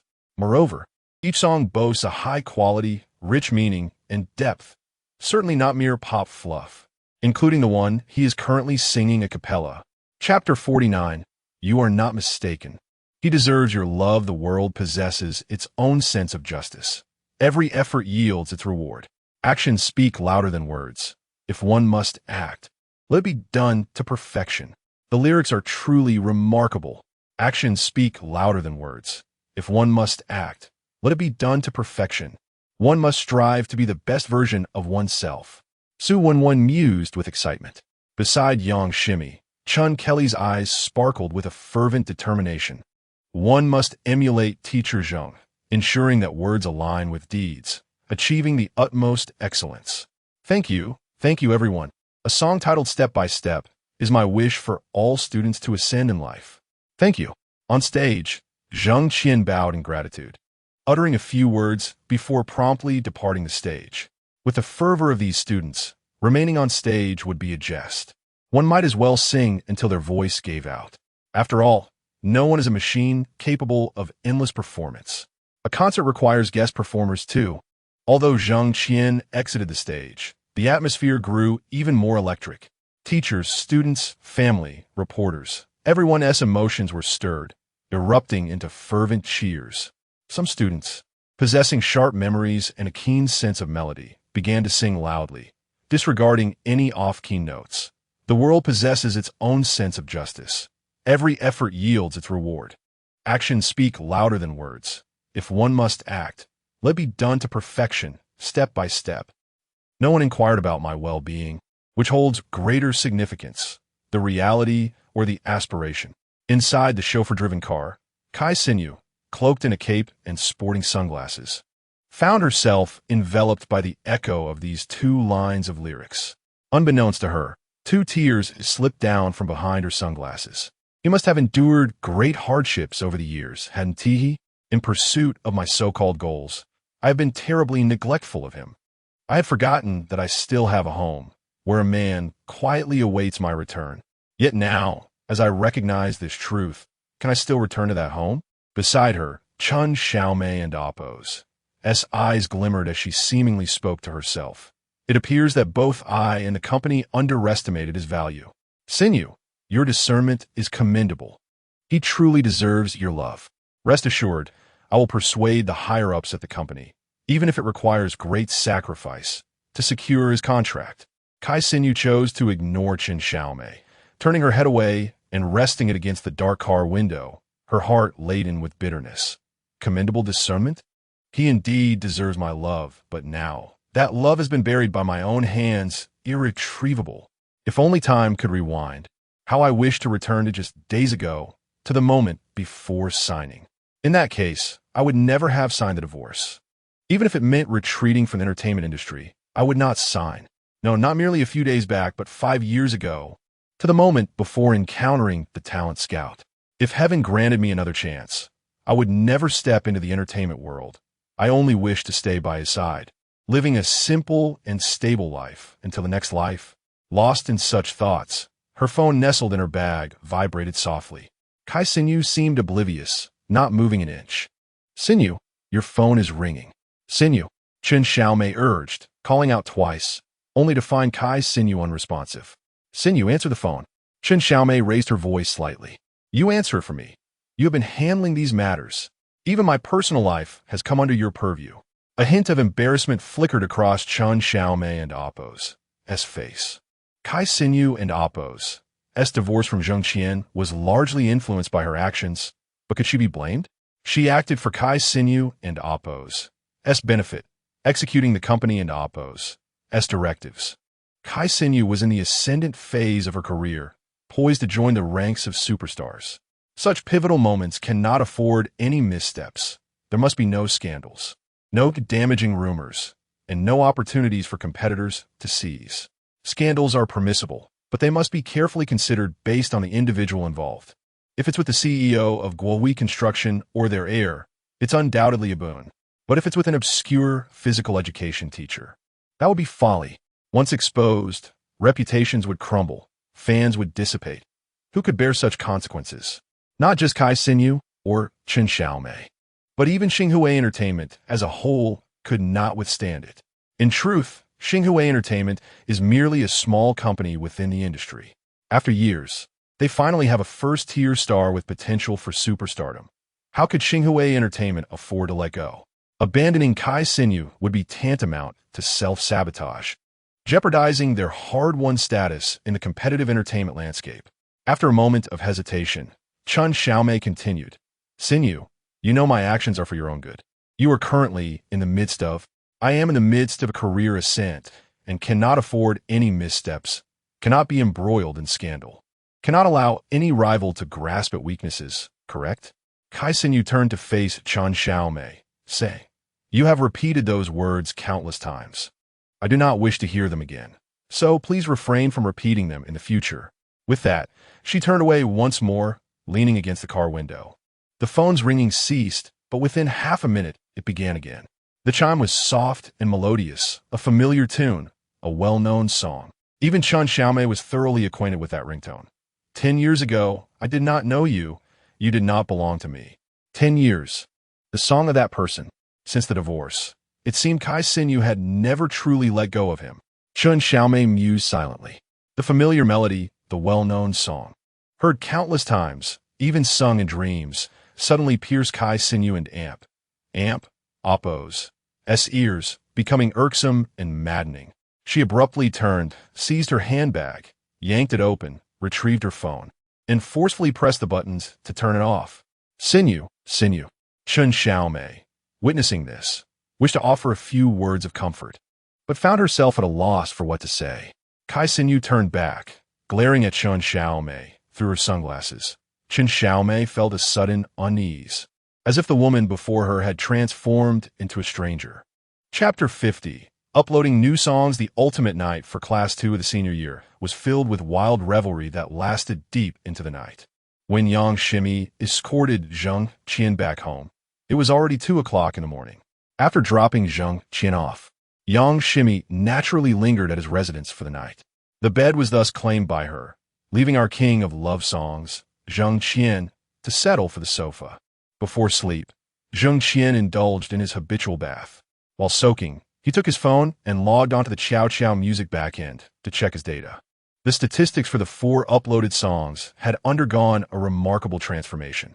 10 years in a life with you had both surpassed the impressive milestone of 300,000 listens and downloads, while Good Parting and the Gardenia Blooms were not far behind, nearing 250,000. Though A Life with You was uploaded a day later than Good Parting in 10 years, its momentum had been astonishing, even overtaking Good Parting in terms of data. This clearly indicated that A Life with You had a broader audience, with more listeners gravitating towards it. Even more astonishing was the fact that Jang Xien's fan count had reached an astounding 300,000, with a slight surplus. In just a few days, the followers of the King of Love songs had skyrocketed from 0 to 300,000. Such rapid growth in followers rivaled that of first-tier celebrity superstars. Analyzing the download data and follower count, it was evident that nearly every individual who heard Jang Xien's music ultimately chose to download his songs and follow his account. This was the most remarkable aspect. The conversion rate from listens to downloads and, subsequently to followers, was astoundingly high, exceeding 90%. The fan conversion rate was nearly 100%. Those who opted to download Jung and Oppo's songs invariably followed his account. Moreover, after merely 2 days without logging into the Chow Chow Music platform, Jang Xien found himself inundated with over 10,000 private messages and more than 100,000 comments. Upon glancing through the private messages, he discovered that nearly all of them were inquiries about when he would upload new music. The comments echoed the same sentiment. Half of them asked, "Jung, where are the new songs?" with several adding one in agreement. Others implored Jung to quickly upload our yearbook and see you in the next life, expressing their eagerness to download. In summary, the vast majority of comments pertained to new music, while remarks related to the already uploaded 4 songs were exceedingly rare.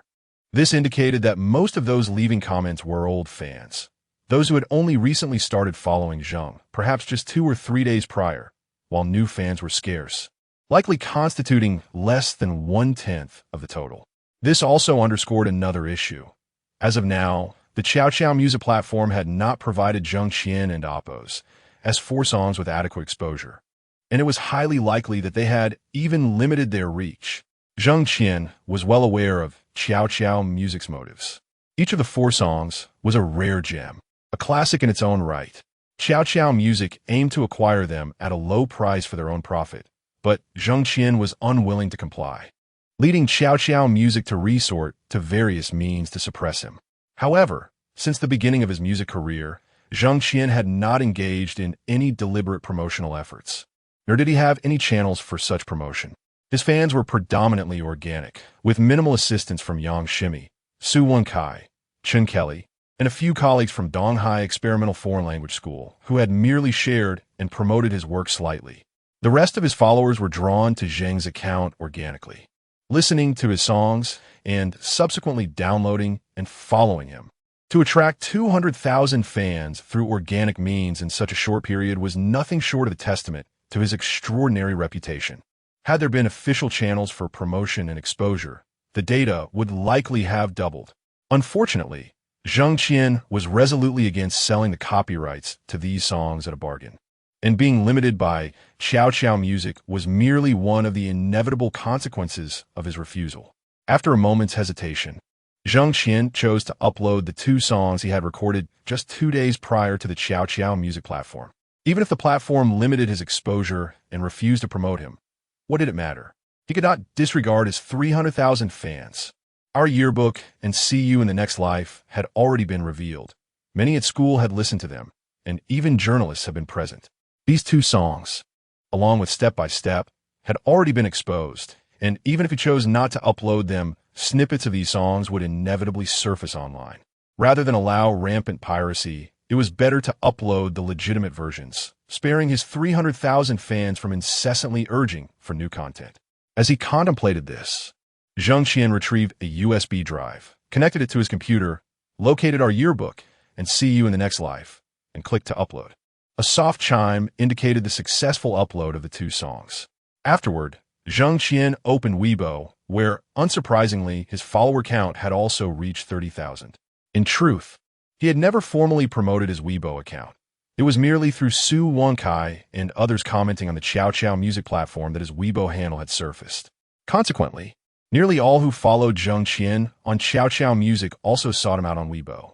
Thus, the follower count on Weibo mirrored that on the Chow Chow music platform, which was entirely within Jang Xien's expectations. Furthermore, similar to the comments on the Chow Chow music account, his Weibo page was brimming with inquiries about new songs. The most commented, liked, and shared posts came from Wenwen Area, Wenkai Firen, and the Chocolate Girl. Each of them, without exception, uploaded snippets of 10-second videos or audio, seemingly having coordinated their posts, one for each song. Su Wenkai had our yearbook, Su Wenkai shared See You in the Next Life, and Chun Kelly posted step by step. These three, he would have to ask them for copyright fees tomorrow. Jang Xien thought indignantly, then edited his Weibo post. New songs have been uploaded. Friends who enjoy them can download them on the Chow Chow music platform. He then added the hashtags Zheng 10 years a life with you and tagged Wenwen Area, Wenkai Firen, and the Chocolate Girl. Finally, he clicked to publish. Chapter 51. Top of the weekly chart barely a minute after hitting the publish button. The post garnered over a dozen likes, comments, and shares. The first to react was his junior sister, who simply commented with 2 words. Uncle her share included a few more words. I've been looking forward to Uncle S' new song for ages. It's truly enchanting and deeply moving. I will forever support Uncle. Following this was the content of Jang Xien's Weibo repost. Upon seeing Yang Ximi's comment, Jang Xien couldn't help but chuckle softly, glancing towards the bedroom as if he could see Yang Ximi in the room, playfully charming. In addition to Yang Ximi, Su Wenkai, Su Wenwen, Chun Kelly, Yu Dong Dong, and others were among the first to like, comment, and share. Jang Xien skimmed through the comments, responding to a few, when he stumbled upon another comment. Chan Gong Xien, congratulations, Teacher Zheng, your new song has topped the weekly chart Hua Shan Luan Jian. Momentarily taken aback by this comment, Zheng Qian pondered, top of the weekly chart? What weekly chart? Does Qiuqiu music platform even have a ranking? Refreshing the page, he noticed that this comment had only been posted for a couple of minutes, yet dozens of congratulatory replies had already followed, all echoing sentiments of praise for Teacher Zheng. One fan even shared a screenshot showing a leaderboard where Zheng Qian's song 10 Years claimed the top spot. Recognizing the interface instantly, he realized it was indeed from the Qiuqiu music platform. After a brief pause, Zheng Qian opened the Qiuqiu music platform on his computer, searching for a while before finally locating the leaderboard nestled within my section. Qiuqiu Music is the premier original music platform in China, monopolizing the Chinese music scene with an undeniable trend towards dominance. If not for antitrust laws, it is conceivable that Qiuqiu Music and the conglomerate behind it might well have ambitions to rule the industry for generations to come. Fortunately, the existence of antitrust legislation has kept Qiuqiu Music in check, allowing other music platforms a narrow space to survive and grow amidst the overwhelming pressure exerted by Qiuqiu Music. However, this space is exceedingly cramped, making development and expansion exceedingly challenging. Competing for share of the market is perpetually the most arduous endeavor. Because Qiuqiu Music stands as the foremost original music platform in China, its software is notoriously bloated, inundated with an overwhelming number of pop-up ads and widgets that severely detract from the user experience. Alas, since Qiuqiu Music dominates the music scene, users seeking the latest and greatest songs have no choice but to endure this torment. Despite the dismal user experience, they are left with no alternatives but to comply, expressing their grievances online while continuing to utilize the platform. To Zheng Qian, this exemplifies the quintessential phenomenon of a large establishment taking advantage of its clientele. Qiuqiu Music, as the leading original platform, operates with the assurance that should one choose not to use their services, countless others will.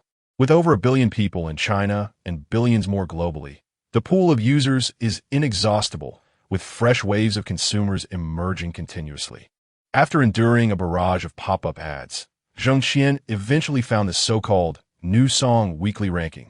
Having never closely followed the entertainment industry, he had scarcely opened the Chocho music platform before. For him, the plethora of pop songs and trivial tunes available was a vehement affront to his musical sensibilities, a profound humiliation to the very essence of music. To avoid being forcibly inundated with such content, Jang Xien had kept his distance, hardly concerned with what songs or rankings existed on the Chocho music platform. Even now, after releasing 6 songs, he still rarely accessed the platform, let alone used it to listen to others' music. Unfamiliar with the leaderboard's location, he was only able to ascertain its existence due to the fan's screenshot. Glancing at the rules for the leaderboard, he noted a singular stipulation. New songs would be ranked within 7 days based on clicks and downloads. The rule was straightforward, hinging solely on a tempo requirement. Thus, this leaderboard was not merely a competition among newcomers, but also a contest between novices and their more established counterparts.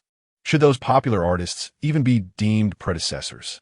The 6 songs Jang Xien had released, including 10 Years and Goodbye, had only been out for 6 days, while A Lifetime with You and Jasmine in Bloom had been released for a mere 5 days, with the last 2 having been available for just an hour, nearly negligible in the grand scheme. In just 6 days, 10 Years managed to carve a path through the myriad of new songs from popular artists, triumphantly claiming the top spot without any deliberate promotional efforts. An astonishing feat, indeed. After all, those artists boasting thousands to tens of millions of fans could easily rally a significant number of listeners with just a call to action. The fact that 10 Years ascended to the pinnacle of the weekly chart on its 7th day, especially under the subtle constraints imposed by Chocho music, is nothing short of a remarkable achievement. Moreover, not only 10 Years, but Goodbye had also successfully reached the 5th position on the weekly chart, with A Lifetime with You closely following at 6th. 10 Years and Goodbye were nearing the end of their 7th day, while A Lifetime with You and Jasmine in Bloom still had over a day left. When the leaderboard refreshed, it was nearly a foregone conclusion that A Lifetime with You would ascend to the top spot, and Jasmine in Bloom might even secure the 2nd position. Jang Xien noted that Jasmine in Bloom had already reached 11th place, trailing A Lifetime with You by just a few spots. The songs ranked just above it had been released for a similar duration as 10 Years and Goodbye, some barely exceeding 7 days. Once the time elapsed, Jasmine in Bloom could potentially leap several ranks. However, this was merely a possibility. The songs trailing Jasmine in Bloom were all, without exception, from viral stars, churned out in mass production.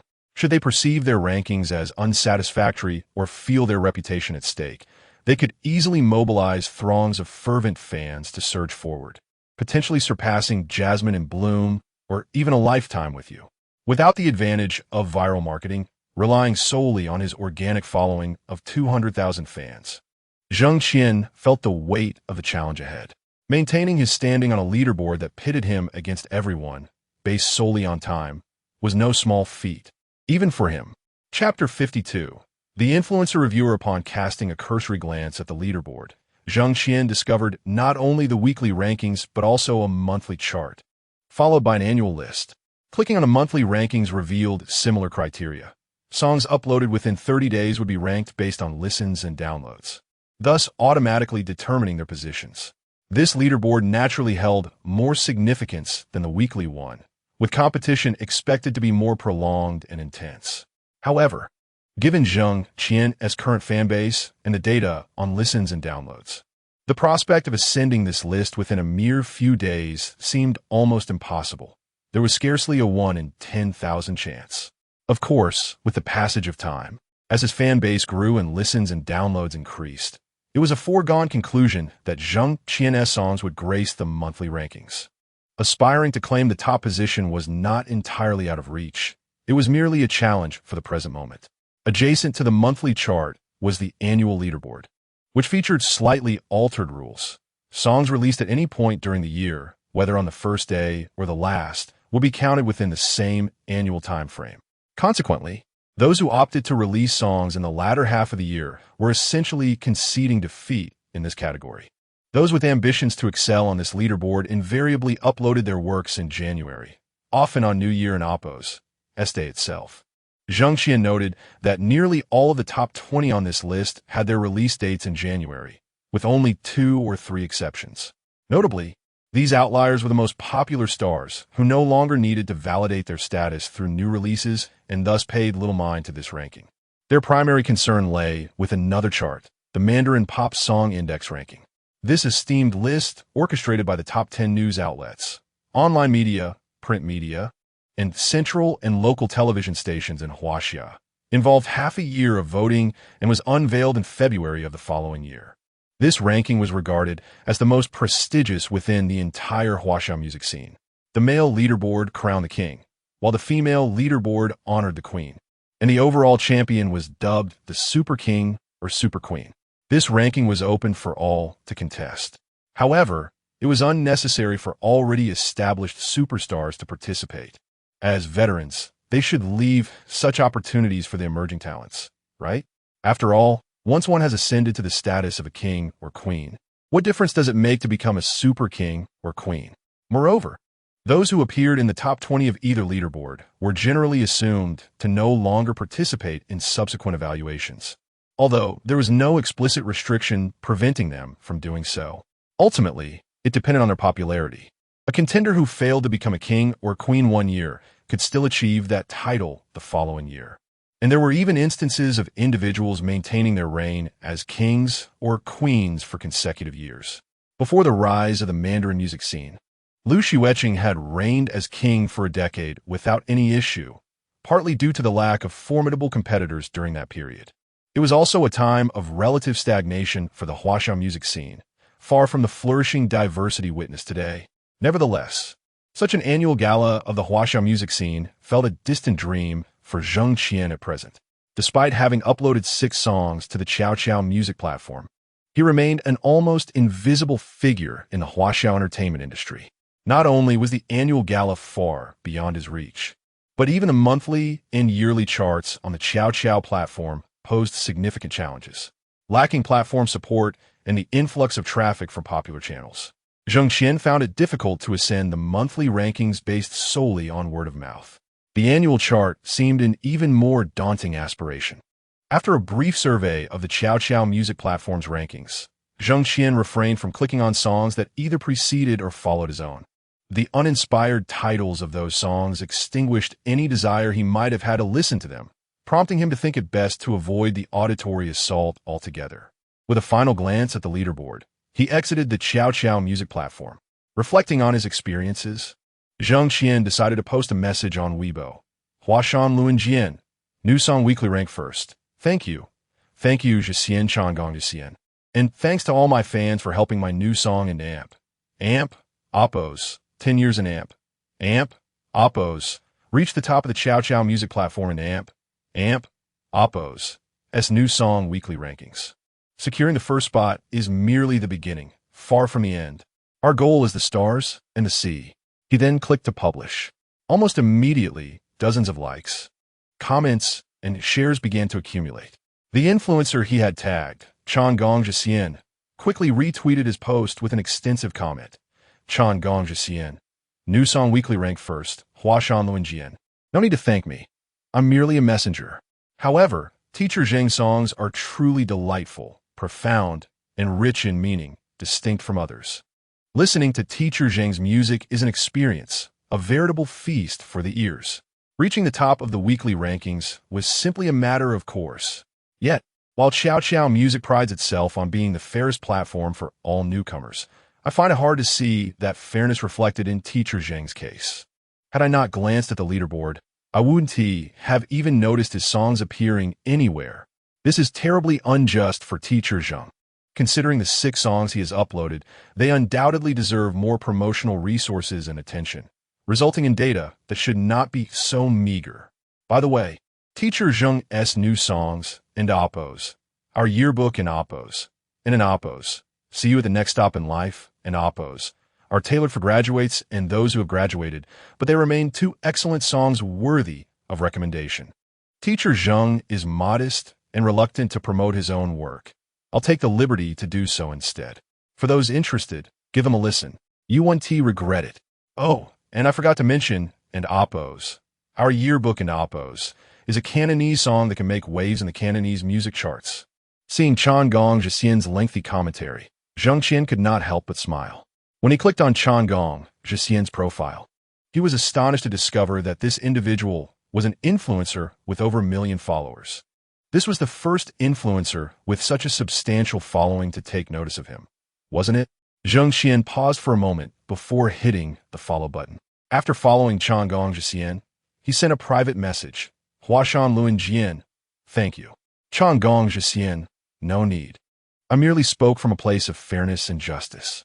Huashan Luan Jian, I must thank you for your fairness and your recommendation.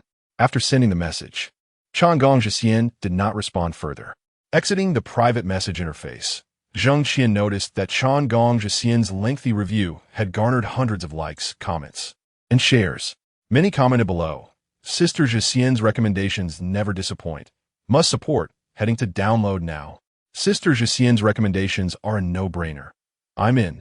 Reading these comments, Jang Xien chuckled softly. It appeared that the data for his songs was poised for another surge. One could not deny the influence of a 1 million follower influencer, especially when those followers were genuinely engaged. Chapter 53. The most powerful king of love songs after a moment of contemplation. Jang Xien once again edited and published a post on Weibo. Huashan Luan Jian, Jang Xien. My heartfelt gratitude to the user Xien for the thoughtful review and recommendation, which has allowed my new song to reach a wider audience. Thank you to all my friends, old and new, for your unwavering support. Those familiar with Jang Xien would know that during the recent Ultimate Night at Donghai Experimental Foreign Language School, he performed 3 songs, 2 of which were Our Yearbook and See You in Life. Both songs have been pre-recorded and uploaded that evening. The third song, Step by Step, had yet to be recorded. Jang Xien planned to allocate time the following day for recording and hoped to upload it that night. For those interested, the songs would be available for streaming and downloading.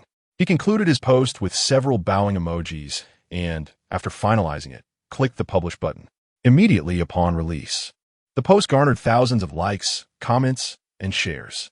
Many users who followed Jang Xien from the Jang Xien account were online, naturally liking, commenting, and sharing his post. Within a minute, upon refreshing the page, the number had surpassed 10,000. Glancing at the statistics, Jang Xien closed his phone and dozed off on the sofa. When he awoke, it was nearly 10 o'clock. He found himself covered with an air-conditioned blanket, likely placed there by Yang Ximi. However, she had already left, leaving behind a note and some packaged breakfast on the table. The note read, Dear Uncle, I've gone to work. You looked so peaceful in your slumber that I didn't want to wake you. Remember to eat breakfast when you wake up. Love you. Mwah. The note was adorned with a red lip symbol. Jang Xien looked at the note and chuckled wryly. Dealing with someone so clingy left him feeling somewhat at a loss. They say that good women fear clingy men. Yet Jang Xien felt that good men equally dread clingy women. Since meeting Yang Ximi, he found himself unable to shake her off. Shaking his head with a smile, Jang Xien proceeded to freshen up, tidied himself quickly, and then sat at the dining table to have breakfast while scrolling through his phone. As he was engrossed in his mobile device, a notification chimed softly, revealing a WeChat message accompanied by an image sent by his junior sister. Who ain't grown up yet? Jang Xien paused for a moment before opening WeChat and the image. Upon viewing the image, he discovered a screenshot of a Weibo post, featuring several bold black headlines that stood out prominently. King of Love Songs, the most powerful newcomer debuts. Seeing the title, Jang Xien was momentarily taken aback. Just as he was about to delve deeper, his phone vibrated several times with new messages from Yang Ximi. Uncle, you're trending. Have you seen this Weibo post? You've been mentioned by a renowned influencer with over 5 million followers. It's impossible not to gain fame. This post is already trending, along with your nickname King of Love Songs and your Weibo account Hua Shan Luan Jian appearing in the top 10 of the trending list. This post is currently number 1. I've followed, commented, and shared it. Uncle, aren't you going to take a look and express your gratitude? Jang Xien was momentarily stunned by the messages. He quickly replied to Yang Ximi, Got it. then exited WeChat and opened Weibo. As he opened Weibo, his phone was inundated with a series of notification sounds. A glance revealed that most were private messages from Yang Xien, Suwon Kai, Suwon, Yu Dong Dong, and others, alongside notifications of retweets and comments that tagged Jang Xien and Hua Shan Luanjian. He also noticed several notifications of new followers. Jang Xien recalled that when he last checked his Weibo, he had only around 100,000 followers, but now that number had surged to over 300,000. After quickly scanning the follower count and notifications, he clicked on the link shared by his junior sister to the retweeted post. Instantly, the page redirected him to the content of the Weibo post.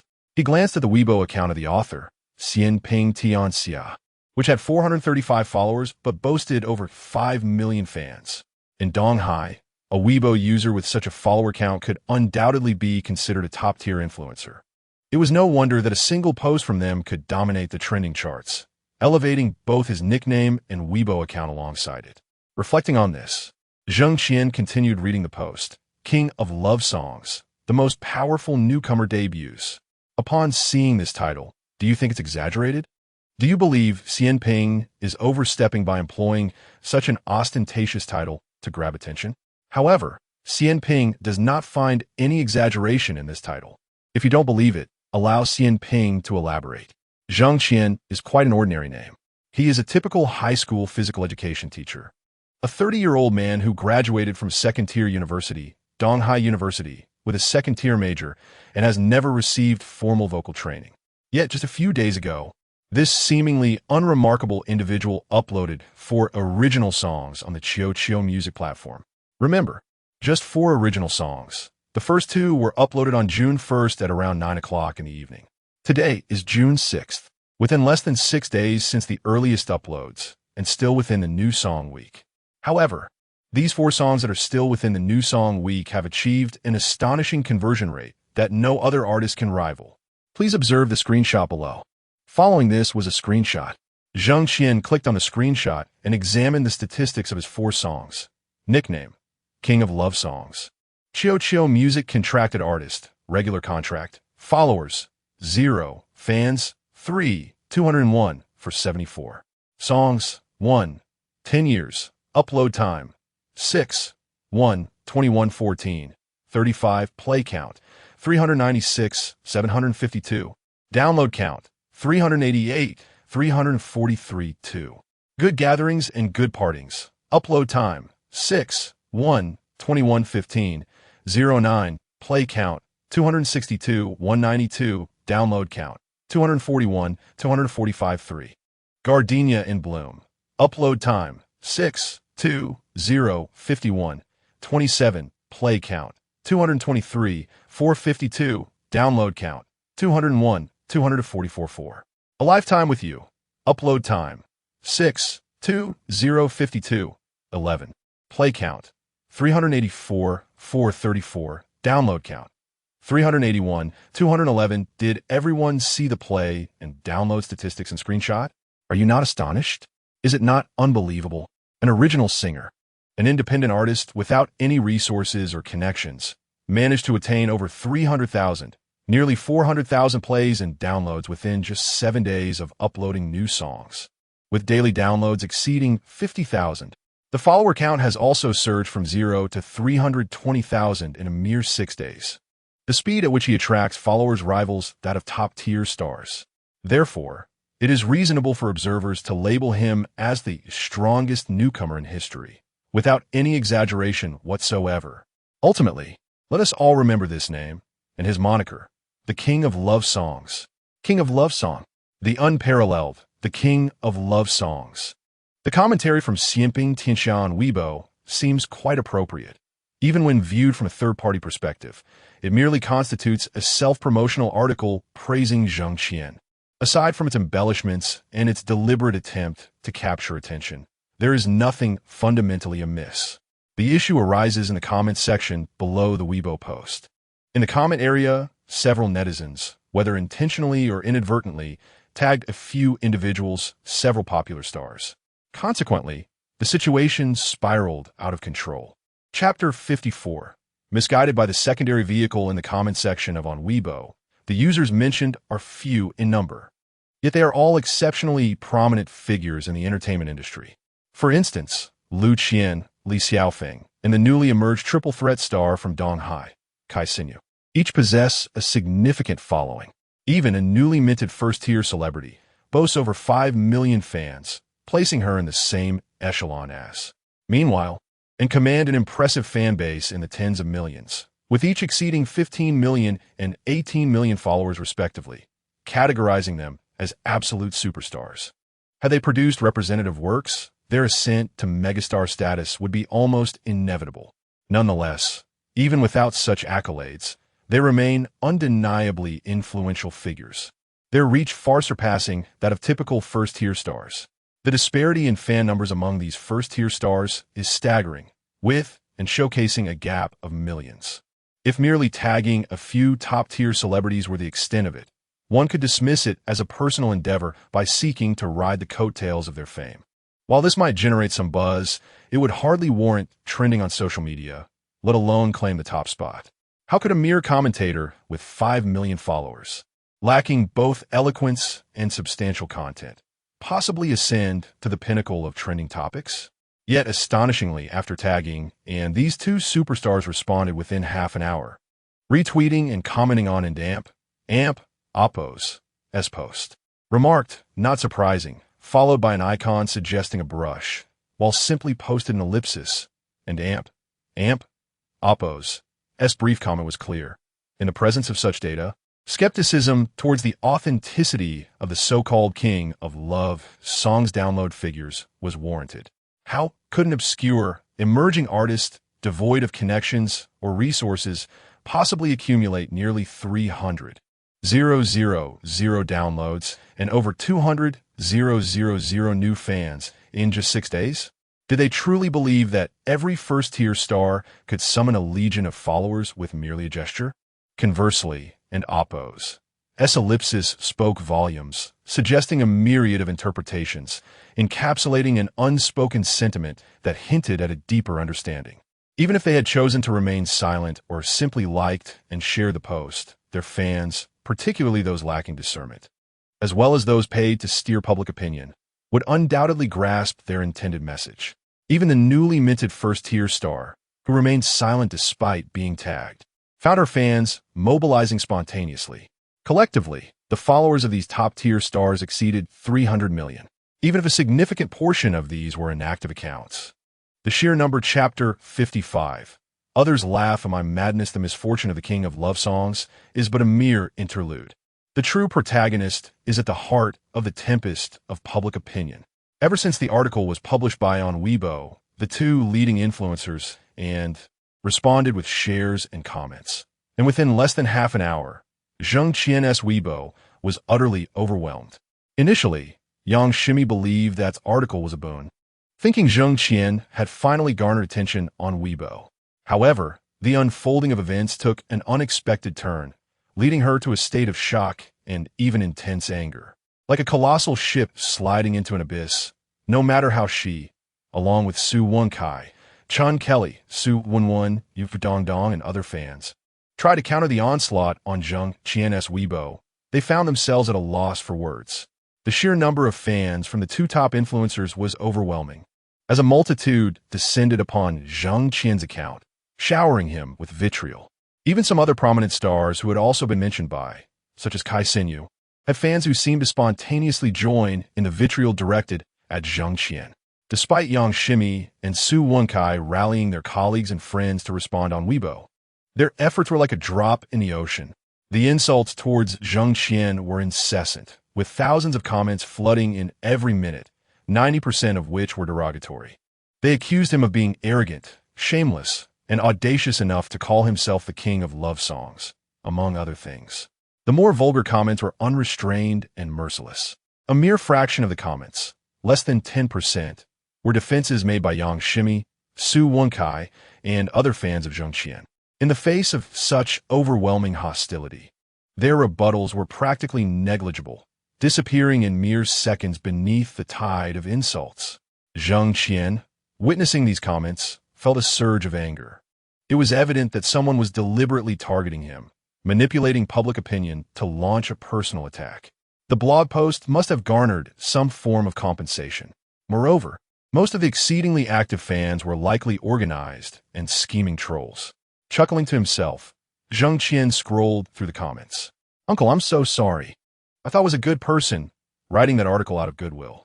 Who could have imagined Yang Xien sent 2 voice messages, her tone nearly on the verge of tears. Just as Jang Xien was about to comfort her, Yang Xien sent another voice message.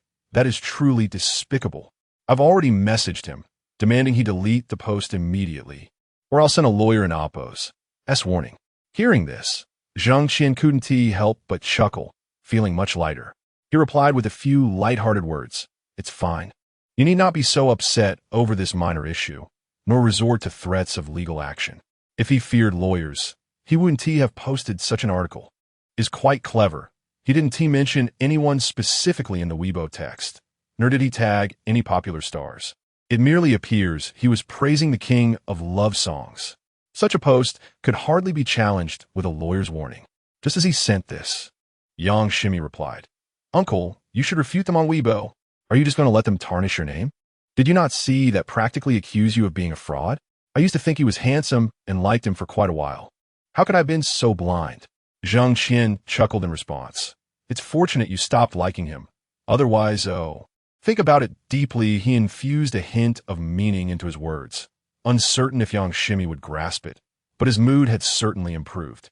Before he could reopen Weibo, messages from Su Wenwen, Chan Kelly, Yu Dongdong, and even colleagues from Donghai Experimental 4-Language School, including director He from the Political Education Office and the second class's homeroom teacher, flooded in. All were messages of comfort, encouragement, and calls for him to confront the situation head-on. After listening to these messages, Jang Xien posted on his social media, "Everyone, thank you for your support and encouragement. I firmly believe that the pure shall remain pure, the corrupt shall reveal their true nature, rumors cease with the wise, and truth will ultimately be revealed. As for the king of love songs, let us wait and see."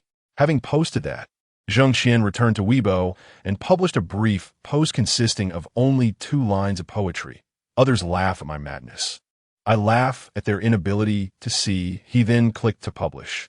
Without tagging anyone or adding any trending topics, he simply sent it out. However, within 2 or 3 minutes of posting, Jang Xien's words garnered tens of thousands of likes, shares, and comments. In less than half an hour, the post exceeded 300,000 interactions. Jang Xien had only about 30,000 fans, a mere fraction compared to the millions of followers of the top influencers. Yet, this post was shared and commented on over 300,000 times in a flash, predominantly by Jang Xien's supporters. Mr. Zhang, what eloquence! Truly, as a physical education teacher, he composes poetry so beautifully. Kudos. "Others laugh at my madness. I laugh at their inability to see." This poem rivals ancient poetry. Absolutely classic. A physical education teacher who cannot write poetry is not a good one. "Mr. Zhang, we support you." Mr. Zhang, well said. "In my heart, you are the king of love songs, the strongest king of love songs in history. We will always support you." Such comments were plentiful. Yet there were also those who, having traced back from and to ultimately landing at to view Jang Xien's post, the remarks from these individuals were far less gracious. "Cut it out. He is truly a madman. In the eyes of the madman, we are the crazy ones." Incredible. A high school physical education teacher aiming to become a professor in the university's literature department. Who knows where he copied those nonsensical lines from? And they're being hailed as timeless verses comparable to ancient poetry. Unbelievable. Chapter 56. The challenge in the myriad of comments. There exists no shortage of opportunistic individuals seeking to exploit trending topics for their own gain. For instance, one user remarked, "Teacher Zhang, I hear you're the best poet among physical education teachers. Coincidentally, I'm also the best in sports among art teachers. Shall we compete in a triathlon?" Another chimed in, "What does the king of love songs amount to? I am a love saint. Welcomes you to join. I share an unspeakable secret with the king of love songs, the physical education teacher. These are mere advertisements. A digital duel featuring millions of participants unfolds online. A grand spectacle for all netizens, exploiting trends, garnering traffic, and advertising are all commonplace maneuvers. Yet, the true lethal strike often lies hidden within. For instance, consider this tweet from Gigi the Little Sorceress, king of love songs. What grandiose claims! A newcomer who has yet to officially debut dares to self-proclaim such a title? I, a mere girl, enjoy writing songs and lyrics in my leisure, strumming and singing to amuse myself. At 20, I find a most intolerable trait to be arrogance. Someone claims the title of king of love songs. Dare we wager a match? At midnight tonight, we shall both release songs on the Xiao music platform, with a 7-day limit. The data will speak for itself. The loser shall be the rogue, and the victor shall claim the title. Are you brave enough to engage in battle? This tweet directly addresses, specifying a time and deadline. Seizing the moment when netizens were fervently criticizing the title of king of love songs. In the sight of countless online observers, she openly challenges Jang Xien. A discerning eye can easily discern that the individual behind this tweet harbors ill intentions. She is undoubtedly not alone in this endeavor, nor is she merely the aspiring songwriter she claims to be. There are powerful entities, perhaps a major corporation or consortium, orchestrating this behind the scenes. Likely even the Xiao music platform intending to deliberately undermine Jang Xien. And what of Jang Xien? With so many eyes upon him, does he have any means of retreat? No. Can he afford to back down? Absolutely not. Any concession would subject him to a fatal blow, inciting the wrath of all netizens, garnering more condemnation from AMP, Oppos, bystanders and AMP, Oppos. There is no escape. Jang Xien can only accept the challenge. Otherwise, his title of and Oppos, king of love songs and Oppos, becomes a hollow claim, a slap to his own face. Those who have been following and supporting him, even engaging in battles against other trolls online, would feel shame and abandon him, potentially turning from fans to detractors, joining the ranks of those who insult him. Thus, Jang Xien must rise to the challenge. Retreat is not an option. But can he truly secure victory? No.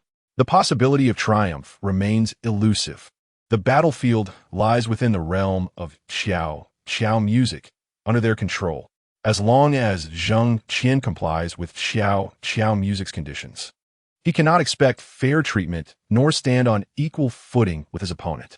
It can even be said that Jang Xien must bear a heavy burden, trudging forward under immense pressure, while the opponent can advance unencumbered, perhaps riding a bicycle, electric scooter, motorcycle, or traveling by car, high-speed rail, or airplane.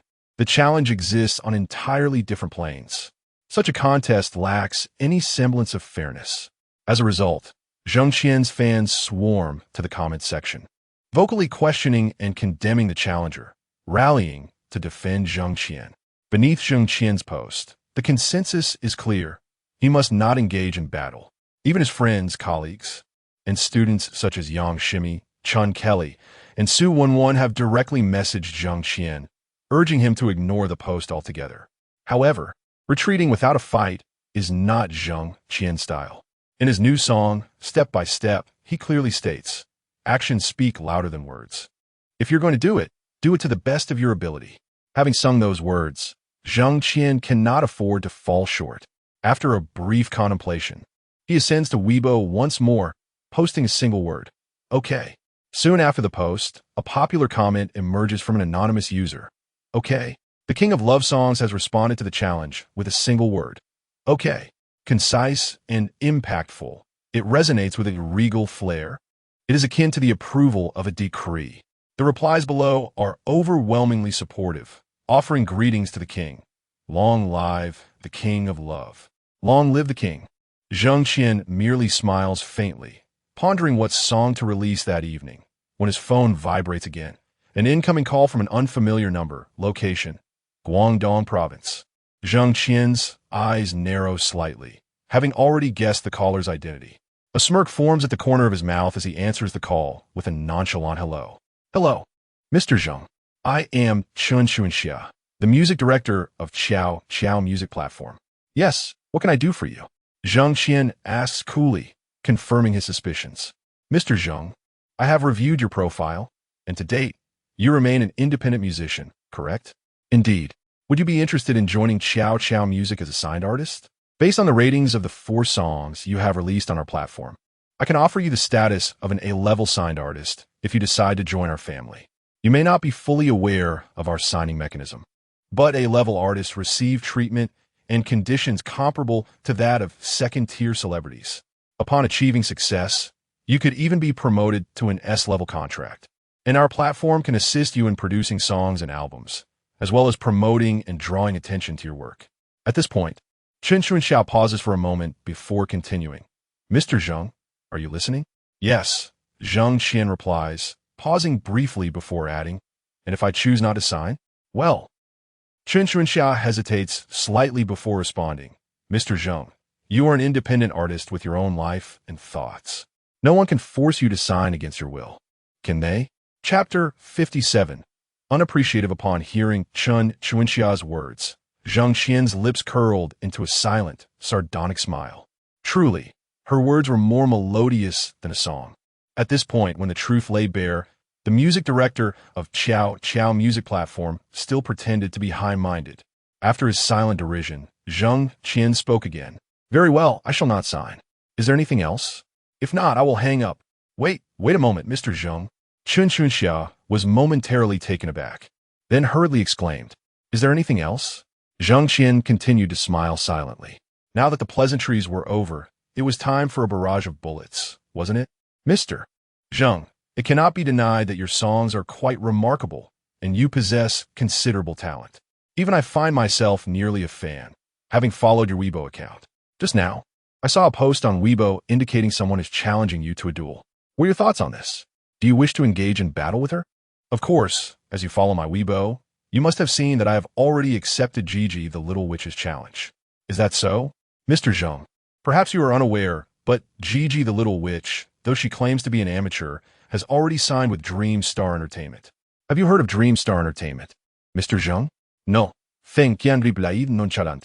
Not to worry, allow me to enlighten you. Dream Star is one of the top 10 entertainment companies in Yuehai Province, boasting numerous first-tier and super first-tier stars.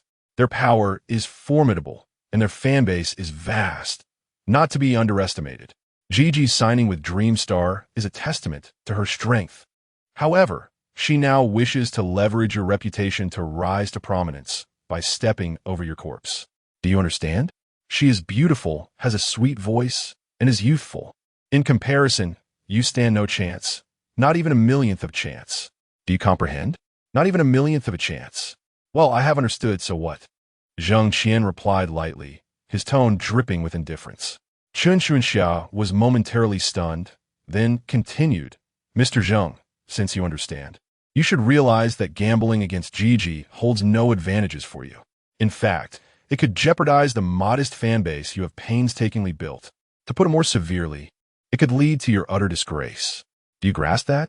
Director Chen, if you have something to say, please be direct. Your words are rather tedious. Tedious? Then what words would you find engaging? Chen Xuanxiao was momentarily taken aback, then said, I did not expect Mr. Zheng to be so forthright. In that case, allow me to speak from the heart. Teacher Zheng, I cannot guarantee that the outcome of the duel will be completely unaffected by Dream Star Entertainment. But I assure you that I will do my utmost to ensure you and she are on a fair and just stage for the competition. Is that so? Then I thank you sincerely. Jang Xien raised an eyebrow and replied with a smile that did not reach his eyes. Fair and just. That surely requires your conditions to be met first, does it not? No need to thank me, Mr. Zheng. I have not finished my words. Gigi the Little Witch is a potential star that Dream Star Entertainment is about to promote heavily. With her qualifications, it is almost effortless for her to break into the first tier in a short time. Therefore, to facilitate a fair competition, our platform will have to pay an exorbitant price, one that is indeed burdensome. Unless they are our own, the platform is unlikely to incur such costs for an outsider. I hope you can understand this. So, you still want me to sign, correct? Jang Xien scoffed. Indeed, as I mentioned earlier, unless they are our own, the company will never fight against Dream Star as potential stars for an outsider. I have already stated, our platform can offer you the treatment of an A-level signed artist. Produce albums for you, promote you, and attract fans, allowing you to amass a vast an unimaginable following in a short time. This is entirely beneficial for you, and I hope you will give it serious consideration. Midnight is the starting point for your duel with Gigi the Little Witch. Your time is running short. After listening to Chun Chuanxia's words, Jang Xien chuckled lightly and then said, Director Chun, I believe that aside from the conditions you just mentioned, there must be other stipulations within the A-level contract, correct? Please feel free to disclose them all, lest you keep them hidden and leave me in suspense. Mr. Zhang, you are indeed a clever man, and I enjoy conversing with intelligent individuals. Chun Chuanxia smiled, then continued, in addition to the conditions I just mentioned, once you sign with our platform, you will only be permitted to release songs through us. The genre and release time will be arranged uniformly by the platform. Furthermore, your songs cannot be published on any other platform or used for any commercial purposes, including but not limited to the 4 songs you have already released. This includes, but is not limited to. This means that all your future songs will be entirely bought out. This is truly ruthless, leaving no room for negotiation. Chow Chow Music desires not only the 4 songs already released, but everything about you, to control your entire essence. Such a contract is no different from a servitude agreement. Once signed, every word and action of yours will be entirely at the mercy of Chow Chow Music, rendering you a mere puppet devoid of freedom. Contemplating these matters, Jang Xien couldn't help but let out a silent, sardonic laugh, then remarked, Director Chun, have you finished outlining the conditions? Is there anything more to add? That's all for now, Chun Chuanxia replied. Mr. Zhang, your time is running out. The new song must be released tonight. Are you prepared?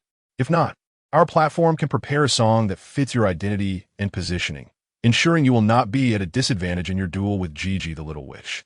Presumably, this still requires me to sign with you first, correct? Indeed, Mr. Zhang, I have mentioned that unless they are our own. All right, I understand. Without waiting for Chun Chuanxia to finish, Jang Xien interrupted her. Then you have decided to join our platform? However, as soon as this question left her lips, Chun Chuanxia heard the busy tone from her phone. Jang Xien had once again hung up on her, staring at the phone for several seconds. A flicker of malice crossed Chun Chuanxia's gaze, and she gritted her teeth, muttering, unappreciative. You shall see tonight's duel. Chapter 58, Teacher Zhang. We are here to assist you. Not long after hanging up with Chun Chuanxia, Jang Xien's phone rang again. He glanced at the screen and saw it was Yang Shimi calling, so he answered. Before he could utter a word, Yang Shimi urgently exclaimed, Uncle, did you agree to that Gigi Little Witch's challenge? Yes, I have, Jang Xien replied with a light chuckle. Uncle, you're being too impulsive. So many fans urged you not to accept, yet you did. Didn't you see the comments on Weibo? Someone has already uncovered Gigi's identity. She is a signed artist of Dream Star Entertainment, and they plan to promote her as a rising star. She is beautiful, sings sweetly, and most importantly, she is young. These 3 aspects are quintessential for a rising star. It's evident that Dream Star intends to boost her by stepping on your shoulders. Moreover, there might be support from Chow Music behind this. Since you didn't agree to sign with them, they will undoubtedly find every possible means to deal with you. This is likely just the first step. Even if you manage to evade this time, what about next time? Or the time after that? This time it's a promising newcomer. Next time, it might be a top-tier star, and the time after that, perhaps a superstar? Must you confront this every single time? Uncle, why did you agree? Yang Shimi continued to express her concerns in rapid succession. Jang Xien chuckled softly and replied, What does it matter? I desire to debut, and I must face these challenges eventually. It is merely a matter of time. They wish to step on me to gain prominence. Can I not rise over their fallen bodies?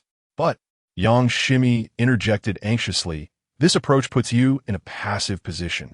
There is still time. The post for the challenge was released at 11, and the song will be transmitted at midnight to commence the PK. How can you make it in such a short time? Rest assured, I will manage, Jang Xien assured her with a smile. Uncle, why not upload in Oppos? Our yearbook in Oppos, and in Oppos. Next stop in life in Oppos.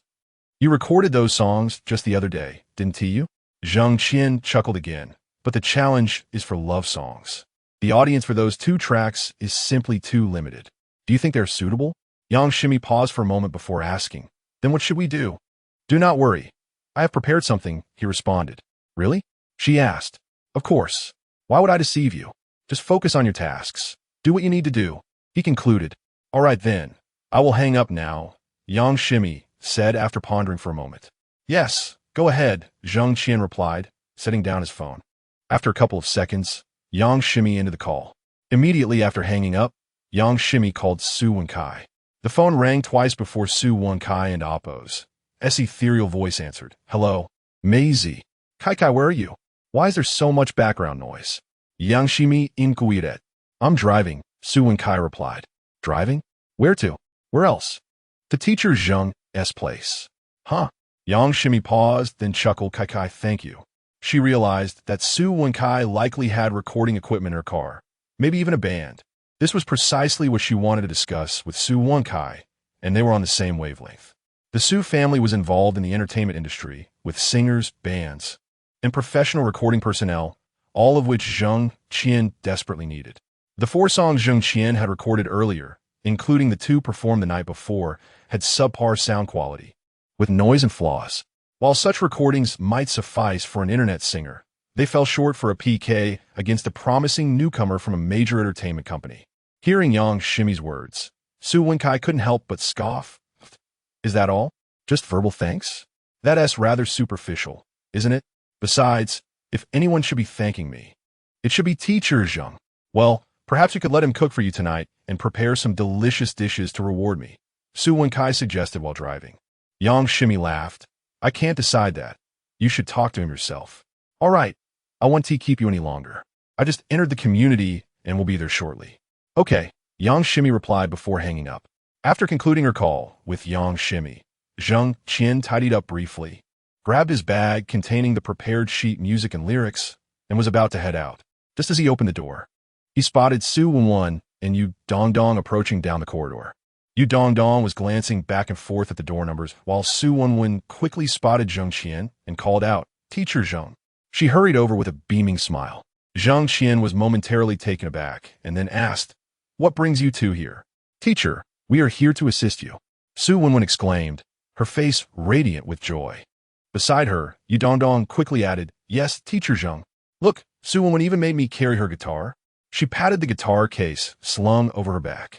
This is a Yamaha, which Su Wenwen extorted from her sister. Before Yu Dongdong could finish, Su Wenwen shot her a glare, silencing her immediately. Jang Xien chuckled softly. Thank you both, however.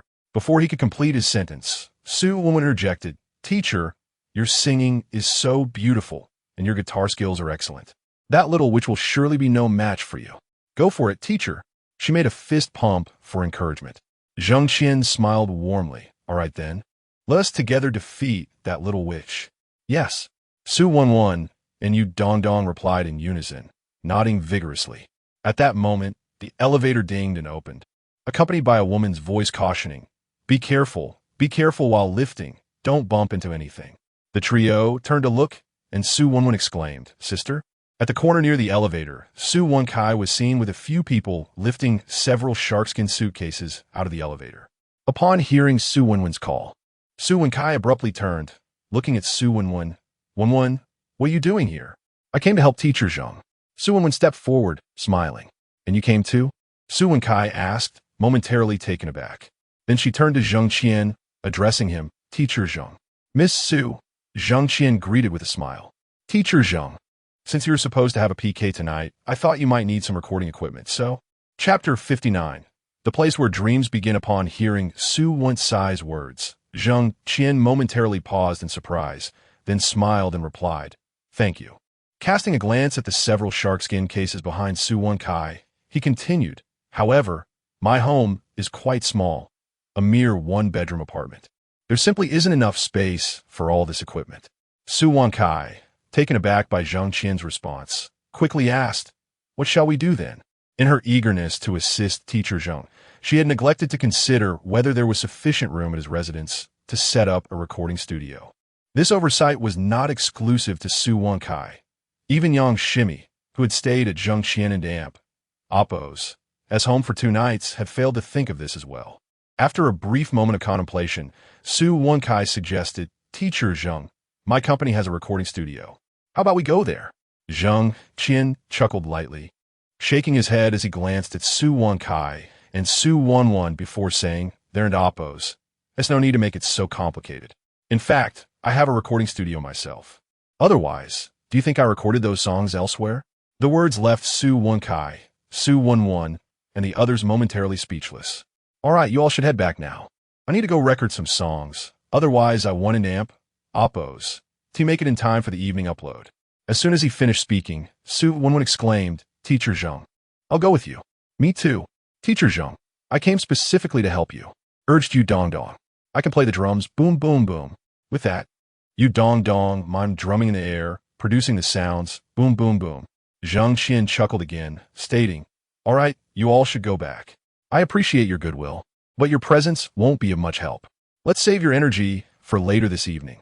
Seeing Su Won and Su Won open their mouths as if to protest, Jang Xien quickly added, all right, I truly can't discuss this any further.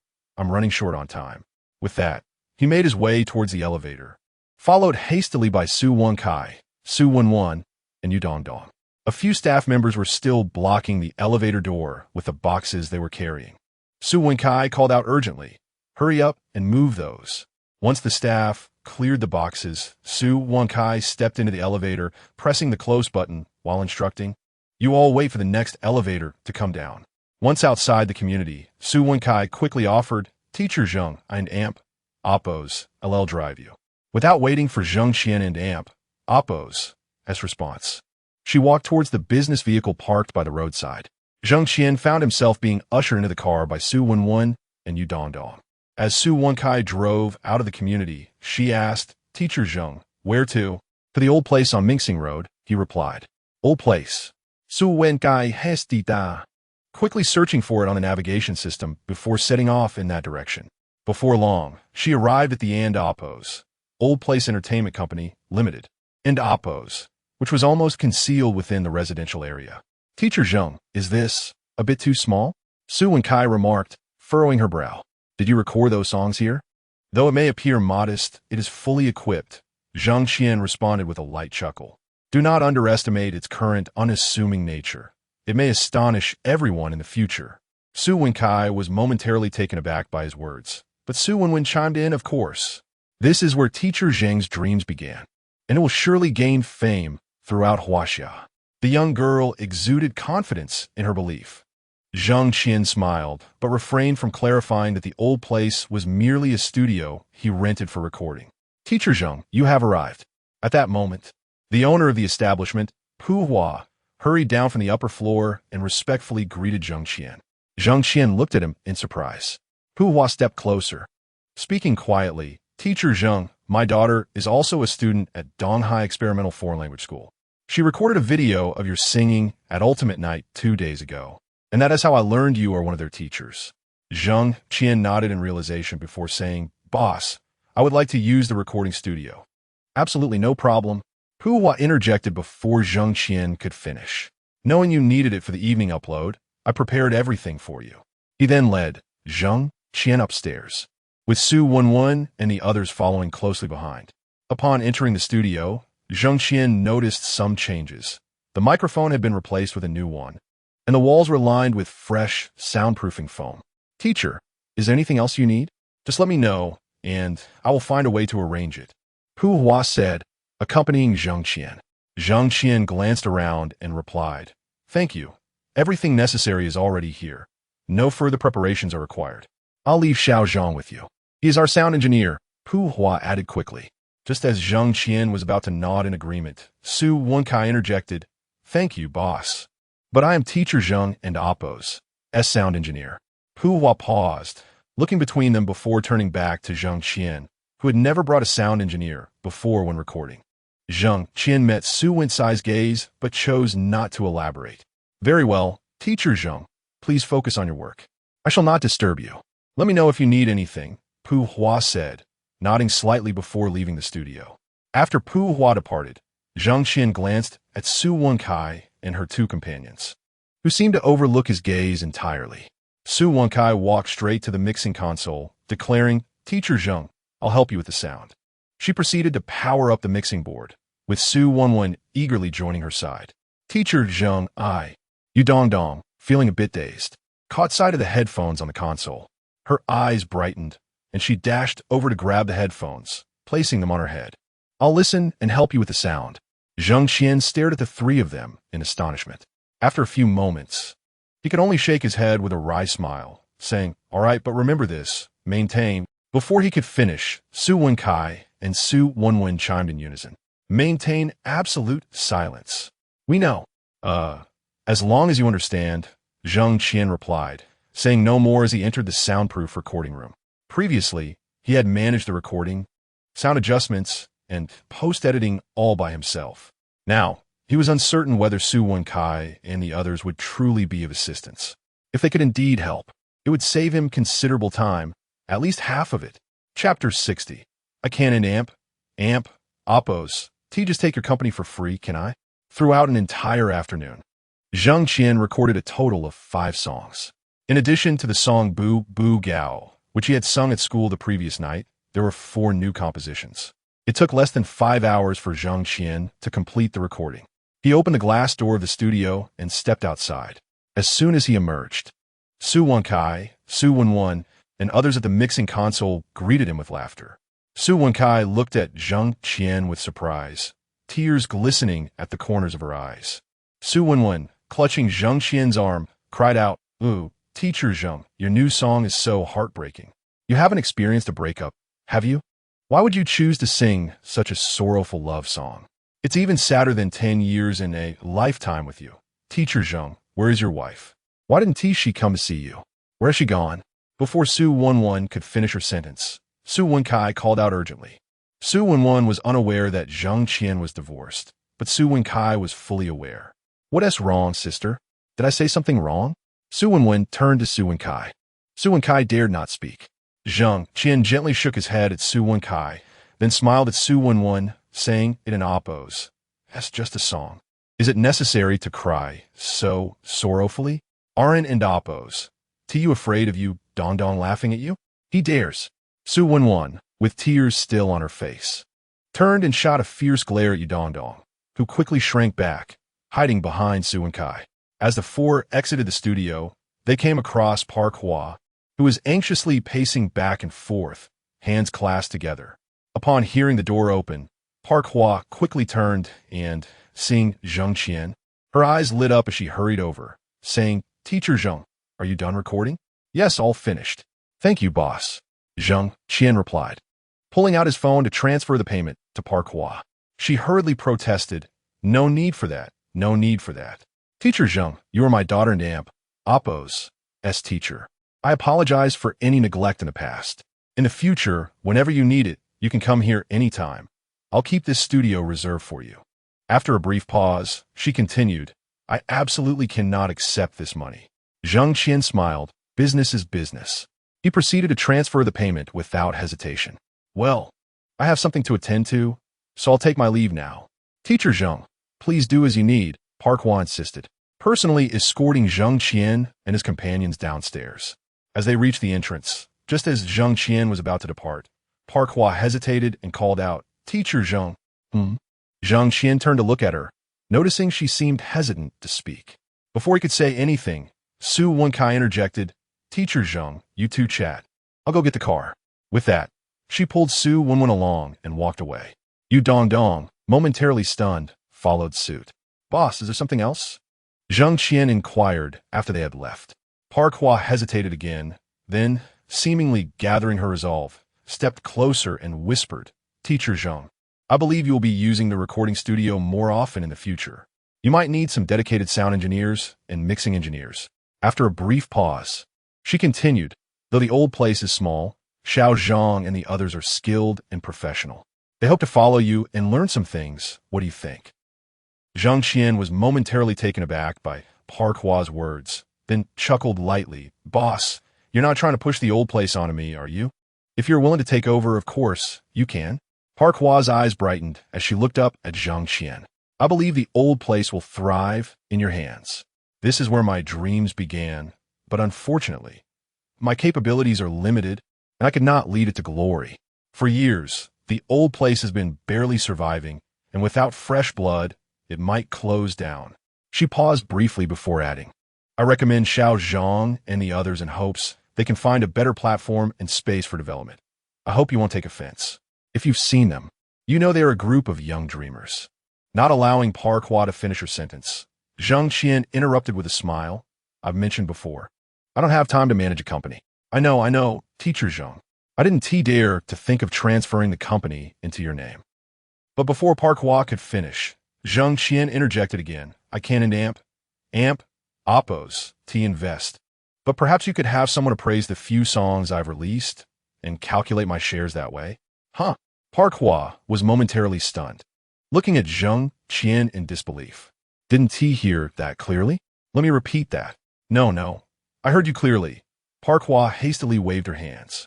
After a moment of silence, she continued, Teacher Zhang, are you suggesting you want to invest in the old place? Is that possible? Jang Xien smiled at her.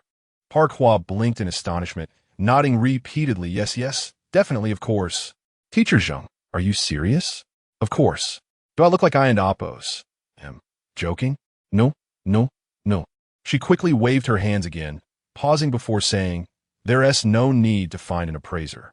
From today on, the old place is yours. As long as you don't mind me lending a hand, I'll assist you. That one do. Even brothers need to settle accounts clearly. I can't just take your company for free, can I? Didn't you say this is where your dreams set sail?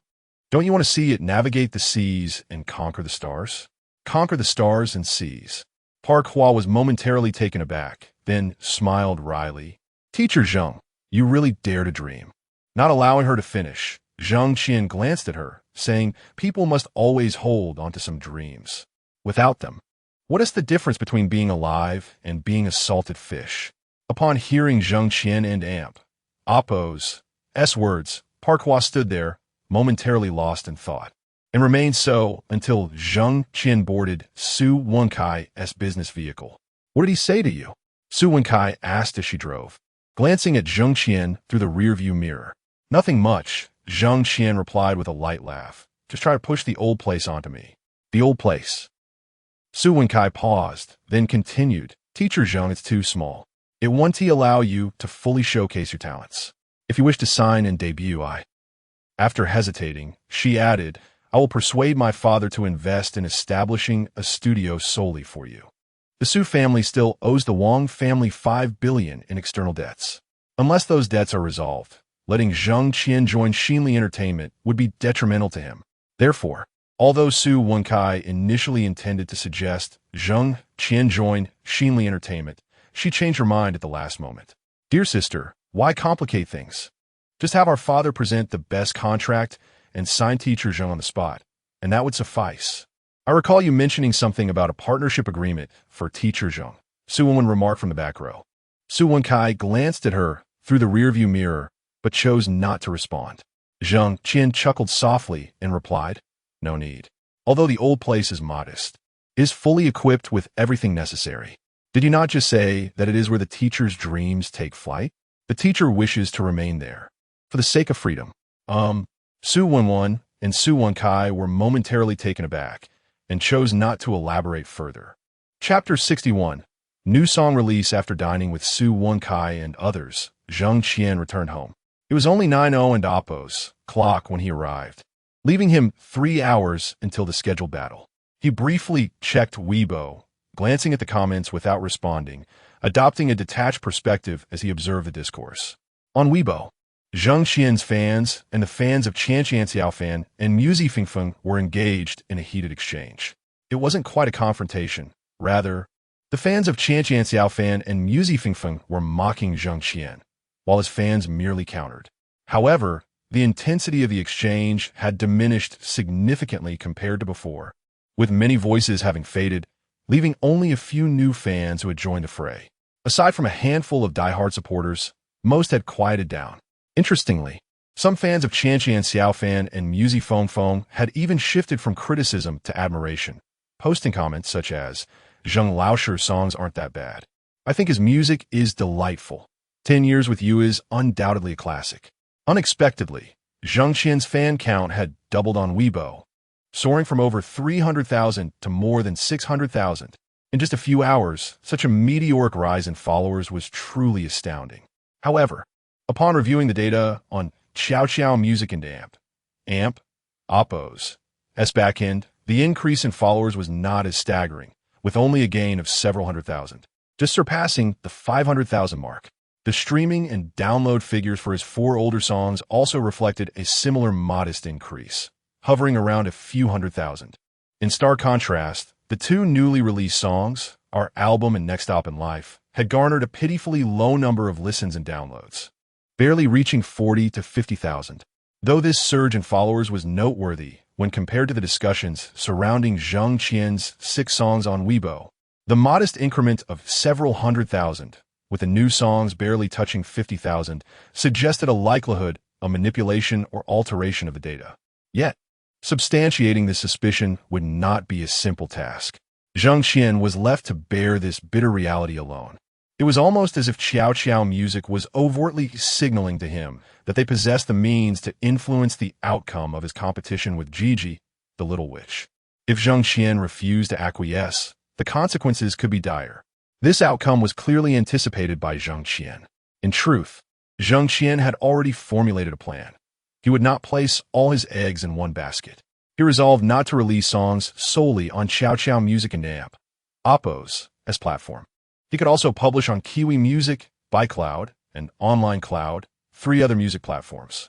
Although these platforms collectively commanded less than a third of the market share compared to Chow Chow Music, they still provided an avenue for his music. After all, Jang Xien had only signed a public electronic contract with Chow Chow Music, free from restrictions, allowing him to release songs on other platforms. With a determined mindset, Jang Xien refreshed the backend data on Chow Chow Music, logged out, and proceeded to download Kiwi Music. He opened the app and applied for an account, filling in the username King of Love Songs. During the account approval period, he also downloaded ByCloud Music and Online Cloud Music, applying for accounts under the same name, King of Love Songs. Within 10 minutes, all 3 platforms had approved his applications, sending him notifications of their successful registration. The backend of Online Cloud Music even sent 2 system messages, one confirming the approval of his account and another with just a few words. King of Love Songs from Chow Chow Music? Jang Xien glanced at the message but did not respond. It seemed that someone was monitoring the backend of Online Cloud. After a brief look, he exited the messaging interface, opened his USB drive, and found the 3 new songs he had recorded earlier that afternoon. When I Am Lonely, I Can Still Hold You, Lonely Northern Hemisphere, and Don't Say You Love Me When I'm Lonely. He selected Lonely Northern Hemisphere, clicked Upload, and released it on the Online Cloud Music platform. Subsequently, he uploaded When I Am Lonely, I Can Still Hold You, and Dawn and Oppos. T Say You Love Me When I and Oppos, and Lonely to ByCloud Music and Kiwi Music, respectively. As for the remaining song, he decided to upload it just after midnight. Although Jang Xien wasn't particularly invested in the upcoming battle, having committed to it, he felt compelled to release a song at that time. The 4 songs recorded that afternoon had similar quality, and in another realm, they too were considered classics. Thus, he randomly chose 3 songs to distribute across Kiwi, ByCloud, and Online Cloud Music. As for Gigi, the Little Witch, he hardly regarded her as a threat. She was merely a newcomer poised for promotion by an entertainment company, beautiful, with a sweet voice, and youthful. These attributes constituted the standard for a popular star, regardless of gender. However, to Jang Xien, this trifecta of allure could only capture fleeting attention, creating temporary hype. Even if she enjoyed a moment of glory, what would happen after the storm passed? Would she not ultimately fade into obscurity?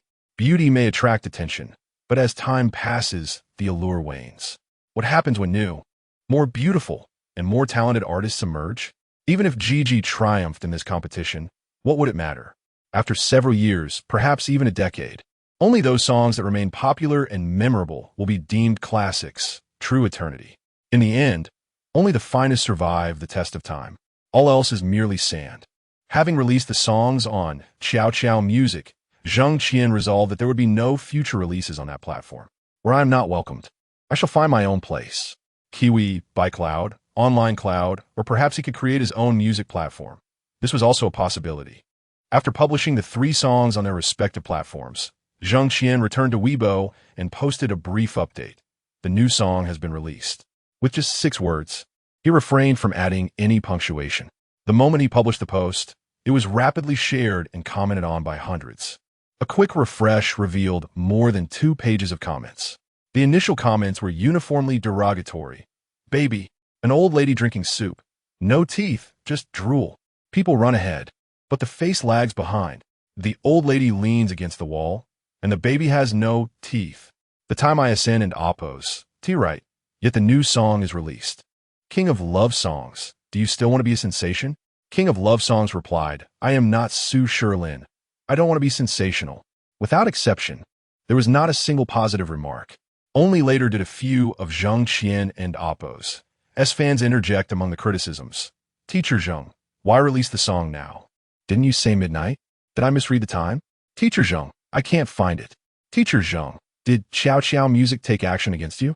Where's the new song? Where's the new song? If anyone knows the download link, please share. May good fortune bless you for life. However, these comments were nearly drowned out by the vitriol directed at Jang Xien. As he scrolled through the comments, his phone chimed with several notifications. Jang Xien glanced at his phone, noticing messages from Yang Shimi and Su Wenwen. He picked up his phone and opened WeChat, finding inquiries about the release of his new song. After a brief glance, he chose not to respond. Instead, he sent an alarm on his phone, tossed it aside, and reclined on his bed, closing his eyes and drifting into slumber. Chapter 62, All is Well, with the account of the King of Love Songs. No new tracks have been released. At 9 in the evening, Chun Chuanxia, the music director at Showdown Music Platform, sat before her computer, scrutinizing the back-end data. The office phone beside her rang, prompting her to pick it up. Hello? Xiao Chun, has the King of Love Songs released any new tracks? The voice on the other end belonged to He Wen Yuan, the platform and AMP, Oppo's, as president. Chun Chuanxia paused momentarily, clicking a few times on her computer to check the notifications, and replied, No, there hasn't been any new upload yet. I have set reminders for new releases, but the King of Love Songs hasn't uploaded anything. He Wen Yuan fell silent for a moment before asking, Have you checked Weibo? Chun Chuanxia was taken aback again, responding, No, I've been focused on the database. You should check Weibo. Just a few minutes ago, Huashan Lunjian posted that they have uploaded a new song. Huashan Lunjian, the Weibo account of the King of Love Songs. Chun Chuanxia's eyes widened in realization as she reached for her phone. Indeed, He Wen Yuan's voice was grave. Call the engineering department and see if there's been a holdup on their end. Investigate the situation. All right, I'll contact the engineering department right away. Chun Chuanxia said hurriedly. She noticed the post by Huashan Lunjian on her phone, which already had over 10,000 comments. Aside from a few negative remarks from fans of Qianqian Xiaofan and Musi Fengfeng, the rest were inquiries about the new song. However, Huashan Lunjian had yet to respond. While she pondered this, she was met with the busy tone on the line. Not wanting to hang up, she pressed the disconnect button and quickly dialed the engineering department and AMP, Oppo's number. Soon, the call connected, and she heard the voice of the on-duty staff member. Hello, engineering department. This is Chun Chuanxia, she stated firmly. Hello, Director Chun, the other party replied promptly. Where is Manager Zhang? The manager has left for the day. Only the 4 of us technicians are on duty at the moment. I need to ask you, has there been an issue with the King of Love Songs and Oppo's account? I saw on Weibo that they released a new song, but I can't find anything in the back end. Have you imposed any restrictions? Please hold on a moment. I'll check, the technician responded. All right, I'll wait on the line. Please be quick. Chun Chuanxia urged, a sense of unease settling in her chest. After a couple of minutes, the technician's voice returned. Director Chen? I'm here, go ahead. Director Chun, I have checked, and the King of Love Songs account is functioning normally. There are no anomalies. They likely Haven T released a song. Chun Chuanxia was momentarily taken aback by the technician and AMP. Oppo's words, frowning as she replied, Are you certain? I am sure. They logged into the back end half an hour ago, but did not perform any actions. Before the technician could finish, Chun Chuanxia interrupted, I understand. Thank you. She then hung up and resumed her focus on her phone. Below the post by Jang Xien on Weibo, a comment caught her eye. Weibo old 3. Brothers. Stop searching. The King of Love Songs Huashan Lunjian has uploaded a new song on the cloud music platform. I've listened to it and can confirm it's them. Screenshot. The screenshot displayed the cloud music platform's playing interface, showing half of the song title, Lonely North. with the album title as the King of Love Songs and AMP, Oppo's personal album, and statistics indicating 452 listens and 452 downloads. Underneath the comment, dozens of replies followed, all expressing gratitude to the original poster or confirming that they had listened to and downloaded the song, asserting its authenticity. Chun Chuanxia furrowed her brows, observing the screen for a few seconds before opening the cloud music platform on her computer and clicking the search bar. Upon entering, she was startled to find the King of Love Songs at the very top of the recommended searches. After a brief moment of shock, she clicked on the King of Love Songs, instantly bringing up the search results. King of Love Songs. Followers 0, fans 1, 579. Albums 1, The King of Love Songs and Oppo's personal album, Songs 1, Lonely North Hemisphere. Chun Xia moved her mouse to Lonely North Hemisphere and clicked it, which redirected her to the playback interface. With my good night, I accompany you for breakfast. Remember to save your longing in a piggy bank. I gaze at the stars sparkling above, listening to the cowherd telling the weaver girl to be brave. The melancholic melody enveloped her, causing her to momentarily lose focus, only to snap back to reality as she noted the statistics displayed on the playback screen. 47, 356 listens and 11, 245 downloads. The disparity between the listening and downloading figures was stark, especially compared to the data from the 4 songs previously uploaded by the King of Love Songs on Showdown music platform. Nevertheless, this listening and downloading conversion rate remained above 20%, a remarkably impressive figure. Moreover, since listening was free and did not require logging into the cloud music platform, the numbers were expectedly high, while downloading necessitated an account registration and recharge, thus explaining the discrepancy. As Chun Chuanxia contemplated this, she glanced at the comments below the song. A heartbreakingly sad song, I'm in tears. Crying, it's undoubtedly the King of Love Songs. Truly the King of Love Songs. I just registered an account and am in the process of recharging. Having listened to it, I can confirm it's teacher Jang Xien song. In the future, cloud music will also be one of my main platforms. I'm in tears. I miss my old classmates, my desk mate, and our class beauty. Ahwa, when can we meet again? Ahwa, can your Chocho add me as a friend? Lonely North Hemisphere, teacher Zheng is so lonely, sob sob. Lonely North Hemisphere, Adong. I'm thinking of you from the northern hemisphere of the earth. Do you think of me from the other side of the earth too? Sob sob. Xiaofeng. Are you used to not having my hand as a pillow? Sobi sobi. I'm not used to it. How can you adapt? Chapter 63. 3 songs. 3 platforms as Chun Chuanxia listened to the haunting melody of Lonely Northern Hemisphere streaming on an online music platform. She picked up the office phone and dialed the number for the president and Oppo's S office. The call was directly transferred to He Wenyuan and Oppo's S office. Upon connection, He Wenyuan and Oppo's S voice resonated through the receiver. Xiao Chun, have you seen it? Startled for a moment, Chun Chuanxia replied, yes, he has released a song on Kiwi. After a brief pause, she added, rest assured, President, the online cloud is merely a minor platform with a market share of less than 5%. It pales in comparison to Kiwi and Baiyun, let alone our Xiao Qiao. That is still a platform. He Wenyuan interjected sternly. After a moment in Oppo's S pause, he continued, moreover, you misspoke. He has not only released a song on the online cloud, but also on Kiwi and Baiyun. Huh? Chun Chuanxia was momentarily taken aback before exclaiming, is he married to 3 at once? Kiwi and Baiyun Haven and Oppo's. T objected. The notion of a song being published across 3 platforms seemed ludicrous. Such an act would constitute a breach of contract. No platform would accept it, and it would never pass the review process, leading to its removal. He Wenyuan remained silent for a second before responding. You will see for yourself if you check Kiwi and Baiyun. With that, he ended the call. Still reeling, Chun Chuanxia opened Kiwi Music and found the top trending search term was King of Love Songs, followed by When I Am Lonely, I Can Still Hold You. The realization struck her. This was indeed a song title. As this thought crossed her mind, she clicked on the King of Love Songs and discovered the account details. King of Love Songs. Followers 0, fans 34. 163, Album 1. Album of King of Love Songs, Song 1.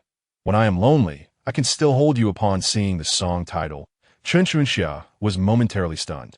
She had not anticipated that Kiwi music would allow both the king of love songs and his new track to trend. Clicking on When I Am Lonely, I Can Still Hold You, a raspy, deep voice filled her computer speakers, evoking an overwhelming desire to weep. I thought I should be the loneliest person, yet I forgot the warm gaze beside me. No matter how lonely I feel, what does it count, as long as you are with me? After just a few lines, Chen Xia was utterly captivated, unable to extricate herself from the melody. When she finally regained her senses, she realized this was yet another new song. Had the King of Love Songs also uploaded a new track on Baidu Music? After listening to When I Am Lonely, I Can Still Hold You, she paused the song and opened Baidu Music's player.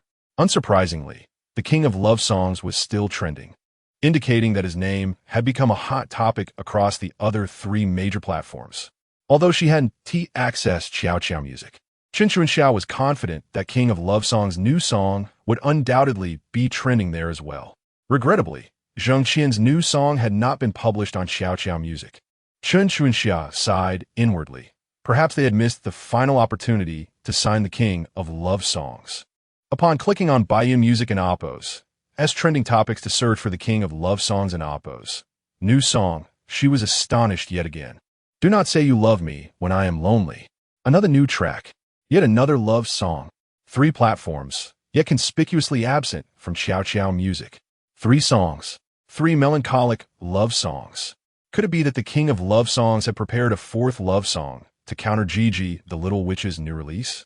With such high-quality new songs across these 3 platforms, the new track aimed at Gigi's challenge must surely exceed the caliber of these 3. Just how many original songs does this King of Love Songs possess? Lonely Northern Hemisphere. When I Am Lonely, I Can Still Hold You. Do Not Say You Love Me When I Am Lonely. Even without listening to the songs, the titles alone evoked a profound sense of loneliness and solitude. Coupled with the deep, raspy vocals, these songs were like 3 emotional detonators.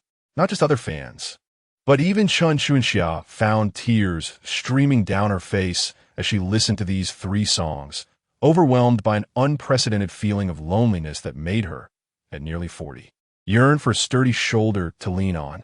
After downloading the 3 songs, Chen Xia played them on repeat, refreshing the data pages of the other 3 music platforms simultaneously.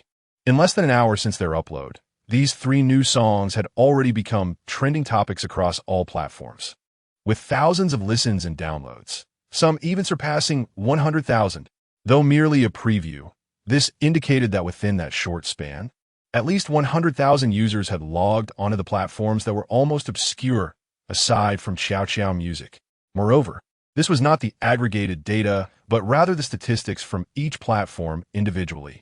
During the same time frame, over 20,000, perhaps even 30,000, users had been diverted to these 3 platforms. Conversely, the influx of traffic to Xiao Music was staggering. In under an hour, the number of visitors reached several million. Most of this traffic had searched for or clicked on the King of Love Songs and Oppos account to check out his new release. Unfortunately, since Jang Xien had not published his new song on Xiao Music, the search results still yielded only those 4 old songs. Consequently, the traffic dwindled significantly in a very short time. Many of the remaining visitors were detractors or casual observers, fans of Qian Xian and Mu Zifeng, drawn merely by the spectacle. Those who arrived only to find no new song from Zhang Qian quickly exited. Yet, some with varying motivations clicked on Zhang Qian and Oppos as 4 old songs, seeking flaws to mock on social media. However, with just a gentle click of the mouse or tap of a finger, these detractors and casual fans became enraptured, unable to escape. 10 years, a lifetime with you. Each song, once heard, would undoubtedly resonate deeply, compelling listeners to replay it over and over. The preview and download statistics surged once more, and Zhang Xian and Amp, Oppos, as fanbase experienced a notable increase. Chapter 64. The ongoing trend on 4 music platforms. Zhang Xian's newly released and classic songs have garnered a multitude of comments. Meanwhile, on Weibo, the number of netizens engaging in discussions about Zhang Qian's new song has surged even further. Beneath Zhang Qian's Weibo post, millions of comments have appeared. 3 platforms. 3 love songs. The king of love songs, his prowess is terrifying. Gigi Little Witch, I ask you, are you afraid? Gigi Little Witch, if you have the guts, go to the 3 platforms. Release 3 songs and engage in a comprehensive showdown with the king of love songs. The king of love songs has an insatiable appetite. Chocho Music can no longer satisfy his desires, for he aims to dominate all 4 major platforms. Chin Chin Xiaofan, Muzi Feng Feng So, has the king of love songs abandoned Chocho Music, relinquishing his battle with Gigi Little Witch to venture onto Kiwi, Baidu Cloud, and Internet Cloud instead?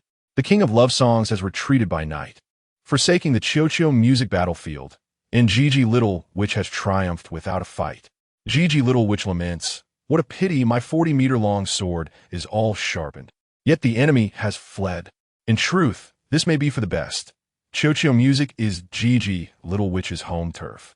And if Teacher Zheng were to battle on the opposing ground without the support of Chocho Music, defeat would be inevitable." Gigi Little Witch quips, "I've yet to unleash my power, so why have you collapsed on your own?" Huashan Linjian changed the environment, switched to a new platform, and Teacher Zheng would find himself in an entirely different situation, completely seizing the initiative. Unfollow, unfollow. To follow such a coward is to blind myself. Teacher Zheng, your new song is delightful. I adore it. I've already registered and paid on all 3 platforms. Regardless of what others say, we will support you. P.S.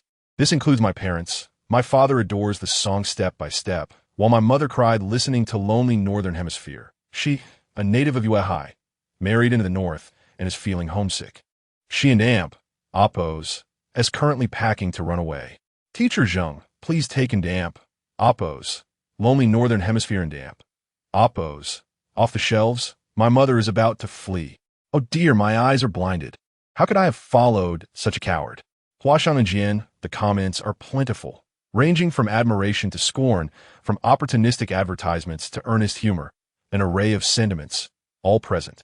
Of course, these comments also reveal the immense fervor ignited by the impending duel between the king of love songs and Gigi Little Witch. 7 out of the top 10 spots on Weibo's trending list are related to the king of love songs and Gigi Little Witch, with their anticipated duel consistently holding the #1 position. Gigi Little Witch, or more accurately, Dreamstar Entertainment, seeks to elevate Gigi Little Witch by stepping on Jang Xien and Oppos' shoulders, and naturally, they will not relinquish the opportunity to generate buzz. The higher the excitement and attention surrounding this matter, the more likely Gigi Little Witch is to achieve fame overnight, becoming a trending figure. Only in this way can the objectives of Dreamstar and Gigi Little Witch and Amp, Oppos, as challenge to Jang Xien be deemed truly accomplished. Conversely, Jang Xien, after posting that message, has since remained silent. No replies, no likes, vanishing as if from the face of the earth. Even messages from Su Wenkai and Yang Shimi went unanswered. In a fit of worry, Yang Shimi rushed to Jang Qian's home, entered the password, and boldly pushed open the door, only to find Jang Qian peacefully sleeping in his bedroom. Observing him in such a serene state, with soft snores escaping his lips, Yang Shimi couldn't help but feel a mix of amusement and exasperation. The online uproar over his duel with Gigi Little, which had reached fever pitch, yet he remained blissfully unaware, lost in slumber. Shaking her head with a wry smile, Yang Shimi tiptoed out of the bedroom, gently closing the door behind her, and settled onto the sofa. She pulled out her phone, ordered a late-night snack, and some drinks. Jang Qian could still sleep, but come midnight, he might not have much time left for rest. Tonight is likely to be a sleepless night for many, including those on the Chocho Music platform. Moreover, Gigi Little Witch and her backing from Dreamstar Entertainment are poised for an exciting showdown. With her beauty and talent, the young rising star challenging a 30-year-old seasoned veteran is already a captivating topic. Coupled with the promotional efforts from Dreamstar Entertainment and the support from Chocho Music, tonight and Oppos, as competition is sure to be a spectacle. As the main participant, will Jang Qian still be able to sleep? Time flew by as Yang Shimi lay on the sofa, scrolling through Weibo and reading the comments. The delivery arrived, and it was already 11:30. She peeked into the bedroom at the still sleeping Jang Qian, hesitated for a moment, and then quietly exited the room. Best to let him sleep a little longer. She would wake him later. Lying back on the sofa, she continued scrolling through Weibo, completely losing track of time until the alarm clock in the bedroom began to beep. Startled, she sprang up from the sofa and rushed into Jang Xien and Amp, Oppo's bedroom. Inside, Jang Xien was reaching for his phone to silence the alarm. Upon seeing Yang Shimi, he paused, momentarily stunned, and exclaimed, "You! What are you doing here?" Yang Shimi said, lowering her head in embarrassment, "I sent you a WeChat message and called you, but you didn't respond. I was worried something had happened, so I came over. When I saw you sleeping, I didn't want to wake you." Thank you. I just dozed off."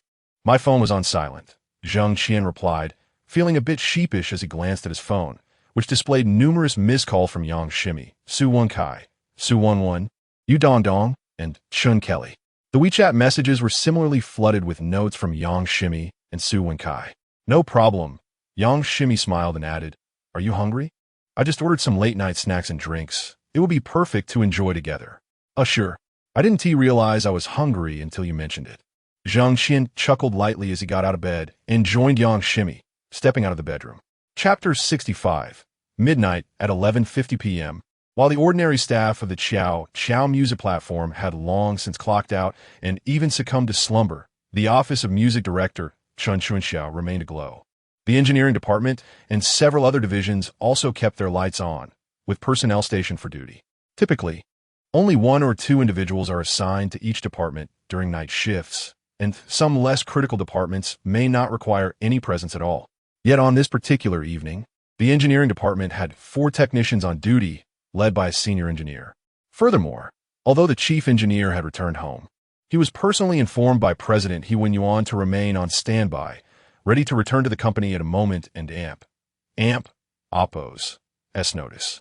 The company boasted a substantial server, highly efficient and capable of handling numerous tasks and data streams, placing it among the very best in the entirety of Huaxia. Nevertheless, no one within the department felt at ease. Earlier that evening, around 9:00 and Amp, Oppo's clock, during a peak in data traffic, the Chow music platform and Amp, Oppo's server had experienced a crash, resulting in nearly 3 minutes of data delay. Although it swiftly recovered due to a significant influx of data, the incident served as a harbinger of potential troubles for the engineering department.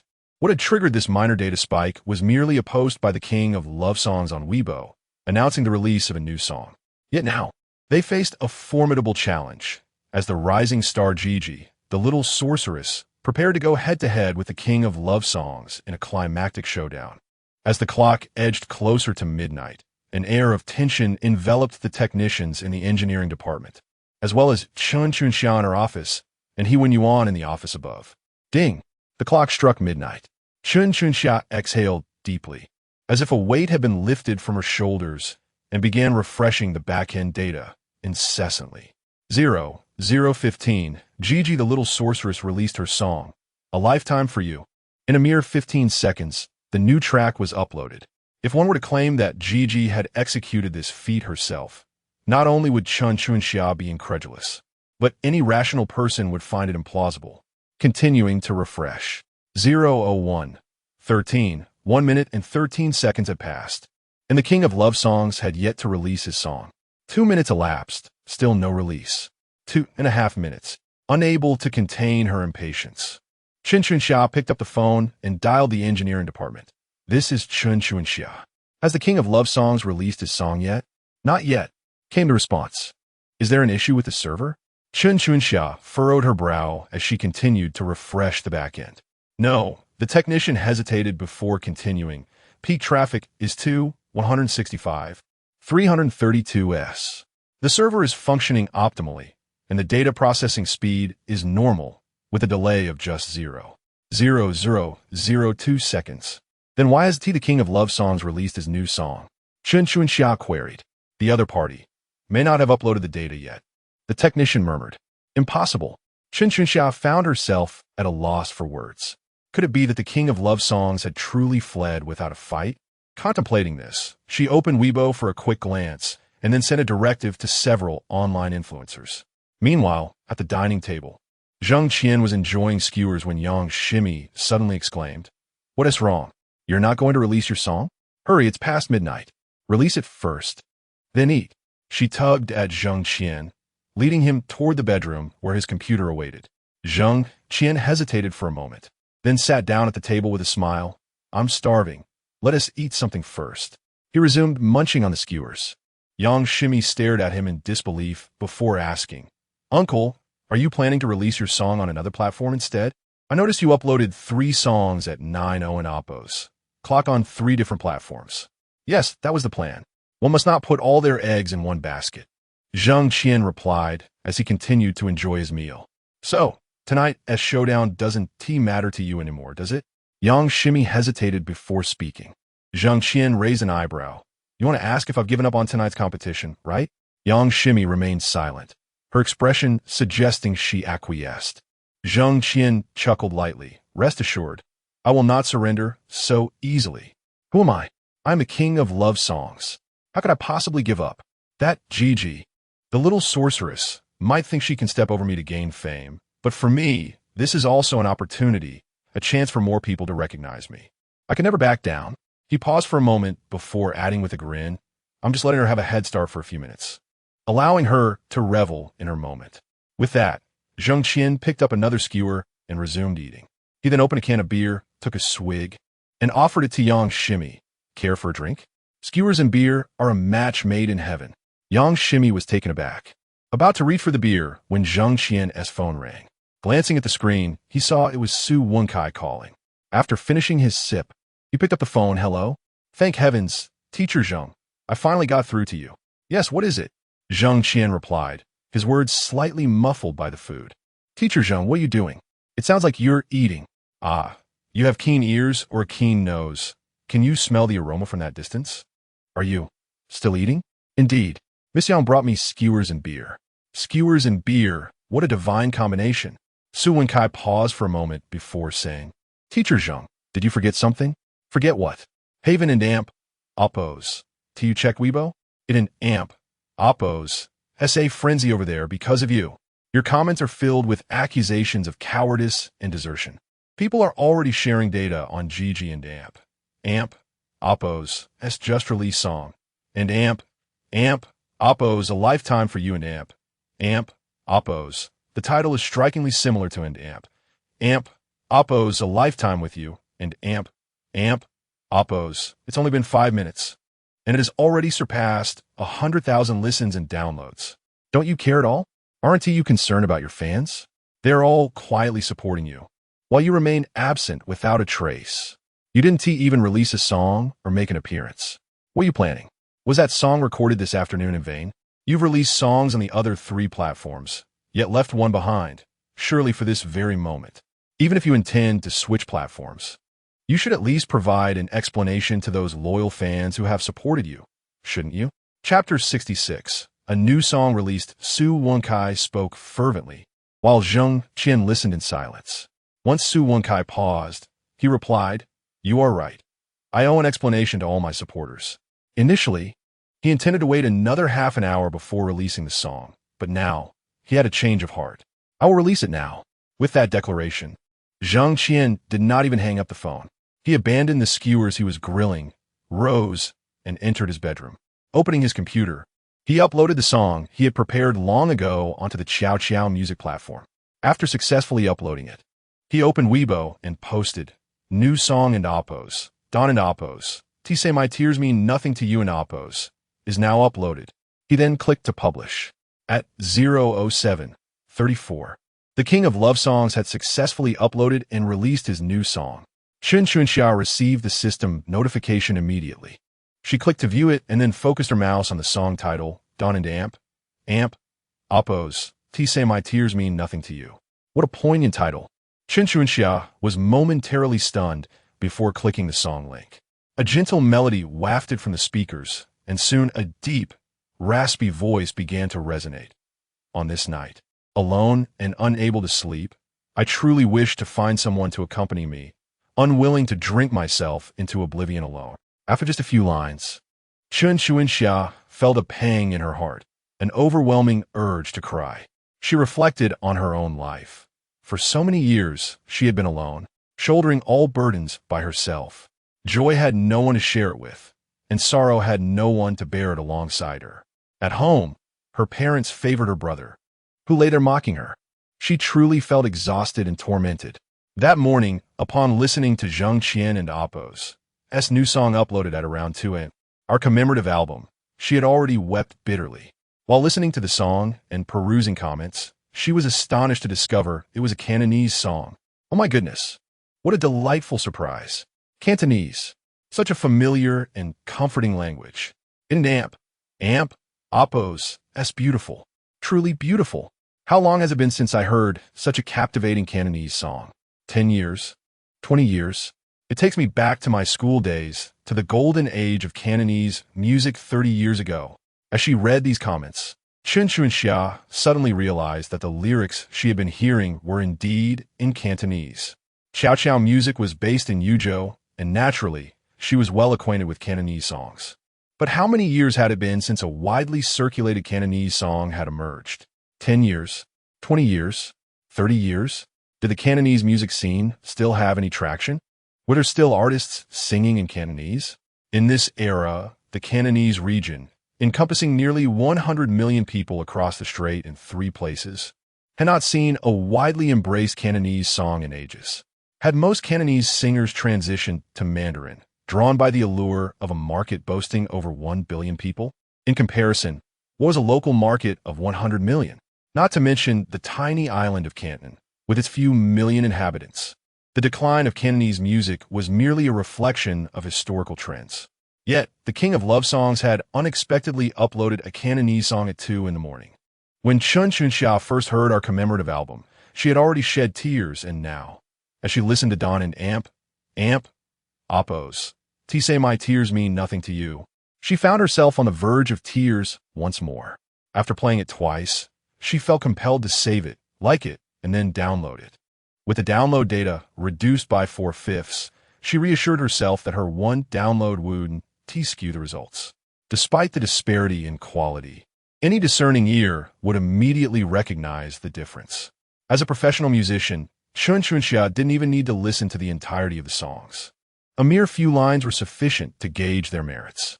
The song by Gigi, The Little Enchantress, what a travesty. After listening to just a couple of lines, she turned it off. Apart from its soft, delicate voice that sounded as if it were pouting, it was utterly devoid of substance. In contrast, the King of Love song's music resonated with her. She replayed it multiple times, feeling a bittersweet longing that almost brought her to tears. This was music. This was true artistry. This was a vocal feast. The King of Love songs surpassed Gigi by leagues. If she were to grade them, she would award the King of Love songs a perfect score of 100, while Gigi would barely scrape by with a score of 1. Anything less would be an insult. As Chun Xia listened to Don and Appo's Say My Tears Mean Nothing to You, she found herself lost in thought. Just then, the office phone on her desk rang. She quickly paused the music and answered, "Hello? It and Appo's. Me, Mr. He." Chun Xia, she replied promptly. "Have you heard the King of Love songs and Appo's new track?" Chun Xia paused momentarily before responding. "Yes, I have. What are your thoughts?" Just as she was about to answer, He Wen Yuan interjected. "I want to hear your honest opinion. I'm not interested in pleasantries." Taken aback, Chun Xia finally managed to say, "It's heart-wrenching. It makes you want to cry. I must say, the King of Love songs is unparalleled in the realm of sorrowful ballads. Each song surpasses the last in its ability to evoke tears." He Wen Yuan pondered for a few seconds before asking, "So, who do you think will win?" Chun Xia hesitated, taking her time to respond. Eventually, she said, "In the next 7 days, Gigi will win." She only spoke half of her thoughts. He Wen Yuan understood the unspoken implications. As a fellow musician, he had his own judgment. The superiority of the 2 songs was apparent upon first listen. In the short term, during the 7-day competition period, with Dreamstar Entertainment and Appo's backing and extensive promotional channels, Gigi and Appo's new release would undoubtedly draw a massive audience, eclipsing any competition. But what about after 7 days? A month later, 2 months, even a year or 2 down the line? Who would emerge victorious in the long run? If Chow Chow Music were to choose one of the two competing songs for a contract, they would likely choose Don't Say My Tears Mean Nothing to You without hesitation, rather than Gigi and Amp, Oppo's S.A. Lifetime for You. Even if Gigi and Amp, Oppo's S song, supported by Dreamstar Entertainment, generated significant short-term profits, A Lifetime for You would likely be a fleeting success. In contrast, Don't Say My Tears Mean Nothing to You could sustain its appeal over the years, continually generating profits for the company. And this profit would surely far surpass the short-lived gains from Gigi's release. Regrettably, the king of love songs is unwilling to sign a contract or collaborate with Chow Chow Music. He has even begun to upload and release new songs on other platforms. After a moment of contemplation, He Wen-yuan remarked, "Xiao Chun, I need you to secure the king of love songs at any cost. We can offer him an S-level contract." Upon hearing He Wen-yuan's words, Chun Xia silently sighed with relief and promptly replied, "Understood, General He. I will make the arrangements immediately." He continued, "If necessary, you should personally fly to Donghai for a face-to-face discussion with him." "Certainly," Chun Xia quickly affirmed, then hesitated before adding, "General He, should we not first demonstrate some goodwill?" "What do you mean?" He Wen-yuan asked, slightly taken aback. The King of Love Song's new song was uploaded a few minutes late, and the data has been extensively embellished. This information will undoubtedly appear unflattering. When we negotiate, should we not relax our stance on the data embellishments slightly? Perhaps we could initially convey some sincerity? After a moment's reflection, He Wen-yuan replied, "Let's not rush. We will address this when you meet him. Only then can he truly perceive the sincerity you speak of." Chun Xia paused, inwardly lamenting before responding, "Understood, General He." Yet in the eyes of the king of love songs, would such an Amp, Oppo's sincerity and Amp, Oppo's truly be considered genuine? Or would it merely appear as coercion? If that were the case, would he still be inclined to sign with Chow Chow Music? If he were amenable to yielding, he would not have waited until now. It seems that her journey to Donghai may well be in vain. Chapter 67. The PK begins after publishing a blog post about the release of his new song. Jang Xien reflected for a moment before editing another post. To all friends who support Lao Zhang, first and foremost, I extend my heartfelt gratitude to all my fans. Thank you. Thank you each and every one of you. It is your unwavering support that has brought Lao Zhang to where I am today. A week ago, I chose Chow Chow Music as the platform to release my songs. Chow Chow Music is the largest original music platform in the country, known for its claims of fairness. However, when it comes to Lao Zhang and my new song, I prefer not to elaborate. Those who understand will understand, and those who pretend not to will remain oblivious. The root of the issue lies in my desire for freedom. I do not wish to become a puppet on strings. Thus, I did not sign a contract with them. Leading to tonight's PK. Regarding this challenge, I must admit I have little desire to respond. A fleeting victory or defeat does not determine who the true hero is. In the grand scheme, only the genuine remains after the tide washes away the debris. Thus, for me, the outcome of this PK will not alter anything. I am still the same Lao Zhang. As long as you do not abandon me and continue to support me, I will never give up. P.S. Although I have chosen to release songs on platforms such as Kiwi, ByCloud, and Internet Cloud, I am still an independent and free original musician. Once again, I express my gratitude to all my fans for your concern and support. Your encouragement is the driving force that allows me to continue my musical journey. After finalizing the edits and ensuring there were no typos, he published the post. Barely moments after its release, Jang Xien noticed that his previous Weibo post had garnered over 100,000 comments, shares, and likes. The initial pages of comments were overwhelmingly supportive of Jang Xien. Some were simple expressions of support, while others were lengthy reviews. Furthermore, someone had already taken screenshots of the data for Jang Xien and Oppo's newly uploaded song and compared it with Gigi the Little Witch and Oppo's new song data. Gigi the Little Witch, Lifelong for You, streaming, 437, 245, downloads, 432, 573. In under 20 minutes, both streaming and downloads surpassed 400,000, reaching 430,000. On average, over 20,000 new streams and downloads were added every minute. Every second, more than 300 people streamed or downloaded Gigi, the Little Witch and Appo's new song. Meanwhile, Jang Xien's new song, King of Love Songs, Don't Say You Don't Care About My Tears, streaming 110, 345 downloads, 239, 134. In 5 minutes after its release, streaming reached 110,000 and downloads approached 240,000. Such data is indeed alarming. The number of downloads far exceeded that of streams, indicating the presence of Jang Xien's loyal fans.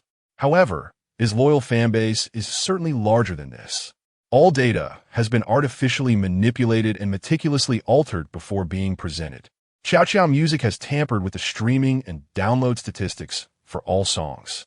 Yet for other artists, the modifications were relatively minor, at most a tenth of the actual figures. In contrast, the alteration of data for King of Love Songs reached an almost insane level. 3/4 of the streams were hidden, while 4/5 of the downloads were concealed. For every 4 streams displayed, only 1 was visible, and out of 5 downloads, only 1 was shown. Such a degree of manipulation can only be described as madness. With no promotional tactics and merely relying on organic growth.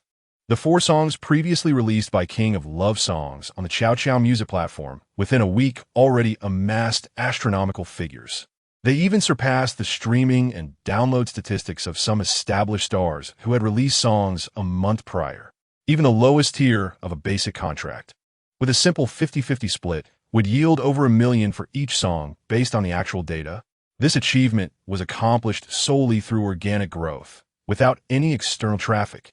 Even A-signed and S-signed artists on the Chow Music platform could not reach such staggering heights in such a short time. After 7 days, each song could generate over 100,000 in revenue for Jang Xien daily. How could such figures not instill fear and dread? This is after the revenue split, which leaves King of Love Songs with only 20% of the income. Yet, the platform's revenue saw a staggering increase of 90%. Indeed, for each income generated from downloads of Jang Xien's 4 songs, 90% was quietly siphoned away by Chow Music without anyone being the wiser. In their insatiable greed, Chow Music has truly descended into a state of madness, employing any means necessary. Yet, even this was not enough for them. Each of the 4 songs represented a potential cash cow. Without any promotional efforts, they could generate such immense profits within a week. Imagine the profits if they could buy out the rights. After paying the artists, every penny left would belong to the company. Such a cash cow would undeniably provide a continuous stream of lucrative returns. The return on investment would far exceed 90%. The meager income Jang Xien would earn from selling the copyrights might only account for 1% of the total revenue, or even less. The remainder would be pure profit for Chow Music. Regrettably, Jang Xien has consistently refused the signing conditions offered by Chow Music. Even when the platform's music director, Chun Chuanxia, proposed B and even A-level contracts, he remained steadfast and did not sell the copyrights to these 4 songs. Otherwise, there would not have been this newcomer PK. This PK was orchestrated by Chow Music to pressure Jang Xien into signing a contract, pushing him into a corner. Their sole aim was to tarnish Jang Xien's reputation, rendering him too fearful to continue using the moniker King of Love Songs for any future works. That name indeed breeds animosity and carries a weighty bravado. The outcome of the PK was already predetermined. As long as Jang Xien remained resolute and refused to sign, the PK data would perpetually lag behind Gigi the Little Witch, ensuring his complete and utter defeat in terms of both streaming and downloads. Nevertheless, despite the tailored data manipulation aimed at Jang Xien, the executives at Chow Music still dared not let their guard down. Chapter 68. Did something happen last night? After uploading a new song and posting a lengthy message on Weibo, Jang Xien ceased to concern himself with the new release. Stepping out of the bedroom, he returned to the table, picked up some skewers and a beer, and resumed his indulgence in food and drink. Yang Shimi, upon seeing Jang Xien's post on Weibo, quickly rushed to the Chow Chow music platform to download his new song, Don't Say My Tears Don't Matter. Without even listening yet, the mere title evoked a sense of melancholy within her. It seemed the uncle had yet to let go of his ex-wife. How could his heartache ever be mended? How could she assist him in moving on from that failed relationship? With headphones on, Yang Shimi listened to Dawn and Appos. T Say My Tears Dawn and Appos. T Matter, while simultaneously reposting and commenting on Jang Xien's Weibo. She also shared the song in her work group and on her social media, eager for more people to hear it. Songs like 10 Years and Good Parting had garnered Jang Xien his initial wave of fans through her earlier shares. After sharing, Yang Shimi revisited Jang Xien's lengthy Weibo post. After carefully reading it, she looked up at Jang Xien, who was across the table, eating skewers and drinking beer, and softly called, Uncle. Jang Xian looked up, smiled, raised his beer can, and asked, Care for a drink? Skewers and beer, a rare delight indeed. All right. Yang Shimi smiled through her tears, opened a can of beer, clinked it with Jang Xian and Appos, and took several hearty gulps. Refreshing. Jang Xian gave her a thumbs up and joined her in the revelry. After a few hearty swigs, he resumed devouring the skewers. Yang Shimi, too, let loose, drinking and eating voraciously, tears glistening in her eyes, yet laughter filling the air. Cry freely, laugh freely. At least now, the uncle was not alone in drunken revelry during the late hours of the night. Love was bestowed upon you, and I harbor no regrets. I only hope you grant me a chance to pursue and to soar. As a melancholic voice filled her ears, Yang Shimi slowly opened her eyes. To her surprise, a sharply defined male face was mere inches away, turned towards her. Startled, she gasped and sat up abruptly. The man opposite her was also awakened, sitting up in haste, asking urgently what happened. Upon sitting up, Yang Shimi glanced down and sighed in relief. Her clothes were slightly disheveled but intact. Embarrassed, she lowered her gaze and stammered, You uncle, last night. Jang Xien tapped his aching head and replied, Why are you in my bed? You're asking me? Who should I ask? I want to know too. Yang Shimi feigned anger, widening her eyes in a retort. Uncle, have you forgotten? Jang Xien paused, reflecting, then said, I remember we had skewers and drank beer last night. As he spoke, he turned to look at the open bedroom door, leading to the dining area. The table was a chaotic mess of skewers, beer cans, and food remnants strewn about. Even the floor was littered with the remnants of a 24-pack of beer, completely emptied. No wonder he had lost track of the night. Jang Xien chuckled ruefully and turned back to Yang Shimi. Say, Miss Yang. Still calling me Miss Yang? Did you not promise to stop? Mei Zi. Jang Xien hesitated before correcting himself. Mei Zi. Right, I apologize. I was drunk last night. Nothing happened, right? Yang Shimi pouted. Uncle, are you hoping something could happen? The moment the words left her lips, a pang of disappointment struck her. Clothes still on, nothing had occurred last night. They merely drank too much and slept in the same bed. People often claim that alcohol led to certain intimate encounters, but why did it not apply to her? No, that's not. Before she could finish, Yang Shimi interjected. Uncle, you and T flip the script now, would you? You must take responsibility. What do you mean? Jang Qian stammered, bewildered. Do you not wish to acknowledge this? No, but we didn't actually do anything, right? Sleeping together and not doing anything. What do you think that means? Yang Shimi insisted, eyes wide. Miss Yang, Mei Zi, this kind of sleeping is different from that kind of sleeping, isn't it? That doesn't matter. We slept together, so you must take responsibility. Yang Shimi declared stubbornly. Zhang Qian was momentarily at a loss. This was utterly absurd. Yet Yang Shimi, gazing at him, suddenly burst into laughter, exclaiming, Uncle, I was just teasing. Did you think I was truly that naive and unreasonable? Of course not. Rest assured, we merely drank and ate skewers last night. Nothing happened, and I want to hold you accountable. That's good. Zhang Qian sighed in relief, though a sense of wistfulness lingered in his heart. Just as he was at a loss, Yang Shimi suddenly leaned in, wrapping her arms around his neck. Whispering in his ear, Uncle, I think I listened to your new song on repeat all night. It's incredibly poignant. If you ever want to drink, just let me know, call or message me. No matter how late it is, I'll be there. Zhang Qian was momentarily stunned. He intended to push Yang Shimi away, but found his hands hovering uncertainly in midair, reluctant to sever the warmth of her embrace. After a long pause, he gently patted Yang Ximy's back and asked softly, Mei Zi, don't you have work today? It's nearly 9 o'clock. Ah, is it that late? Yang Ximi exclaimed, springing from his embrace and rushing into the bathroom.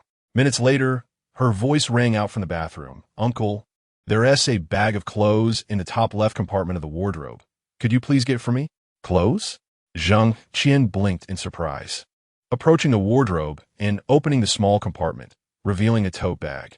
Inside lay an outfit, still with the tags attached. When had this girl purchased clothes to leave at his place? Perhaps during her stay a few days prior? Contemplating this, he retrieved the clothes and placed a stool by the bathroom door, saying, I've left them at the door. I'll go buy breakfast while you change. With that, Jang Xien departed, heading downstairs to procure breakfast. Chapter 69. New song preview. After escorting Yang Ximi downstairs and watching her drive off to work, Jang Xien returned home. Today is June 7th, the first day of the college entrance examination. Aside from the senior high school candidates, other students are mostly on vacation at home.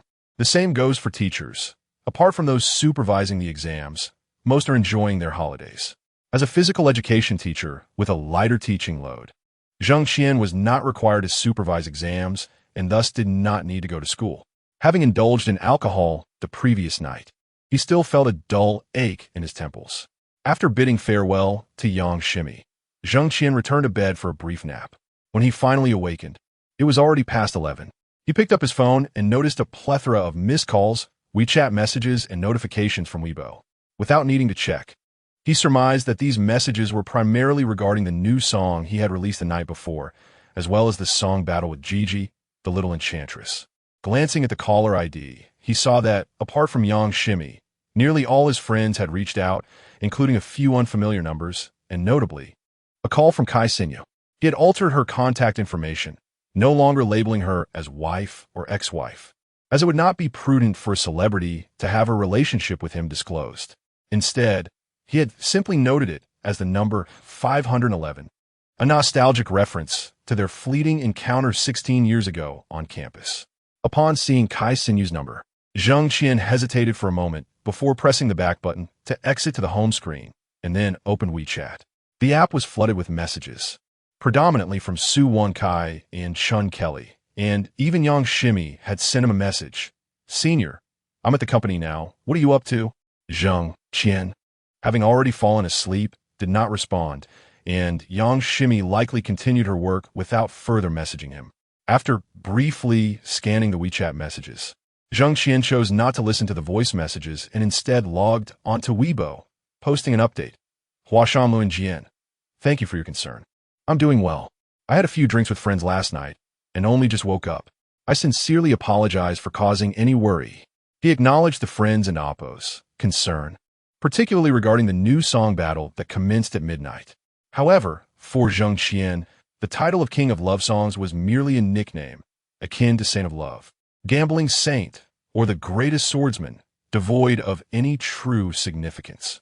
The adoption of such a title was merely for amusement and Oppo's sake and had inadvertently invited criticism, leading some to believe that defeating him would elevate their own status as the new king of songs.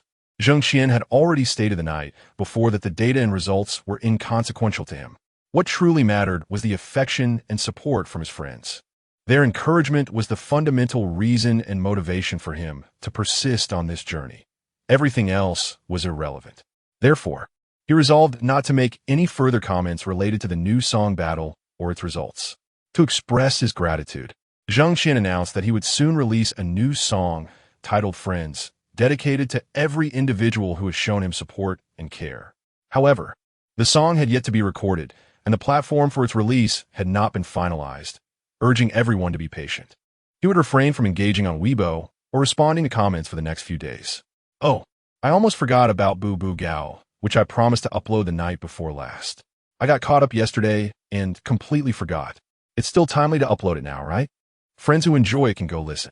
After reviewing his Weibo post for any errors, Jang Xien clicked into AMP, Oppo's, publish, and AMP, Oppo's, sending it out into the world. Following the successful posting, he uploaded Boo Boo Gao from his USB drive to the Chow Chow music platform. This song might very well be the last he uploads on this platform. After completing the upload, he returned to Weibo to check on his recent post, only to find that it had already garnered over 10,000 comments and replies just minutes after publication. The majority expressed support for Jang Xien, while some criticized him, suggesting that he was surrendering due to an inability to win. Comments such as coward and fugitive began to proliferate, initially few in number, but soon escalating to a barrage of insults.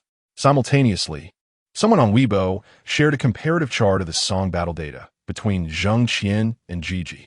Nearly 12 hours had passed since the release of Gigi and Amp, Oppo's new song, which had amassed over 8 million listens and surpassed 5 million downloads, a testament to her formidable popularity. Conversely, Jang Xien's new song, released shortly after, had only received around 1.2 million listens and downloads, a stark contrast that showcased the vast disparity in their respective receptions. Although Jang Xien had nearly 40,000 active fans, which exceeded Gigi and Oppo's initial figures, the gulf in the engagement metrics was nonetheless pronounced. Gigi, the enchanting little sorceress, is Oppo's newcomer and Oppo's, who has recently registered an account on the Chow music platform. Though her fan base is not non-existent, numbering merely in the hundreds, it pales in comparison to the formidable 400,000 fans of her counterpart. Indeed, such a modest following can easily be dismissed. However, behind Gigi stands the illustrious Dreamstar, a top 10 entertainment company in the Guangdong Province, possessing an immense potential for audience engagement that far surpasses Jang Xien, Mir and Oppo's, 400,000 and Oppo's fans. Were it not for the intent to cultivate the impression of Gigi as a fledgling artist, elevating her fan count above Jang Xien and Oppo's, as prior to the competition, would be a trivial endeavor. Nevertheless, even if we subtract Jang Xien and Oppo's, Oppo's, 400,000 and Oppo's fans, the streaming data for his new song still exceeds downloads by merely over 300,000. The conversion efficiency between streams and downloads remains above 75%, with a paid conversion rate exceeding 70%. And this is merely the data visible to all users. The true figures are known only to the executives of the Chow music platform. Chapter 70. Data. Chun Chunxia had several data reports at her fingertips. She was intently examining and comparing them. The first report was the latest, showcasing publicly available data for all users except the platform and Oppo's as senior executives, which included the most recent statistics on followers, streaming, and download counts. This data had been polished by the platform. The adjustments made for Gigi, the little sorceress, were within a reasonable range, with streaming figures reduced to 1/10 and downloads to 1/5. However, Jang Xien's data had been meticulously tailored just for him, with streaming figures diminished by 3/4 and downloads by 4/5, an alarming discrepancy far exceeding that of Gigi. The second report presented the unembellished truth, accessible only to the upper echelons of the music director and above, as well as a select few executives at the headquarters. Within this report, the statistics for Jang Xien's new song had, in fact, surpassed those of Gigi, despite her being backed by Dreamstar Entertainment, which had already tapped into over 3 million streams. The third report illustrated the sources of traffic. Gigi and Oppo's influx stemmed primarily from channels and promotional efforts, collectively exceeding 3 million streams. This surge was a direct result of Dreamstar Entertainment's endeavors, although it was not the final outcome. Dreamstar's objective was to catapult Gigi from a newcomer to a top-tier star, amassing over 10 million followers at an astonishing pace. Among this 10 million, the purchased engagement would not exceed 1/3. Otherwise, such a status would be devoid of meaning.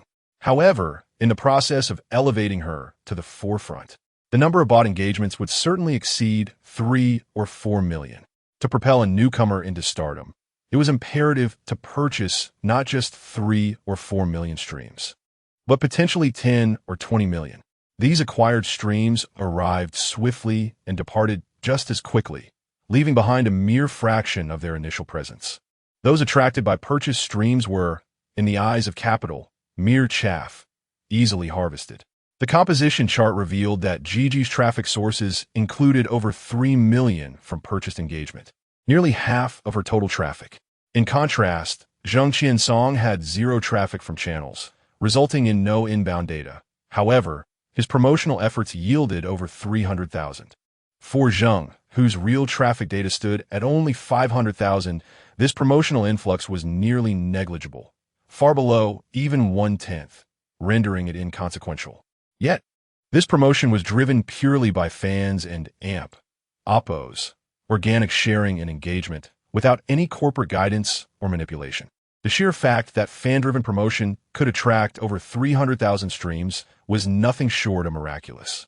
Chen Chuanxia marveled at this realization before setting the composition chart aside and turning her attention to the following data. The subsequent report detailed the real-time traffic comparison between Jang Xien's and Gigi's new songs over an 11-hour period, from midnight to 11 in the morning. This real-time data, precise to the second, displayed the access metrics for both songs at the same moment. Compared to cumulative data, this information provided a more vivid reflection of each song and oppos' engagement and the subsequent actions taken, such as streaming, favoriting, downloading, and following. In this comparison chart, despite a significant influx of channel traffic, it was evident that while Gigi attracted a considerable amount of traffic and high streaming figures, the attrition rate was equally substantial. For every 3 listenings, not a single download remained. Moreover, the lone download that did remain was likely purchased through Dreamstar's efforts. Conversely, for Jang Xien, nearly every streaming instance resulted in a download. Out of 100 streams, almost none were lost to attrition.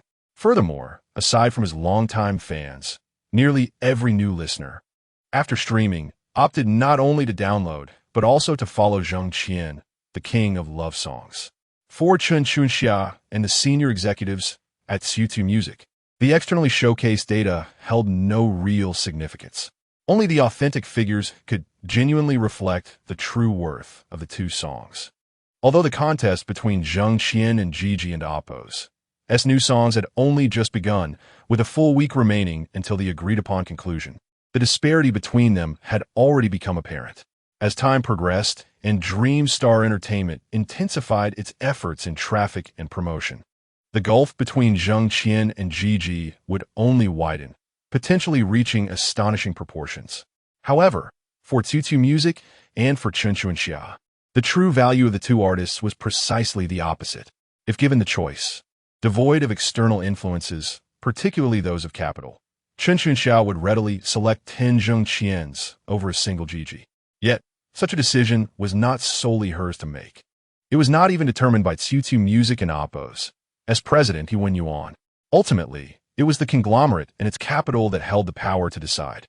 To establish and sustain a foothold within the industry, one could never escape the influence of capital.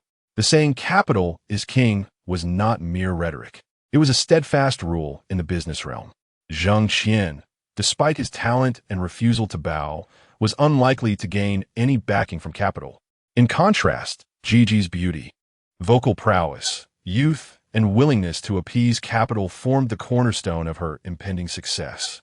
There was no need to wait for the outcome of the competition to be revealed after 7 days. The result had already been predetermined. Gigi would ascend to the status of a first-tier star, perhaps even a superstar, while Jang Xien, unless he was willing to yield and accept Stunt Music's terms. Signing with them, he would find himself facing a bleak path, forever trodden upon by others or relegated to becoming a stepping stone for Gigi's rise to fame. Chen Chuanxia genuinely admired Jang Xien's talent. She cherished every song he produced. Even the new songs he released on 3 other platforms were downloaded and replayed multiple times by her. Many of his works showcased his dedication and evoked profound emotional resonance in listeners. Indeed, Gigi's newly uploaded song, titled "A Lifetime for You," was likely influenced by Jang Xien and oppos' "A Lifetime with You." But what did that matter? Chen Chuanxia was merely a music director at Stunt Music, despite her title. She was essentially just an employee. In the presence of the true big bosses, she had no authority to voice her opinions. And even among the senior executives of the group, her influence was minimal. She could only express her thoughts and suggestions within the confines of Stunt Music. and whether they would be heeded depended solely on the whims of President He Wen-yuan. Thus, her admiration for Jang Xien held little value. If Jang Xien refused to bow and capital remained unyielding, even adjusting his data to align with Gigi and Oppo's would be impossible. Just as she was reflecting on this, the office computer on Chun Chunxiao's desk chimed once more. API call failed with status code 429. Error. Code. For 29 message. Resource has been exhausted. E.g. Check quota. Status. Resource exhausted. Chapter 71. The King of Love Songs. A breath of fresh air in the entertainment industry on the line.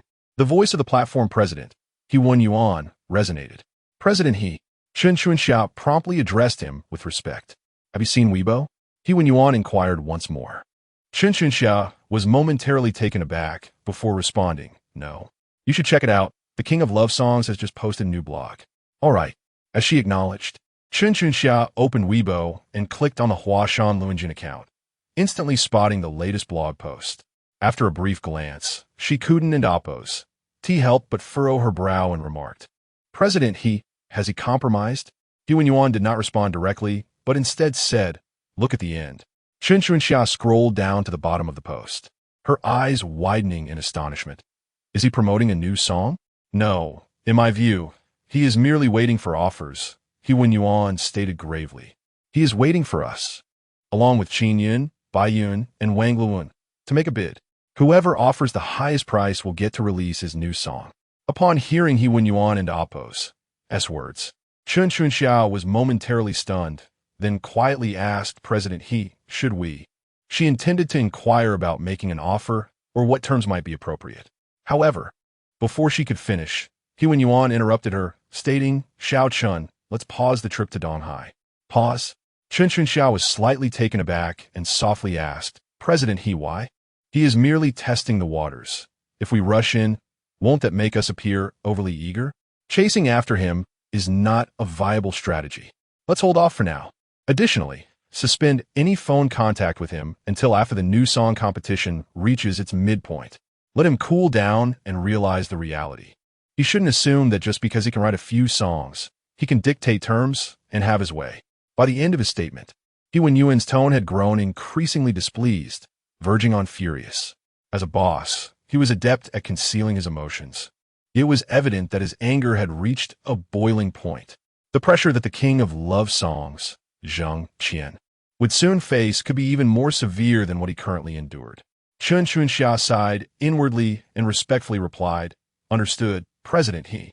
As soon as her words left her lips, He Wen-yuan had already hung up the phone. Chunxiao glanced at the data in her hands, then discarded it into the nearby shredder with a single button press, reducing it to a pile of confetti. This data was rendered useless. Fresh data was generated every moment, and this information had already become obsolete, lacking even reference value. Jang Xien and AMP, Oppo's Weibo post had incited the boss and AMP, Oppo's ire, and in the short term, the likelihood of the boss deciding to collaborate with him had diminished significantly. As for when the boss would resume contact to discuss collaboration, even Chunxiao was left in the dark. The situation had escalated beyond her control. Regrettably, the King of Love Songs possessed genuine talent, yet at this moment, he foolishly sought to play hardball, hoping to incite competition among the 4 major platforms for a higher bid. While his tactic might seem clever, it was, in reality, utterly inept. The 4 major platforms were indeed fiercely competing for market share, but when it came to core interests, they stood united. Jang Xien's attempt to leverage a few songs to force the 4 platforms to yield, particularly the CEO of Qin Yun, was nothing short of a pipe dream. No matter how talented he was, he remained a newcomer, lacking any substantial background or resources. Even if he had garnered a few fans, what did that matter? In the realm of capitalists, those fans could be wiped away at any moment. Indeed, they could be eradicated entirely, leaving not a trace behind. The Qin Yun music platform had the power to manipulate data at will, obliterating Jang Xien and Oppo's fan count entirely. Thus, Jang Xien's strategy of holding out for the highest offer not only failed to attract bids from the 4 platforms, but also provoked the ire of their executives. He Wen-yuan and Oppo's attitude was already clear. What could be expected from the other three platforms? Their executives would undoubtedly share He Wen Yuan and Oppo's sentiments. It was even likely that none of the four platforms would attempt to contact Jang Xien, at least until the competition between Jang Xien and Gigi's new songs concluded. No platform would reach out to him again. The king of love songs had truly shot himself in the foot this time. Even Chen Chuanxia felt a pang of regret for him. After shredding all the data and Jang Xien and Oppo's personal information, Chen Chuanxia crossed out the task of contacting Jang Xien in her work notebook and also canceled the plan to book a flight to Donghai for an in-person discussion. Initially, she had intended to reach out to Jang Xien once more today and then book a direct flight to Donghai to negotiate a signing deal. However, with President He halting the matter, Chen Chuanxia could not defy his wishes and proceed any further. The king of love songs would likely find it exceedingly difficult to sign with Qingyu Music. What a pity for this cash cow. It remained uncertain whether this was a loss for him or for Qingyu Music. As Chen Chuanxia pondered this, she donned her Bluetooth headset and continued to listen to the 8 songs already released by the king of love songs on her phone. While her phone contained few downloaded songs, she had preserved all 8 of Jang Xien's tracks, including those published on Qiyiguo, Baiyun, and Wangluan platforms. As she listened to the music, she scrolled through Weibo, primarily to check on the king of love songs and Oppo's account and the comment from netizens beneath his posts. The comments were distinctly divided into 2 factions. One side supported Jang Xien, discussing his songs, both new and old. The term old songs was somewhat misleading, as they had only been released a week prior.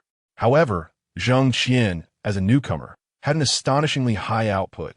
In a mere 7 days, he had released 8 songs, each of commendable quality, some even deserving to be called classics. Such prolific output from a multifaceted musician was almost unbelievable, even for Chen Chuanxia. In the past 2 decades, it had become increasingly rare to find an artist dedicated to music in such a manner. Most singers and songs were produced in a factory-like, formulaic style, leaving little room for innovation.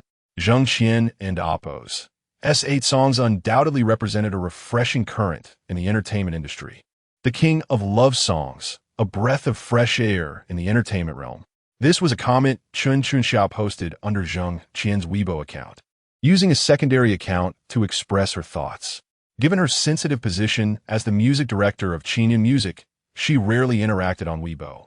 This time, however, she couldn't and Oppo's to resist the urge to voice her opinion through a secondary account to avoid unnecessary trouble, particularly if it were to reach President He. A newcomer with a small account, her likes and support would naturally go unnoticed by anyone. However, shortly after a comment was posted, it astonishingly garnered over 10,000 citations, likes, and shares within a mere few minutes. This clearly illustrates the vast number of fans supporting Jang Xien. Chapter 72, The King of Love Songs. A breath of fresh air in the entertainment industry. Online discussions about the King of Love Songs have proliferated. Absolutely sensational. The King of Love Songs, a formidable contender against Gigi the Little Sorceress, has released Step by Step, a poignant anthem for those striving towards their dreams. Step by Step ignites passion and motivates listeners to rise. Are you still languishing in despair? After listening to the King of Love Songs Step by Step, I emerged from my villa, drove my Maybach, and sought employment. I can no longer afford to wallow in despondency. The new song cannot merely eclipse Gigi the Little Sorceress by sheer volume. Is that the strategy at play? Even if it is, I am unperturbed. Gigi the Little Sorceress. Release another new song and decisively outshine the King of Love Songs. You should be the Queen of Love Songs. Oh, Queen of Love Songs. Eternally Gigi the Little Sorceress. After listening to the King of Love Songs Step by Step, I climbed to the edge of a grand swimming pool, ventured to my private dock, and boarded my yacht. Sailing towards the Asses Sea, I must rise above this melancholy. Forever the Queen of Love Songs, Gigi, the Little Sorceress. Having listened to the King of Love Songs Step by Step, I soared into an F-22, heading towards Syria. I can no longer remain in despair. After immersing myself in the King of Love Songs Step by Step, I ascended aboard the 005 starship, venturing into outer space. I cannot linger in sorrow any longer. Oh dear, could we not have such absurd comments cluttering the discourse? Do the trolls not tire of their antics? I am not Su Sherlin. I seek no frivolity. The world holds its own sense of justice. Every effort will yield its rewards. It is better to act than merely speak. If one is to do something, let it be done to the best of one's ability. In the office of Chow Chow Music, Chun Xiao listened to Jang Xien's latest upload on the Chow Chow Music platform, step by step. Tears streamed down her face as she absorbed the song's essence for the third time that day. All due to the king of love songs, Jang Xien. Isn't this a reflection of her own journey? After graduating from university and joining Chow Chow Music as a mere employee, she ascended through the ranks to ultimately become the platform's director, overseeing the largest original music platform in China. Has this been an easy feat? Certainly not. Everyone witnesses her rise, yet who acknowledges the effort and sweat behind it? Her current position is merely a reward for her relentless toil. Throughout the years, has anyone ever inquired about her well-being? No, not a single person, not even her family, has shown concern. Her parents, favoring her younger brother, demand money and favors, expecting her to arrange his employment, purchases, and even his marriage, all because she occupies a prominent position in a major company. Yet she is a woman. The sacrifices she has made to reach this height far surpass those of many men. Why has no one thought to check on her? Each time they call, it is solely to ask for financial assistance. As she listened to the music, contemplating these thoughts, two streams of tears unknowingly traced her cheeks. Time passed, and Chun Xiao finally emerged from the emotional landscape created by Step by Step. She wiped her tears and opened her computer, crafting a blog post titled The King of Love Songs, a breath of fresh air in the entertainment industry. The King of Love Songs, a newcomer in the entertainment sphere, established his original independent musician account on the Chow Chow Music platform, and within a week he had uploaded 8 songs. 10 years. A Lifetime with You, Goodbye, Gardenia in Bloom, Our Yearbook, See You the Next Station, Don't Say You Don't Care About My Tears, and Step by Step. Additionally, he uploaded 3 more songs on external platforms. Lonely in the Northern Hemisphere, Don't Say You Love Me When I'm Lonely, and I Can Still Hold You When I'm Alone. In total, there are 11 songs. I have listened to and downloaded each of these songs, saving them on all my devices, my phone, tablet, computer, and car navigation system. It would not be an exaggeration to say that I am a fan of the King of Love Songs. I can confidently declare that each of the 11 songs is a classic. 10 Years, A Lifetime with You, Don't Say You Don't Care About My Tears, Lonely in the Northern Hemisphere, Don't Say You Love Me When I'm Lonely, and I Can Still Hold You When I'm Alone are all emotional ballads that touch the heart and inspire tears. Remarkably, in the past decade, no song has moved me as profoundly as these so-called sentimental ballads. Our Yearbook and See You at the Next Station are particularly tailored for graduates, yet they stand out as exceptional works. Especially the Cantonese song Our Yearbook, which I dare say could be considered the most beautiful Cantonese song of the last 20 years. It is simply enchanting, though. It is a nostalgic piece. It evokes tears effortlessly. Step by Step is an uplifting anthem that rekindles ambition and encourages resilience in the face of adversity. It deserves the title of the best motivational song in the past decade. Some may accuse me of exaggeration or claim I am a mere shill for the King of Love Songs. However, I assure you, I am not a paid advocate. These words are simply my heartfelt reflections after experiencing the King of Love Songs' recent releases. I believe that every fan who has heard these songs shares my sentiments. Upon completing the blog post, Chun Xiao hesitated for a moment, then decided to create a secondary account on Weibo to share her thoughts, tagging the King of Love Songs. Given her sensitive position as the music director of Chow Chow Music, she rarely interacts on her main account for fear of drawing unwanted attention. If her post were to reach Mr. He, it could lead to complications. Thus, she opted for a new account, knowing it would likely attract little notice. Yet astonishingly, within mere minutes of posting, her blog was cited, liked, and shared over 10,000 times. This clearly demonstrates the vast support for Jang Xien among his fans. Chapter 73. A Letter to Ascend to Divinity. Across the vast expanse of the internet, a multitude of comments championing the king of love songs have emerged. Jang Xien, utilizing a pseudonym, posted a supportive comment for Jang Xien, which garnered over 1 million citations, shares, and likes in less than an hour. Such figures perhaps offer a more authentic reflection of the online sentiment. Conversely, a plethora of vitriolic remarks attacking Jang Xien also proliferate across the web, many of which exhibit a striking homogeneity, with some commenters exhibiting a blatant reluctance to alter a single word. These comments are evidently the handiwork of paid trolls, orchestrated by capitalistic forces. Chun Xia and Oppo's work phone is replete with the contact numbers of numerous troll commanders. Any request she is merely require a message to be dispatched, with payment to follow. Such comments bear little value. However, their sheer volume can significantly sway public perception, potentially drowning out the genuine voices of other netizens amidst the overwhelming tide of artificial commentary.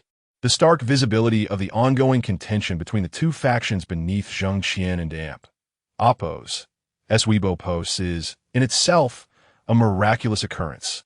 Historically, no individual has managed to withstand the formidable onslaught of these trolls unscathed unless they too have resorted to purchasing their own support. Yet, Jang Xien appears to be valiantly resisting the trolls, relying predominantly on organic support, successfully maintaining his ground against the deluge. How remarkable this is! The unseen manipulators, aspiring to utilize these trolls to utterly dismantle Jang Xien's standing and suppress the voices of his supporters, will inevitably need to invest even greater sums to acquire additional troll support. Every like, comment, and share orchestrated by these trolls incurs a monetary cost. The more intense the online skirmishes become, the more financial resources the puppeteers must allocate to their troll army. Currently, the fervor ignited by the competition between Jang Xien and the enchanting Gigi has reached unprecedented heights. Out of the 10 trending topics, 8 are directly related to this clash. Therefore, the defeat of any party could result in catastrophic repercussions, rendering them unrecognizable and unable to maintain a foothold in the digital realm. As such, the capital backing Gigi cannot afford to relinquish their investment in troll support at this juncture, for the stakes are immensely high. Should they abandon their strategy, their investment in Gigi's debut would be irrevocably squandered, leaving no possibility for resurgence for the Gigi persona. Moreover, the resources expended by the orchestrators behind G will be rendered futile, yielding no impact whatsoever. If Gigi wishes to reclaim the spotlight, she will need to erase her current identity and re-emerge under a new guise, necessitating yet another significant investment of resources. On the Xiao music platform, the disparity in data between Jang Xien and Gigi and Oppo's new songs continues to widen. Gigi and Oppo's new release has soared past 15 million listens, with downloads approaching 10 million. In stark contrast, Jang Xien and Oppo's figures languish at 3 million for both listens and downloads, failing to breach the 4 million threshold. Yet, the fanbase supporting both artists appears nearly equivalent on Weibo. Of course, this observation only scratches the surface of the reality. The true data likely reflects an inverse relationship to that observed on the Xiao music platform. Discounting the trolls, Jang Xien has undoubtedly eclipsed Gigi in genuine support on Weibo. It is merely the financial backing from Dreamstar Entertainment that lends Gigi a semblance of numerical superiority. Should the funding cease, an immediate reversal of fortunes would ensue. Chun Xia, being well-versed in the industry's machinations, recognizes this game all too well. Even the current song competition is merely a result of behind-the-scenes manipulation by the Xiao music platform, orchestrated to incite this rivalry. While Chun Xia may not be the chief architect of this scheme, she is undeniably a participant. When He Wen-Yuan, the president of the platform, contacted Dreamstar, she was present in his office. This is neither the first occurrence, nor will it be the last, as long as Jang Xien remains unyielding. Even if he emerges victorious this time, further challenges await, designed to crush him under the weight of capital. Despite her growing admiration for Jang Xien, Chun Xia finds herself powerless to instigate any change. In the face of capital, she is but a mere pawn, always at risk of being discarded. As she scrolled through Weibo, her thoughts wandered. Meanwhile, a post was capturing increasing attention. The original poster, once an inconspicuous figure with a modest following, saw their numbers skyrocket to over 400,000 in less than 24 hours, inching ever closer to the 500,000 mark. The post, authored by a user named Idle Moments, was succinct, merely stating, "Gigi versus the king of love songs. Real-time data comparison of new songs. P.S. I am not the creator. I am merely a conveyor of nature. All data is sourced from real-time screenshots of Chow music." Accompanying the text were images showcasing the hourly data comparisons of Gigi and the king of love songs, encompassing fan statistics, listens, downloads, comments, and likes. The ultimate outcome of the competition hinges solely on fan numbers and listening and download statistics. Comments and likes were barely mentioned and garnered little attention. However, these three metrics are equally pivotal indicators of a song and Oppo's as popularity. Often, when one opens a song, they instinctively glance at these figures, and if they are lacking, they may abandon the song prematurely in favor of others. Thus, these three metrics serve as crucial indicators. Idle Moments post contained no commentary or skepticism regarding the data. Rather, it presented the figures from a neutral standpoint, capturing hourly statistics and sharing them on Weibo. This operation, requiring only a few minutes each hour, proved to be a simple task. Yet this seemingly innocuous post transformed into a trending topic, rivaling the likes of the king of love songs and Gigi, becoming a battleground for their respective fan bases. The influx of fans from both sides brought significant traffic to Idle Moments, resulting in a staggering increase in followers by the tens of thousands each hour. And this was merely the first day of the song competition, with several more days of potential growth still ahead. As time progresses, the admirers of Idle Cooking Moments are destined to surpass 1 million, 2 million, or even reach several million. It can be said that a single post has achieved legendary status. One post has given rise to a new internet sensation. Chapter 74. I wish to be closer to you on Weibo. The intense competition between Jang Xien and the enchanting Gigi over their new songs has ignited a sensational fervor. Even before the contest between the two has reached its conclusion, and while the results remain undetermined, some individuals have already risen to internet fame, reaping the rewards of their rivalry. In stark contrast, Jang Xien has exhibited an air of indifference, refraining from logging onto Weibo after his initial post, offering no response to the online vitriol or comments. Even calls and messages from Su Wenkai and Chun Kelly went unanswered. It was not that he was unwilling to connect. Rather, after lunch, he had promptly ventured to the gym to teach boxing. The remuneration at the gym was calculated hourly, and the pay was quite substantial, even surpassing what Jang Xien earned teaching physical education at the school. As a boxing coach, his role often transcended mere instruction, morphing into that of a sparring partner, or arguably a human punching bag. In essence, he facilitated a space for his students to unleash their frustrations accumulated from the strains of work and life. It was only after 7 in the evening that Jang Xien returned home. Upon opening the door, he was taken aback to find Yang Shimi diligently cooking in the kitchen. For a moment, he hesitated, then a smile crept upon his lips. The kitchen resembled a battlefield rather than a culinary space. It was in complete disarray, littered with scraps. The range hood was unlit, allowing smoke and the acrid scent of burnt food to fill the air.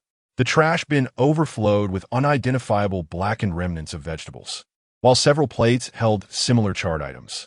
Upon hearing the door, Yang Shimi turned, flashing a smile at Jang Xien, flour and sauce smudged across her face. He approached her with a grin, teasingly inquired, "Are you cooking, or have you just emerged from a war zone?" Embarrassed, Yang Shimi lowered her gaze and confessed, "I noticed you seemed down, so I wanted to cook a meal for you.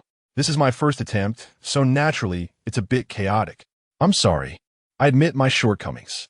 Jang Xien quickly reassured her, placing his hands on her shoulders and gently guiding her out of the kitchen.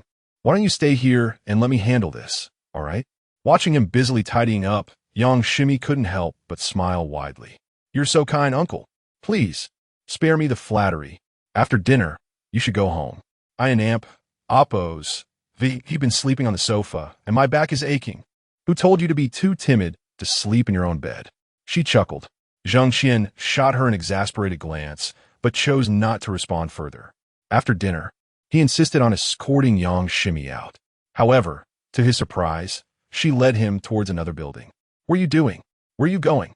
he asked, eyes wide with disbelief. Yang Shimi merely giggled, pulling him towards the elevator without offering an explanation. The elevator soon arrived at the 17th floor, and she guided him to a door on the east side, where she input a code into a fingerprint lock. The door swung open, revealing a cozy room. "You rented this place?" Jang Xien exclaimed, his eyes widening in astonishment. Yang Shimi turned to him with a smile, beckoning him inside. "What do you think?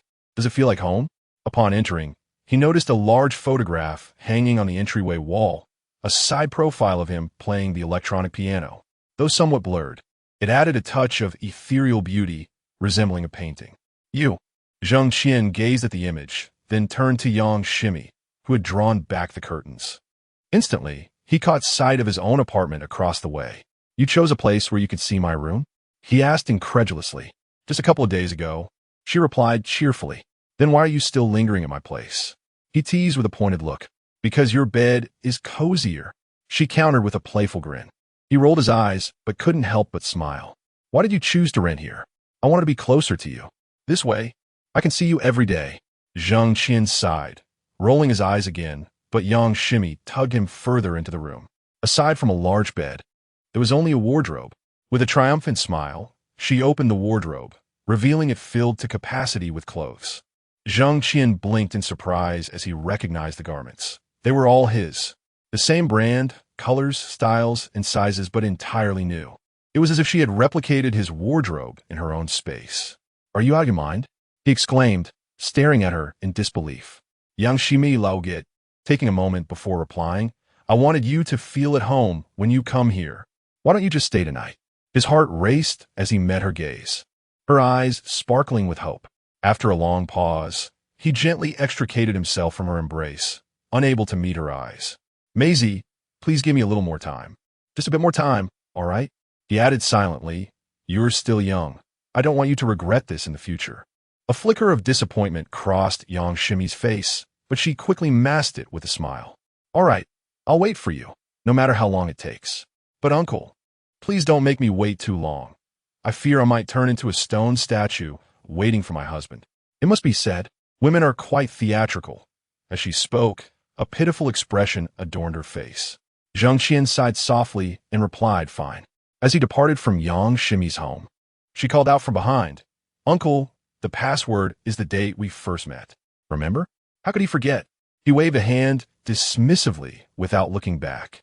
Stepping into the elevator, fearing that if he turned around, she might rush forward and embrace him, making it impossible for him to leave. Chapter 75. Morning run. Upon returning home, Jang Xien opened the door and turned on the light. At that moment, his phone emitted a soft chime. He glanced at it and cooed in Appos. He helped but chuckle. It was a WeChat message from Yang Shimi, containing a playful emoji. Looking out the window, he noticed a lively figure standing by the window of the building across the street, waving at him enthusiastically. Jang Xien waved back, saying, "All right, dear, get some rest. You have work tomorrow." Uncle, you should also rest early and not stay up too late writing songs," she replied. Jang Xien smiled and sent an Appos. "Okay," and Appos emoji before putting his phone away. As he approached the window, he saw that Yang Shimi had already drawn her curtains. He chuckled and did the same. After enjoying a relaxing bath, he felt rejuvenated as he entered his bedroom, played on his phone for a bit, and soon drifted off to sleep. For the past few days, Jang Xien had been logging into the back end of Chio Music Daily to check the data. However, since publishing that blog post, he had resolved to stop monitoring the figures. In his view, the data on the Chio Music platform was undoubtedly manipulated, showcasing numbers far below the actual figures. Jang Qian's Weibo account had nearly 600,000 followers. Apart from his former classmates, colleagues, and students, the rest of his fans were drawn solely by his music. At least 500,000 of them were genuine fans, as evidenced by the engagement levels on Weibo. Yet, on the Chio Music platform, his follower count barely surpassed 300,000, not even reaching 400,000. The streaming and download numbers for each song were significantly lower than the follower counts on Weibo. Given the popularity of his song 10 Years, A Lifetime with You, how could the numbers be so dismal? It had a dedicated super topic on Weibo, with daily engagement exceeding 100,000. It had only been a few days since the song's release, strictly speaking, just a week, and the accumulated heat had already surpassed 5 million. With such high engagement and over 1 million participants in the super topic, how could the numbers on Showdown Music be a mere 40,000? Not even reaching 50,000? Jang Xien and his fans found it hard to believe. Daily, fans questioned the data presented by Showdown Music within the super topic. However, no one had yet produced any evidence. Consequently, Jang Xien deemed the false data unworthy of his attention. As he had stated on Weibo, the numbers were inconsequential to him. The outcome of competitions was equally unimportant. What truly mattered were the fans who loved and supported him. As long as they were there, he would never cease to create music. If Showdown Music failed him, he would simply switch to another platform, Kiwi Fruit, Baiyin, Network Cloud. With so many music platforms available, one would surely allow him to share his songs. Even if all platforms banned him, he could establish his own platform, whether for his own amusement or for the friends who cherished his music. As long as he was willing to put in the effort, solutions would inevitably present themselves. Throwing his phone onto the nightstand, he lay back, closed his eyes, and emptied his mind. Jang Xien quickly fell asleep. He awoke shortly after 6. The earliest he had risen in days and the best sleep he had experienced recently. His sleeping patterns had been erratic, and last night was the first time in a while he had gone to bed so early. It felt so liberating to let go of everything. A sense of relief washed over him, perhaps even enlightenment. Stretching lazily, he rose with a clear mind, tidied up a bit, changed into workout attire, and headed downstairs for his morning run. Previously, Jang Xien had diligently maintained a routine of morning runs, but due to irregular sleep patterns and various distractions, he had neglected it in recent days. With an early start and no other commitments today, he was eager to exercise. Once downstairs, he warmed up on the community path before beginning to jog. Not long into his run, he noticed someone trailing behind him. Turning slightly, he saw Jang Xien, clad in sportswear, beaming as she kept pace with him. "Good morning," Jang Xien greeted with a broad smile. "Good morning, uncle," Jang Xien replied cheerfully, then suddenly sprinted ahead, turning to run backward as she teased. "Can you keep up, uncle? Huh? Do you underestimate me? Have you forgotten what I do for a living?" Jang Xien retorted playfully. "All right then, let into amp, oppos, race and see who is faster," Jang Xien challenged, not waiting for his response before quickening her pace. Jang Xien, momentarily surprised, quickly chased after her. After all, he was a physical education teacher. He would and oppos to be outdone by a young girl. The two engaged in a spirited chase, completing 3 laps around the community, roughly 5 kilometers before slowing down and arriving at the Central Garden to catch their breath. "Uncle, I didn't endamp. Oppos. To expect you to have such stamina," Jang Xien exclaimed. "Please, have you considered my profession? I am a physical education teacher," he replied confidently. Yes, you're a sports teacher, and you're in great shape." "Fine, I concede." Jang Xien laughed. "What do you mean, fine? It's a fact." Jang Xien shot back, then paused before adding, "But you did well too. You managed to keep up with me." Jang Xien chuckled lightly, wiping the sweat from her brow before suggesting, "Let us go eat. You love the steamed buns from that breakfast shop at the community entrance, right? Their business is booming, if we go late." Chapter 76. The female protagonist has several martial arts scenes that require a stunt double. After being pinned to the ground, one of the blonde-haired men continued to struggle, loudly exclaiming, "You little brat, what are you doing? Let go of me, let go of me." After a few attempts to break free from Jang Xien's grasp proved futile, the blonde man shouted again, Director, cut, what's going on?" Wherein amp, oppos, as the stage manager. "Is this the extra you found?" A voice echoed from a distance. Jang Xien and Jang Xien paused in surprise, turning towards the source of the sound, only to find a film crew nearby. "Oh no, this is a misunderstanding." Jang Xien quickly released his grip, smiling apologetically as he began to speak, but before he could finish, a crew member rushed over, followed by several others who approached Jang Xien and Jang Xien. The crew member reached Jang Xien and pushed him away, urgently questioning, "Who are you? Are you part of our extras? I've never seen you before." No, not at all. Jang Xien stammered, feeling somewhat embarrassed. Before he could elaborate, the others arrived, one of them demanding, "Stage manager, what's going on? Which group is he from? Who is in charge of the extras?" The assistant director. I don't know either. The crew member replied hastily, then turned to the others, scolding, "You guys, what's going on? Is this your first day on set? Ken and Amp, Oppos, do you keep track of your people?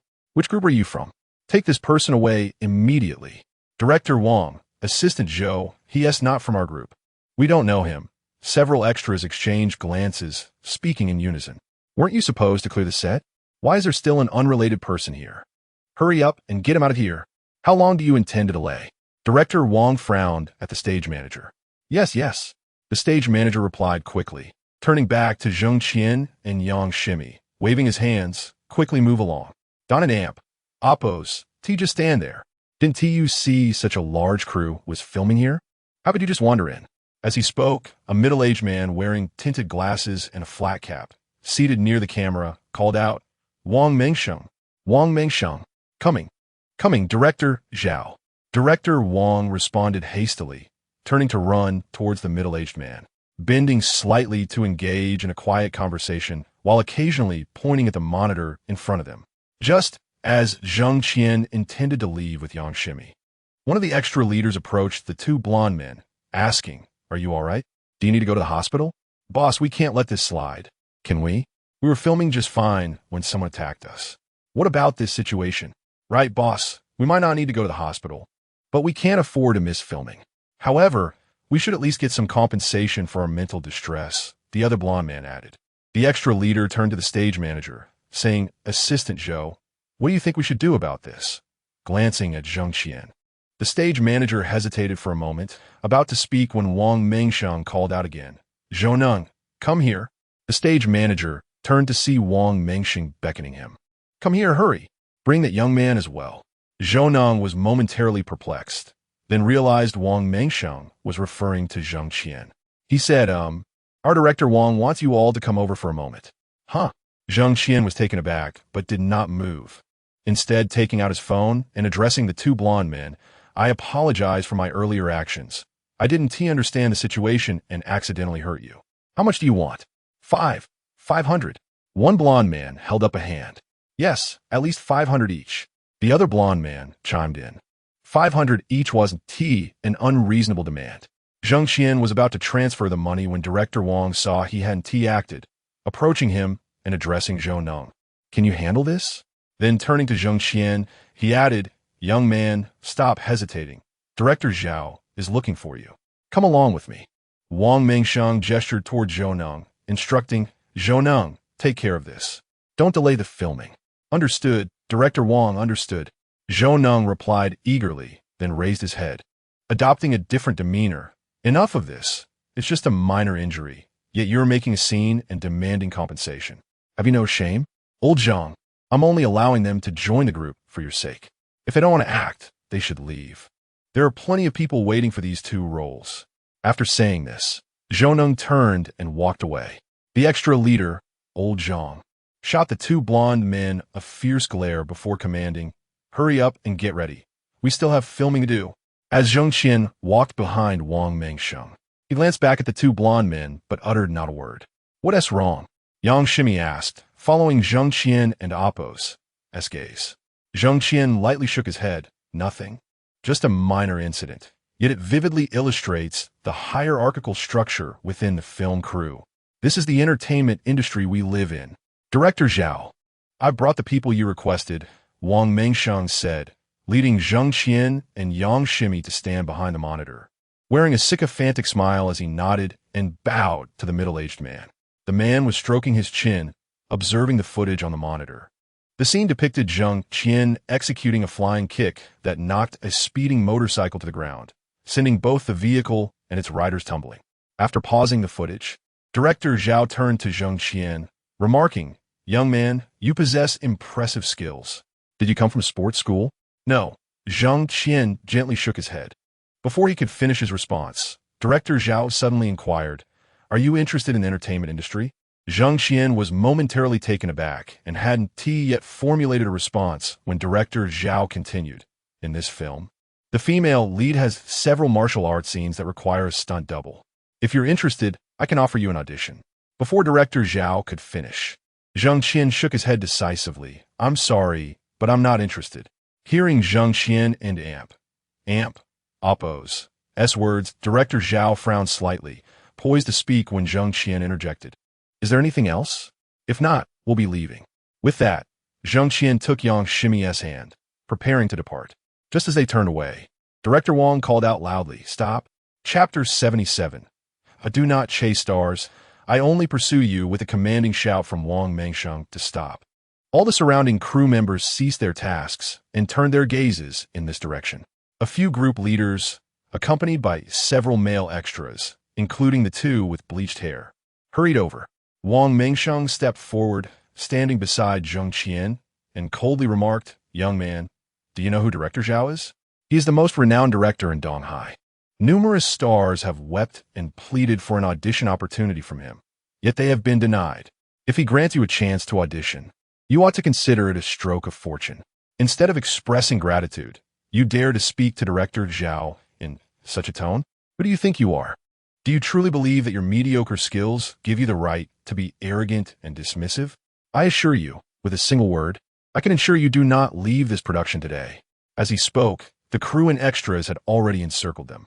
Upon hearing Wang Mengsheng and Oppo's final words, some of the extras were already rolling up their sleeves, prepared to confront Jang Xien. This was the perfect opportunity to shine before the director, and they would not let it slip away. Jang Xien cast a calm glance at Wang Mengsheng, ready to respond, but beside him, Yang Shimi raised her voice. I dare any of you to try. Stepping forward, she positioned herself in front of Jang Xien. Oh, a hero saving the beauty. No, a heroine saving the hero? Wang Mengsheng scoffed. Miss, this matter has nothing to do with you.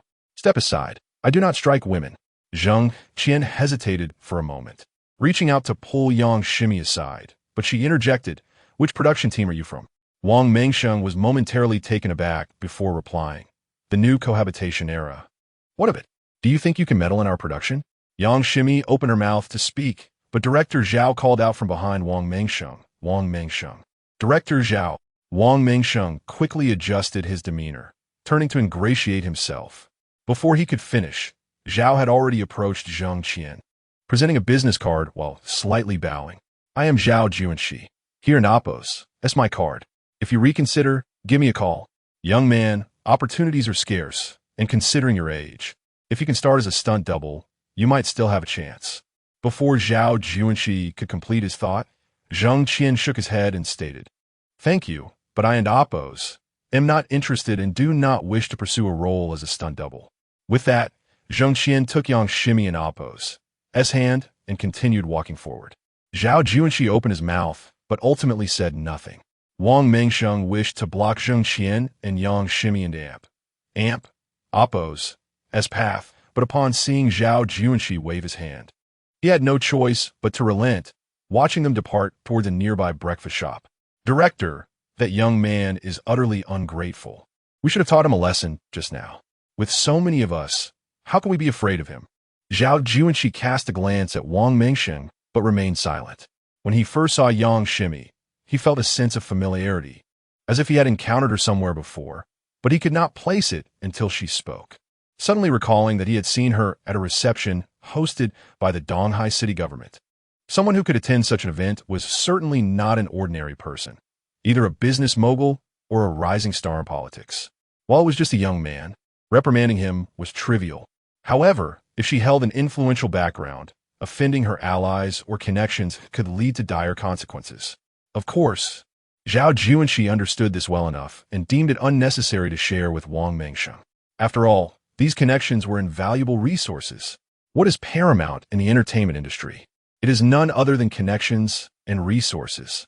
Zhao Juanxi and Oppo's ascent to become Donghai and Oppo's most prominent and celebrated director relied on these very elements. Lost in thought, a black limousine suddenly pulled up at the roadside outside the production site. Zhao Juanxi noticed the vehicle and promptly gestured to Wang Mengsheng. Miss Kai has arrived. Go and greet her. As soon as he finished speaking, Zhao Juanxi also observed a red Ferrari sports car following the limousine, driven by a young man who appeared to be under 20. Upon stopping, the young man exited the car, holding a bouquet of red roses. Zhao Juanxi was taken aback for a moment, then quickly approached the young man, bowing slightly. "Young Master Wang, what brings you here?" "I came to visit on set. Since Miss Kai is here to film, I naturally had to come and see," replied Wang Fuqing, the son of the Xingyu Group's chairman. As he nodded at Zhao Juanxi before swiftly making his way to Kai Xinyu, who had just stepped out of the black limousine. "Miss Kai," Wang Fuqing called out with a light smile, offering the bouquet of red roses. Kai Xinyu nodded slightly, but did not take the roses, instead walking past him. "Thank you. Thank you, young Master Wang. Our Xinyu absolutely adores red roses. Your thoughtfulness is appreciated," chimed in her agent, Chen Xiaomei, who accepted the words on Kai Xinyu and Oppo's behalf. Wang Fuqing smiled in response. "As long as Miss Kai likes them, I shall send them every day." "No need," Kai Xinyu replied, curtly, without looking back as she continued to walk away. Wang Fuqing and Oppo's expression stiffened slightly, and Chen Xiaomei was momentarily stunned but quickly recovered. "Young Master Wang, Xinyu is saying that you are busy and don't need to come by every day. She has to film and doesn't want to neglect you, right? Once things settle down, Xinyu would like to treat you to coffee and a movie, if that is agreeable." "Of course, since Miss Kai prioritizes her career. I respect her decision," Wang Fuqing replied with a light chuckle, pausing for a moment before adding, "In that case, I won't delay your filming any longer. I will wait for Miss Kai in the car." In the distance, Jang Xien and Yang Xien had just exited the breakfast shop when they caught sight of this scene. They instinctively halted in their tracks, and then Yang Xien pulled out her phone, raising it to take a picture. "Isn't that the big star, Kai Xinyu? I can't believe she is filming here." As she spoke, Yang Xien sent the photo to Su Wenkai.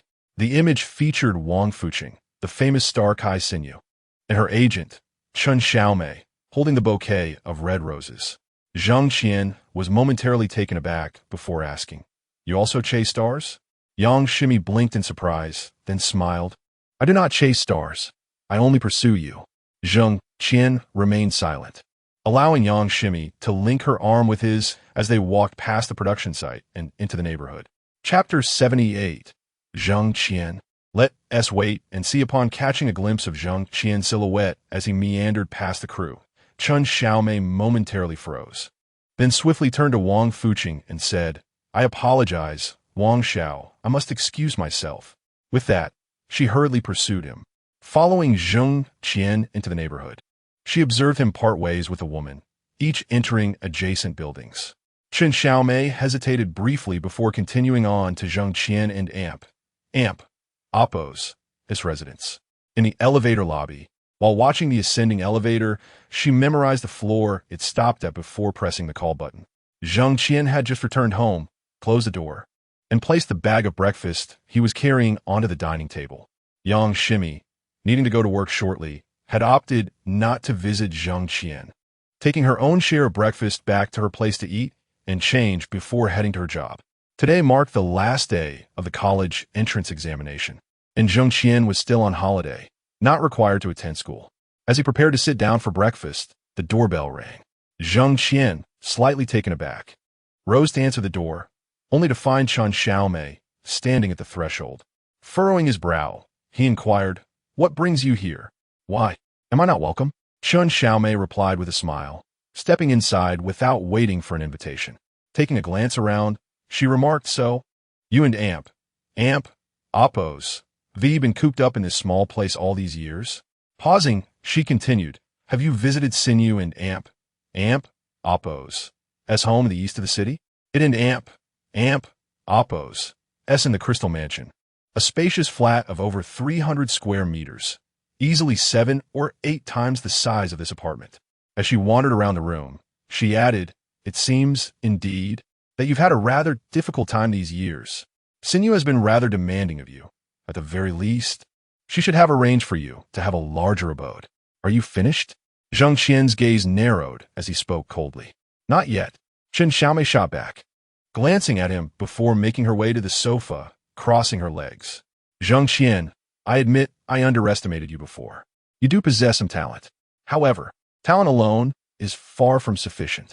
With such a vast land as Huaxia, talented individuals are plentiful.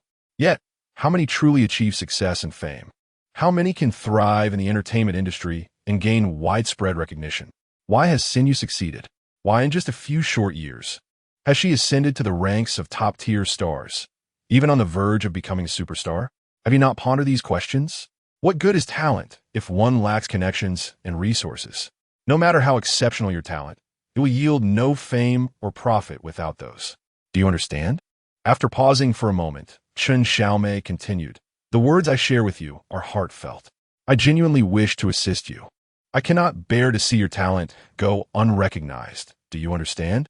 The bottom line is, if you aspire to fame and wish to break into the entertainment circle, come to the company. I will do my utmost to secure a top-tier contract for you, allowing you to ascend to the forefront in the shortest time possible. This way, you will possess a status worthy of Xinyu, and no one will oppose your relationship." Having said this, Chen Xiaomei stood up and looked at Jang Xien. "Consider my words carefully. At the very least, you should contemplate your future.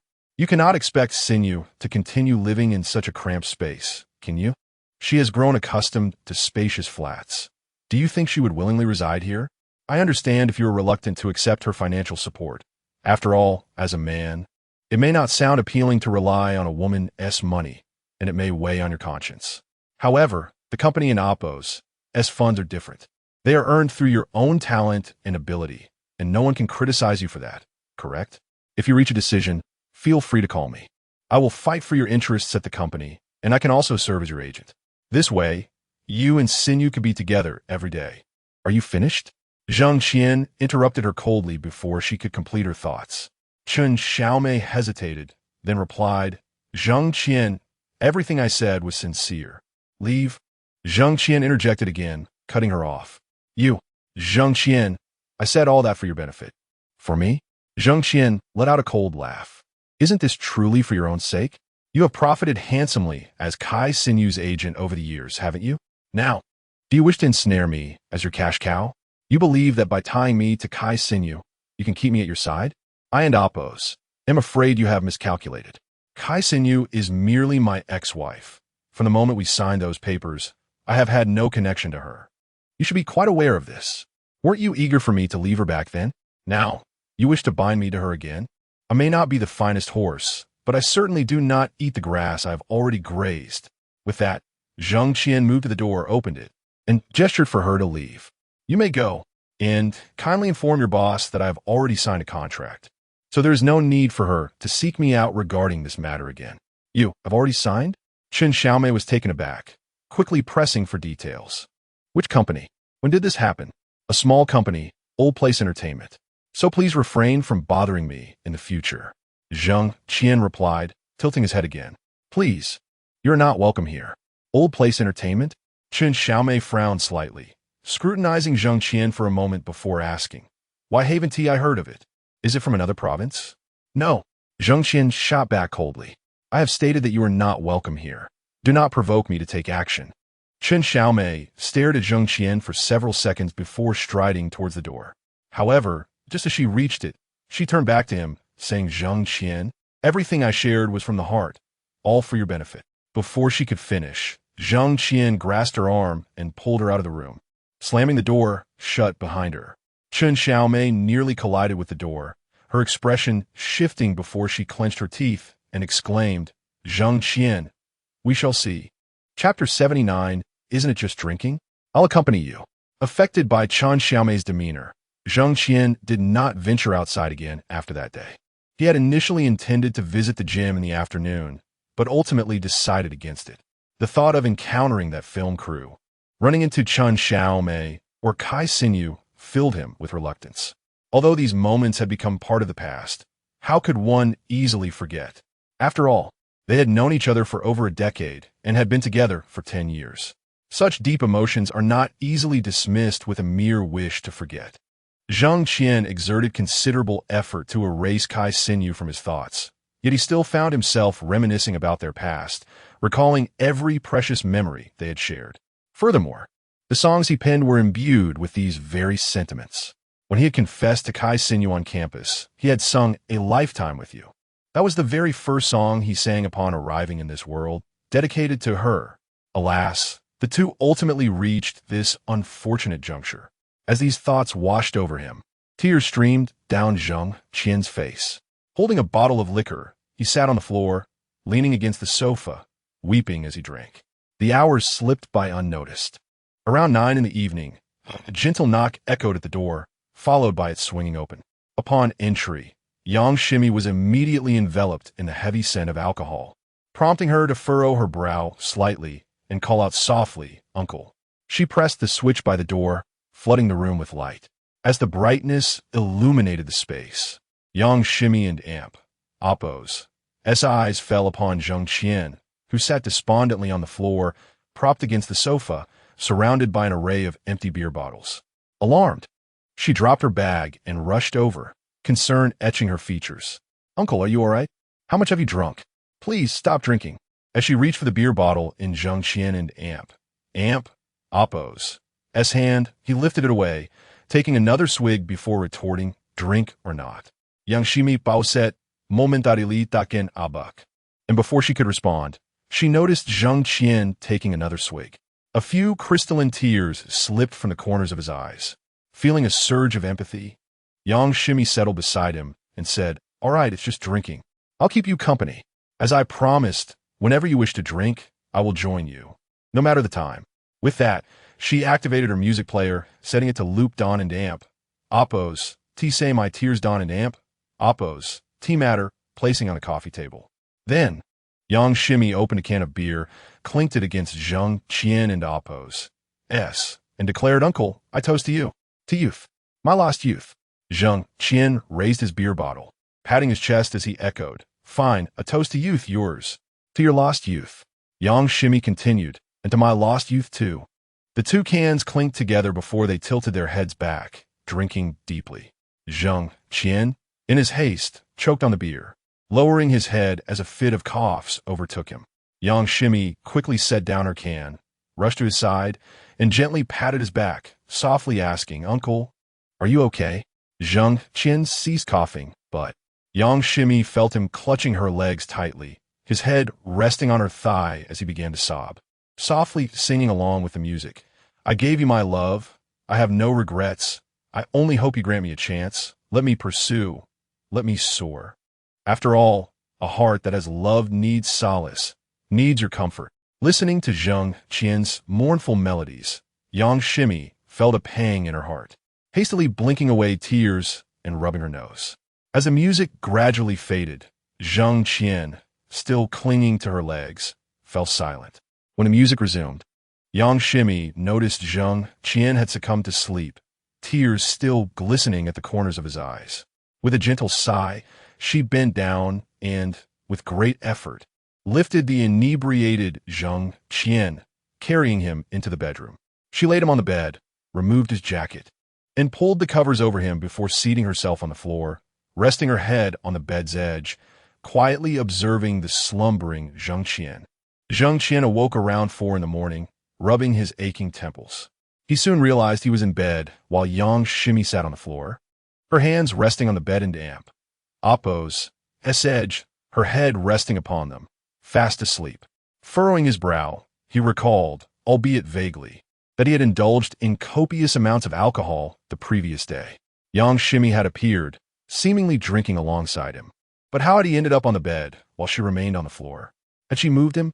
It must have been quite a task for her, a young woman, to lift him. Lost in these thoughts, Yang Ximi suddenly murmured her sleep. "No, no, uncle, please don't." Startled, Jang Qian pondered the nature of her dream.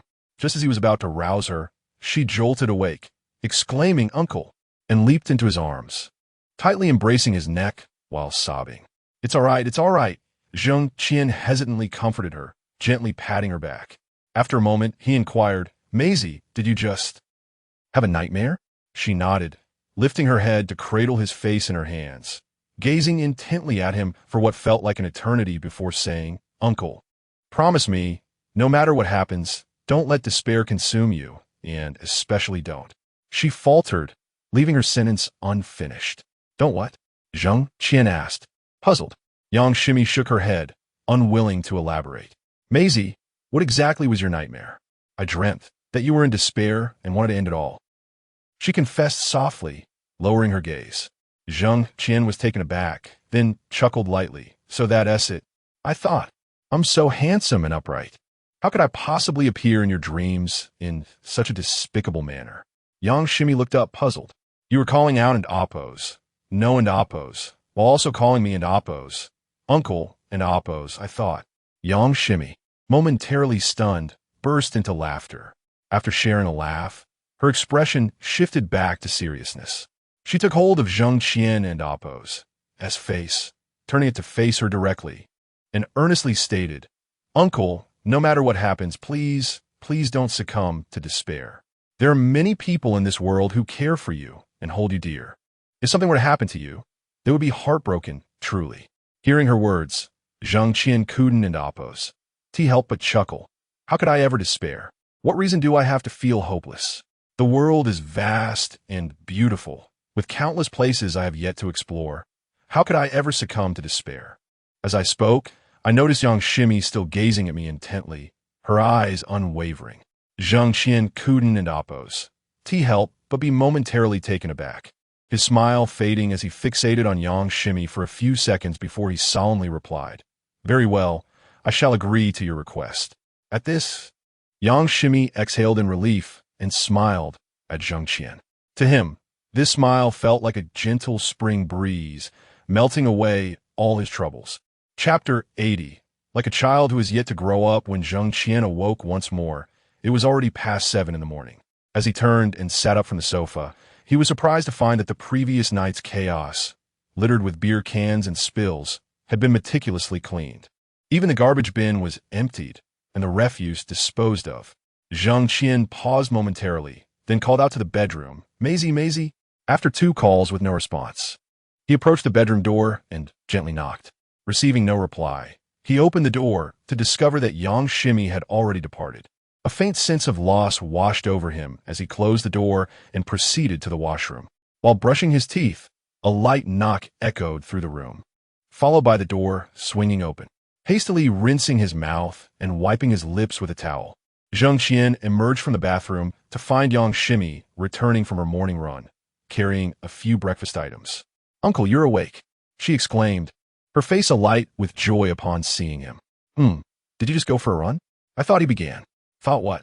Yang Shimi replied, her eyes sparkling with mischief. Thought you had left. Jang Xien hesitated before nodding slightly. Yang Shimi burst into a fit of giggles, laughing for quite some time before saying, Oh, my silly uncle. My home is right across the street. Where would I go? Oh, right. But why did you stay at my place last night? Jang Xien asked, slightly bewildered, recalling that he hadn't considered her home was just a stone and amp, oppose, as throwaway. A few steps, a matter of minutes. Why hadn't he thought to escort her back, leaving him to languish on the sofa for hours? Because I saw you were drunk, Yang Shimi chuckled. But you didn't head straight home after work yesterday. Jang Xien countered. That's because I was worried about you. I tried reaching you at work, but you didn't answer. So I came to check on you after hours. Who knew I'd find a drunken fool insisting I keep him company with drinks? Jang Xien paused, recalling the events of the previous night, and remarked, I remember things differently. After getting that drunk, do you really expect to remember anything? Yang Shimi teased lightly. Uncle, you must promise not to drink like that again. I don't want to take care of a drunken mess every day. I promise. It won't happen again, Jang Xien replied, a bit taken aback. Good. Yang Shimi nodded with a smile, then added, But you know, uncle, when you're drunk, you're rather adorable, like a child who isn't quite grown up. Is that a compliment? Jang Xien stood there, momentarily speechless. After their breakfast, Yang Shimi headed off to work. Jang Xien, having no classes that morning, chose to accompany her outside. At the entrance of their neighborhood, he rented a shared bicycle and rode off to school. Although Yang Shimi had offered to drive him, he declined, reasoning that her workplace was out of the way and it would be a waste of time to make a round trip, especially during rush hour when traffic was already congested. Riding a shared bike was not only more convenient, but also an eco-friendly way to exercise. Truly a win-win situation. Upon arriving at school, Jang Xien found himself idle in the physical education research room. aimlessly scrolling through his phone. Habitually, he opened Weibo. For the past few days, he had developed a routine of checking Weibo, posting updates, reading comments and private messages, and responding to familiar faces. After 2 days of inactivity, his phone buzzed incessantly with notifications, rapidly escalating from 99 to over 100,000, nearly overwhelming the device. In exasperation, Jang Xien set his phone aside and opened Weibo on the office computer. The sheer volume of private messages addressing him, both from acquaintances and strangers, was staggering. Over 1 million messages that almost rendered the computer unresponsive. After a brief delay, the computer finally caught up. Jang Xien glanced at the barrage of comments and messages without opening any. Knowing full well that the majority pertained to the trending new song competition he was engaged in with Gigi, the little sorceress, on the QQ music platform. This contest had entered its 3rd day, with over 50 hours elapsed, yet there were still more than 4 days remaining until its conclusion. When Gigi proposed the challenge, they agreed upon a week's duration, allowing ample time for public evaluation of their newly released songs. Jang Xien had not listened to Gigi's song, whose title suspiciously echoed "A Lifetime with You," and he felt no need to do so. The 3 essential traits of a successful pop star, youth, beauty, and a pleasing voice, were all that mattered. As long as one possessed these qualities, particularly the first 2, everything else was irrelevant. Originality, depth, and substance of the music took a back seat to mere aesthetics and marketability. With the right backing, one could easily ascend to stardom. This new song competition was merely a ploy for Gigi to gain visibility, while he resisted the QQ platform's pressure to relinquish his song rights. Gigi sought to elevate her status, while the platform aimed to undermine him, thus aligning their interests. However, if Gigi wished to step into the limelight at his expense, she would need to possess the requisite capability. He was no pushover, easily bent to anyone's will.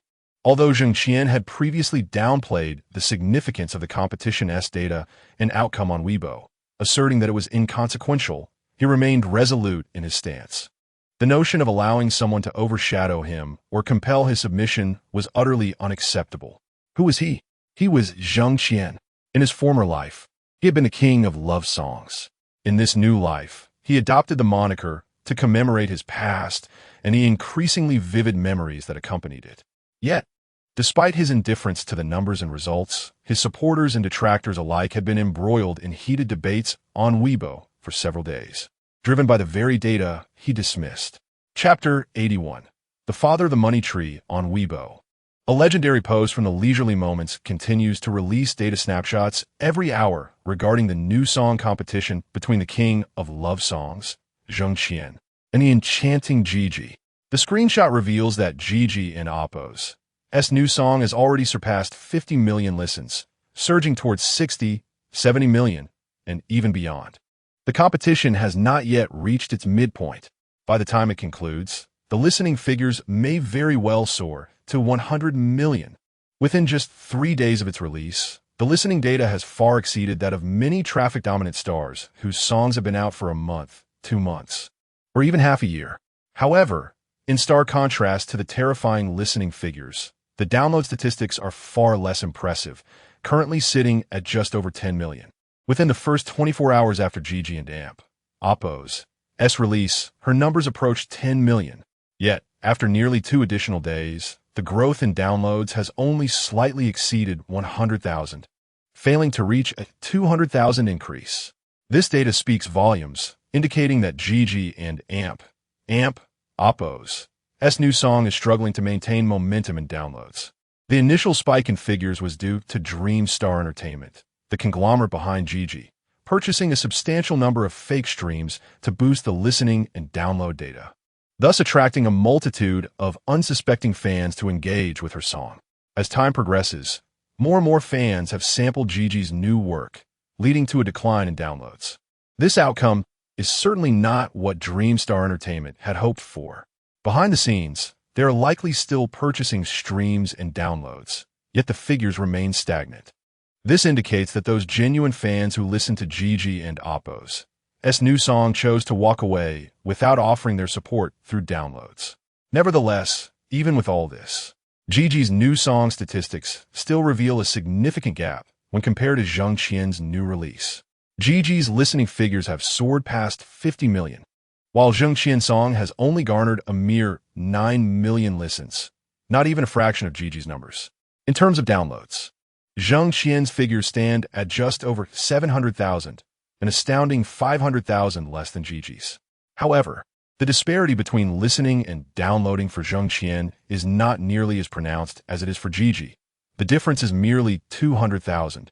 While Gigi's listening figures exceed her downloads by a staggering 30 million, it is clear that the conversion rate from listening to downloads is utterly incomparable between the two. Anyone with a discerning eye and a functioning intellect can almost instantly discern which of the two new songs hold superior quality. Based on this ratio, if Jang Xien's new song were to receive equal traffic, its download figures would likely exceed 20 million, possibly even 30 million.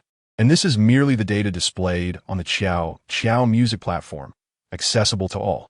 The true figures are known only to a select few high-ranking officials at Qiao, without any traffic channels or purchase streams, relying solely on the organic promotion from fans. Jang Xien's listening data has nearly matched, if not surpassed, Gigi's inflated numbers. As for downloads, the gap is even more pronounced, far exceeding Gigi's 10 million downloads, almost tripling her figures. Each executive at Qiao who glimpses this authentic data is left speechless in shock. Without purchasing streams and solely depending on fans' grassroots promotion, a newcomer who has only debuted a few weeks ago and is merely an internet singer has achieved such impressive listening and download figures. This is nothing short of a miracle in the history of Chinese internet music. Since the rise of the Chinese music scene and the establishment of the Qiao platform, no artist, whether an internet singer or a superstar, has ever achieved such a feat. Moreover, this is merely the data for one of the king of love songs and oppos, new releases. His older songs also boast astonishing statistics. Although due to their past popularity, Jang Xien and oppos, his older songs cannot compare in traffic to his new releases. Tracks like 10 Years and A Lifetime with You have also surpassed 15 million listens and are rapidly approaching the 20 million milestone, all achieved without any promotional efforts, relying solely on fan goodwill. Even tracks like Goodbye and The Frangipani Blossoms have exceeded 10 million listens and downloads. His recently released songs, Our Album and See You Next Station, have both surpassed 5 million listens and downloads.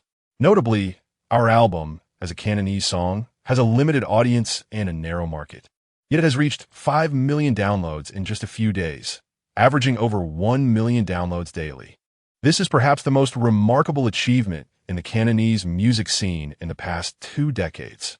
In fact, no major hit has emerged in the Cantonese music realm in the last 30 years. The market share for Cantonese songs in the Chinese music industry has diminished to less than 5%, nearly equating to that of another regional dialect's songs, Minnan. Jang Xien and oppos, Our Album could easily be hailed as the finest and most beloved Cantonese song in the last 3 decades, a sentiment already echoed by many online. In addition to the song Dawn and oppos, T Say My Tears Dawn and oppos, T Matter, currently competing against Gigi and oppos, new release, another new song titled Step by Step has, despite its publicly displayed meager data, yet to reach 500,000 listens and downloads. In reality, boasts over 3 million listens and downloads within just a few days of its upload, less than 48 hours. It can be confidently stated that all 8 songs uploaded by the king of love songs on the Qiao music platform are classics, all serving as financial windfalls. The king of love songs, who has nurtured these 8 money trees, can hardly be described merely as a money tree, but rather as a towering mountain. A vast treasure trove. He is the father of the money tree. Failing to secure his partnership would be an immense loss for the Qiao platform. This sentiment resonates deeply among the few high-ranking officials at Qiao who have glimpsed Jang Xien and oppos, true data. Chapter 82. A new sensation in the realm of internet celebrities on the Qiao music platform. The statistics for Jang Xien and oppos, new and old songs, including the growth of his fan base, have not been particularly impressive, despite the surge in popularity brought about by the competition of his new release. The number of listens and downloads has yet to surpass 10 million, with downloads languishing at just over 7 million. In comparison, the fan count is even more disheartening, remaining under 1 million. For other artists, such figures might be deemed typical. After all, enjoying one song does not necessarily entail an affinity for all of an artist's work, including future releases. The likelihood of maintaining a following is naturally diminished. Only genuine fans would invest their interest in an artist. Thus, the fact that Jang Xien and Appo's new song has garnered over 7 million downloads while his fan count stands at less than 1 million is hardly surprising. Take Gigi, the little sorceress, whose fan base similarly hovers around 3 million, not even reaching 4 million. This figure is bolstered by her association with Dream Star Entertainment, which wields considerable financial influence and has procured a significant number of bot followers to inflate her statistics. The authentic count, when adjusted, reveals a more modest following, one that truly reflects the fans attracted through marketing efforts. It remains uncertain how many among them are genuinely enamored with Gigi and Appo's music, her youth, beauty, and sweet voice being the main draws. In contrast, the fan count for Jang Xien, the king of love songs, is genuine. No purchase followers, no promotional gimmicks. It has been cultivated solely through word of mouth. Moreover, the numbers presented to the public on the QQ Music platform are but a fraction of the true figures, which have long surpassed 5 million. Only a select few executives at QQ Music are privy to this information, while the majority remain oblivious. In fact, all data pertaining to Jang Xien's account has been classified as the platform and Appo's as highest secret, inaccessible even to senior executives like Wang Ping. On Weibo, an independent platform free from the influence of QQ Music and its powerful backers, Jang Xien and Appo's fan count has soared beyond 8 million. All genuine followers attracted by his music. There are no haters or fake accounts. This is the true essence of the king of love songs.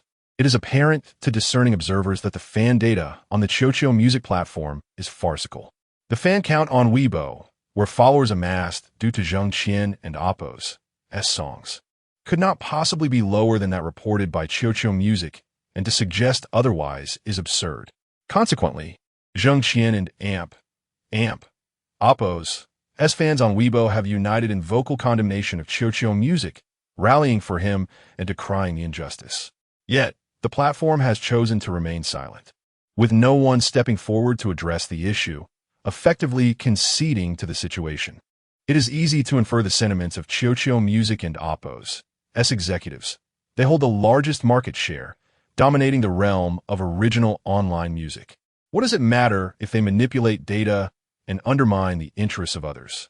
If one possesses the audacity, they should refrain from utilizing the platform in the first place. This overarching dominance is the clearest manifestation of the big fish bullying the small. On Weibo, Jang Xien and Appo's fan count has exceeded 8 million, while another account, known as Idol Cooking Time, has also surpassed 8 million fans. In fact, it has outstripped the local influencer idol review of the world, establishing itself as one of the most renowned new internet celebrities in the region. Beyond Idol Cooking Time, another Weibo account, registered recently in the wake of the song competition between the king of love songs and Gigi, has also gone viral. This account, Spring Red Clouds Across the Sea, was created just 3 days ago and has already garnered over 8 million followers, nearly matching the fan count of Idol Cooking Time. Such rapid growth in followers is unprecedented, eclipsing even that of top-tier celebrities. In addition to this remarkable post, Spring Red Clouds Across the Sea released another entry in the early hours of the morning, akin to Idol Cooking Time's post, but featuring several screenshots. While Idol Cooking Time focused on data regarding the song competition, Spring Red Clouds Across the Sea provided snapshots from 4 major music platforms, detailing the fan count, song statistics, listens, downloads, and engagement metrics for the King of Love Songs account. The 4 dominant platforms, QQ Music, Kiwi, Baiyun, and NetCloud, command an impressive share of the Chinese online music market. QQ Music alone monopolizes 70% of the market, with the remaining platforms barely accounting for half of that share. The 3 platforms trailing behind, Kiwi, Baiyun, and NetCloud, hold a collective share of 27%, while the smaller platforms barely register in comparison. While it is said there are 4 major players, in reality, it is a case of one titan overshadowing 3 strong contenders. QQ Music stands unchallenged at the helm, and combined, the remaining platforms do not even match its dominance. The user count reflects this disparity, with the combined total of the 3 platforms falling short of QQ Music's user base. As for the artists, their numbers are even less significant. It can be said that although the 3 major platforms are deemed formidable, they are utterly unworthy even to hold the shoes of QQ Music. They are entirely a case of dominance overshadowing weakness, lacking even the qualification to be considered rivals to the QQ Music platform. Chapter 83. The terrifying flow affect the user count of the 3 major online music platforms, QQ, Baiyan, and Wanglu, combined does not even reach half of the user count of QQ Music. The number of paid members is even lower. However, on a screenshot shared by Chuanri Hongxiao Lianhaitian, the King of Love Songs has released 3 entirely different new songs across QQ, Baiyan, and Wanglu, all of which are love songs, of course. The title of the King of Love Songs is not mere hyperbole. Aside from the new song that he competed with Gigi, the Little Sorceress, on QQ Music, he has also released love songs on the other 3 platforms. This means that, at the same time, the King of Love Songs has not merely released 1 love song, but rather 4. Aside from the song Don't Say My Tears Don't Matter on QQ Music, the song When I'm Lonely, I Can Still Hold You is available on QQ. Don't Say You Love Me When I'm Lonely is on Baiyan, and Lonely Northern Hemisphere is on Wanglu. QQ is the second-ranked original music platform in China. Aside from QQ Music, with a market share of approximately 15%, it can be asserted that of the remaining 30% market share, QQ Music holds half.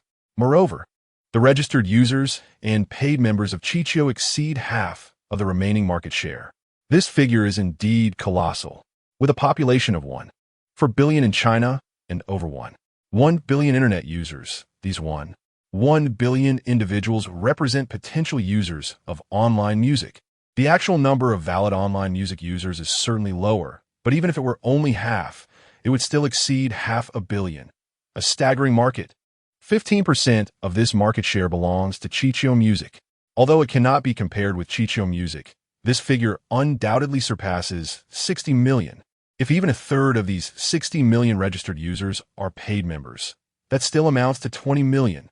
In the screenshot from Chuanri Hongxiao Lianhaitian and Oppo's Weibo, the new song released by the King of Love Songs on QQ Music has only been available for 3 days, over 70 hours, and yet, the listening data has already surpassed 15 million. The download figures are even more astonishing, exceeding 14 million. The disparity between listening and downloading data is nearly negligible. This is the performance of a newcomer who just opened their account 3 days ago. A brand new song, with no fan base and no traffic channels. This newcomer's song has astonishingly achieved 15 million in listening and downloading figures. This data, perhaps even the biggest stars would achieve such numbers within 3 days of a new release. They possess a vast fan base and inherently bring traffic with them. So reaching tens of millions in data upon a new release is hardly surprising. However, the King of Love Songs is merely a newcomer, having just activated an account on QQ Music. To achieve such terrifying numbers within 3 days is astounding. From the data alone, it is almost as if every paid member of QQ Music has downloaded this new song by the King of Love Songs. Of course, this is merely a theoretical assumption. The actual situation cannot possibly be so. Not every paid member of QQ Music can be expected to have seen, listened to, and downloaded the King of Love Songs' new song. A significant portion of the fans likely came from Weibo, seeing Jang Xien's announcement of a new song on QQ Music and subsequently being drawn to the platform. The extent of this number is unknown to Chun Chuanxia, as she is not the director of QQ Music, and it cannot be reflected in the screenshots. Furthermore, the staff of QQ Music have also remained tight-lipped, with no one stepping forward to comment on this matter. There are no private screenshots available. Yet, this does not hinder Chun Chuanxia from speculating this number based on Jang Xien's Weibo follower count. According to her estimates, this figure may even approach or exceed 5 million. On Weibo, there are already multiple fans in the comments stating and amp, oppos, registered and amp, oppos, and amp, oppos, recharged and amp, oppos, and amp, oppos, downloaded and amp, oppos. Many comments, likes, and replies exceed 100,000. The level of enthusiasm is evident from these comments. One can also roughly infer the tremendous traffic the king of love songs and amp, oppos. New song is brought to Chichio Music. A newcomer, a new song. It has astonishingly generated millions, possibly even more, in traffic for the platform. The flow effect is simply terrifying. This intrinsic traffic attribute is not inferior to that of top-tier stars, and it may even rival that of a newly emerging superstar. While such numbers may be expected from a superstar, they are indeed astonishing and exaggerated when attributed to a newcomer. And this is merely a snapshot of data from Chichio Music. The data from Baiyun and Wanglu can also be described as extraordinary. The King of Love song's new song Dawn and Oppos, T Say You Love Me When I and Oppos, Am Lonely on Baiyun Music reach an impressive 1 million listens and over 10 million downloads, with a discrepancy of less than 100,000 between listens and downloads. Almost every listener ultimately chose to download this song. The listening data, in fact, is accessible to all internet users, regardless of whether they are registered on this music platform, allowing them to listen for free. It is precisely because of this that the ratio of listening to downloading data is even more astounding. This almost implies that every listener is now a Baiyun Music user, having listened to the song and subsequently opted to pay for the download, thus becoming a paid user of Baiyun Music. On Chichio Music, the platform itself boasts tens of millions of registered users, and the number of paid members exceeds 15 million. If the listening and downloading data for the king of love songs and oppos, new song on Chichio Music, does not sufficiently illustrate its remarkable flow effect, then the data from Baiyun Music offers a more intuitive perspective. Baiyun Music originally had only 20 to 30 million registered users, not exceeding 40 million. Among these, the number of paid users is likely even lower, less than half, or possibly even a third. Yet within just 3 days, a newcomer's new song has achieved over 10 million downloads, despite such a limited paid user base. Furthermore, the king of love songs and oppos, new song has ascended to the top of various charts on Baiyun Music, including the paid chart, the new song monthly and annual charts, the popularity index chart, as well as real-time listening and downloading charts. The prowess is evident. Chapter 84, Paid Membership.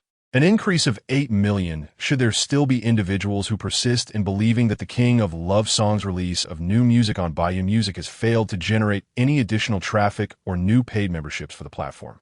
One must consider that Baiyun Music stands as the third largest online music platform, boasting 10 million paid members, which certainly presents a possibility. After all, it has around 30 to 40 million registered users, and having 1/3 as paid members is not entirely implausible. Although Baiyun Music has long disclosed its registered user and paid member figures in its annual reports, those who are diligent can easily uncover this information with a mere search. They could even access the quarterly financial data from Baiyun Music. Yet, if there are indeed individuals feigning ignorance to overlook these statistics, the data shared from the fourth largest online music platform, Wang Union, would leave no room for such pretense. While Wang Union is the fourth largest platform in Huaxia and AMP, Oppo's online music realm, its registered and paid user counts are utterly incomparable to those of the top 3 platforms. Even in terms of registered users, it lags far behind Baiyun Music, which, despite its substantial number of 30 to 40 million, stands in stark contrast to Wang Union's meager 1 million registered users. As for paid members, Wang Union's Q1 financial report released recently reveals that their annual goal is to surpass 3 million paid users, a target they must achieve by the end of this year. Notice how, in the first half of the year, Wang Union and AMP, Oppo's paid membership has not even reached 3 million. Meanwhile, on the microblogging platform, the king of love songs and Oppo's newly uploaded track Lonely Northern Hemisphere on Wang Union has, in just 3 days since its release, surpassed 10 million paid downloads, reaching over 11 million. This download figure closely mirrors that of his new song on Baiyun Music and Kiigwo music platforms. Furthermore, the number of listeners and followers for the King of Love songs also exceeds 10 million. It is hardly surprising that the listening figures surpass the registered user count, as free listening is available without logging in. This is true for Chow Chow Music, Kiigwo, Baiyun, and Wengyunyan, all striving to attract potential users to the greatest extent possible. However, the crux of the matter lies in whether these potential users can be further engaged, resulting in account registrations and paid downloads. Presently, a platform with merely over 10 million registered users has achieved over 10 million listens and downloads. Excluding extreme cases of duplicated download data, this figure could still reach or even exceed 10 million, far surpassing Wengyunyan and Oppo's own paid user count. Their annual target of 3 million paid users has already been exceeded. In fact, by a significant margin as of June 9th, the day following the end of the college entrance examinations. Wengyunyan and Oppo's paid membership has now reached and surpassed 11 million. Discounting the existing paid membership data of the platform, the remaining increase can be attributed to the King of Love song's new release, Lonely Northern Hemisphere, which has directly contributed to Wengyunyan's growth in paid memberships. Moreover, it can be posited that these newly added paid members represent the most genuine fan base of the King of Love songs. In reality, this fan count likely exceeds merely 7 to 8 million, as not all of Wengyunyan and Oppo's fewer than 3 million paid users are ardent fans of this particular song, nor would all fans from other platforms convert to paid users on Wengyunyan. Beyond true die-hard fans, individuals who enjoy this song may not necessarily appreciate his other works. They may listen and decide against registering or making a purchase, and such instances are certainly not limited to just one or two. Thus, the number of new paid users on Wengyunyan certainly exceeds 7 to 8 million, and its current paid membership figures are undoubtedly greater than just over 11 million. The true data, unless disclosed by the platform and Oppo's staff, remains inaccessible to the general public, shrouded in obscurity. Although Chun Xuanxia serves as the music director for Chow Chow Music, the figures she shares regarding listens, downloads, and follower counts are merely screenshots of publicly available data. She cannot access the authentic back-end statistics. Even the genuine data from Chow Chow Music, which she can see and interact with, remains a closely guarded secret that she would not dare to leak. The mere act of registering a secondary account and posting a couple of articles has her filled with anxiety, rendering her nearly sleepless at night. To disclose the true data of the King of Love songs, which is deemed top secret even among senior executives, would be tantamount to an act of folly. Those privy to such authentic data are already few in number. Should any leak occur, it would be straightforward to trace back to the source. The consequences of discovery are too grave to contemplate. Imprisonment for 10 to 20 years would be a lenient outcome. In more severe scenarios, individuals could vanish without a trace, completely eluding any investigation. When capitalists become ruthless, what misdeeds would they shy away from? The pursuit of profit has led to heinous acts, including murder and arson. Such events are not uncommon in their history. A glance back through the annals of history reveals countless bloody records of their transgressions, even instigating wars for their own gain. In modern times, the methods employed by capitalists have grown somewhat more restrained. Yet should someone dare to encroach upon their interests or compromise their gains through illicit means, it would be no challenge for them to make certain individuals disappear without a trace. Despite Chun Xuanxia and Oppo's deep admiration for Jang Xien and Oppo's talent, she remains hesitant to expose the King of Love song's authentic data, accessible only to a select few high-ranking officials at Chow Chow Music, even after risking her safety to share 2 posts related to him on her secondary account, which have now garnered over 8 million followers. However, she cannot summon the courage to disclose the highly confidential data, fearing for her life. Even in private conversations, she refrains from discussing such figures, let alone sharing screenshots as evidence. In truth, she now harbors regrets about her earlier decision to post those 2 articles on Weibo, as she never anticipated they would attract such monumental attention, resulting in a surge of over 8 million followers in just 3 days. Although she used a secondary account, if higher-ups were to trace the source, it would not be difficult to connect the dots back to her. Chun Chuanxia contemplated deleting her post to avoid complications. But after much deliberation, she ultimately could not bring herself to do so, for she believed her statements bore no error whatsoever. API call failed with status code 429. Error code 429 message. Resource has been exhausted, e.g. check quota. Status resource exhausted. Chapter 85. A unique opportunity. The president of the online cloud music platform, Liu Junfa, reclined his office chair, one hand resting on his thigh while the other gently stroked his chin, his gaze fixed upon the data report laid out before him on the desk, his expression laden with gravity. In front of him sat Luo Litsue, the platform's music director, occupying another chair, too apprehensive to utter a word. Although she held the title of music director and was one of the founding veterans of the platform, having joined the company at its inception, she still felt a twinge of nervousness in the presence of her true superior at the age of 33. The data report before Liu Junfa was one she had just submitted. If circumstances permitted, Luo Litsue yearned to suggest that Liu Junfa expedite contact with the king of love songs. Signing him would undoubtedly be a monumental boon for the company.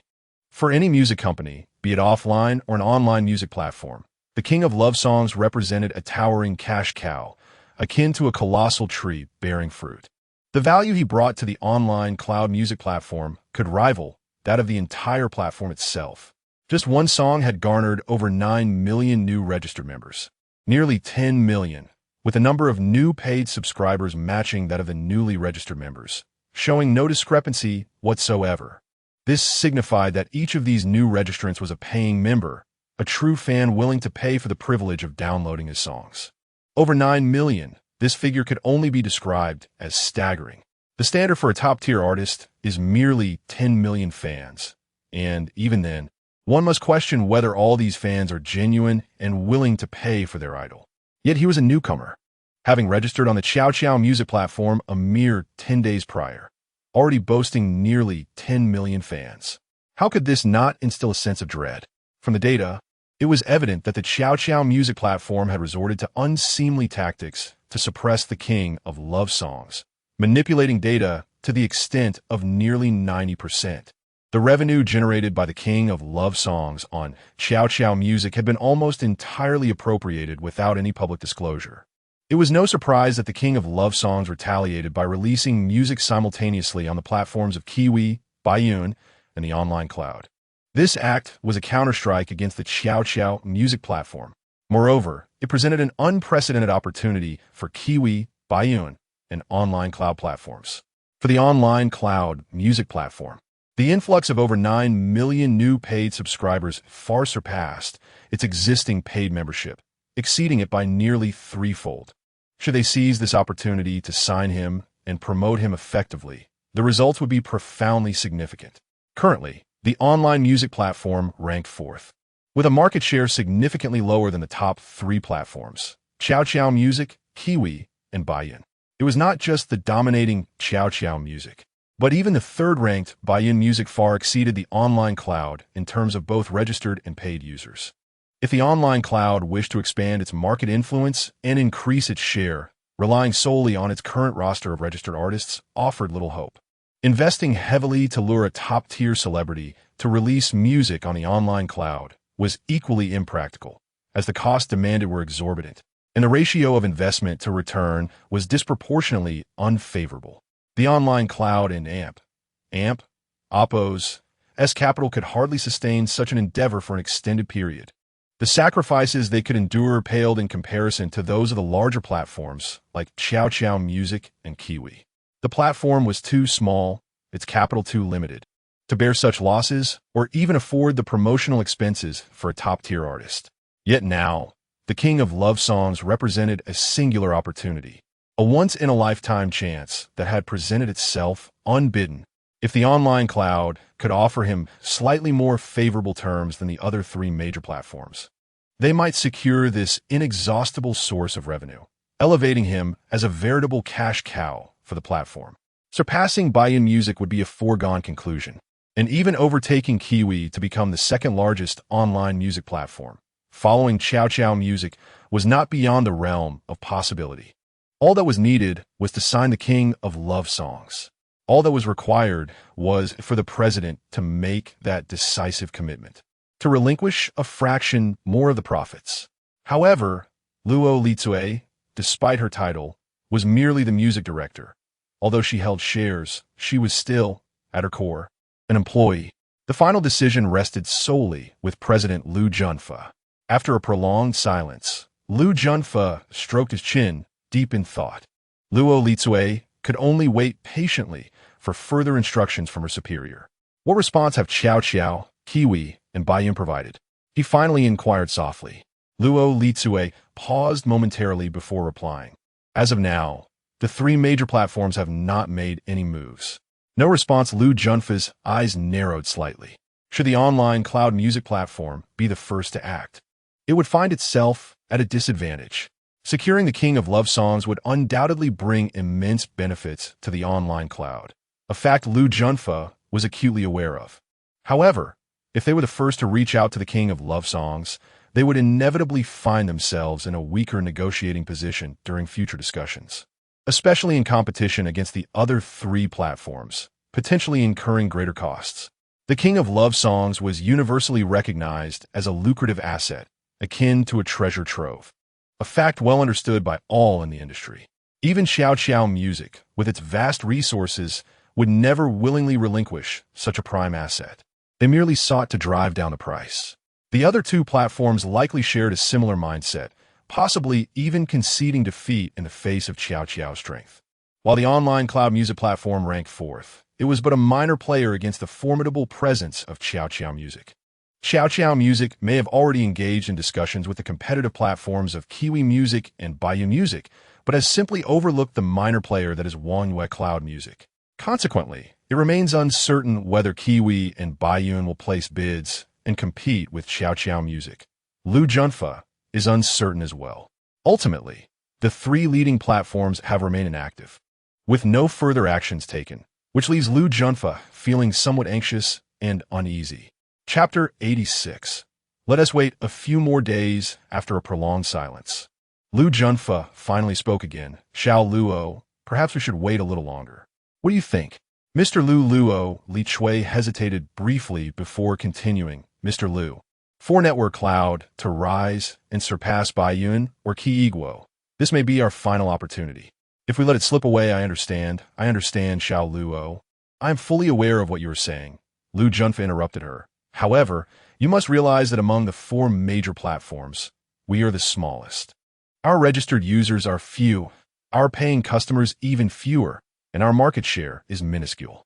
As for funding, he paused, casting a glance at Luo Li Chui before continuing. You should know that we have yet to secure even our angel round of investment. Many investment institutions are still in a state of observation. At this moment, we simply cannot allocate more funds to compete with the other three platforms. Do you comprehend? But Mr. Liu, ISN and Oppos.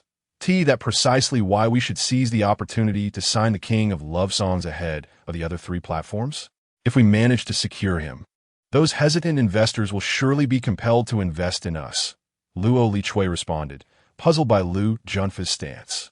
Liu Junfa appeared momentarily taken aback. After another thoughtful glance at Luo Li Chui, he replied, Xiao Luo, you are still young and there are many things you do not yet grasp. One day, when you reach my level, you will perceive things differently. The other three are currently biding their time. Perhaps they have already established private communications.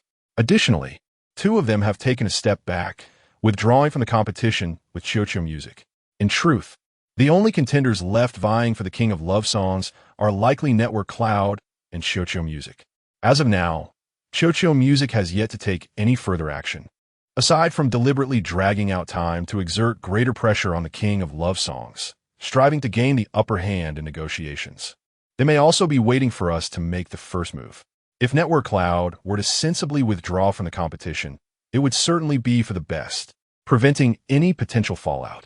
However, if we foolishly insist on competing for the king of love songs, We shall have only ourselves to blame when Qiuqiu music turns ruthless. This, perhaps, encapsulates the current mindset of the owner of Qiuqiu music. If Network Cloud initiates contact with the king of love songs first, not only would we find ourselves at a disadvantage in the competition, but Qiuqiu music could easily adjust their offer based on ours. Consequently, should Network Cloud attempt to counter with a higher bid, it would entail a significantly greater financial burden, placing us at a disadvantage in the competition. Moreover, this could very well lead to offending Qiuqiu music. Although both parties are competitors, in a certain sense, we are still in a state of uneasy coexistence. However, if Network Cloud truly seeks to snatch the king of love songs from Qiuqiu music, we would undoubtedly invoke their ire.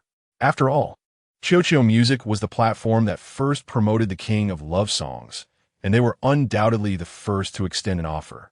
The only reason the king of love songs opted to release music on the other three platforms was due to a failure to reach an agreement with Qiuqiu music.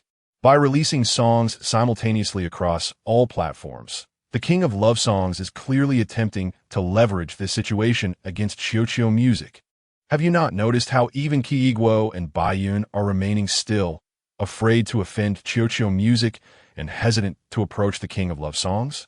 If Network Cloud were to leap forward, even if we were to miraculously secure the king of love songs, we would likely find ourselves facing even greater challenges.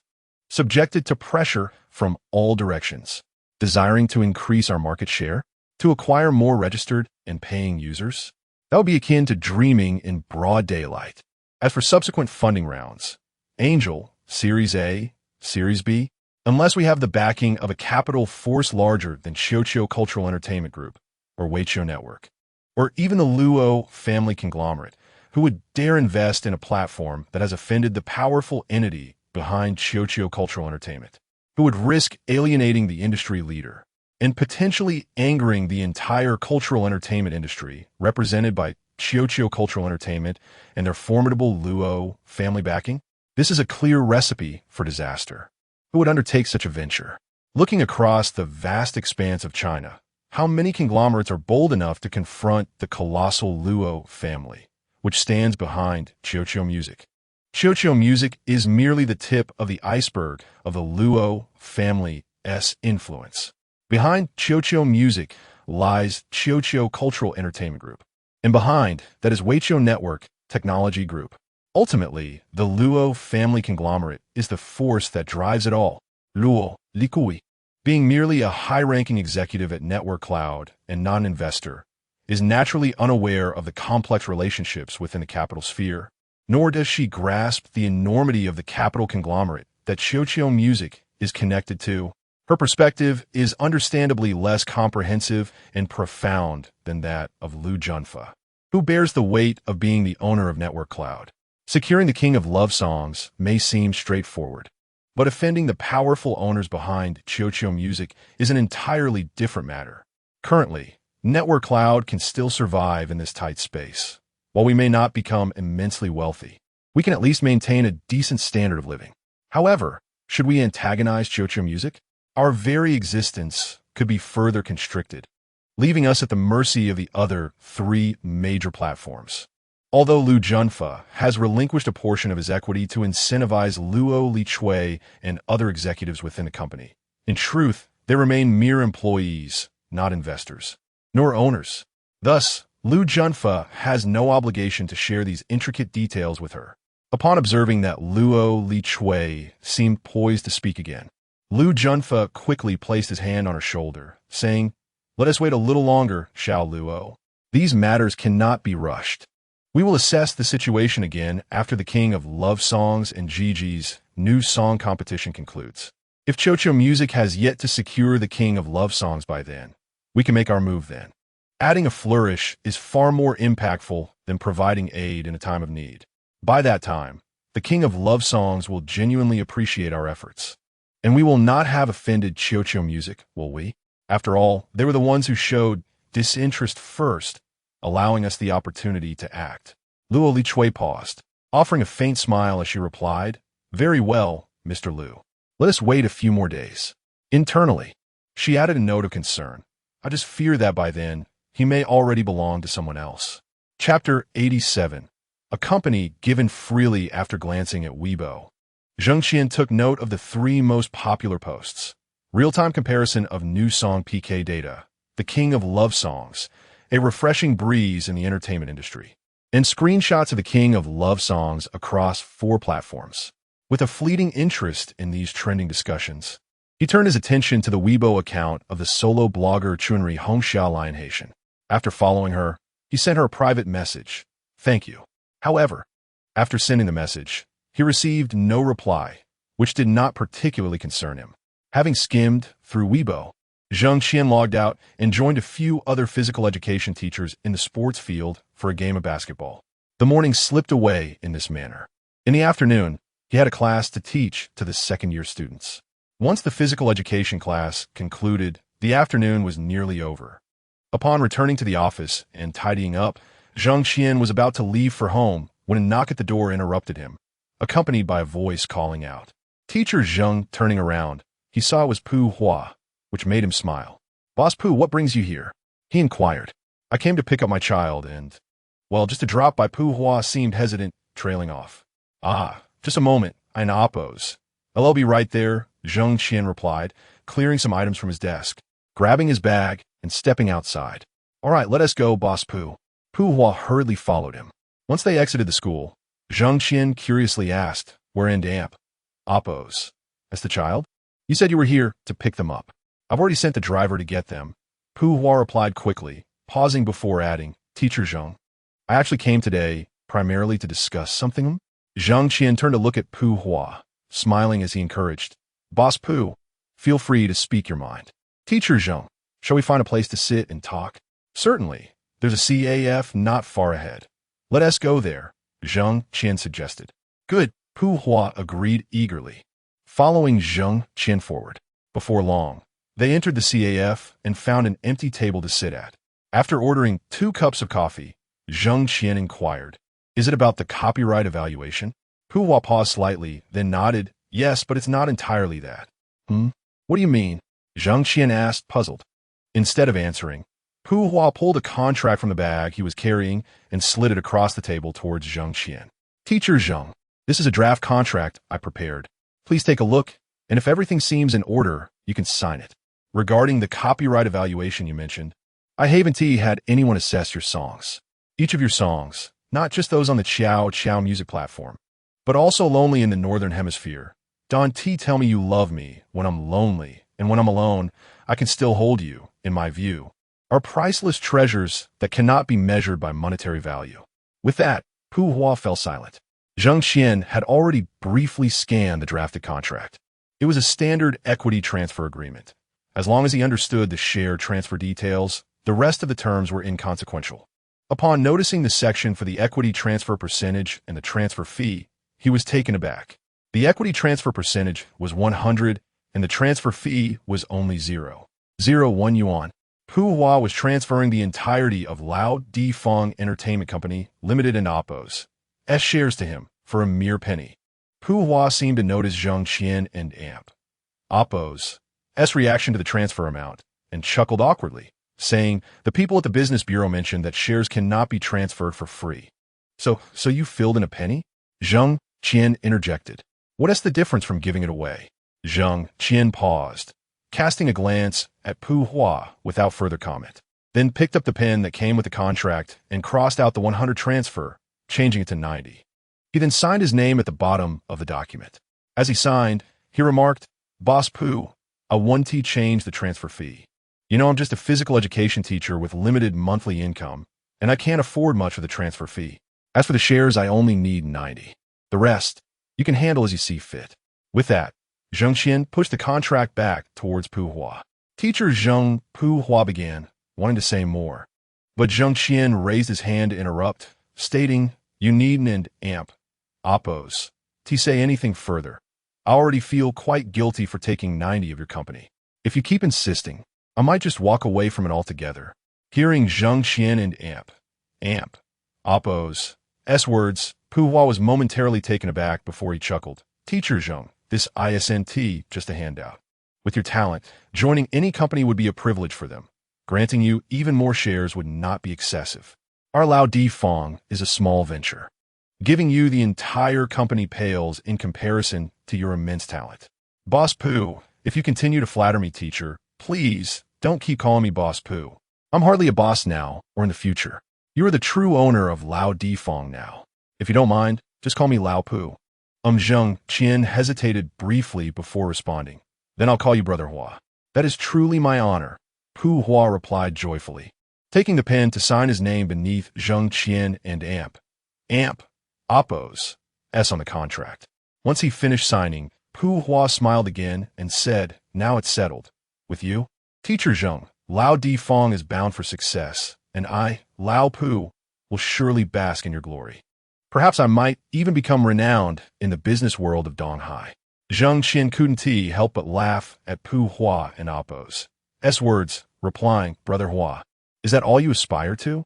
Isn't that ambition enough? Pooh Hua retorted with mock indignation, in Donghai, I'm just a nobody. No one knows my name. But soon, your name will likely become well known. Jang Xien responded with a light chuckle. Lao Di Fong will undoubtedly set sail towards broader horizons. Let us hope so. Pooh Hua replied with a smile, but before he could finish, his phone rang. Checking the screen, he noted an unfamiliar number calling. After a moment of hesitation, just as he contemplated not answering, Jang Xien gestured for him to proceed. Teacher Zheng, let me take this call, Pooh Hua said, stepping aside. Jang Xien smiled and nodded. Pooh Hua held the phone to his ear and asked, hello? Who is this? Chapter 88, Finding This Person immediately Guangzhou, at the headquarters of the Qiao Qiao music platform. In the president's office, Secretary Ding Shihui, holding a tablet, walked briskly to the door of the president's office and gently knocked. Come in, came the voice of Yuan Yuan, the president of the platform. Ding Shihui pushed the door open and entered, softly calling out, President He. Yuan Yuan glanced at Ding Shihui, acknowledged him with a nod, and turned his attention back to the computer screen on his desk. President He. Ding Shihui stepped closer and called out again in a hushed tone. Yuan Yuan raised his head to look at Ding Shihui and inquired, is there something you need? Why are you being so fussy? Just speak plainly. Yes, President He. Ding Shihui quickly complied, presenting the tablet to Yuan Yuan and whispering, President He, have you seen these two posts? Yuan Yuan paused for a moment, glanced at the tablet in Ding Shihui's hand, which displayed a Weibo user with the nickname Chunri Hongxiao Lianhaitian. The blogger followed very few people, just one, yet boasted an astounding fan count of over 8 million, a quintessential internet celebrity.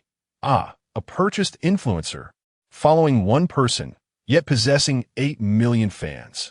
Anyone would see this and think it an Amp, Oppo's SA bot account, Yuan Yuan remarked, raising an eyebrow. Otherwise, how could one possibly follow only one person? After a quick glance, Yuan Yuan looked back at Ding Shihui and asked, is there a problem? President He, please take a look at the two posts she made, Ding Shihui urged again. Yuan Yuan furrowed his brow as he eyed the tablet once more.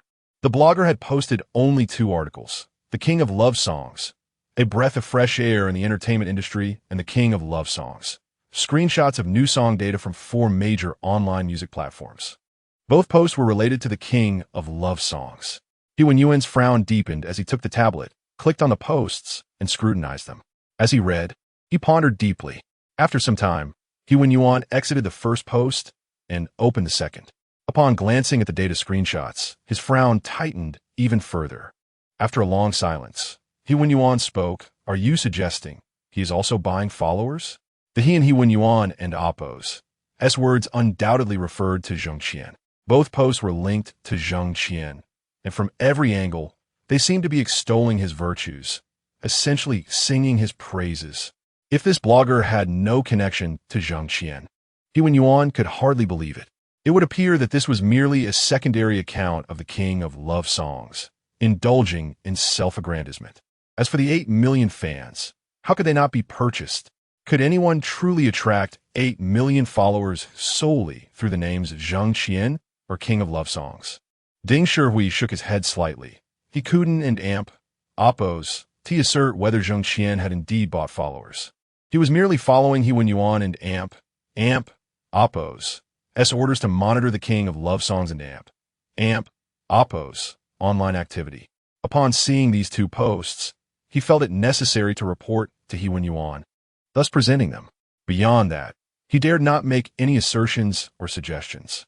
As a secretary, his role was not to interfere with his superior's decisions or become an unsolicited advisor. This was his duty, and the principle that had allowed him to remain by his boss and amp, Oppo's side for several years. A secretary is a secretary, not the boss and amp, Oppo's strategist. Offering unwarranted advice usually ends in disaster. After shaking his head, Ding Shihui added, President, I also discovered something else online. What is it? He Wen-yuan inquired. His brow slightly furrowed. President, look. Ding Shihui took the tablet, swiped a few times, opened an audio clip, and handed it to He Wen-yuan. He Wen-yuan furrowed his brow again as he listened to the audio, which contained some distorted electric sounds accompanying a song. Who mourns for the nearing adulthood? Who tells me not to sleep in class? As the star gives me an autograph before parting, performing for me. Upon hearing this, He Wen-yuan was momentarily taken aback, frowning as he asked, This is our commemorative album? Yes, President, Ding Shihui affirmed with a nod.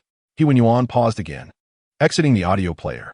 The King of Love songs had uploaded to the Chow Chow music platform, and this particular song was the only Cantonese song among the 8 tracks released by the King of Love songs. Being from Yuanhai province, He Wen-yuan's native tongue was Cantonese, and he spoke it more fluently than Mandarin. Naturally, listening to Cantonese songs was far more pleasing to his ears. He practically grew up listening to Cantonese music. Regrettably, there were now very few singers who persisted in singing Cantonese, nearly vanishing from the Chinese music scene. In his view, the King of Love song's Cantonese song could be regarded as one of the most melodious in the past 30 years. Alas, it was sung by the King of Love songs. Regrettably, the King of Love songs was unwilling to use it for himself. However, Ding Shihui would not have presented an illicit music segment without reason. There must be a purpose behind it. After closing the music player on Weibo, He Wen-yuan glanced again at the blogger and amp, Oppo's profile, Layout of Fang Puhua, with 827 followers and 982 fans. The disparity between the people they followed and their fan count was notable. A regular Weibo blogger with over 10,000 fans was already quite impressive. Indeed, Layout of Fang Puhua seems to be a combination of a company and a name. He Wen-yuan mused, furrowing his brow as he observed the profile, unable to discern anything particularly unusual. He then looked back at Ding Shihui. Ding Shihui quickly stepped forward, pointing to the timestamp of the blog post on the tablet, whispering, President, look. He Wen-yuan paused again, glancing at where Ding Shihui was pointing, and then frowned, June 4th, 9:53 p.m. This timestamp. Pausing for a moment, He Wen-yuan inquired, when was the King of Love song's commemorative album released? June 6th, at 3 a.m. Ding Shihui responded without hesitation. June 6th. Prior to this, snippets of our commemorative album were already circulating online. Despite the somewhat noisy electrical sounds, He Wen-yuan could instantly recognize that it was indeed the voice of the King of Love songs. This audio clip was undoubtedly captured from the King of Love songs during the recording of our commemorative album. However, with a pirated recording, the release time was earlier than that of the King of Love songs, and the Weibo blogger was not the King of Love songs and amp, Oppo's official account, Huashan Luanjian, but an obscure Layout of Fang Puhua. This provided the Chow Chow music platform with considerable leeway for action. All that was needed was to locate Layout of Fang Puhua and get in touch with him. In an instant, countless thoughts raced through He Wen-yuan's mind. He then pointed at Layout of Fang Puhua, instructing Ding Shihui, find this person immediately. Understood, President Ding Shihui hurriedly replied, took the tablet, and turned to exit He Wen-yuan and Oppo's office. Upon returning to his seat, he opened his computer and began searching for the elusive Lao Difong Puhua. After an extensive search, Ding Shihui finally discovered a company registration listing for Lao Difong Entertainment Company, limited in a government directory from Donghai, with Puhua as the legal representative. Indeed, both the company name and the individual in Oppo's name matched perfectly. This was the Weibo blogger, Lao Difong Puhua. Using the contact number provided, Ding Shihui dialed Lao Difong Puhua. After several rings, the call was answered. revealing the voice of a middle-aged man in his 40s. Hello, who is this? Chapter 89. Provided you are willing to step forward, we will compensate you with a sum of 1,000. Hello, is this Mr. Hua Piao from Old Place Entertainment Company, Limited? A youthful voice resonated through the telephone. Hua Park paused momentarily before replying. Excuse me, to clarify, I am not Korean. My name is pronounced in Oppos, Park and Oppos. Not in Oppos, Piao. In Oppos, thank you. Oh, my apologies, Mr. Park. The young man on the other end promptly apologized. Mr. Park, I am Ding Sherhui from the president in Oppos, S office of Chocho Music Platform. Is the Weibo blogger and AMP, Oppos, Old Place Park Hua and AMP, Oppos you? Yes, it is, Park Hua responded after a brief hesitation. Mr. Park, I noticed that you uploaded an audio clip of our commemorative album on your Weibo a few days ago, correct? Park Hua was momentarily taken aback before recollecting, oh, it's a copyright issue, isn't it? I understand. I will remove the post. The post contained a recording he had made of Jang Xien singing in the recording studio using a separately constructed recording line. Due to the hasty setup, the recording quality was subpar with significant static, making it sound like a pirated copy. Park Hua, overwhelmed with emotion after nearly 3 decades of not hearing such captivating Cantonese music, had impulsively uploaded the recording without Jang Qian's consent. Since it was merely a snippet, Park Hua hadn't paid much attention to it after posting. He was surprised that Chocho Music Platform had contacted him. Ding Sherhui's reminder made him realize that Jang Qian's song had been released on Chocho Music Platform under the title King of Love Songs, making his actions a copyright infringement. Unexpectedly, Ding Sherhui quickly interjected, No, Mr. Park, you misunderstand. I and Oppos am not calling to ask you to delete the post. We want you to step forward and speak out for the majority of netizens, seeking justice for them. If you agree to stand up, our platform will compensate you with a sum exceeding your registered capital when you registered Old Place with the Industrial and Commercial Department. 10 million. Do you understand, Mr. Park? Hearing Ding Sherhui's words, Park Hua paused before asking, What do you mean by step forward and speak out for the majority of netizens, seeking justice for them? I don't and Oppos, quite understand. Could you elaborate? Mr. Park, our website has consistently received reports from netizens alleging that the and Oppos, King of Love Songs and Oppos, track plagiarized someone else in Oppos as original work. However, the platform lacked sufficient evidence. The audio you posted on Weibo predates the upload of and Oppos, King of Love Songs and Oppos, on Chocho Music Platform. So, you want me to frame Teacher Zheng? Park Hua interrupted, his face darkening as he sternly questioned. Mr. Park, you misunderstand. This is not framing. The upload time of your audio is earlier than that of the King of Love Songs, correct? That's an undeniable fact. As long as you are willing to stand up, no one will accuse you of framing the King of Love Songs. Instead, they will thank you for bravely stepping forward, courageously fighting against those who seek fame and reputation, and exposing a pseudo-original singer who is merely chasing fame. I'm sorry, I cannot do that, Park Hua stated directly, cutting Ding Sherhui off. Mr. Park, Ding Sherhui attempted to continue, but Park Hua interjected. Do you know where Teacher Zheng recorded the song? It was at my company. That's why I have the recording snippet. I only uploaded it to Weibo because I was excited after not hearing such wonderful Cantonese music for so long. I will delete the Weibo post immediately. As for your claim that Teacher Zheng plagiarized someone else's original work, I was present when Teacher Zheng recorded these songs, so I know better than anyone whether he plagiarized anyone else's work. He is undoubtedly the most talented original singer in the Chinese music scene today. If you have evidence, present it. Otherwise, you are simply trying to frame Teacher Zheng. With that, Park Hua hung up the phone. Hearing the dial tone, Ding Sherhui paused before putting down the phone and heading toward He Wenyuan's office. Mr. He, I've contacted Park Hua from Old Place. Good, what did he say? Did he agree? He Wenyuan asked anxiously. Ding Sherhui shook his head slightly and played the recording of the phone call. Listening to the recording, He Wenyuan frowned deeply. He could clearly discern Park Hua's respect for the King of Love Songs, referring to him as Teacher Zheng each time he mentioned him, suggesting a close relationship. This made it even more challenging to persuade him to accuse the King of Love Songs of plagiarism, or at least, it would require a higher price. After a moment of contemplation, He Wen-Yuan instructed, call him again, using a landline. Tell him that he can name his own terms as long as he's willing to step forward, including Chiu Music Platform investing in his old place. Hearing He Wen-Yuan's words, Ding Shui was stunned. Investing in old place. This offer was too generous.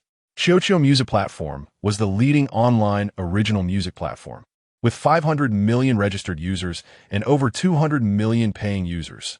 How many internet users were there in total? Chiu Music had 500 million registered users. These were all resources. This was the main reason why Chiu Music accounted for 70% of the Chinese online music platform market. Such a large market, a company, was going to invest in Old Place, a small, unknown local company. The owner of Old Place was incredibly fortunate. With Chiu Music's investment, wouldn't that be like having the backing of Chiu Music? It would be impossible for Old Place not to become famous and take off. Before Ding Shui could process these thoughts, He Wen-Yuan pushed the office landline toward him, saying, call him now. Okay, Mr. He. Ding Shui snapped out of his daze, picked up the phone, and began dialing. As He Wen-Yuan and AMP, Oppo's secretary, perfect recall was one of his essential skills. Despite only making one call, he had already memorized Parkwa's number. After a few rings, the call was answered, and Parkwa's voice came through. Hello? Ding Shui quickly pressed the speakerphone button and said, Hello, Mr. Park, this is Ding Shui, who called you earlier. Chapter 90. Have you uploaded it? After hanging up on Ding Shui, Parkwa hesitated for a moment before returning to the coffee table, where he sheepishly addressed Jang Xien. Teacher Zheng, I apologize. Not at all. Jang Xien replied with a light chuckle, not probing further into the matter. Teacher Zheng, do you know who just called? Parkwa, unprompted, brought it up. Jang Xien looked at Parkwa with a hint of confusion. It seemed unnecessary to share the identity of the caller. It was Chiu Music, Parkwa whispered. He paused momentarily, then bowed respectfully to Jang Xien, saying, I'm truly sorry, Teacher Zheng. When you were recording at the Old Place, I added an extra recording line in the studio. Jang Xien and AMP. Oppo's eyes widened in shock, a flicker of anger crossing his face. Every time he recorded at the Old Place, he meticulously formatted the master version to prevent any leaks. Yet, it appeared that they did not even need his master. They simply added an extra recording line with ease. It was their territory, after all, and how could he guard against such a tactic? Seeing Jang Xien and Oppo's displeasure, Parkwa quickly added, I'm really sorry. But rest assured, I only recorded snippets of our commemorative album and See You in Life's Next Stop, and I removed the extra recording line afterwards. If you don't believe me, you can check the company records. Jang Xien fixed his cold gaze on Parkwa, remaining silent for several seconds. Finally, he asked, what did Chiu Music want to discuss with you? It's that I, without your permission, uploaded a snippet of our commemorative album to Weibo. You uploaded it? Jang Xien's eyes widened in disbelief. Parkwa's unauthorized release of his song constituted a severe breach of copyright. It was just a snippet. Parkwa hurriedly clarified. I got overly excited. I hadn't heard such a beautiful Cantonese song in years, and I couldn't resist posting it. In the few days since, hardly anyone noticed, just a bit of self-entertainment. Before he could finish, Jang Xien snorted. Hardly anyone noticed? If that were the case, would Chiu Music have called you? If I'm not mistaken, they want you to discredit me, to label me a plagiarist, correct? Yes, Parkwa admitted quietly. What a cunning plan they have. Jang Xien scoffed. Rest assured, I've already refused their request. You refused? What good does that do? Mark my words, before tomorrow, this matter will be all over the internet, trending on social media. Parkwa was taken aback by Jang Xien and AMP, Oppo's words, replying softly, Teacher Zheng. It can't be that serious, can it? I've posted it for days with hardly any views. That's because no one is stirring the pot. Now that Chiu Music is aware, do you think they let such a golden opportunity slip away? An opportunity to tarnish my reputation. I'll delete the post right now, Parkwa exclaimed in a panic. Jang Xien shook his head slightly, saying, what good would deleting it do? They've already discovered it. Removing it won't change anything. Even if you delete the post, they still have screenshots, audio downloads, and even screen recordings. Moreover, If you delete it, it could give them the chance to manipulate the original audio and further malign my name. Park Hwa looked at Jang Xien, bewildered by his words. Jang Xien pondered for a moment, his thoughts becoming clearer. He then addressed Park Hwa. Brother Hwa, the incident has occurred. Blaming you will not resolve anything. Do not delete the post. Keep the original data safe and leave the rest to me. Teacher Zheng, I caused this trouble. I owe you an apology. I'll post an apology right away. No need. Just observe how it unfolds. Jang Xien waved his hand dismissively. Park Hwa was momentarily stunned and was about to speak when his phone rang again. He glanced at the screen and saw it was a landline number from Yuezhou. Looking up to say, it's Yuezhou. Xiao Music is calling. Who else could it be if not Xiao Music? Answer it. Jang Xien nodded slightly. Adding in a hushed tone, remember to record. Park Hwa hesitated for a moment, then understood and nodded before pressing the recording button and answering. Hello? Hello, Mr. Park. This is Ding Shui. We just spoke on the phone. Yes, I know. Which company did you say you were calling from? I'm from Xiao Music. The office of the president, Ding Shui. Oh, from the president's office? Are you the director, the secretary, or perhaps the president of Xiao Music? Park Hwa inquired intentionally. If he was recording, he might as well gather as much detail as possible to ensure credibility later. Mr. Park, I'm the personal secretary of President He. I'm calling on his behalf. President He? Before Ding Shui could finish, Park Hwa interrupted, asking, is it President He Wen Yuan of Xiao Music? Jang Xien had just scribbled those very characters on a piece of paper. Mr. Park, it seems you are quite familiar with Xiao Music. Of course, being the leading platform for original music in Huaxia. How could I not be aware? Now, what is it that you wish to discuss? Mr. Park, I am calling regarding the previous matter. If you are willing to come forward, feel free to state any conditions you have. In fact, even if you wish to develop the old place further, we at Xiao Music can act as angel investors, assisting you in taking Old Place Entertainment Company, Limited, public. At this point, Ding Shui paused, allowing Park Hwa time to digest the weight of this revelation. Going public? Park Hwa's voice rose in surprise, his eyes widening as he glanced at Jang Xien, who merely smiled and gestured for him to continue. Regaining his composure, Park Hwa organized his thoughts and said, Secretary Ding, you must have looked into our old place by now. I assume there is no need for me to elaborate on our current situation. Of course, Ding Shui replied, a smile creeping onto his face, sensing that the other party was ready to negotiate. Chapter 91. Are they crafting a trap? Since you have conducted your investigation into me and the old establishment, you must be aware that the Old Place Entertainment Company is merely a small enterprise, far from being ready to secure financing for an IPO. Before Park Hwa could finish his statement, Ding Shui interrupted, saying, Mr. Park, there is a saying, where there is a will, there is a way. Indeed, the old place has not flourished over the years. Merely surviving is quite an achievement, let alone thinking about going public. With no angel investors in sight, how can we even discuss an IPO? Am I right? What you wish to convey must be along those lines, correct? Upon hearing Ding Shui's remarks, Park Hwa paused momentarily before replying, yes, precisely. You have articulated what I intended to express. However, Mr. Park, do you remember what I mentioned earlier? If you are willing to step forward, Xiao Music is prepared to act as your angel investor and provide you with seed funding. Of course, if you prefer cash, that can be arranged as well. Just specify an amount. After a brief pause, Ding Shui continued. However, according to my research, the old place was solely funded by you, with only you as the shareholder. Thus, investing in the old place essentially equates to investing in you, does it not? You, as the owner, should understand this distinction. Investing in the old place pertains to company assets. While it may involve some tax considerations, it is far more advantageous than simply handing over a substantial sum of cash to Park Hwa. Should a significant cash transfer occur, it could lead to an issue of unexplained wealth, potentially landing Park Hwa himself in legal trouble for several years. Naturally, anyone with a modicum of sense would opt for the company as financial route. What is the issue with taxes? How many business owners are unaware of legitimate tax avoidance strategies? Moreover, the tax implications of investment income pale in comparison to the risk of incarceration.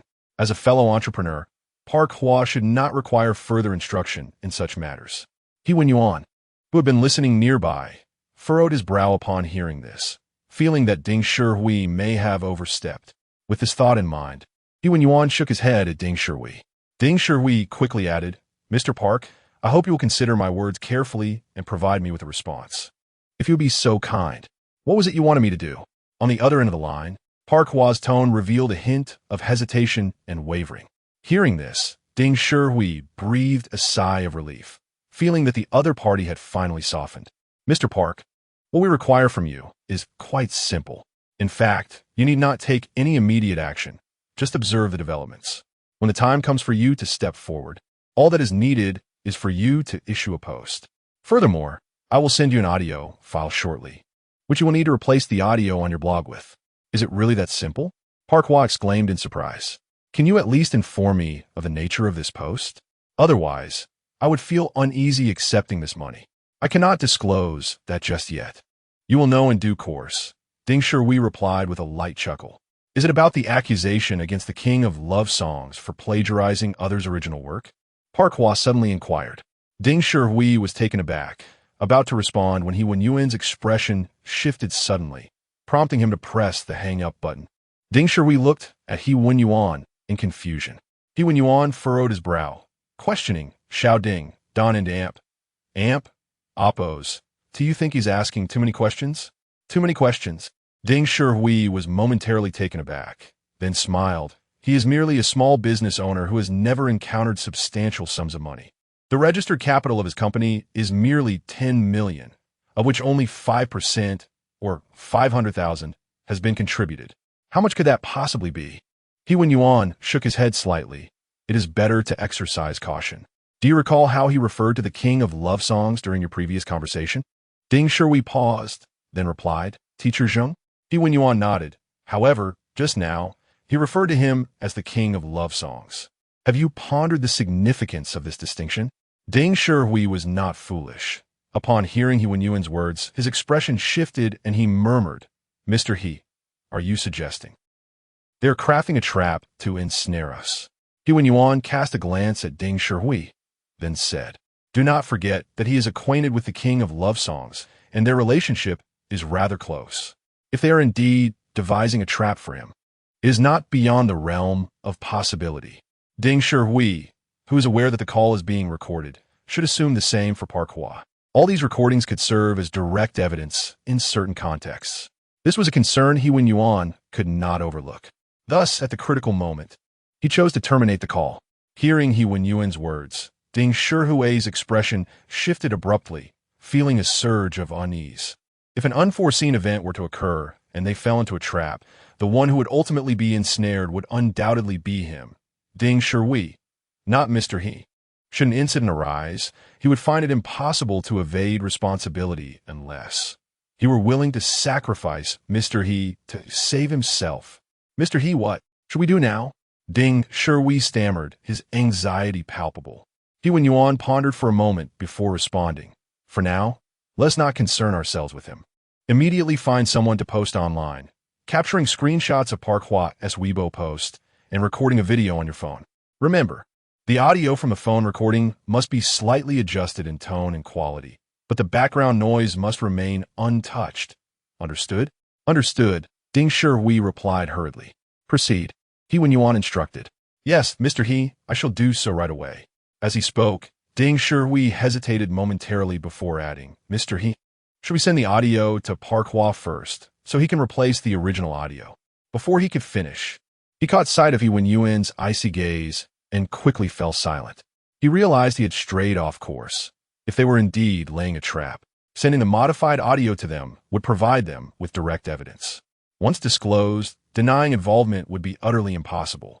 With these thoughts racing through his mind, Ding Shihui quickly amended his statement, bowing respectfully to He Yuan.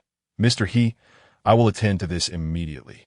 Go ahead, work diligently, and do not disappoint me," He Yuan cautioned, gesturing for Ding Shihui to leave the office. This final statement was both a reminder and a subtle threat. Should he avoid disappointing He Yuan, everything would proceed smoothly. However, should he incur Mr. He's and Amp Oppo's disappointment and Amp Oppos, the consequences would fall solely upon him. Rest assured, Mr. He, I will exert my utmost effort to fulfill your directives and not let you down, Ding Shihui assured him before bowing and exiting the office. Chapter 92. Thank you. Mei Zi, after hanging up, Pu Hua helplessly said to Jang Xien, perhaps I asked too many questions, which made the other party suspicious. Jang Xien pondered for a moment and then smiled as he replied, it's all right. They are not fools. It's quite impressive that they managed to record so much. What should we do next? Let us wait. I believe they're likely more anxious than we are at this moment. Jang Xien chuckled lightly. Nodding in agreement, Pu Hua engaged in casual conversation for a while longer before they both departed the CAF. Upon leaving, Jang Xien headed to the gym, where he spent 2 to 3 hours coaching students in boxing before finally returning home. It was nearly 9 o'clock when he arrived. Opening the door, he noticed the absence of Yang Shimi. The living room was empty, and the kitchen was similarly devoid of life. Having grown accustomed to seeing Yang Shimi every day after work, her sudden absence left him feeling a tinge of disappointment. He took out his phone and opened WeChat, intending to send Yang Shimi a message when suddenly the screen flashed, indicating an incoming call from her. Jang Xien hurriedly answered. Uncle, are you home? Yang Shimi's voice came through. Yes, just got back. Haven't you finished work yet? He asked. Not yet. There has been a lot to deal with at the company these days, and I have to work overtime, so I might be back a bit late, she replied. Oh. Jang Xien acknowledged, then asked, have you eaten? To his surprise, Yang Shimi posed the same question simultaneously. After a brief chuckle, she continued, not yet, uncle. I had hoped to leave work early today to make you some braised pork, but alas, I need to stay late. Jang Xian's heart skipped a beat as he inquired, you want to eat braised pork? No way. It's late, and you want to feed me braised pork? Do you wish to turn me into a pig? She jested. True. You're not exactly slim already. If you gain weight, you might struggle to find a boyfriend. Jang Xien replied with mock seriousness. Uncle, are you trying to kill me? Yang Shimi playfully shrieked, then paused before teasingly huffing. Then I shall cling to you daily and tell everyone I and Oppos am your girlfriend, making it impossible for you to find one. Hearing her words, Jang Xien could only smile wryly, and after a moment's pause, he asked, what time do you finish? Should I come pick you up? Yes. She answered without hesitation, then added after a moment, it might take about 2 more hours. There are just too many reports and documents. It's quite late. Perhaps it's best you don't wait for me. Jang Xien responded with a smile. Uncle, that sounds rather dismissive. When I say don't come, you just want to come. Yang Shimi retorted, momentarily taken aback. What else would I do? Jang Xien countered playfully. Yang Shimi paused again before exclaiming, Uncle, do you understand women? When a woman says no, she often means yes. When she says don and damp, oppos, come, she means immediately come. You have other matters to attend to and can't come. Jang Xien chuckled. Well then, perhaps you shouldn't come, Yang Shimi replied, slightly flustered. I understand that you've been under considerable pressure with a new song competition lately, although you haven't mentioned it. I can sense that you care deeply about the attention and support from your fans, and you don't want to disappoint them. I know all of this. Unfortunately, I can't be of much help to you. Have you helped me less? You've kept me company while drinking, and I've gotten drunk twice. Jang Xien laughed softly. Not all, uncle. You're the one who got drunk twice, not me. Each time, you were like a drunken cat, and I, as a girl, had to take care of you. Uncle, you're quite something. Though initially a joke, Jang Xien fell silent on the other end of the line. Yang Shimi felt a twinge of anxiety and softly called out, Uncle, I'm sorry, I was just joking. Please don't. Before she could finish, Jang Qian's deep voice interrupted. Thank you. Huh? Yang Shimi was taken aback, and Jang Qian continued. Thank you, Mei Zi, for being there when I was drunk, for laughing and crying with me, and for taking care of me. His words left her momentarily speechless. Uncle, your sudden politeness leaves me at a loss for words, she exclaimed, her tone rising at the end. But I must go now. The boss is calling me. I need to attend to something, she said quickly. All right. Then you go ahead, Jang Qian replied. Okay, uncle, I'll get back to work. Bye-bye. Goodbye, he echoed with a smile before putting down the phone. After a few seconds, the screen flashed the notification that the call had ended. Braised pork, huh? Jang Qian mused aloud as he walked towards the refrigerator. Upon opening it, he found its contents rather sparse, particularly the meat, which was almost non-existent. Fresh pork would certainly taste better. Glancing at the fridge, he turned and left, heading to the fresh produce store in the community to purchase a piece of pork belly before beginning to prepare the braised pork. Jang Xien was quite skilled in the kitchen, as he had been the primary support for their little household. During busy weekdays, he often ate out, but on weekends, he preferred to cook for himself. He was capable of whipping up simple home-cooked meals, and braised pork was undoubtedly one of his specialties. A few days prior, Jang Xien had stayed over and savored his braised pork, which had left a lasting impression on her. She had been clamoring to learn how to make it for him ever since. Having just discussed braised pork, it seemed she was indeed craving it. By the time he finished cooking, it was almost 10 o'clock. Jang Xien had mentioned needing 2 more hours to finish work, which meant she wouldn't be done until nearly 11 or even later. That was quite late indeed. Looking out at the night's scenery, Jang Xien placed the braised pork on the dining table, covered it with a plate, and then headed downstairs. He rented a shared bicycle and rode towards Jang Xien's company. Although he had never visited her workplace, he knew from her previous mentions that she worked at Guoxing Group, a prominent biopharmaceutical company in Donghai. While cycling towards Guoxing Group, his phone rang again.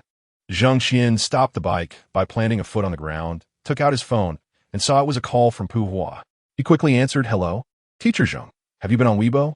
Pu Yuan Kired. Jang Xien paused for a moment before responding. "Not yet. What is up?" Chapter 93. The contract has been signed on Weibo. A post has surfaced accusing you of plagiarizing someone else in AMP, Oppo's original work, and it has now ascended to the top of the trending list. Park Hua exclaimed anxiously. Jang Xien was momentarily taken aback. Ever since Park Hua received the call from Chio Music, he had anticipated this moment, but he had not expected Chio Music to act so swiftly. It had only been a few hours since Park Hua received the call, yet the post was already online and had occupied the first position on the trending list. Chio Music must be terrified that a single blow would not suffice to defeat them. Lost in thought, Jang Xien heard Park Hua ask, "Teacher Zhang, what should we do now? Should we release the recording from this afternoon?" Jang Xien pondered for a moment before responding, "Not for now. Let them bask in their arrogance for a while. We shall respond later." Understood. Park Hua quickly replied before hearing Jang Xien in the call. Just as he hung up, another number appeared on Jang Qian's phone screen. It was Su Wenkai. Jang Xien hesitated briefly before answering. As soon as he picked up, he heard Su Wenkai exclaim, "Thank heavens. Teacher Zhang, I finally reached you." What is it, Miss Su?" Jang Xien asked, slightly bewildered. "Teacher Zhang, have you been on Weibo?" Su Wenkai inquired. Jang Xien was taken aback again, then chuckled. "Miss Su, are you referring to the post claiming I plagiarized someone else's original work? You found out?" Su Wenkai was momentarily stunned before replying. "If you know, then why Haven and Oppos? To you spoken out?" The end Oppos, king of love songs and Oppos, plagiarism controversy, is currently trending at the top. You must have seen the post. You should at least issue a statement. Otherwise, your fans will lack confidence when they defend you. You realize that? The other party's post contains screenshots and video recordings as evidence. Is Park Hua from Old Place the owner of Old Place Entertainment? Don't you know him? Call him immediately and have him step up to say something. I have already listened to the audio in Park Hua and AMP, Oppos, as post, and it is evidently different from the audio in their recording video. It is clearly forged. If Park Hua is willing to speak out, your fans will feel more assured, won't they? If not, give me his phone number, and I will call him to demand he deletes the post and speaks out. Otherwise, he can expect a lawyer's letter. Su Wenkai rattled off a multitude of points, and Jang Xien couldn't help but chuckle again, saying, "Thank you, Miss Su." Su Wenkai was momentarily taken aback, and then Jang Xien continued, "I'm already aware of the situation. I have also contacted Old Place. Later, both I and Old Place will issue statements regarding this matter, so you need not worry." "That's good to hear." Su Wenkai nodded, a hint of relief washing over her. Then, after a brief pause, she added, "What about the Chio Music platform? Have you checked it? Did you see the system announcement?" Jang Xien replied, puzzled. Upon hearing his confusion, Su Wenkai realized he had not checked Chio Music and immediately informed him, just a moment ago.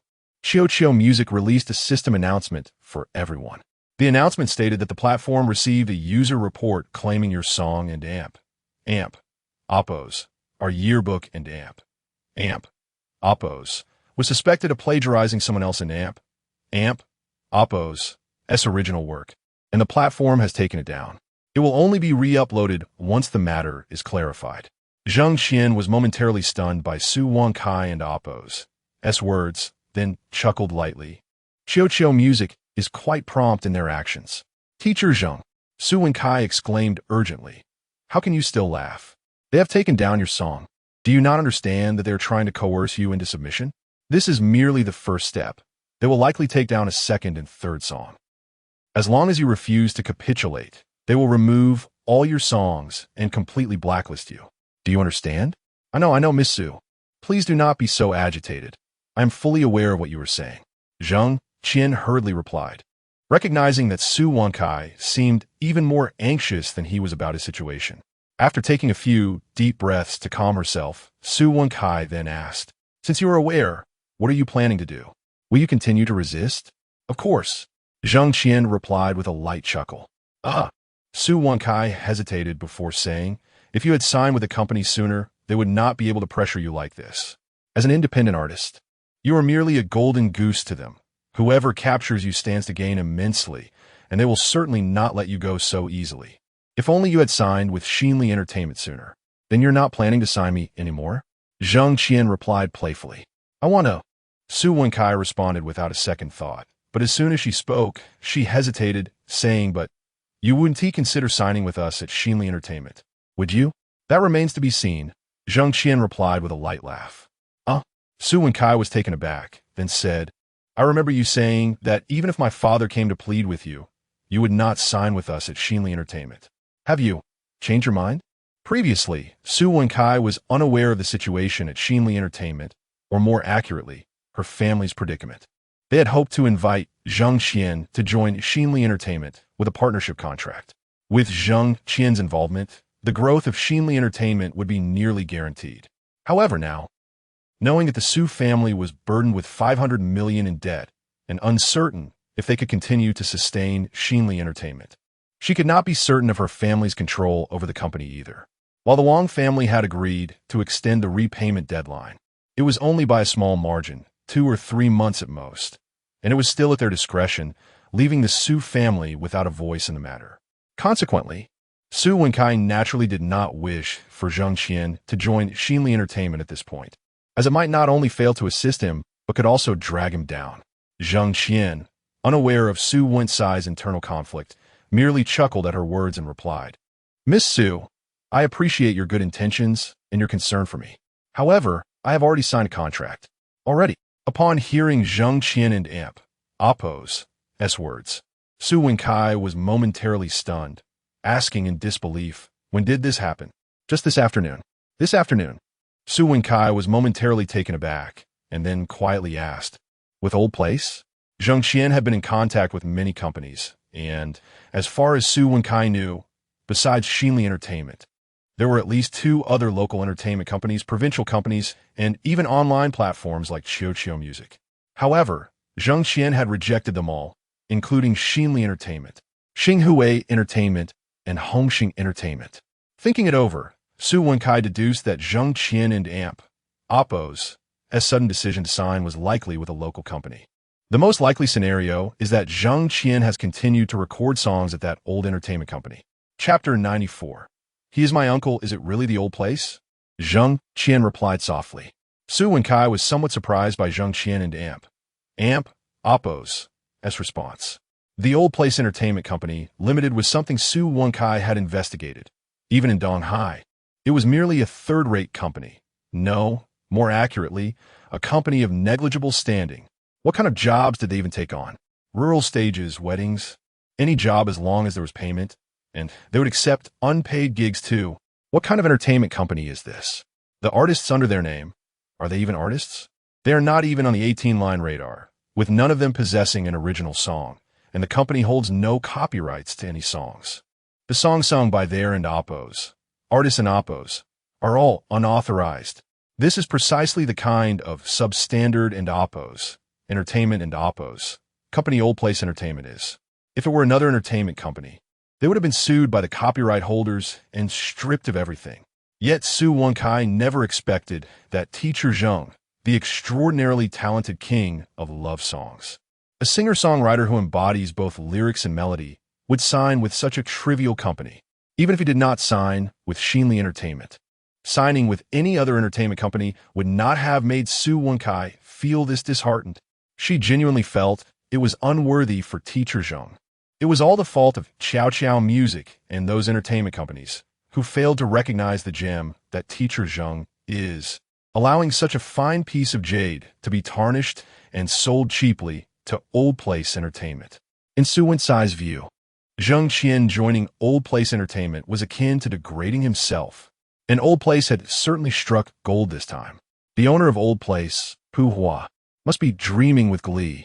However, now that teacher Zheng had joined Old Place, the accusations of plagiarism against him online must also be baseless, mere fabrications, right? Now, teacher Zheng could be considered the biggest star, the mainstay, and the greatest source of income for Old Place. Pu Hua had to step up and speak out for teacher Zheng, didn't he? After a brief moment of astonishment, Su Wenkai lowered her voice to ask, "Has Maisie found out?" "Not yet. I haven't told her," Jang Xien replied with a gentle smile. "Oh." Upon hearing Jang Qian's words, Su Wenkai couldn't help but feel a twinge of delight. Teacher Zheng was the first to share this news with her. After her brief reaction, Su Wenkai continued, "Teacher Zheng, since you and Appos V already joined Old Place, why has Pu Hua stepped forward to support you? I already mentioned it earlier. Let them bask in their arrogance for a while, and soon I will release a statement with Old Place," Jang Xien said. "Will you also announce you're joining Old Place then?" "Of course. Old Place is counting on me to make a name for myself," Jang Xien replied with a light chuckle. Upon hearing his words, Su Wenkai felt a wave of exasperation. After a couple of seconds, she asked, "Teacher Zheng, I'm curious, what conditions did Old Place offer you to convince you to join them?" "Nothing special. They simply gave Old Place to me," Jang Xien said with a gentle laugh. "Given for free. The conditions from Old Place are indeed hard to refuse. If only I could, if it weren't for those external debts, if I could be the master of Xinli Entertainment." Su Wenkai thought to herself that she would have offered the same conditions as Old Place. Giving Xinli Entertainment to teacher Zheng was certainly preferable to seeing it fall into the hands of others. Unfortunately, she was not yet in a position to take over Xinli Entertainment. "All right, Miss Su, I mustn't linger. I have matters to attend to. I'll hang up now," Jang Xien said. "Okay, then you take care, teacher Zheng. If you need anything, don't hesitate to ask," Su Wenkai replied. "Goodbye." "Bye." After speaking, Su Wenkai hung up the phone. After putting the phone down for a second or two, Jang Xien did not end the call.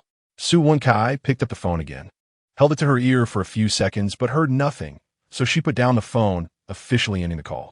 After stowing the phone in his pocket, Jang Xien then rode a shared bicycle to Guoxing Group. Outside the Guoxing building, he waited for over 10 minutes before spotting Yang Shimi exiting the building, her eyes glued to her phone as she walked toward the exit. Jang Xien was momentarily taken aback before ringing the bicycle's bell. Ding, ding, ding. The light sound made Yang Shimi turn her head towards the source. Upon seeing Jang Xien, she paused, her face lighting up with surprise as she rushed over, exclaiming, "Uncle!" Once she reached Jang Xien, Yang Shimi abruptly stopped. Bashfully lowering her head, her hands resting behind her waist, one foot on the ground while the other gently kicked the surface, softly saying, "Uncle, what brings you here?" "I'm here to pick you up from work," Jang Xien replied with a gentle laugh. "Really? How long have you been waiting? If I had known, I would have come down earlier." "Not long at all," Jang Xien responded with a smile. Before he could finish, Yang Shimi had already wrapped her arms around his, resting her head against his arm, swaying her head from side to side, saying, "Uncle, you're so wonderful." "Ah!" Jang Xien was slightly taken aback, then lowered his voice. "Someone's coming. Let them come." Before he finished speaking, a sleek Aston Martin pulled up beside Yang Shimi. The window rolled down, revealing a man in his 20s dressed in a suit, one hand on the steering wheel, the other resting on the window, calling out, "Miss Yang, is that you?" Yang Shimi was momentarily stunned, lifting her gaze to glance over, her expression stiffening slightly as she replied, "President Zhou." "Miss Yang, Where are you headed? Let me give you a ride. I remember your car is at the service center for maintenance. It's not a good time to catch a cab now. President Zhou said with a broad smile, never once looking Jang Xien in the eye, merely casting a dismissive glance in his direction. A man in his 30s riding a shared bicycle. How could Yang Shimi ever look his way? Yet, upon hearing President Zhou's words, Yang Shimi only tightened her grip on Jang Qian's arm, smiling as she said, "No need, I'll ride with my uncle." Uncle? President Zhou was momentarily taken aback, then quickly adopted a different demeanor, stepping out of the car and extending his hand towards Jang Qian with a smile, saying, "So you're the uncle. I'm Zhou Xiaoqiao.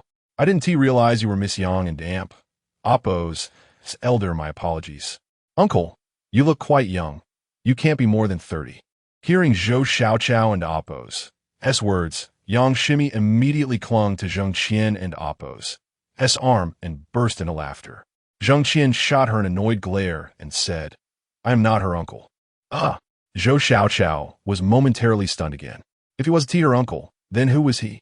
That's right, President Zhou. He is not my uncle. He is my big uncle. Thank you for your kind offer, but I will be going home with my big uncle now. Goodbye, Yang Shimi said with a smile, waving at Zhou Xiaoqiao as she hopped on the back of Zhang Qian's shared bicycle, leaving Zhou Xiaoqiao standing there, bewildered in the wind. Chapter 95.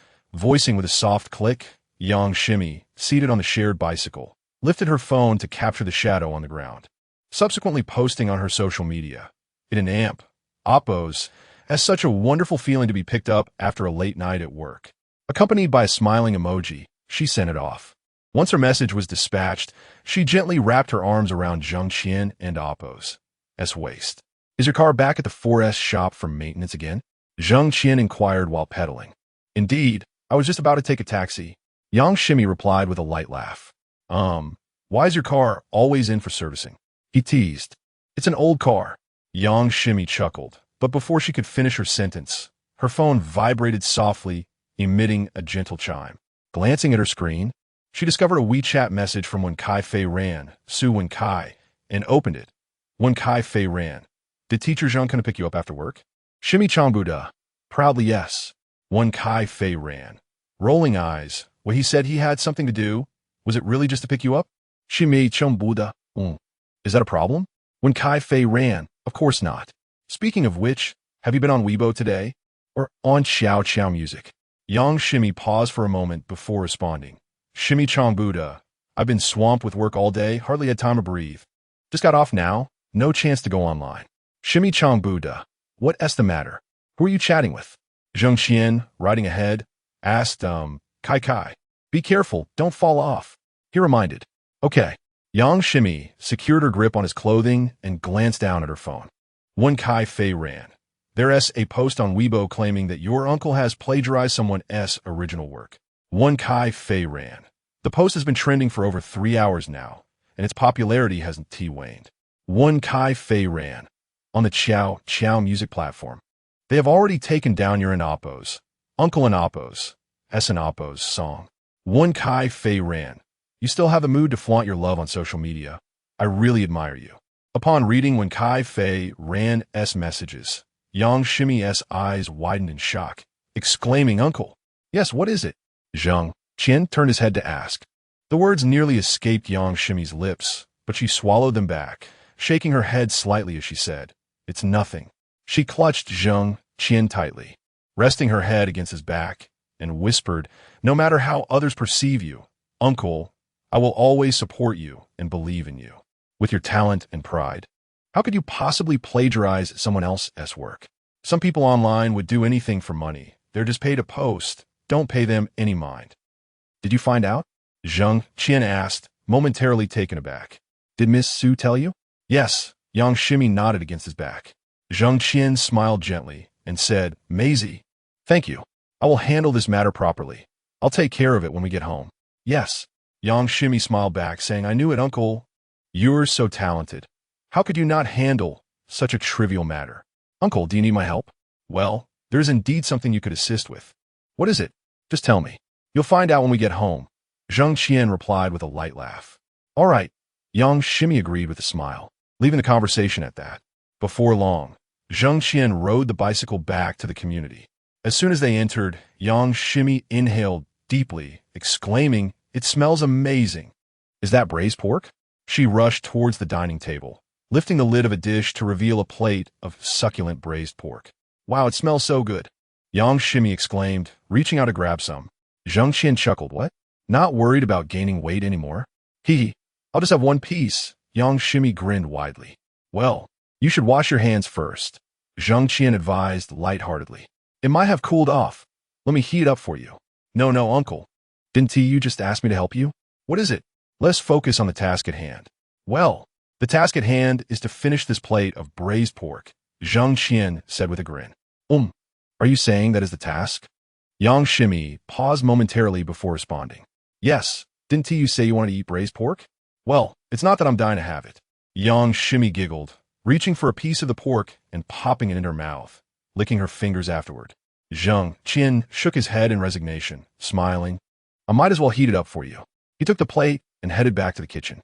After savoring the delicious dish with Yang Shimi, washing the plates afterward, Jang Qian finally escorted her back home. After all, it was just across the street, a mere few minutes' journey. By the time Jang Qian returned home, it was nearly midnight. He opened his computer to check the trending post on Weibo, just as Pu Hua and Su Wenkai had mentioned. The post had garnered immense attention since its release, drawing significant traffic that kept it at the top of the trending list. It had remained there for over 4 hours now, its popularity only increasing. The comments below were sharply divided, with two opposing factions actively debating. One side, naturally, comprised Jang Qian's supporters, who fervently declared that the king of love songs would never plagiarize anyone into Oppo's original work, citing that he hadn't released a widely recognized Cantonese song in nearly 30 years, leaving no room for theft. The opposing faction, however, supported the post, arguing that it presented undeniable evidence, including a mobile recording that showed the release date of our album was nearly 2 days prior to that of the king of love songs. The evidence was irrefutable. How could it not be considered plagiarism? Additionally, a plethora of netizens were tagging Pu Hua, urging him to speak out. Of course, Jang Qian supporters were also tagging Huashan Luanjian, hoping he would swiftly refute the allegations. Moreover, many netizens were leaving comments on Jang Qian's Weibo, calling for him to make a statement and even suggesting he issue a lawyer's letter, among other things. Simultaneously, numerous fans, both known and unknown, were sending private messages to Jang Qian. Some even claimed to be lawyers willing to provide legal services for free. Jang Qian skimmed through the comments and messages, contemplating, before posting a brief message. Huashan Lunjian, thank you. Thank you to all the friends and supporters for your encouragement and trust. Here I solemnly declare, I, Zheng, have absolutely not plagiarized or copied anyone's creativity. All songs, lyrics, and compositions are solely my own work. If anyone intends to use this to slander or intimidate me into submission, let me just say, they've miscalculated. I, Zheng, shall never bow down to any force. No one can compel Zheng to bow his head. Chapter 96.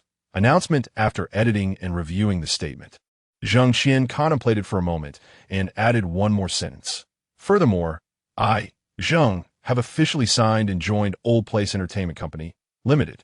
With this addition, Jang Xien finally clicked to publish, disseminating the blog post.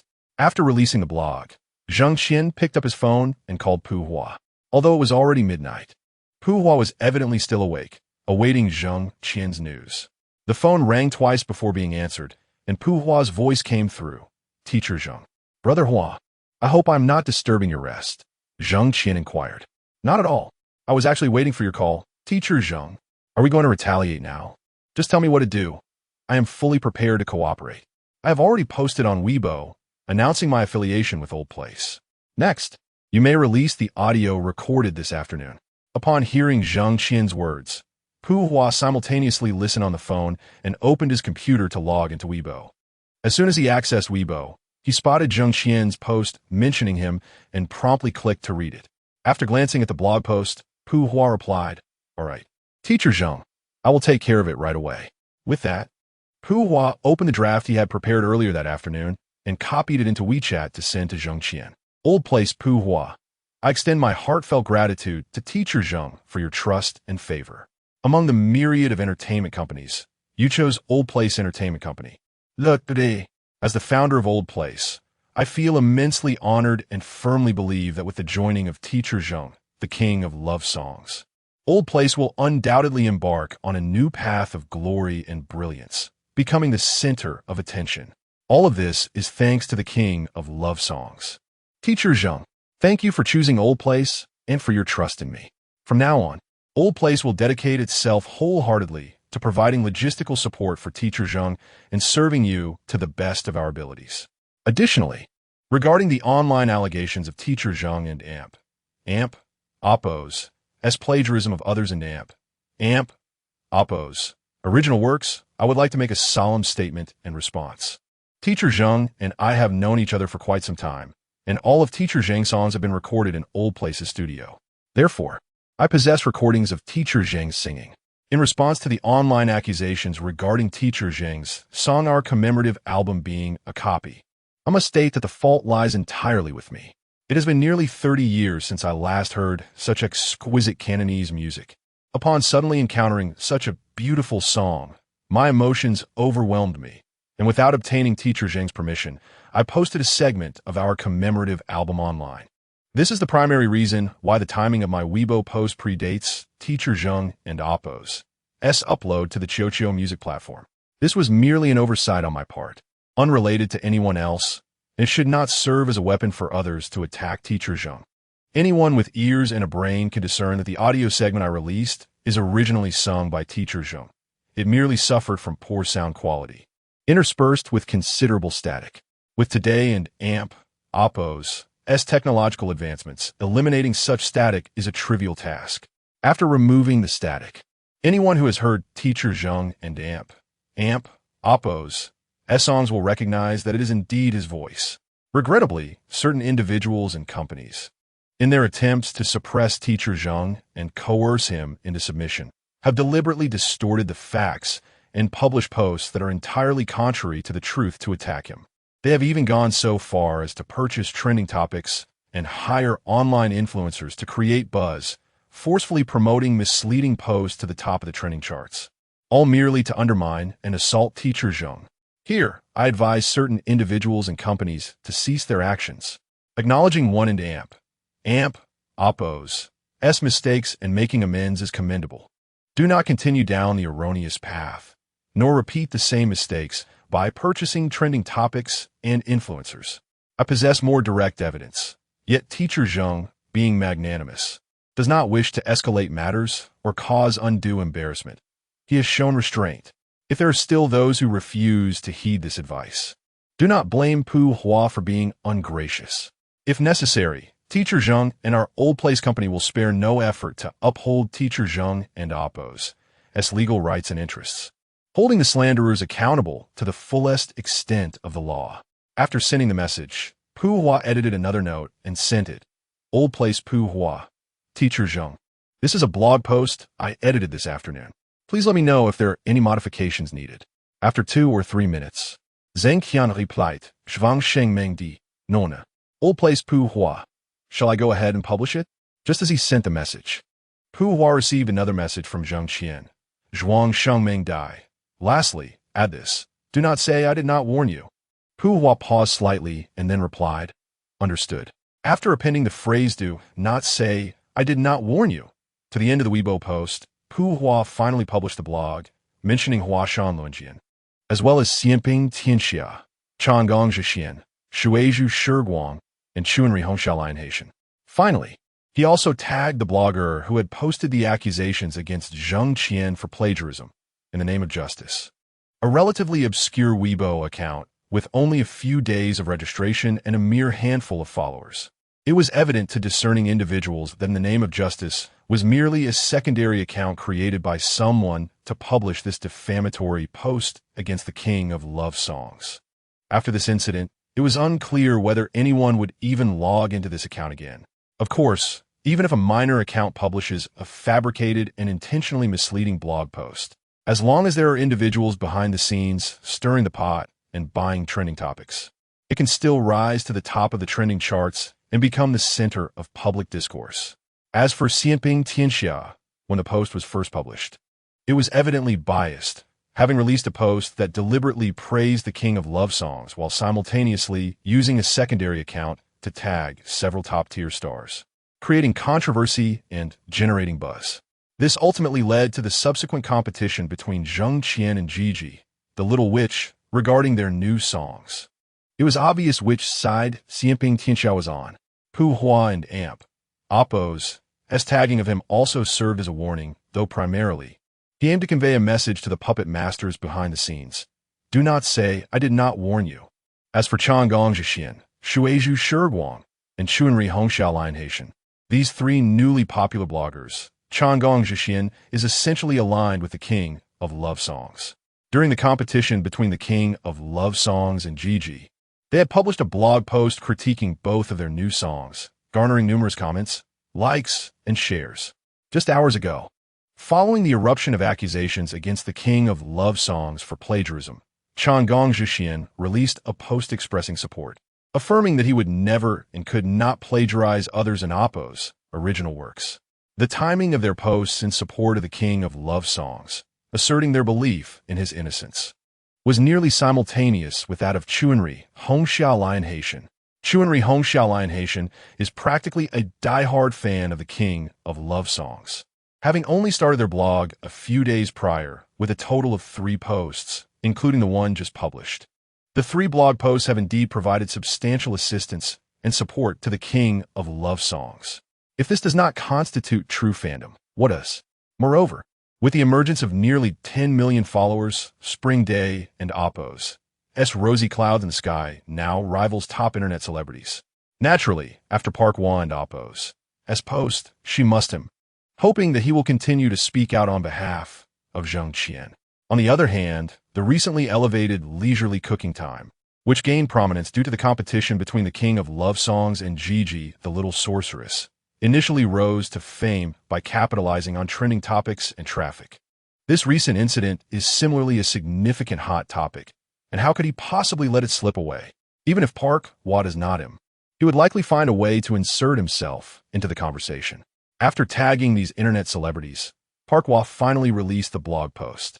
It is believed that before long, the mastermind behind this incident will undoubtedly come across this blog post. Chapter 97. Awaiting the comprehensive suppression of Qiuqiu music at 1.0 and Amp. Oppo's clock in the morning, Hewen Yuan, the president of Qiuqiu Music, had just fallen asleep after a restless night. Recently, the pressures he faced had significantly affected his sleep quality, leading to difficulties in falling asleep, often necessitating sleep aids to find rest. All of this turmoil stemmed from the antics of the so-called king of love songs. In his relentless pursuit to secure the king of love songs for his platform, Hewen Yuan had exhausted nearly every tactic at his disposal. This included inciting online disputes, provoking rival top-tier artists against the king, and fostering animosity among fans, all aimed at coercing the king into submission, compelling him to sign with Qiuqiu Music and become a lucrative asset for the platform. However, he could never have anticipated that this king would prove to be remarkably resilient. Despite utilizing competitive strategies such as song performance battles, the disparity in data only grew, yet the king remained unfazed, as if those figures bore no weight on his state of mind. Unless he were a deity, how could one truly remain unaffected by external factors? How could he not be swayed by such statistics? The king of love songs released music for fame and profit, striving to carve out his niche in the entertainment industry. With a widening gap in performance data, how could he possibly be unperturbed? It was likely that he was in a state of acute anxiety. Yet, Hewen Yuan had yet to receive any sign of capitulation from the king, no call indicating his willingness to join Qiuqiu Music. It was absurd that the king, in a bid to counter Qiuqiu Music, had even posted that he had yet to sign with any platform and was still undecided about where to release his next song. Friend, was this not laughable? Who would dare to encroach upon the lucrative opportunity that Qiuqiu Music had set its sights on? Did he truly believe that by releasing a new song on Kiwi, Baiyun, and Wang Luyun, he could attract their attention or draw them in a competition with Qiuqiu Music? Did he think he could maximize his interests amidst the rivalry for platforms? It was utterly ridiculous.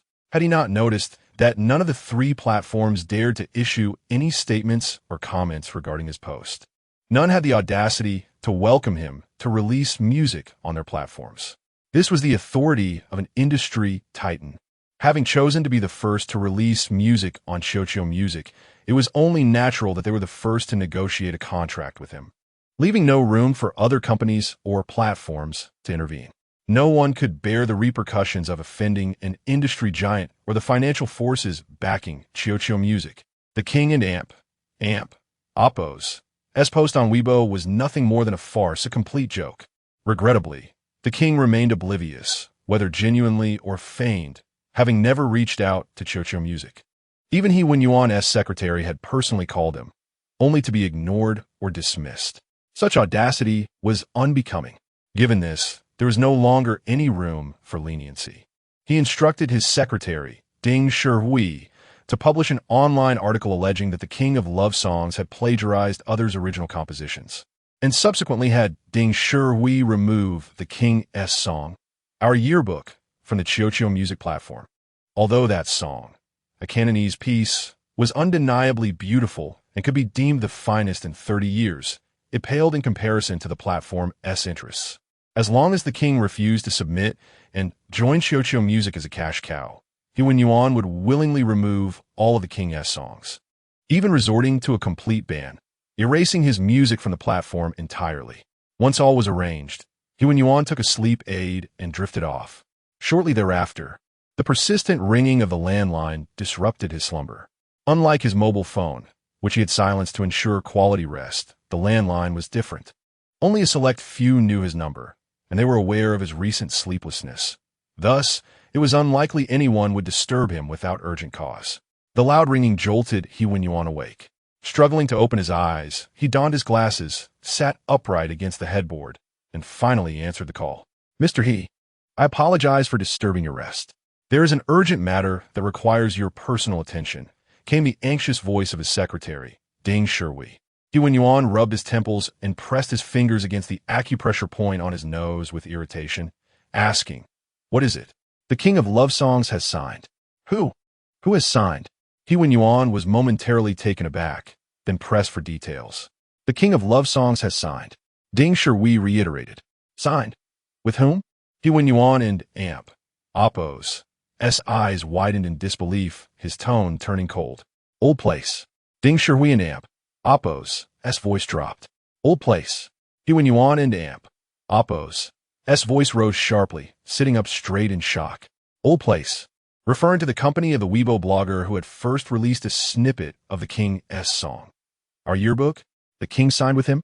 Then, could the disparaging remarks directed at the king still be regarded as such? Could the accusations of plagiarism and theft hold any weight? Would Old Place not leap to refute such claims?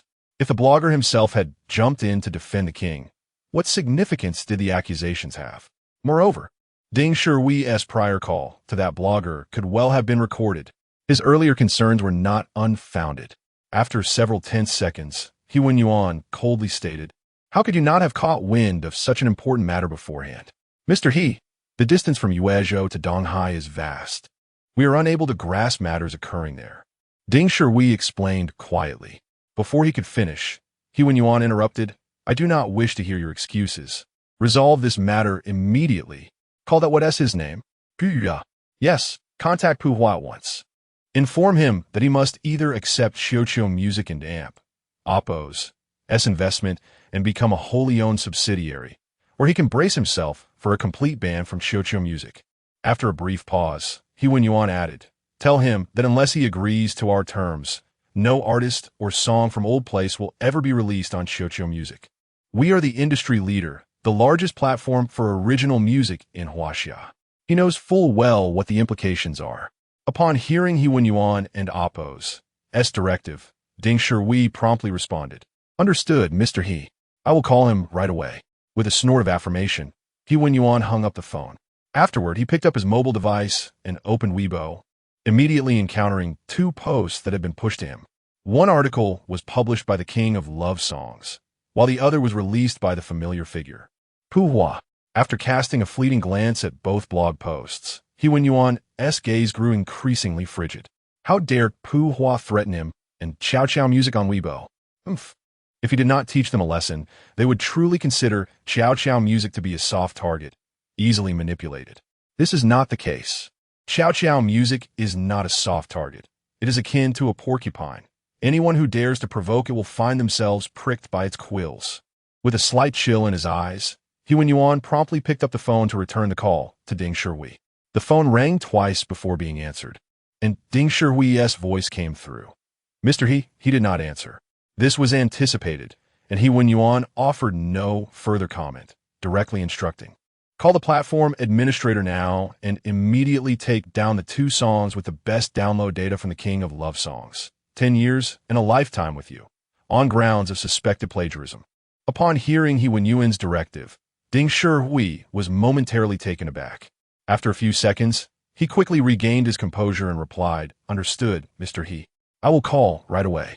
No sooner had he finished speaking than he heard the busy tone on his phone. Mr. He had already hung up. After a brief hesitation, Ding Shihui finally took his phone and called the platform's on-duty administrator. Chapter 98. Formal declaration at a little past 5 in the morning. While Jang Xien was still in slumber, his phone, resting on the bedside, began to ring. Groggily, he reached out for the device and answered with a faint hello. "Uncle." The voice of Yang Xien came through, urgent and insistent. Jang Xien abruptly awoke, inquiring, "What is the matter? Uncle, have you been online? Did you see the announcement from Chow Chow Music platform?" Jang Xien paused for a moment, then replied, "No, what happened?" "Chow Chow Music has taken down your songs." Jang Xien was momentarily taken aback, then said, "Didn't you already know about this last night?" No, it's not an Oppos. Our commemorative album in Oppos. It's 10 years in a life with you." Chow Chow Music issued a statement saying they received reports from netizens claiming that these 2 songs are suspected of plagiarism. Until the matter is thoroughly investigated, the platform has temporarily removed them. "Uncle, this is a blatant injustice. They're trying to coerce you into submission and signing a contract. Now, they've completely lost their dignity and resorted to such despicable tactics." Upon hearing Yang Xien's words, Jang Xien was momentarily stunned, then chuckled softly. "Isn't it quite normal for Chow Chow Music to act this way? Did you expect anything different?" "But uncle, with this, your earnings from 10 years in a life with you on Chow Chow Music are uncertain when they will be credited. 10 years in a life with you are your 2 most downloaded songs on Chow Chow Music, and the revenue alone must be at least 2 million.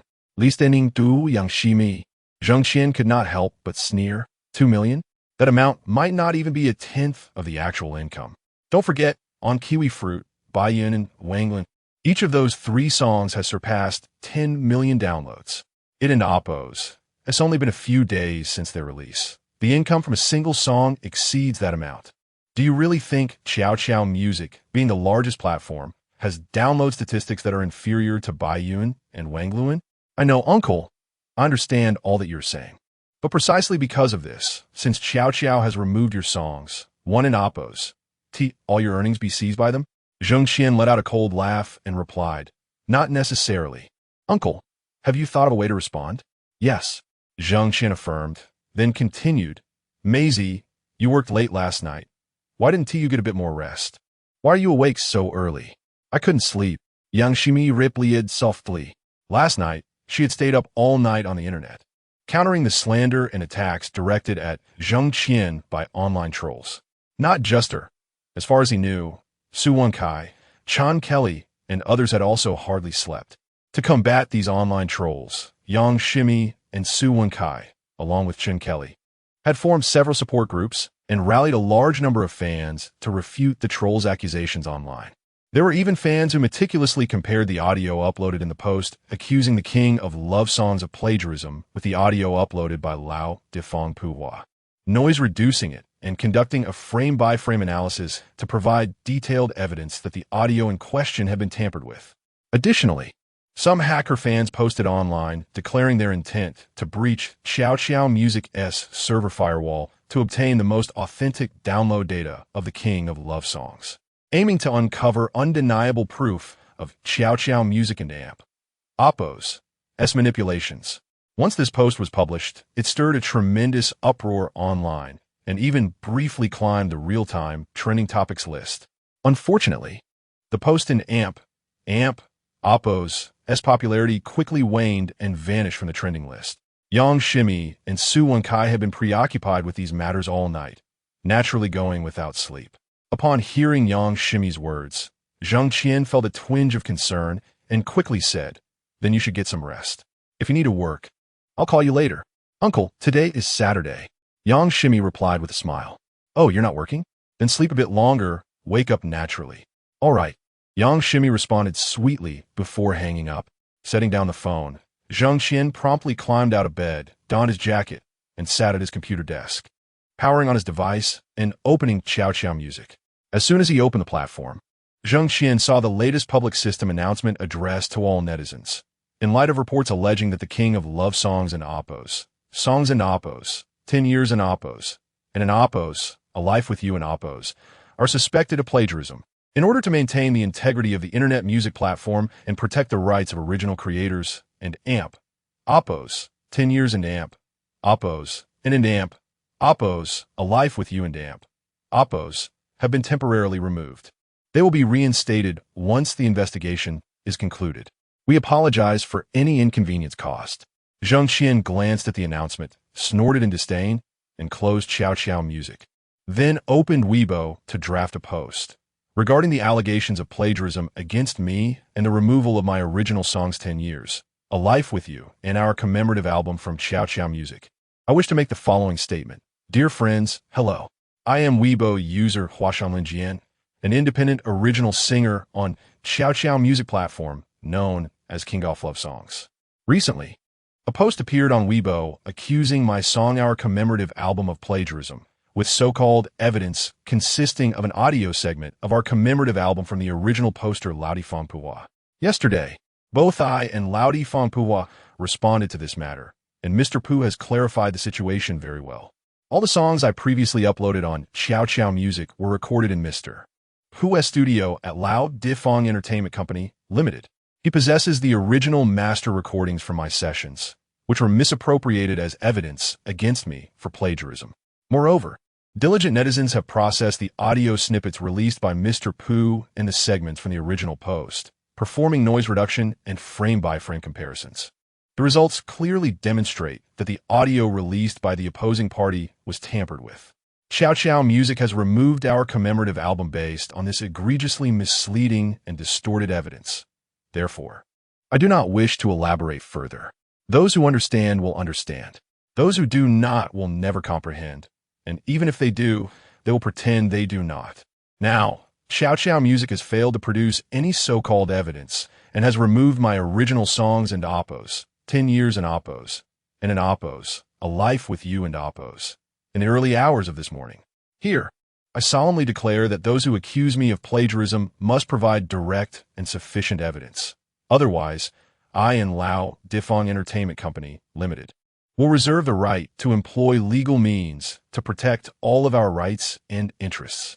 Furthermore, in light of Chow Music's unfair treatment of all my original songs, I have decided that after my song competition with Gigi the Little Witch concludes, I will remove all songs I have uploaded to Chow Music. From now on, I shall upload no more songs to Chow Music. Chapter 99. The complete withdrawal of Chow Music after a brief review. Jang Xien promptly clicked to publish the blog post. No sooner had he done so than his phone, which lay nearby, began to ring. He picked it up and saw that it was a call from Park Hua. So he answered, "Hello, Brother Hua. Teacher Zhang, have you woken up? I hope I'm not disturbing your rest." "Not at all. I'm already up." "That is good to hear." Park Hua sighed in relief, pausing momentarily before continuing. "Teacher Zhang, last night, in the middle of the night, Chow Music called me again." "Uh-huh." Jang Xien paused for a moment before asking, "What did they say this time?" "They said, they want to fully acquire our Old Place Entertainment Company. If we do not agree to their terms, we should brace ourselves for their comprehensive suppression and eradication. From now on, no singer from Old Place, nor any of our songs, will be allowed to be released on the Chow Music platform." After a brief pause, Park Hua added, "They also urged us to think carefully. Chow Music is the largest platform for original online content in Huaxia, a leader in the industry. Offending them will have severe consequences." Before Park Hua could finish, Jang Xien let out a silent scoff and said, "What did you say? Did you agree to their conditions?" "Absolutely not," Parkwa replied hastily. "Teacher Zhang, old place now belongs to you. How we proceed must naturally align with your wishes. Given how Chiochio Music has treated you, how could you possibly continue collaborating with them? It was too late last night for me to call you, but I made it clear to Chiochio Music that they should give up on their hopes." "Good. I have just released a statement informing Chiochio Music that we will no longer engage in any collaboration with them." "Understood, Teacher Zhang. I will forward it immediately." Parkwa was momentarily taken aback and then spoke again. Jang Xien and Old Place Entertainment Company were now inexorably intertwined, necessitating a united front. Since Jang Xien had issued a statement declaring an end to all cooperation with Chiochio Music, Old Place Entertainment Company naturally had to follow suit. After hanging up, Parkwa opened Weibo and saw that Jang Xien and AMP, Oppo's, as post, published just minutes ago, had already garnered tens of thousands of likes, comments, and shares.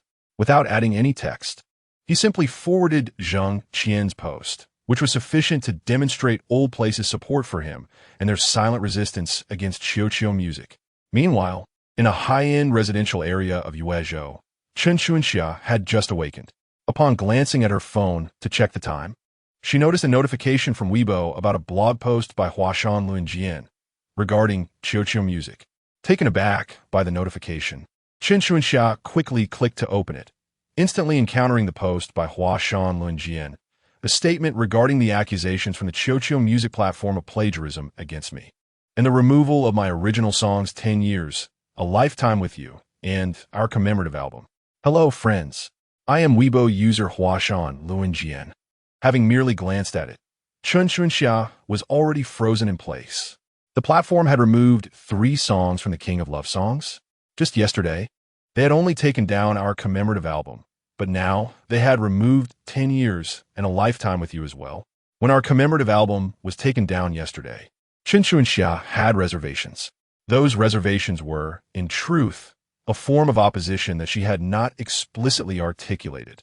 While retaining reservations and clearly opposing the action convey the same sentiment, they leave entirely different impressions. Retaining reservations suggests one's personal opinion while still adhering to the majority and the overall situation. In contrast, clearly expressing opposition is akin to publicly slapping someone in the face, especially when that person is a leader. It is tantamount to direct confrontation. How could the aftermath possibly be favorable? Deep down, Chen Xuanxia was indeed against the removal of the King of Love Songs tracks. She had thoroughly examined the online accusations of plagiarism, meticulously comparing the audio uploaded by the original poster to the recorded audio from a mobile screen. After rigorous comparison, it became glaringly evident that the latter's audio had been altered and was far from the so-called noise-reduced audio quality. The audio segment shared by the original poster, when genuinely noise-reduced, matched precisely with the track uploaded by the King of Love Songs on the Chiochio Music platform. Anyone with ears and a discerning mind would recognize that the original singer of that audio was the King of Love Songs. To accuse the King of Love Songs of plagiarizing someone else's original work with their own audio is nothing short of absurd. Yet this ludicrous situation had sparked a tremendous uproar on Weibo, securing the top position on the trending list for several hours. And it had yet to descend from the spotlight. Moreover, the president of Chiochio Music had employed this utterly ridiculous so-called evidence to justify the removal of the King of Love Songs tracks. Chen Xuanxia could understand why president he would take such actions. After all, he was acting in the platform and AMP, Oppo's, interests, attempting to force the King of Love Songs to yield. However, now the platform had also removed 10 Years and A Lifetime with You. These 2 songs were the King of Love Songs and AMP, Oppo's masterpieces, boasting the highest and download statistics on the platform. The publicly displayed figures had already surpassed 3 million, with real download numbers exceeding 15 million for each song. The platform had already siphoned off substantial profits and wealth generated by the King of Love Songs and AMP, Oppo's music, and now they were intent on completely annihilating him, even seizing the last fraction of his profits. Such avarice was undeniably unbecoming. As she pondered these matters, Chen Xuanxia scrolled through the blog post on her phone. When she reached the final two sentences, her eyes widened in disbelief. After the King of Love Song Showdown with Gigi the Little Witch, he intended to remove all his songs. From henceforth, he would no longer upload any tracks to the Chocho music platform and would refuse to collaborate with them in any form. Was the King of Love Songs truly planning to blacklist Chocho music, severing all possibilities of cooperation? Did this imply that Chocho music had irrevocably lost the opportunity to collaborate with the King of Love Songs? Had they lost this lucrative cash cow? Such an outcome. Chen Chunxia had not anticipated it, and perhaps even President he had not foreseen it either. She could only wonder how President he would react upon learning this news. After a brief hesitation, Chen Chunxia finally picked up her phone, found President He's number, and dialed. Chapter 100. Journey to the EC when Chen Chunxia and Amp, Oppos. As call came through, He Wen Yuan was already awake, holding his phone and gazing at Jang Xien and Amp, Oppos, as blog post. His expression dark and foreboding, as if it were about to freeze, sending chills down one and Oppos' spine. Prior to Chen Chunxia and Oppos' call, his secretary, Ding Shui, had already contacted him to report on the matter. Just a few minutes after hanging up, Chen Chunxia and Oppos' call came in. He Wen Yuan glanced at the number before answering, his tone icy as he greeted her. Sensing the unwelcoming tone, Chen Chunxia's heart tightened, and she spoke softly, "Mr. He, I hope I'm not disturbing your rest. There is an important matter I wish to discuss with you." "No, what is it?" He Wen Yuan and Oppos' voice remained cold. Mr. He, have you checked Weibo?" Chen Chunxia asked, mustering her courage. "Are you referring to the blog post about the sword fighting on Maohua?" He Wen Yuan inquired coldly. "Yes, Mr. He, I see you've already seen it." She replied, "Indeed, I have. What do you wish to convey? Do you have any strategies in mind?" He Wen Yuan pressed, his voice low. Chen Chunxia had been the music director at the platform for over a decade, having joined since the inception of Chow Chow Music, and she had always been one of his most capable aides. Ding Shui, merely his secretary, lacked the authority and capability to offer strategic advice to He Wen Yuan. But Chen Chunxia could. After hearing He Wen Yuan's words, Chen Chunxia hesitated slightly before responding. "Mr. He, the situation arose suddenly, and I just saw the blog post. I Haven and Amp, Oppos, T yet had the time to devise a response." Before she could finish, He Wen Yuan interrupted, "Then think of something quickly. I expect your report in my office during working hours." With that, he abruptly ended the call. As the busy tone echoed in her ear, Chen Chunxia was momentarily taken aback. Then she let out a bitter smile and set her phone down. The situation had escalated to a point beyond her anticipation. She even preferred to sacrifice some company interests if it meant securing the King of Love Songs under their banner, achieving a win-win scenario for both him and the company. Unfortunately, having reached this juncture, the prospect of engaging with the King of Love Songs was now virtually non-existent, let alone signing him. The chances of success were likely less than 1 in 10,000. Who could be blamed for this? Ultimately, it fell upon the platform and Mr. He. Though she dared not confront him directly, Chen Chunxia felt that He Wen Yuan bore an undeniable responsibility for how things had unfolded. If only Mr. He had made even a minor concession, had shown a hint of sincerity to the King of Love Songs, would matters have reached such an impasse? Now, the situation was irretrievable, and only now did they consider remedies. Was it still feasible? It was far too late. The King of Love Songs had already declared on Weibo that after his new songs competition, he would withdraw all his songs, ceasing to release any more on the Chow Chow Music platform. This meant severing all potential collaboration with Chow Chow Music. He had publicly announced this, and now the platform sought to reclaim the situation. Did they not realize it was too late? Shaking her head with a wry smile, Chen Chunxia placed her phone down and entered the washroom to prepare for the day. By the time she arrived at the company, it was just past 8:00 and Oppo's clock. Even before entering her office, the receptionist stood up and said, "Good morning, Director Chen. Mr. He requests that you go to his office immediately after work begins. He is already waiting for you." Chen Chunxia paused for a moment before replying, "Understood. I will head there right away." After placing her bag in her office, she grabbed a notebook and made her way to the president's office. Upon entering, she noticed that He Wen Yuan's secretary, Ding Shui, was not at his desk, which caused her to hesitate briefly. She proceeded to knock on He Wenyuan's office door. "Come in," came He Wenyuan's voice from inside. Pushing the door open, she entered and said, "Mr. He, you called for me?" Upon entering, she noticed Ding Shui was also present in the office, and she nodded politely in his direction. "You and Amp, Oppos, V arrived? Please, have a seat, Xiaochen." He Wenyuan gestured toward the sofa. Ding Shui stepped out to fetch water for them. "Sit." He Wenyuan indicated a short sofa beside him as he took a seat himself. After he settled down, Chen Xia finally sat as well. "Have you devised a strategy regarding what we discussed this morning?" He Wenyuan asked, revealing his anxiety about the situation. Chen Xia remained silent for a moment, then softly shook her head. "Mr. He, I do not yet have a strategy, do I?" He Wenyuan interrupted her. She nodded slightly in confirmation. He Wenyuan stood up and walked to his desk, picking up a plane ticket before returning to place it before Chen Xia.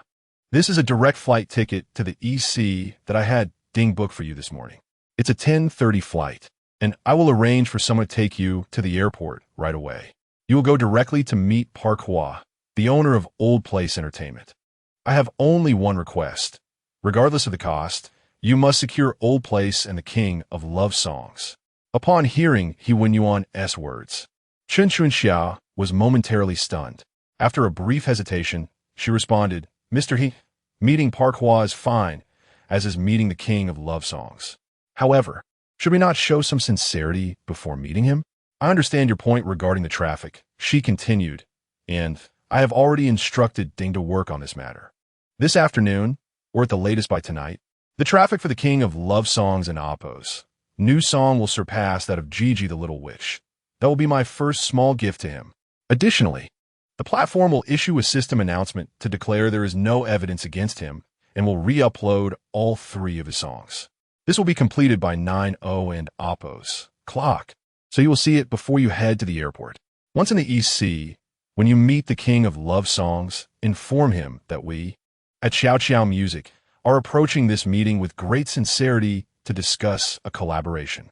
Furthermore, this is Xiao Music and Amp, Oppos, as last opportunity for him, and we hope he seizes it. Otherwise, Xiao Music will sever all possibilities of collaboration with him. His songs, and those of all artists from Old Place, will be unplayable on any Xiao platform. You must convey this to him, and let him consider it carefully. Understood, Mr. He, I will relay your words." Chen Xia responded promptly, pausing for a moment before continuing. "Mr. He, what contract should I bring with me this time?" "Ines sign. Tell him this is the highest level contract offered by Xiao Music," He Wenyuan instructed. Upon hearing his words, Chen Xia was once again taken aback. "The highest level contract, you say?" "No, there are still the master signatures above the S signature. And above the master signatures, there are the partner signatures. That represents the highest level of contracts on the platform. Join Xiao Music. Become a partner of Xiao Music platform and take on the role of the platform in Oppos as proprietor.